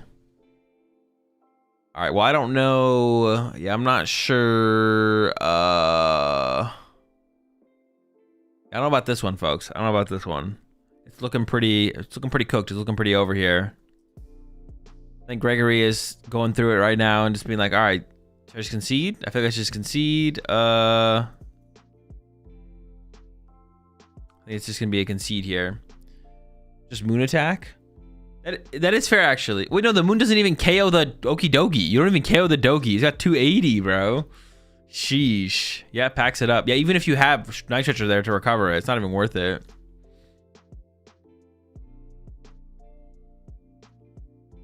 This has got to be an 80-20 matchup. It doesn't seem good. Doesn't seem good.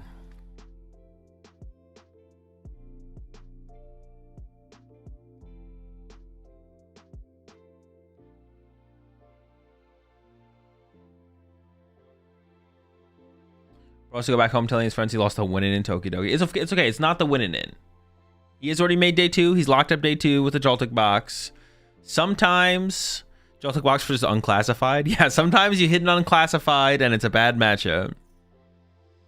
When can we see the list? After the tournament's over. Monday. Come back Monday. Does Legacy or Luminous on Okidoki work to have the 100 HP and do the 100 damage more? Yes. It is every energy type at the exact same time.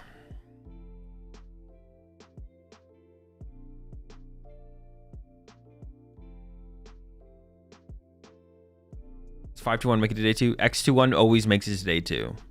There's 8 rounds of Swiss in this tournament. X21 always makes it to day 2. Did Matthew play Ursaluna EX in his deck? I don't think I haven't seen it. It could be in there though.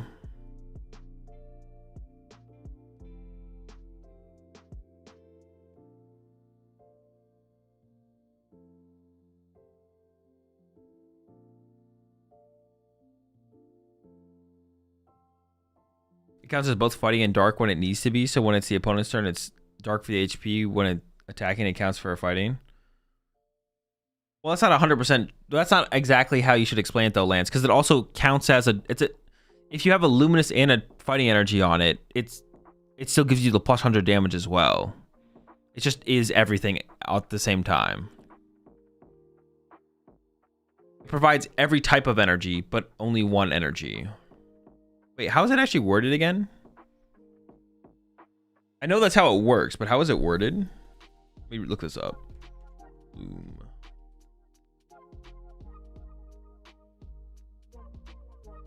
Yeah, I'm gonna look this thing up. Everything everywhere all at once. Luminous energy.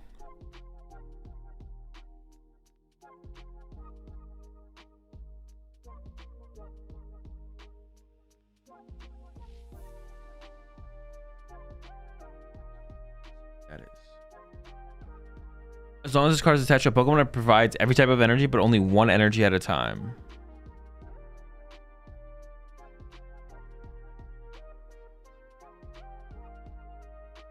Is that just clarifying that it is only worth one energy? Is that what it's clarifying? I feel like when I've read that before in the past, it confused me and it made me think it only provides like one type at a time, but it means it just provides one energy. Oh, yeah. I definitely see how you could, that's definitely confused me in the past. I've definitely had that same thought process. Like, oh, it's only a fire or a grass energy at a time, but it's not what it's saying. It's saying it's just worth one energy, but it's every type at the same time. So it's simultaneously a fighting and a dark energy.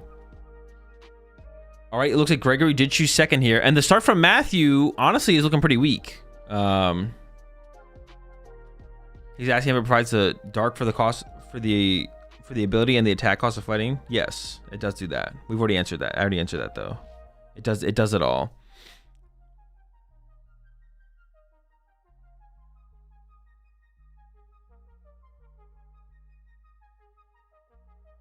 Yeah, of course, Clark, of course, yeah. The Japanese wording is better. It's more like works as one unit of every type of energy. So when the ability is looking for a dark energy, it's dark. When the attack looks for a fighting energy, it's that. Makes sense. He's like an awful matchup for the Spooter. It doesn't seem great, but honestly though, if we look at this situation, I mean, one thing about Joltik Box that is pretty good. Joltik Box is just like super consistent. The deck is just insanely consistent. Does Gregory play Clefairy? Honestly, I don't know. Yeah, do we know if Gregory plays Clefairy? And there's an Iono there from Matthew. Nothing played, just plays the Iono. That's not great. Wow, I definitely did not realize the energy worked that way. I was trying to figure out how he was getting enough energy to attack and have dark. Yeah, provides it all. He plays Psychic. Okay, he definitely has Clefairy then. The draw there is okay. Yeah, the draw's okay. We have an Oki. Gonna start with the Buddy Poffin here, get some Dunsparces, or maybe a Scyther and a Dunsparce. And then we have an Ultra Ball to get the... Is there no Nest Ball in here? It's just 4 Ultra Ball and Artisans? Interesting. Not playing Clefairy in this meta feels wrong. I don't know if I 100% agree with that, to be honest. It's so hard to set up the Clefairy. I don't think I've ever seen the Clefairy get set up in Joltik Box against Dragapult. card gets used more against other stuff that's not Dragapult. For sure.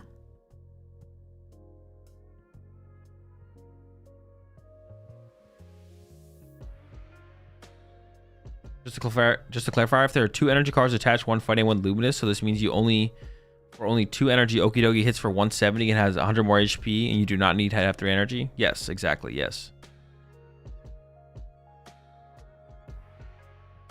Yeah, the Clefairy, yeah, like I was saying, the Clefairy is kind of mid. A little mid. All right, this is going to get interesting here for Gregory.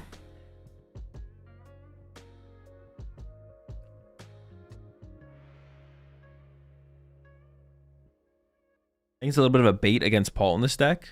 That's what I'm saying. It's like not that good. Clefairy won't save your day again versus Dogi, right? How do you get consistent Psych Energy accelerated? Let me see a Crispin once. Clefairy plus Crispin. The Clefairy seems like a very good attacker in this matchup. Getting it set up is the problem, though.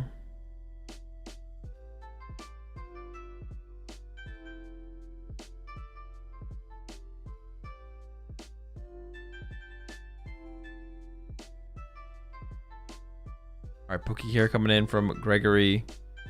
I mean, I think we're just looking for a Crispin here. We just want to set up this Pikachu to be able to respond to an Okidogi, to be honest. There's Crispin. All right, that's good.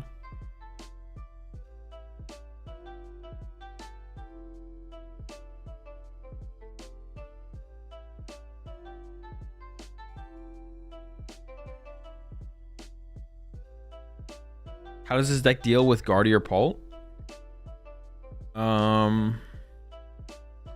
Honestly, they're probably not great matchups, but I don't know for sure.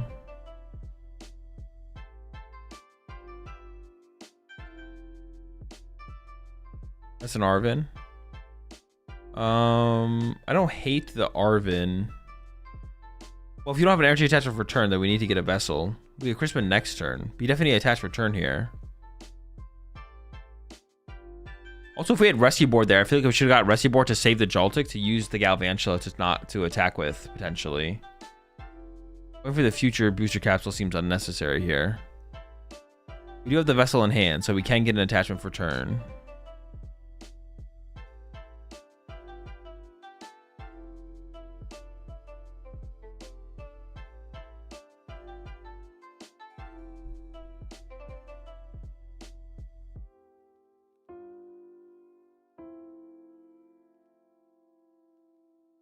Appreciate the 3 months there, Dusty Boots.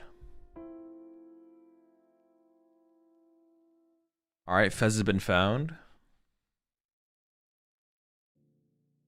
Yeah, Gregory was contemplating that second Iron Hands. That would not have been very good. The Iron Hands should actually be what gets discarded off this, I think. I don't think we should be having... Preserving second Iron Hands here seems super, very ill-advised. Does the 140 matter when the Dogi is powered up compared to something like Board? No, not really. No, that's why I'm saying, like, we could have preserved this energy on the Joltik to be able to attack with Galvantula more easily moving forward.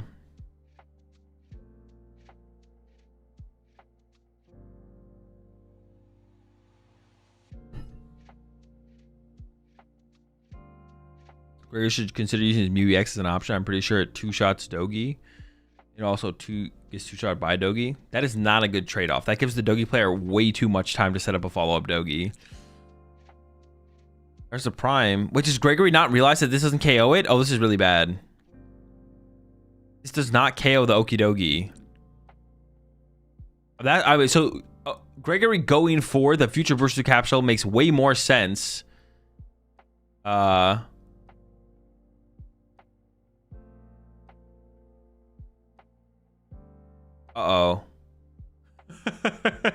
No! He didn't know. At least it makes more sense that he went for the future Booster Capsule now, but we did also preserve our energy on our Joltik, but this is definitely tragic.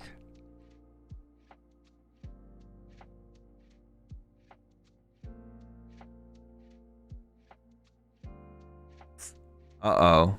That's definitely unfortunate. Definitely unfortunate.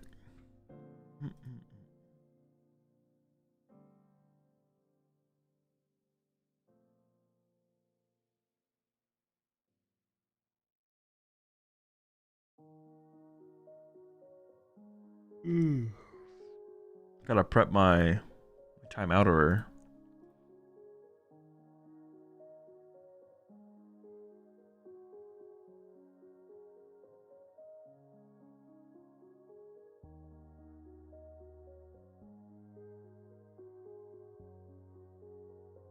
Dude.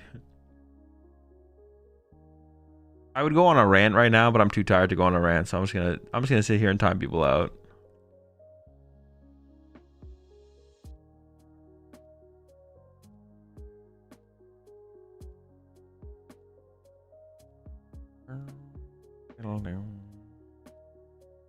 Too tired to go on a rant.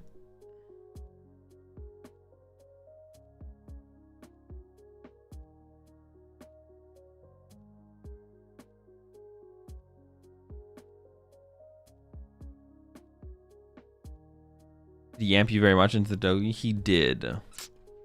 He was definitely unaware of how much HP it had.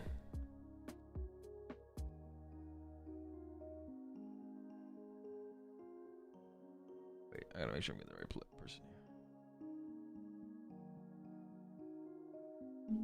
Matthew just passed? Oh wait, did Matthew actually just pass? Bro, I'm too busy timing people out over here. Nest ball into pass is not good. So Gregory, honestly, that kind of makes Gregory's move look like a genius move. This the biggest threat on board is the Okie Dokie. I'm not gonna lie. This is like this ended up being the best it could possibly be for him, to be honest, because you completely remove the big threat from board. He knew it all along. Bro, did he know? He could have known. He maybe did know all along. Wait, how is there 3 energy on that Pikachu? Does that make sense? No, it does make sense. That makes sense. As found, research top decked, it looks like. All right. A lot of cards to be seen here from Matthew. Although, ooh, can we knock out this Iron Hands? 1, 2, 3, 4 abilities on the bench. I think with the EX we could, right? The Dunsparce EX could get the KO here. That's got to be what we're looking for at this point, I feel like.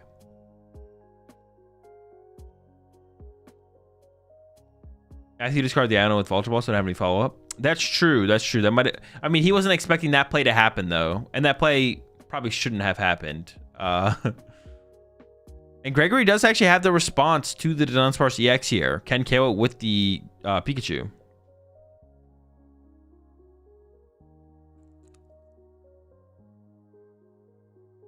Yeah, Dodon is swinging here.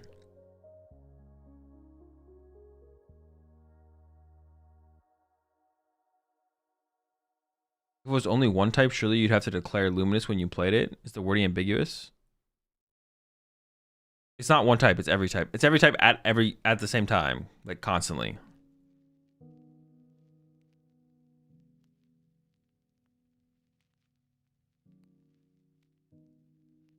You think that HP buffs like this should be physically represented on board?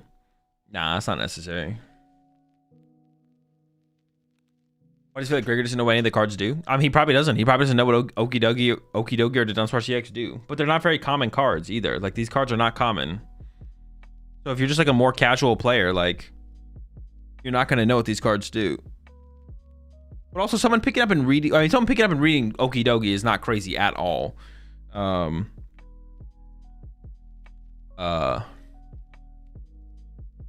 But he maybe I would be surprised if this is the first time he's encountered a Dunsparce EX, but he's maybe just refreshing as to know what it does, making sure. You'll see top level players do the exact same thing, where they'll pick up a card just to make sure they know exactly what it does.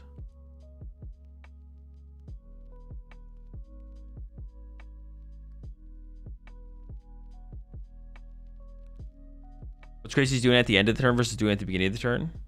Well, he read Okie Dokie in game 1. He thought he knew what it did, but apparently he did not fully comprehend what the card did. But, I mean, that just leads to the mistake, right?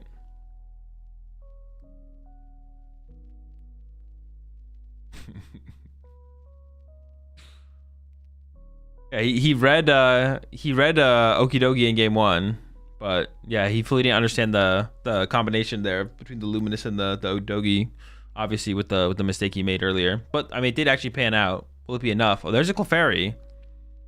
right, so now we got the Clefairy cooking. Honestly, I think Gregory might take this game. We'll see.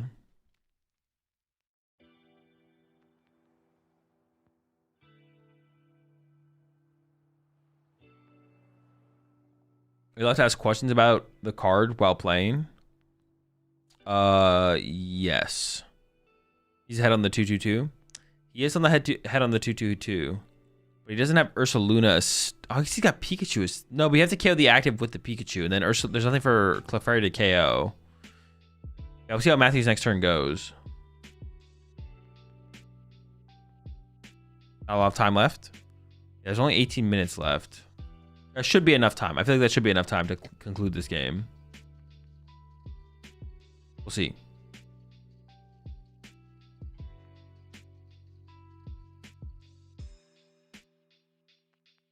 Fairy kills Says with 2 full benches.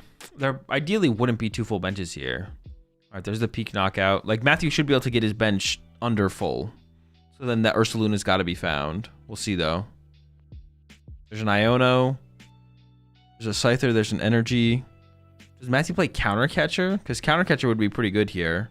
If you could Counter Catcher KO the Clefairy with the Caesar.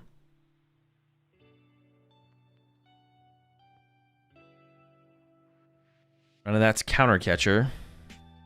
Yeah, so we'll see.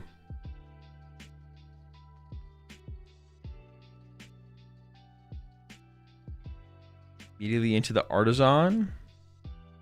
Is going for the Okie Dokie. Okay, interesting. I guess we have Crispin in hand. We could Dogi Punch. Yeah, I guess. I guess we could Dogi Punch here. You could Charm the Fez. Oh, that would be pretty good. Oh, goes for a Scyther actually instead. Oh, Charm on Fez would actually be really good, actually. Yeah.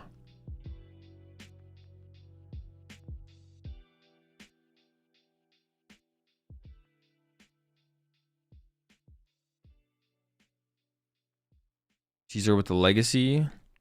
Boss on, oh, we have Boss on the Clefairy. We don't need count, but we do lose to Gust Ursaluna here, though, from Matthew. We lose to Gust Ursaluna. We're just going in, though. We're just swinging. Hoping for no Gust Ursaluna. All right. Does Gregory have it?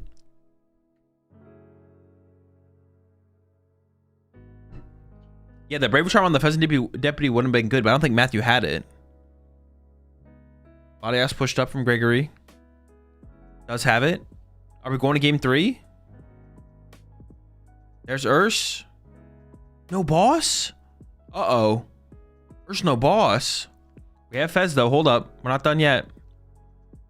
We had Ultra Ball in hand. I think we could have played the Ultra Ball there to thin out one more card. Oh, there's boss. Never mind. You're right. He did have it. True.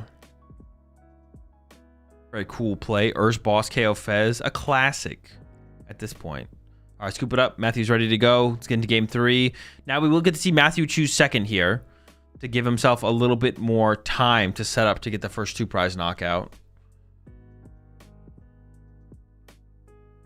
I assume you want to go second in this matchup. Joltik always had the boss. I mean, that's all the deck plays. That's all the deck has. Let him have that at least. They don't have anything else. Let him have the boss.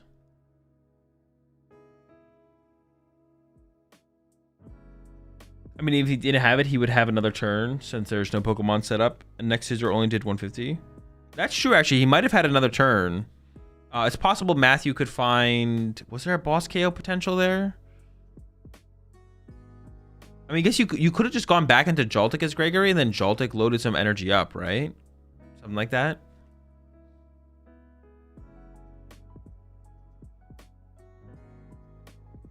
Will I have a cup today? What would be a better play with an unknown meta, Joltik box or slow Dragapult?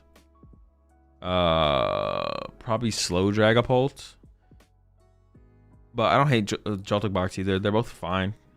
Doesn't matter too much. Why do you boss Clefairy instead of Fez? Because Clefairy was the only attacker set up. But yeah, honestly, boss killing the Fez wouldn't have been terrible for sure. As long as you like got rid of a card right off your bench, you could have like popped Iron Bundle and then use boss, I guess.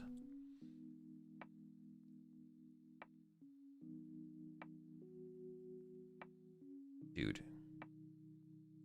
are you around here enough, Eduardo, to know that you shouldn't ask me that type of question? My answer is, who cares?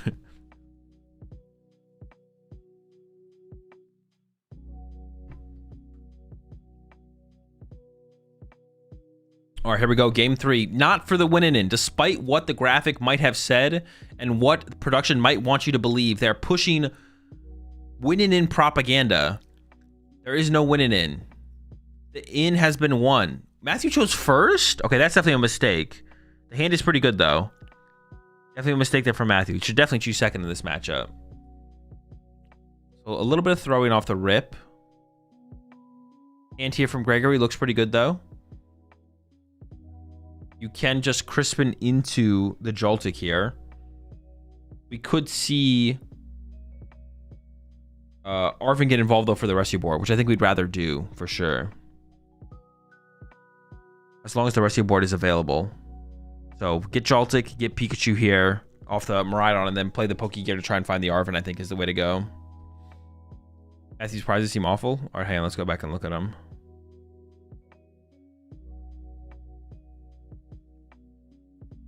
I didn't actually peep him. Wait, this is fine. What do you mean? both players' prize cards are fine. Actually, I mean, if anything, Gregory's prize cards are slightly worse. But yeah, this is fine.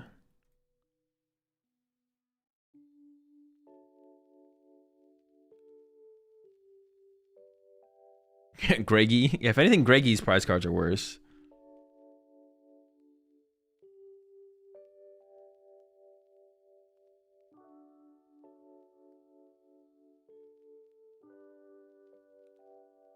You could just boss the hands out and lose all his energy? Wait, what do you mean? Because Matthew chose first? But yeah, you could also just do the exact same thing if you chose second. But you have a higher chance of doing it if you chose second. Like, yeah, the same thing. Like, even if Gregory goes first, the same play happens. And you have the access to the same play. We got the Arvin. The Arvin's pretty sick here. Get to save the Crispin. So we go for the rescue board. And I don't even know what item we grab here, to be honest. Just grab something. Oh, do we already have the Clefairy in the hand? Honestly, this is actually looking pretty good for Gregory. You can bench the Clefairy, have that ready to go next turn. Get the rescue board plus, I don't know, Nest Ball maybe? Rescue board, Nest Ball or something like that.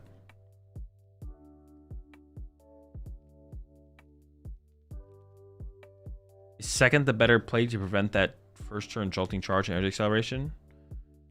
Well, you're not really preventing it. Like, if Matthew goes second, it's not like Matthew's attacking. And then the Joltik still goes into the active and jolting charges. But because you go second as Matthew, like, because they have to jolting charge to play the game, by going second, you get a draw supporter to prep better for the turn after jolting charge than you normally would have, right? Because if I go first, I play out my turn without a supporter, they jolting charge, then I get my first turn. My turn 2 has a support. So I've had 2 turns with 1 supporter, and they've jolting charged. If they go first, they attach for turn, pass. I use a supporter. I set up, and then they jolting charge, and then I have 2 turns with 2 supporters to respond to their jolting charge turn. So they end up with +1 energy in play, but I end up using +1 supporter. So that favors me in the end. So yeah, Matthew should just go. I think he just wants the energy attachment from first turn. But he doesn't lose the energy attachment. That's what I'm trying to say. Like, nothing gets lost. Nothing gets lost here from Matthew. Because the chance that you can even gust around the Joltik is basically 0. But if you go second, you actually have a chance to gust around the Joltik. You're not losing anything as Matthew here. The one thing that could happen though is the Iron Hands get set up and maybe Clefairy doesn't get manually attached to. That'd be like the one trade-off. Looks like Gregory might split the energy a little bit here. 1 to Pikachu, 3 to Iron Hands. Okay. Over to Matthew here. The Dunsparce EX is just getting put into play here, and then there's an Iono. 6 new cards for both players. But the thing for Matthew, though, is like if you just set up, you kind of just win. So, like, if we get to play 2 supporters over 2 turns before our opponent has a chance to attack, that increases our odds of winning, right? Luminous Energy was found. That's big. We also have... Ooh. We could actually Iron Bundle here. I don't know if that's correct. Ooh, we can actually evolve our whole board out of Iron Hands range. That would be interesting. That'd be an interesting play here for Matthew. But then if there's a Crispin Pikachu knockout, we don't have anything set up to work with, to be honest. So maybe we don't do that. We maybe leave some liabilities on the bench for hands to chase, but it's worth the trade-off.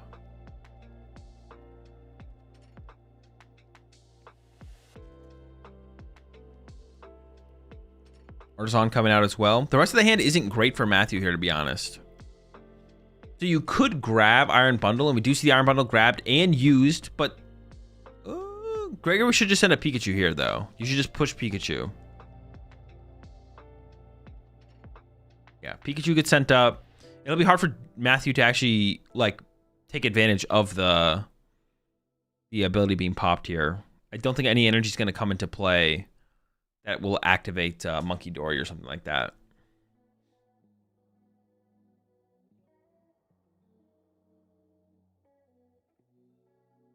There's the punch. So a Crispin here from Gregory gets the KO on the active. That would be fine if Gregory can find that.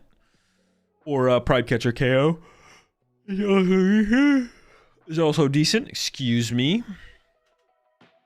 There's a Crispin in hand. Okay. The Crispin's what we need here. Just Crispin, knock out the active. Seems good enough to me. Oh, we do have Nest Ball Crispin, though. We could actually set up Clefairy. That's actually a little bit better, right? We can go Nest Ball for Clefairy plus Crispin, knockout. Yeah, that is a little bit better here.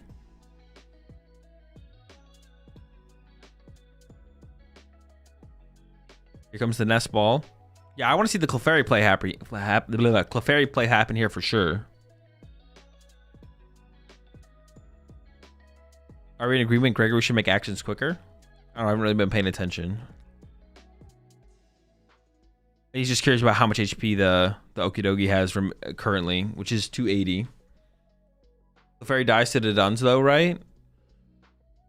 We see the Pheasantipity searched out here from Gregory.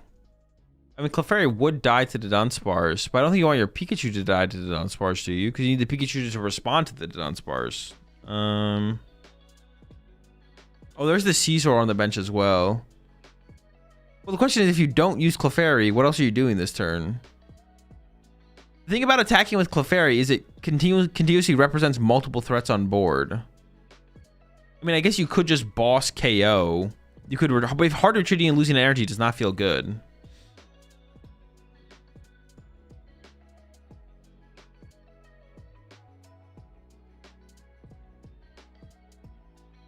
Yeah, we'll see what Gregory does. I'm actually curious. Like, yeah, so you could attack the active with Pikachu.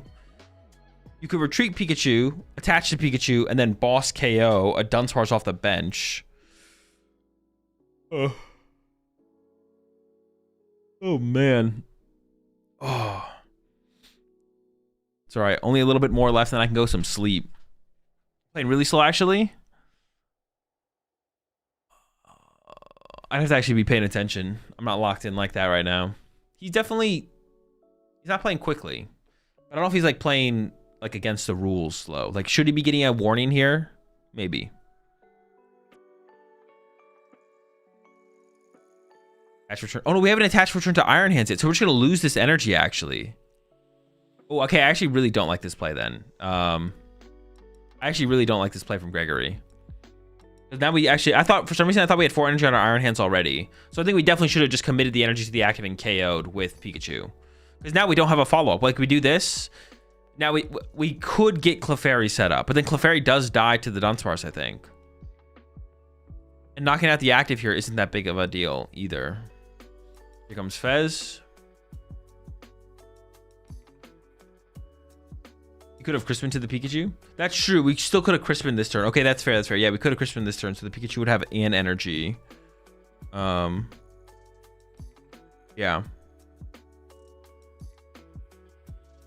Double supporter. Was it a double supporter? I don't think so. Didn't he just play Vessel and then play Boss?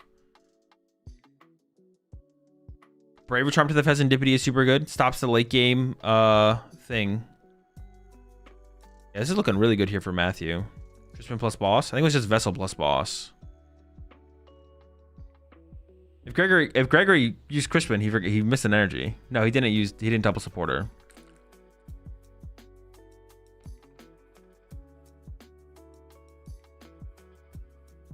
Yeah, Matthew is playing with some pace. Playing with some urgency. You definitely like to see the urgency from Matthew for sure. All right, over to Gregory.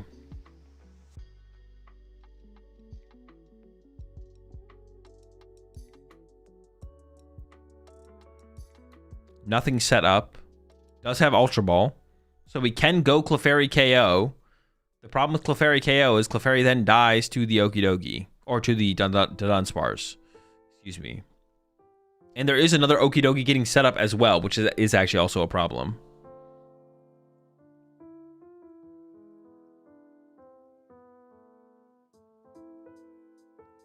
Matthew timed it very well. He didn't time anything very well. He's just playing as fast as possible.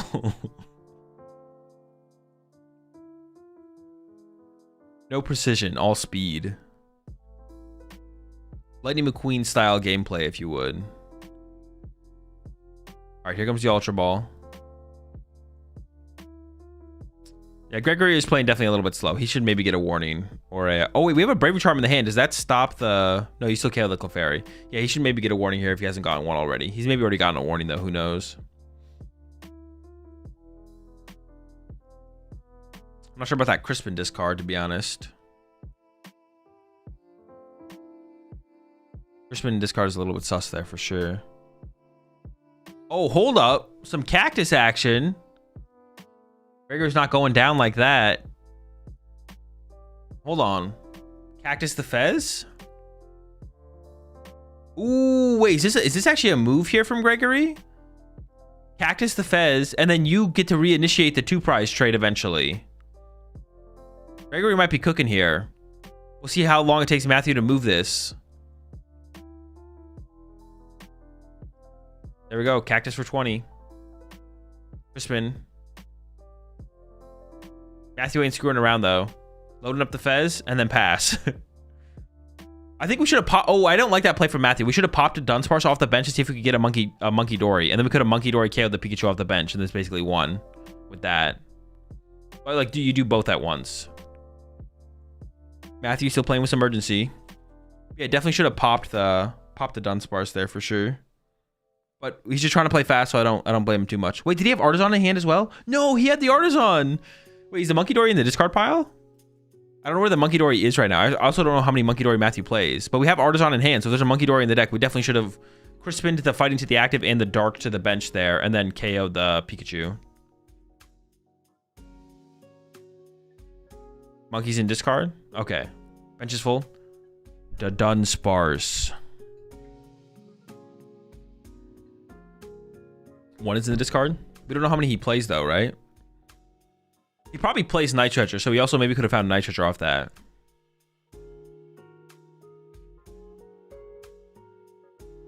Just been coming in from Gregory. Yeah, just load up the Miraidon. But Matthew has the Pheasantipity attack. Matthew just needs to go attack. Maractus for 20. Draw. Attack. No, attack. Wait, does he have game? Crispy. There's another Monkey Dory in there. Swing! We got a swing! No, you should attack here. You don't even, like, do the other play. I think he's going to try and do the... I think he's going to try and get Monkey Dory in play here, but you shouldn't even do that. Yeah, he's going to get Monkey Dory in play here, but he should just attack and kill the Pikachu at this point, I think. And then worry about Monkey Dory at a different time. No, don't shuffle! Oh, wait, what happened? Oh, wait, nothing. They're, like, slowing down. I was like, oh, no. You can't attack the Pikachu? Oh, true. Yeah, my bad. I've inted. It's alright. We still should be fine. We still should be fine here. So Matthew is turn 0. He does have boss. He does have boss. I was right. We could attack the Pikachu.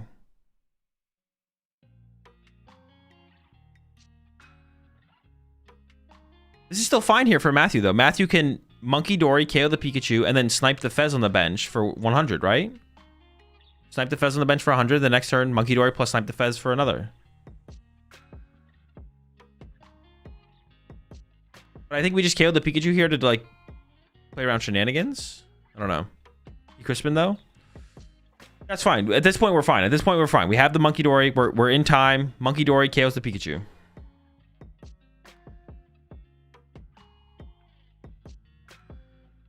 Matthew win next turn, right? For the current board state, yeah, Matthew does win in 2 turns. It's looking pretty good here for Matthew. There we go. Giving it some thought. Doesn't want to misplay.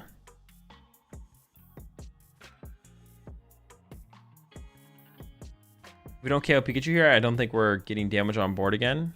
No, we have to KO Pikachu this turn because we have to potentially Monkey Dory twice. So we have to Monkey Dory once now and once next turn.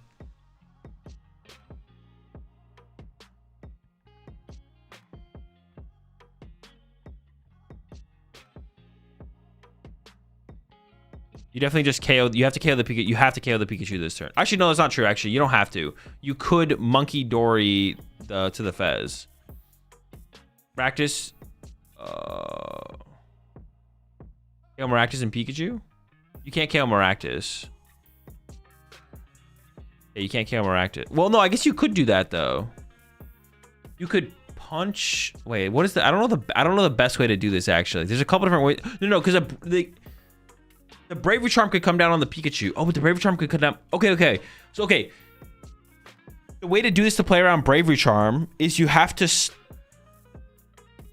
Okay, the Joltik. Wait, is that correct? KO Joltik doesn't seem correct.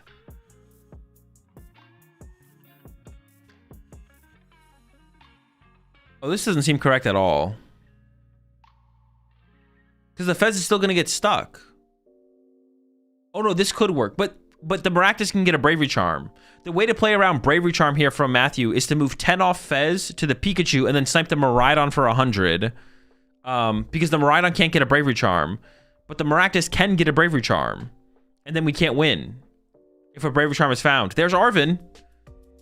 If there's a Bravery Charm left, you put the Bravery Charm on the Maractus. And then Matthew can't win. So we had to get the Pikachu off the board.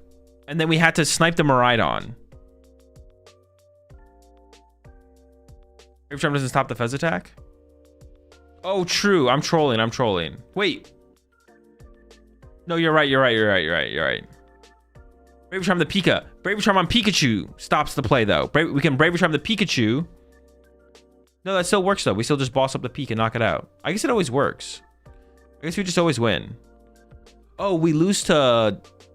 Trap Monkey Dory in the active? No, I think we can even win if Monkey Dory gets stuck, right? Okay, maybe we just win. Charm discarded just now? No, yeah, there's no second charm. Or maybe both charms have been gone through at this point, to be honest.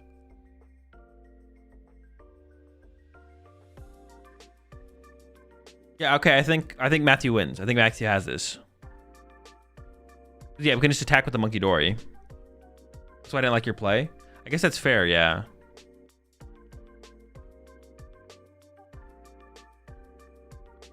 Hey, Matthew should get the dub here, I think.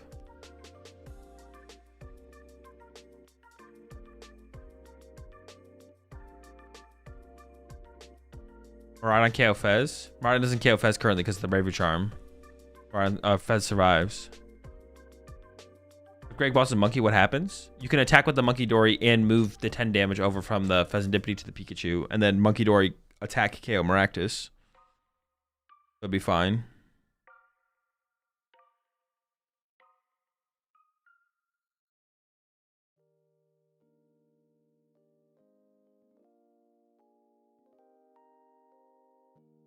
Why not Monkey to Pikachu, snipe to Joltik, and then next turn Monkey to Maractus and snipe it all the way down?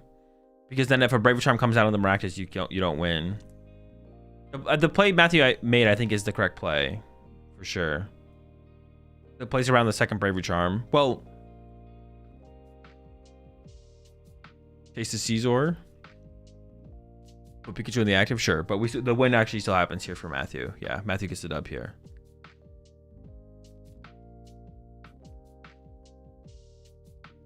Can't Fez only be used when the Pokemon was knocked out by an attack? No, it just has to be knocked out during your opponent's turn. All right, over to Matthew. Just making sure he's got it all. Patch active. Boss Pikachu.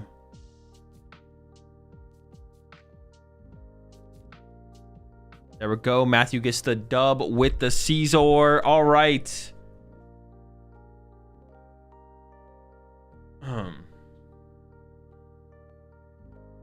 Looks like Gregory's just doing random things to waste time. That's because he's not doing things to waste time.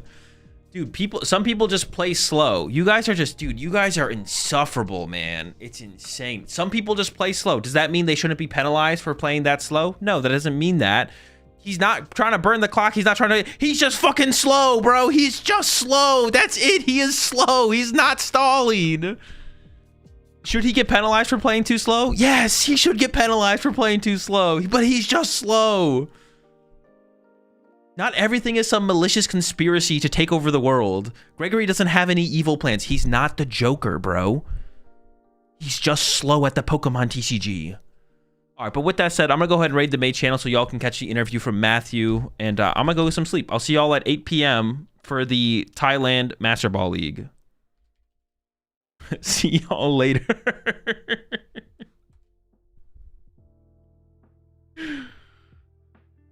He probably should have got a warning. Maybe he did get a warning in the game. Maybe he should have even got a prize penalty that match. That's fair. That's possible. Will Gregory take over the world? Tune in later. Find out next time. Can you rate Ursi? She has her 10K today. Oh yeah, we can rate Ursi today. Yeah, sure. I got it. Is she live right now?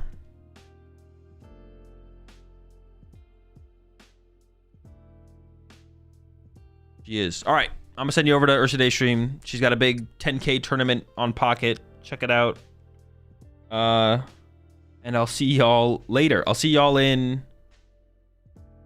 10 hours for day 2 top cut of the Thailand Master Ball League tournament into day 2 of Utrecht. Stay slow. Catch y'all then. Peace.